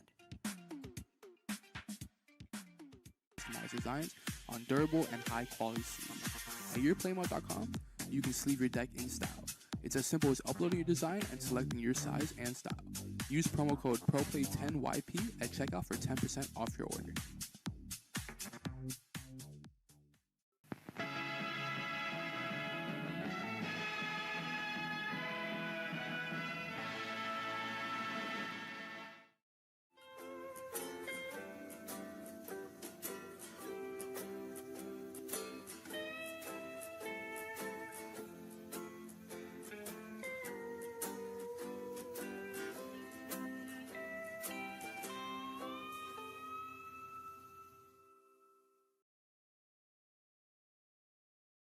Spreadsheets, business models, gaming?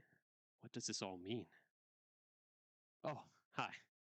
I didn't see you there. Let me put this down. But while you're here, let me ask you something. Have you ever wanted to take your trading card game hobby and turn it into a business, but you found it impossible to find any product at a rate that you could possibly make money from? Or are you a player that's struggling to find product for the games you love? Well, have I got the solution for you? The PPG Investment Patreon can be your one-stop supplier for your trading card game needs. The Patreon will serve as a way for you to get products at a cheaper rate than TCG Player or any other market value without getting those distributor connections. Here's how it works. All patrons will immediately gain access to the PPG Investments Discord. This Discord will serve as a hub to promote requests for product, video releases, and as well as creating community engagement. Then, depending on your specific membership tier, you'll be able to place pre-orders for all games that we currently carry, and that list is always growing. So, here's the tiers. We've got the bronze tier. For $50 a month, you get the access to pre-order up to half a case of any product release that you want. At the silver tier, for $75, you can order a case of any product tier or product release that you would want. And the Big Daddy tier at $125 a month, you get the access to 3 cases of a product release. Now, this specific allocation is only tied to a singular release. So if there's multiple games that you're interested in and you want to go hard, we suggest that you do. Our goal is to help you create a successful TCG side hustle or to get the product that you desperately want to have. The only problem is you got to act soon, because once each tier is capped out, there won't be another opening until possibly next month. So don't wait and join the PPG Investment Patreon today.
Check out ppgeventmanagement.com for events and tournament information.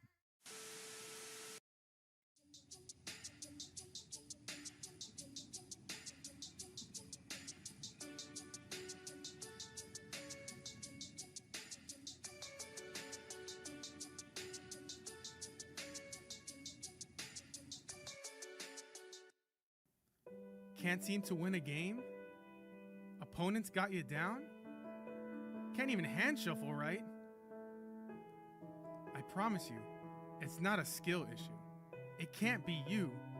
So it's gotta be a chair issue.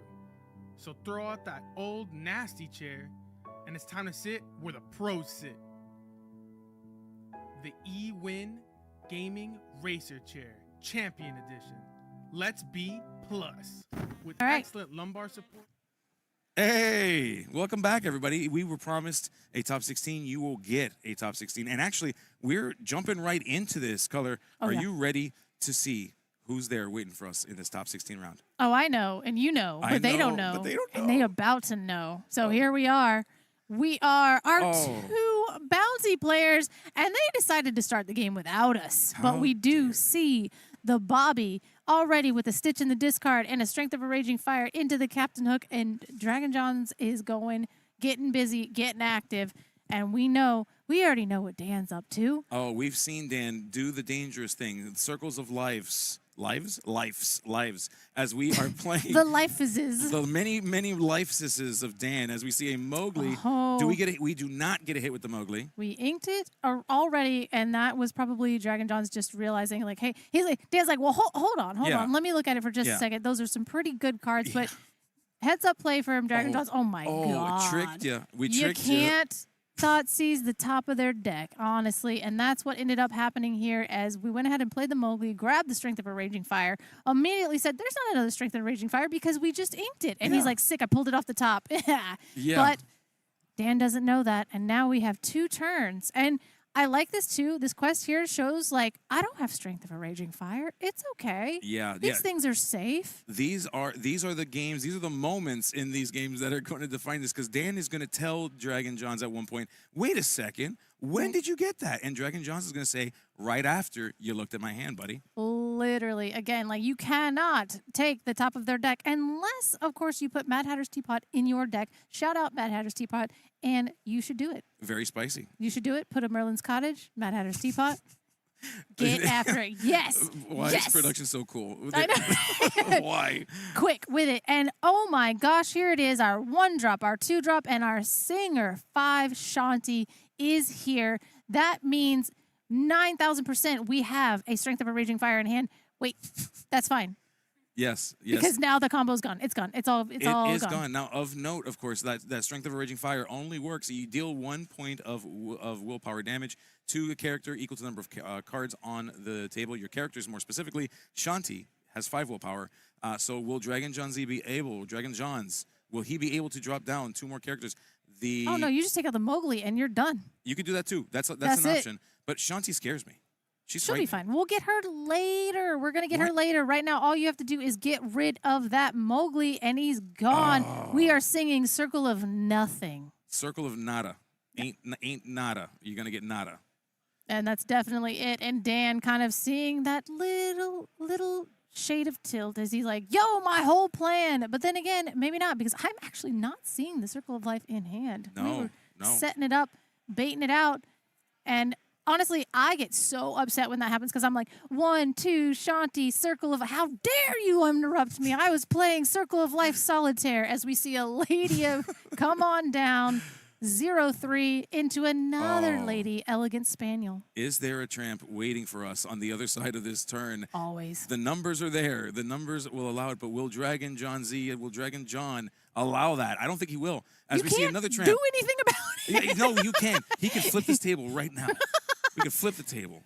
Honestly, that is a legitimate strategy, as now we finally do see that play was amazing because we were sitting there and saying Circle of Nothing. Now we're back. 5, 6, 7, 8, 9. We can sing it next turn unless you can do it again, and you probably can because you got to stop, my dude. You just chill. No. We're turning Shanti. We got to get her on up out of here. Yeah, never stop being you, Jonathan Williams. Never stop being you, buddy. Keep turning characters sideways. Keep dealing with problems. Bro, no, that was the wrong answer. Oh, no. Oh, yeah. Oh, no. Are we in danger, Chad? Chad, are we in danger? Let's find out. That's 1, 2, 3, 4, 5, 6, 7, 8, and we can still sing it, but we don't have it. We don't have it. No, yeah. But we do have a tramp, so we're going to find it. Yeah. Oh, man. No, Jonathan. It was Shanti. It was Shanti. Yeah. It was Shanti. It was Shanti all along, in fact, as we see the Captain Hook turning sideways. We are getting that to that 8. So Jonathan Williams speeding through saying, hey, if you're going to sit here and start messing around with all this, 8 is close. You can stand up on top of Pride Rock all day. You want to sing that song. I've got a game to play. I've got to get some lore. I got a story to tell. Absolutely. And for all of you out there that didn't get to hear me the last time I talked about it, we heard the dubstep remix of the Circle of Life song at CCS last weekend. So you should look that up and play that while you watch this game, because I think the vibes are immaculate as we are looking through. And I think we are basically saying, like, hey, I got to play this. I got to play this tramp. I got to keep a couple cards in hand because I'm going to need it to be Circle of Life. And this is the other thing too. I know now. I didn't before. There is one Under the Sea in Dan's deck. There is one, a solo Under the Sea for that Circle of Life. It's all about the Earth. We got Earth, we got Circle of Life, we've got Under the Sea. Everything It's a very is there. naturey deck. Yes, I love it. Dogs, animals. This is really every veteran's dream. It really is, if you think about it, and every science person's dream. Huh. Yeah, it's fancy. Huh. It's fancy. And now on planet Earth, Disney Lorcana. Yes. What is Dan gonna do? I think it will have a dog involved. You think so? I don't know, Shanti. You'd hope. Come on now. We inked the you were big right. one. Yeah, but we are playing the big one. We Yes. got to get in there and we got to draw 3 cards and find the Circle of Life because this is what happened to us. Is that right there? I believe it's the one closest to his thumb, but I No, could be that's an ink and that's a Webby. I thought it was a Webby. and that's a tramp. We are That's bad. That's not 5 good. plus 1 Oh, we plus found it! 2 equals Circle of Life. Ooh, it's a Circle of Life. I got to work on that. Sorry. Anyway, but we do go ahead. Circle of Life. Draw 2 cards off the Stitch, and we are a wide board. It's real wide. And 2 cards in hand. Not a bad thing to sing. To bring back from your discard pile that beautiful Circle of Life. Stitch, again, we're back in the ocean there. He's surfing. It's just surfing his way through things. As we see the dock. All right. I like it. Let's just go wide and say, Under the Sea can't hurt me. Yeah. I mean, well, it can't hurt you, but, getting to that 20 lore will certainly make Dan feel not so great as Calhoun knocks the poor lady back into the place from when she came, the Inkwell, as she gets banished. Now, notably, I mean, Elsa is evasive, and so is this genie. And we can go ahead and double trade into the Shanti, finally recognizing that, hey, that's a... Well, you know what? We don't care about singers because we have a Stitch and a Tramp. And again, I mean, we're at 12. We are at 12, and we can start doubling up. We're at 14, and that is huge with the dock and everything else on board. And that's a lot of lore. We're at 15 somehow, and that's just a lot of lore for Dan to have to do right now. So basically, you're going to have to tramp and find exactly Under the Sea, and that might save you off for 1 turn if you go ahead and sing with Shanti, and we're going to scoop. No, Dragon John here playing, again, as I like to call the Amethyst Steel strategy, the worst impression of aggro I've ever seen in my life. Yeah, it's pretty bad. But doing it pretty well. Hey, it works. Well, I mean, again, that fast flyer coming in that has 2 lore, you're able to basically say, hey, you guys remember Surfer Mini? Anyway, sick. Here is the Amethyst version that you guys wanted way back then. And here she is. And again, I think Jay-Z even mentioned earlier, I'm not as high on this card. In this situation, if you have one of her in the deck, you're able to throw her down and you can start to just push on the gas when you need to. Yes. And sometimes you need to. You do, and I've noticed that the Timothy Q Mouse, the Fast Flyer, they started showing up when the control deck started showing up. As the meta shifted, it was the right place for them. It was the right time for them. It'll be interesting to see after this weekend, and what a huge weekend, and not even over. We're going to learn a lot about Infinity too, as we've got. You DLC guys in gonna the learn. Yeah. Dan, get that card in there. I see it. Stop get in playing, there. Dan. Get in there. Come on, bro. Come on. Shuffle the deck. Stop. Lock in and shuffle the deck. Log it. I always love that. I mean, by the end of this, I'm always like, oh, okay, I need the shuffling Metafy and I need the dice rolling Metafy because I am bad at both, let me tell you. It is not, it's hard out here. And I will say there was a night where we were all chilling in the Maelstrom Discord and we're all playing. And I'm playing against them and I'm shuffling and they were like, Color, stop. What are you doing? What? And I was like, I'm shuffling. They're like, no, you're not. And they're like, no wonder you break all this. This is when I played Ruby Sapphire. They're like, no wonder you break all the time. And I'm like, what? What's wrong with it? And they literally okay, there, hold your deck, not like that. And they were like, hold it like a taco. And I was like, holding it. They're like, is that how you hold a taco? I'm like, this is the most embarrassing. There was 30 people in the Discord. I'm like, this is so embarrassing. Just stop yelling at me. And now I shuffle my deck quite specifically. Okay. Now, now, when you eat the taco, let me see. When you eat a taco, do you eat it straight down, or do you approach it to the side? Because there's a right way to do it, and there's a psychotic way to do it. The crazy way to do it is you eat it from the bottom, through the middle. Just flip it upside down and eat it from the bottom and watch it. Yeah, that's an insane way to do it. But let me tell you this. Do you believe is a hot dog a taco?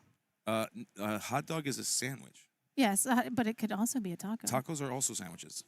Yes. Yeah, I'm so glad that we agree on this. Yes, no one ever agrees with me. Well, they're wrong. Yeah, I agree. They're wrong.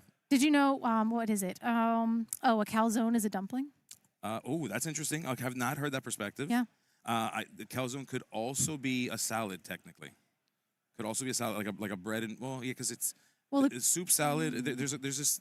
We're straying way too. Friends, we're at the last round of tonight. We're getting unhinged. I'm just no. The okay? thing is I got so excited because I'm like, oh well, a hot dog is a taco, It is and a if people taco. get upset with me, and I'm Yeah. like, no, and they're like, is it the ingredients that makes it a taco, or is it the presentation that makes it a taco? I believe it's the presentation because I understand that think every so, too. food can be one of three things. It can either be a taco, it could be a sandwich, Mm-hmm. it can be a soup, or it can be a salad. That's the three things those are the three broad categories that any food can be found under. You've identified taco is in fact a sandwich, so is a hot dog. That's why they're in the same family. And I think the calzone is a dumpling, but that means like it could be a soup actually, yeah. Orathian. Just and like pizza rolls are also dumplings. Yeah. Some of the greatest debates are what category each of these things are going for. What's up, Brent? Welcome to the chat. It's round, I don't know, top 16. all That's of where we're at. It's around all of them. This is what happens. And we are Webby to a Captain Hook. That's what they get for altering so egregiously. Yeah, that's your fault. This is your fault. You guys were doing top tier altering, and we were like debating the philosophical differences between Right. hot dogs and dumplings and soups and salads. we are actually probably hungry. That's actually That's exactly what it is. Yo, my bad. All right.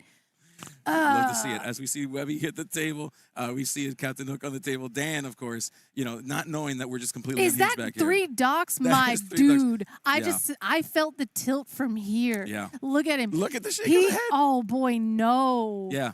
Yeah. You know what's funny? No. Jonathan Williams looks at me like that when he sees me walk into a room. He's like, "Not you again." Not that's you. the same Is head he shake he gives scooping? me. Is he scooping? Oh no. Oh no, because we played in Ursula. He's like, bro, look what happened here. I thought. Yeah. No. No, and notably, they don't have headphones on, so they can hear us when we get to a certain level. Yeah. There's so, levels here.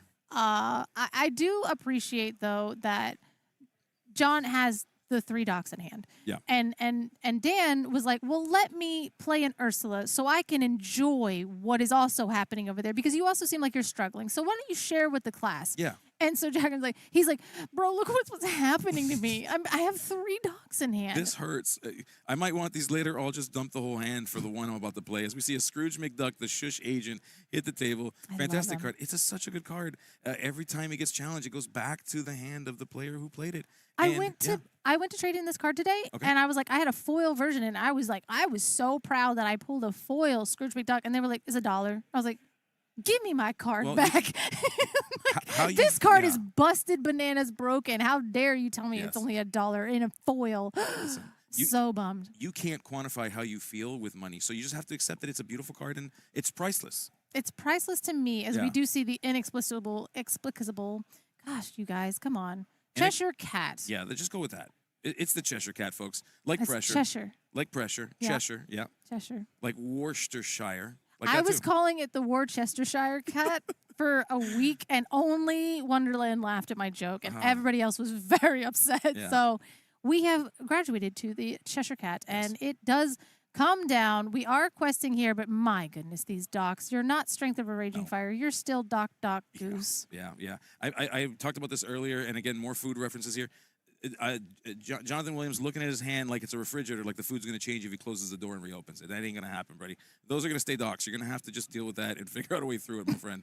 Oh, good luck to you. If we had Scrooge McDuck in our hand, we'd be able to filter out some of these docs in hand. But we are going to watch Dan go ahead and play another one as we continue to look for our pieces. And we have seen Dan ink Webby quite a bit, but the first match that we saw, it was, I think it's Amber Steel or Amethyst Steel, and we don't need that card. No, we that don't. is an inkable tech card for Sapphire. I mean, it's still a really good card, but again, we're trying to go 1, 2, 3 into. Let's get one of these Doc Gooses down, and then we're gonna Doc no value, Doc no value. Oh no, we're gonna take the value, and we're gonna get rid of the genie. There you We're go. sick of looking at him. Yep. Jonathan Williams is saying this could be us, but I got 3 docs, bro. That's what he. That's what he just said. Oh my But goodness. get this out of my hand. I don't even care. It's fine. I just can't look at him anymore. I don't know.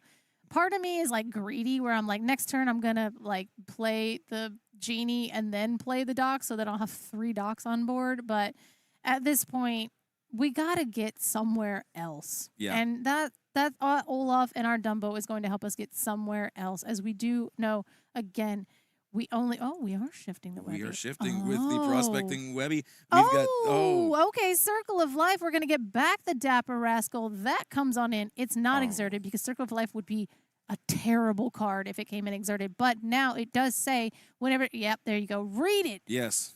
Whenever, during an opponent's turn, whenever one of the characters is banished, period, you may draw a card. So it doesn't have to be in a challenge. So if you were to challenge a Scrooge McDuck, funny enough, it would go back to hand. If you were to use Steel Removal on it, it would vanish and draw you a card now from the Dapper Rascal. So you do have to get rid of him, and he is a 2/8. Yes, what a powerhouse that little dog is. What a cute little puppy. Watch out for those teeth, though.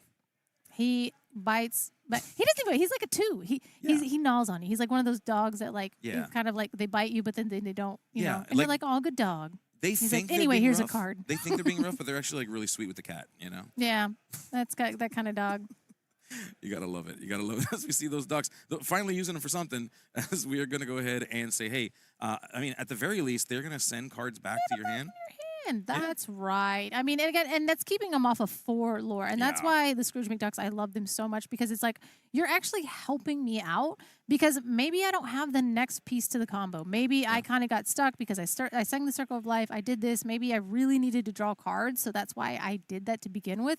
But now, instead of me Circle of Lifing the Tramp, I went ahead and let you give me back my Scrooges. So that's 2 more pieces of filter that I would be able to do and kind of get to where I need to be. And again, John is at 5, and he has accurately assessed the weaknesses of this deck, though. Yes, he has, as we see Jonathan Williams choosing to, maybe not, debating what happens with that Cheshire Cat, saying ultimately, we're going to go ahead and we're going to challenge the Webby. Interesting. And then do we do the, no, we're just going to get 2 lore with a Calhoun. That seems like a pretty easy way to deal with that as we get. And I think that really works too because he's like I'm gonna draw from the Webby, but that's really that's really good. But we can take that 2 damage off of the Cheshire Cat and end up putting it onto the Dapper Rascal, which help us chip into that 8 willpower. No. Okay. Oh no. Oh no. Oh no. It's okay. But it's by electrical stuff. Oh, that's great. Yeah, so we're over here throwing water, folks. We're good. It's just a structure fire, guys. We're fine as we flood the board. Yeah, speaking of floods, so what we've got going on here on the board, yes, lots of characters as we've figured out. This is going to be a difficult way for Dan to get out of this. You've got he's got those Scrooges, he's got those Shush agents coming back down, doing another filter from those Shush agents, or at least one of them. Will we be doing it again? That's what we're about to find out or not as we figure this out.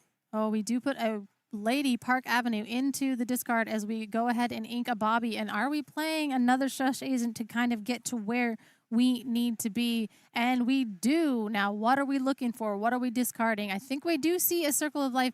It's in there, and that's great. So we're going to have to discard a card.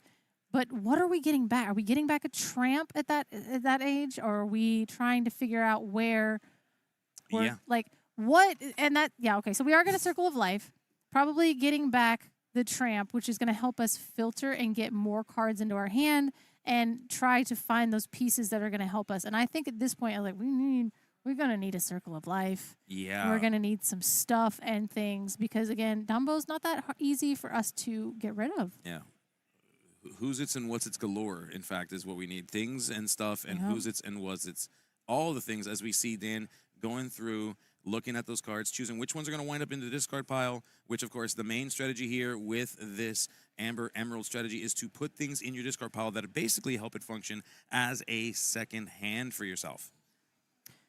Yeah, I mean, and anything that you want is now in the discard pile, right? So, like, we've got our docks. They're over here. We're at 8. We need to keep questing. We know that there's no more docks coming, but we did get to keep our keep that card.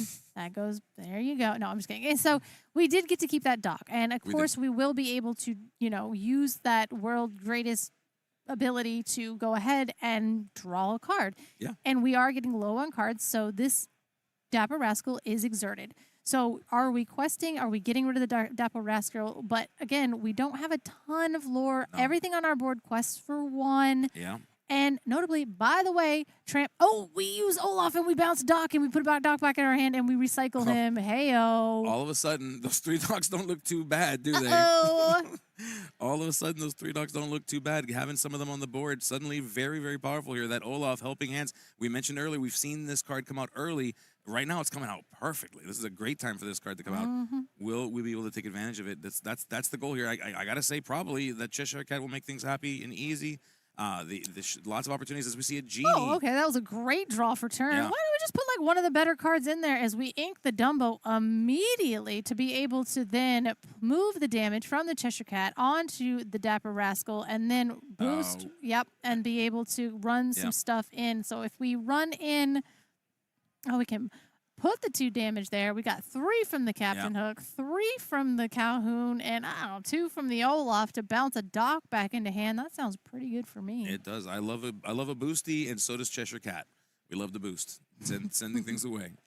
Send it straight. Send it and make sure that we get that off there. But notably, Dapper Rascal does trigger itself, so you will be able to draw a card after it being banished. Yeah. So Quest with the Doc. Yeah. And then Smash with the. We're gonna. Oh, yeah. I mean, there's a lot of options. I know. Here, I was like, but so many options. Yeah, I was like, that will make sure that we keep it around. We're gonna be able to move that damage here, there.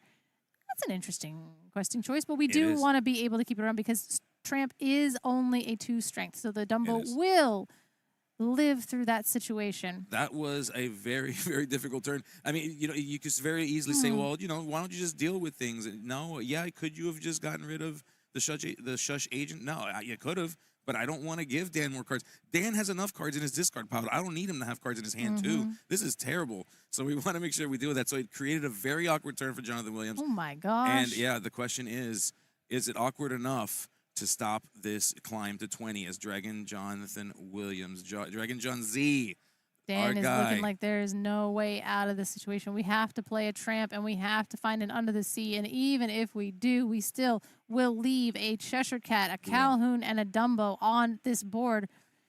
Yeah. And we are going to tramp it out. We are, So the question becomes, what are the 3 cards we discard? And what are the cards that we keep? That's a Stitch. That's we have to keep a large Tramp and we have to keep going. Yes. And if we can't do that, which we cannot do, I think this is about it. Yep. And that's game. That's our top 16. Dragon John's going in, and wow, that is like a 14-second game. That was so quick, Yep. Color. That was so quick. Less than 20 minutes, and that's what'll do. That is a thing that happened. We just saw. Yes, technically. That was That a is a legal thing. game of Disney Lorcana, Yes. and you watched it. We watched it. We talk about tacos, hot dogs, and it took about 19 minutes to get our top 16 in and out of here. And Dragon John's going on to top 8, which will occur tomorrow at 8 a.m., which is a totally reasonable time to get up and play Disney Lorcana. If you thought it got crazy that round, wait until tomorrow morning. It's going to be nuts. Oh, Absolutely. my gosh. No, we have top 8 coming in the morning. That was our 2 bounty players as well. And I know that actually now that means that Dragon John's, I don't think he's dropped a game. I mean, he's dropped a game. He's I'm sure he has, but I think that he's undefeated so far. That's what that would imply 100%. So we've seen the dogs finally take the fall. Poor Dan, a heartbreaker there. Just seeing Circle of dogs. I know. I'm like, I want to see the thing do the thing, but again, these players have been playing side by side all day. They're at the top tables. They're both bounty players. John has watched Dan play, and they have been sitting there and basically saying I know how to beat this deck, and I'm going to set myself up for this situation, and I went ahead and did that. And I think, I don't like him for it. I love watching. I love watching Circle of succeed. That's what I want. I want that card to be the best card in Disney Lorcana because I want them to print more stuff like that, or maybe they won't. I don't know. Keep losing Dan so they don't get rid of it. I don't know. But at this point, the Circle of Dogs are out. They're not winning this one. No. That was top 16, single elimination. Dragon John's Amethyst Steel going on to top 8. Absolutely. And I got to say, I think my favorite conversation that I've had today was with the Forbidden Mountain team. They described this morning as mad scientists in a lab So I was talking to Lizard Kitty. She was talking about some of the changes that Dan made to the deck, and she said she woke up in the morning. She came downstairs, and just members of the team were like gathered around the kitchen table, staring at this like spread out display of 60 cards of just Amber and Emerald. All these decks say, no, you need this card, and then of course the Tramp came in. So just the work is evident. The level of success that Dan has achieved this afternoon, which granted, did we just get knocked out of the top 16? We did. But boy, oh boy, I mean, a lot of players. Top 16 in this room, especially as it's stacked as it is. I mean, it's a PPG Summit. Yes. Again, like, top 16 is no small feat, and being not. Yeah, absolutely. No small feat whatsoever. Both players should be extremely proud of the work that they've done.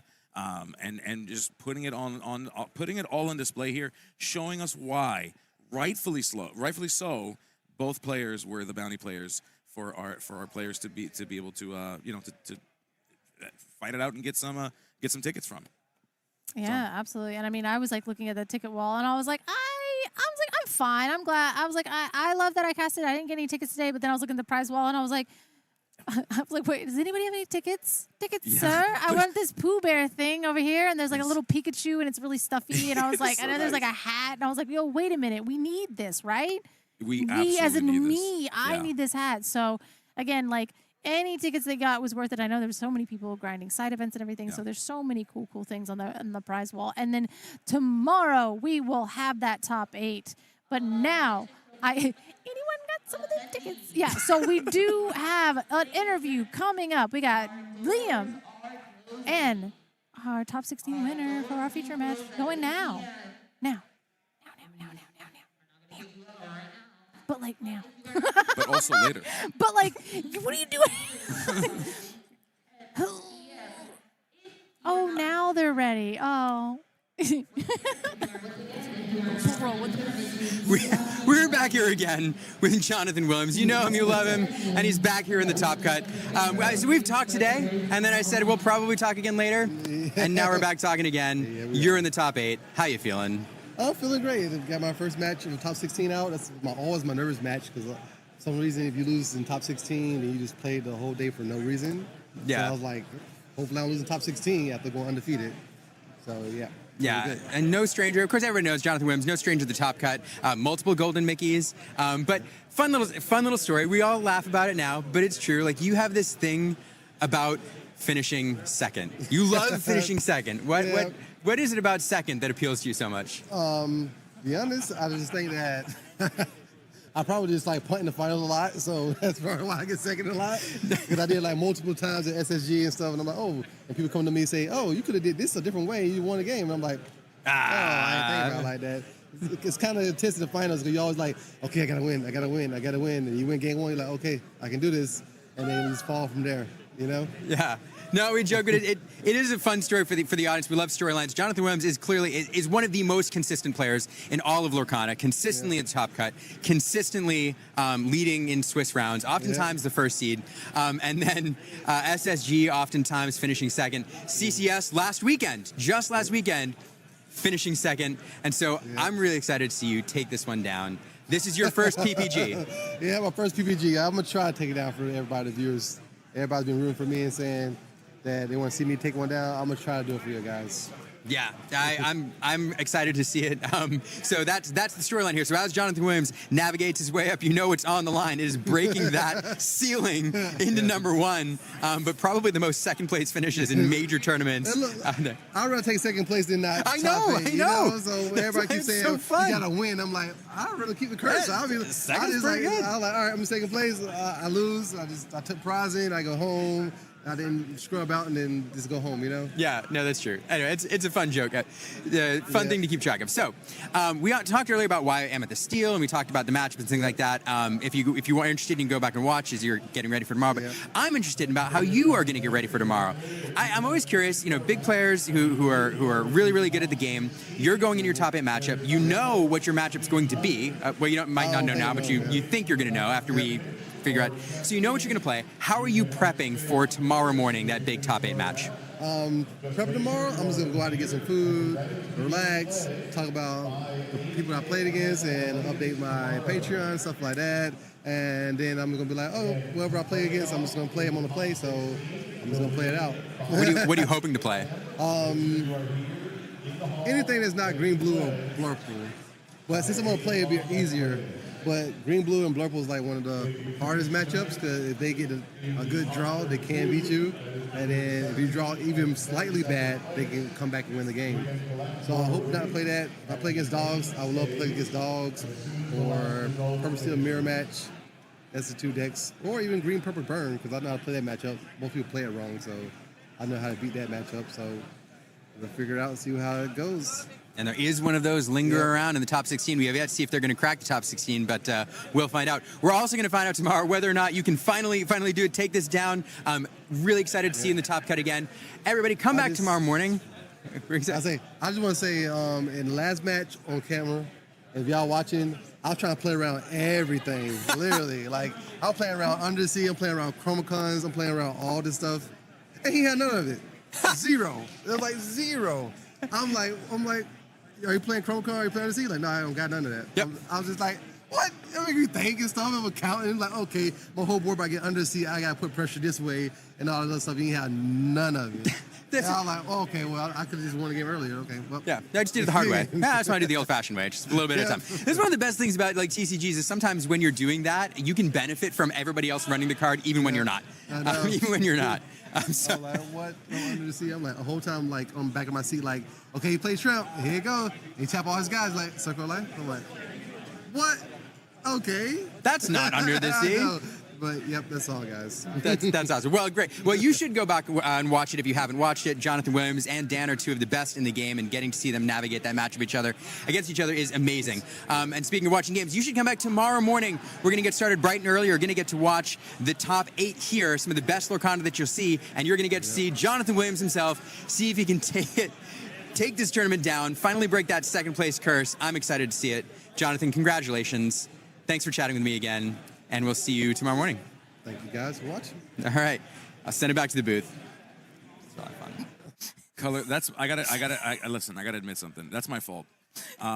So way back in my day, Jonathan Williams met me one time, and then he started winning second place all the time. And I told him that it was my fault. And it turns out that every time he's done that, guess who's been in the room?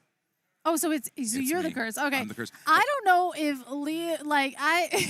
that was hilarious to me. It's really, really funny because it's like I don't know. Have you ever been with your family or whatever, and maybe you trip or fall, and they're like, "Yo, you remember that time you fell on your face? Yeah. You remember that time you fell on your face? I do, actually. And you're like, yes. I can't forget because you keep telling me. Thanks, Ma. Thanks, I do. And you're like, yeah, but like, don't fall on your face. Yeah. And you're like, thanks, Ma. Like, Great advice. I feel like that was that interview. Jonathan Williams is like, but I got top 16. I'm top 8. Yeah. And Liam's like, but you're not first, though. But you're not first, though. If you're not first, you're last, 100%. says Liam, and also, Ricky Bobby. But that is a thing he says, too, yeah. all right, well, why don't you... I'd be like, okay, this is my another... again, every time I cast, I find an emotional support object. Oh, you too? And I do. And, like, usually I have a dice, and, like, that's my Ink Ink one, and I have it. And shout out to Ink Ink for, like, making sure that I have that. But this has been my emotional support dice, or, like, mat this time. Because it's definitely the texture of it, and... I am a texture person, so if this didn't have the best texture ever, I would not touch it, and I would probably be nauseous. But this has been no, I'm serious. It's an instant nausea. But like, thanks for not throwing up next to me. I know it's just like, I love this mat so. No, I'm just kidding. But like, look at this beautiful mat. It's got all of the different games on it. Again, I still refuse to commit this game to memory. Yeah, you guys have told me 6 times, and is I it refuse. Rush of Icor? Which one is it? I don't know. Who knows? I don't know. It's not Lorcana, and that's what matters. It's not here. Lorcana, but this one is. We're in the rifts on this side, and then we are on the. Yeah, I know that one. The I know Inkwells. that. The I know Inkwells. that one. We're in the Inkwells. I had to check, but no, I love this mat, and this is exclusive to the PPG Orlando Summit. And actually, if you guys want this sucker, you can actually make it a part of your collection. Yes, you can. There's a code on screen. If you want one, go ahead and scan that code. You got to get it. It is a fantastic gift, a fantastic reminder of this day. Whether you were here or whether you were watching Never us forget. talk about it, you never want to forget about it. I'm not going to. This is a weekend that I will never forget, Color. Yeah, and so Absolutely. yeah, we are having such a great time. And the good news is, folks, is that there is more to come tomorrow. Tomorrow. At early in the morning. Now we just saw that top 16 match. We're gonna get to the top 8. My apologies. We're gonna get to the top 8. That's gonna start tomorrow. We will have the numbers for you tomorrow. We're still compiling that. There's still stuff happening at Judge Central. A couple of things that are going on back there. So we don't have that right now, but we will have that for you. I know patience is difficult, but I'm gonna need you to be the very best Amber Emerald player ever, and just be very patient right now. Okay? Be patient. Wait for that combo. Wait for those numbers. We're not good at math. No.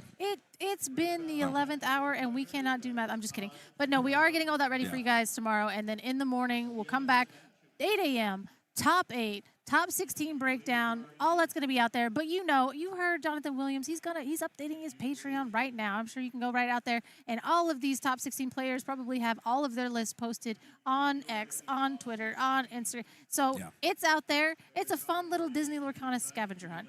Go get you some top 16 data, and we'll bring it to you in the morning, 8 a.m. How about that?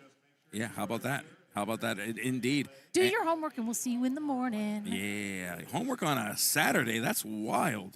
That's what you get. It's Florida Public Schools. Yes, it is. Okay, I gotta go. I'm out. I'm sorry, my bad. And with that said, folks, we appreciate you hanging out with us. Thank you so much on behalf of PPG, on behalf of 20 Lore Pro, on behalf of every single one of the casters and all of us. We will see you tomorrow. Bye-bye. That was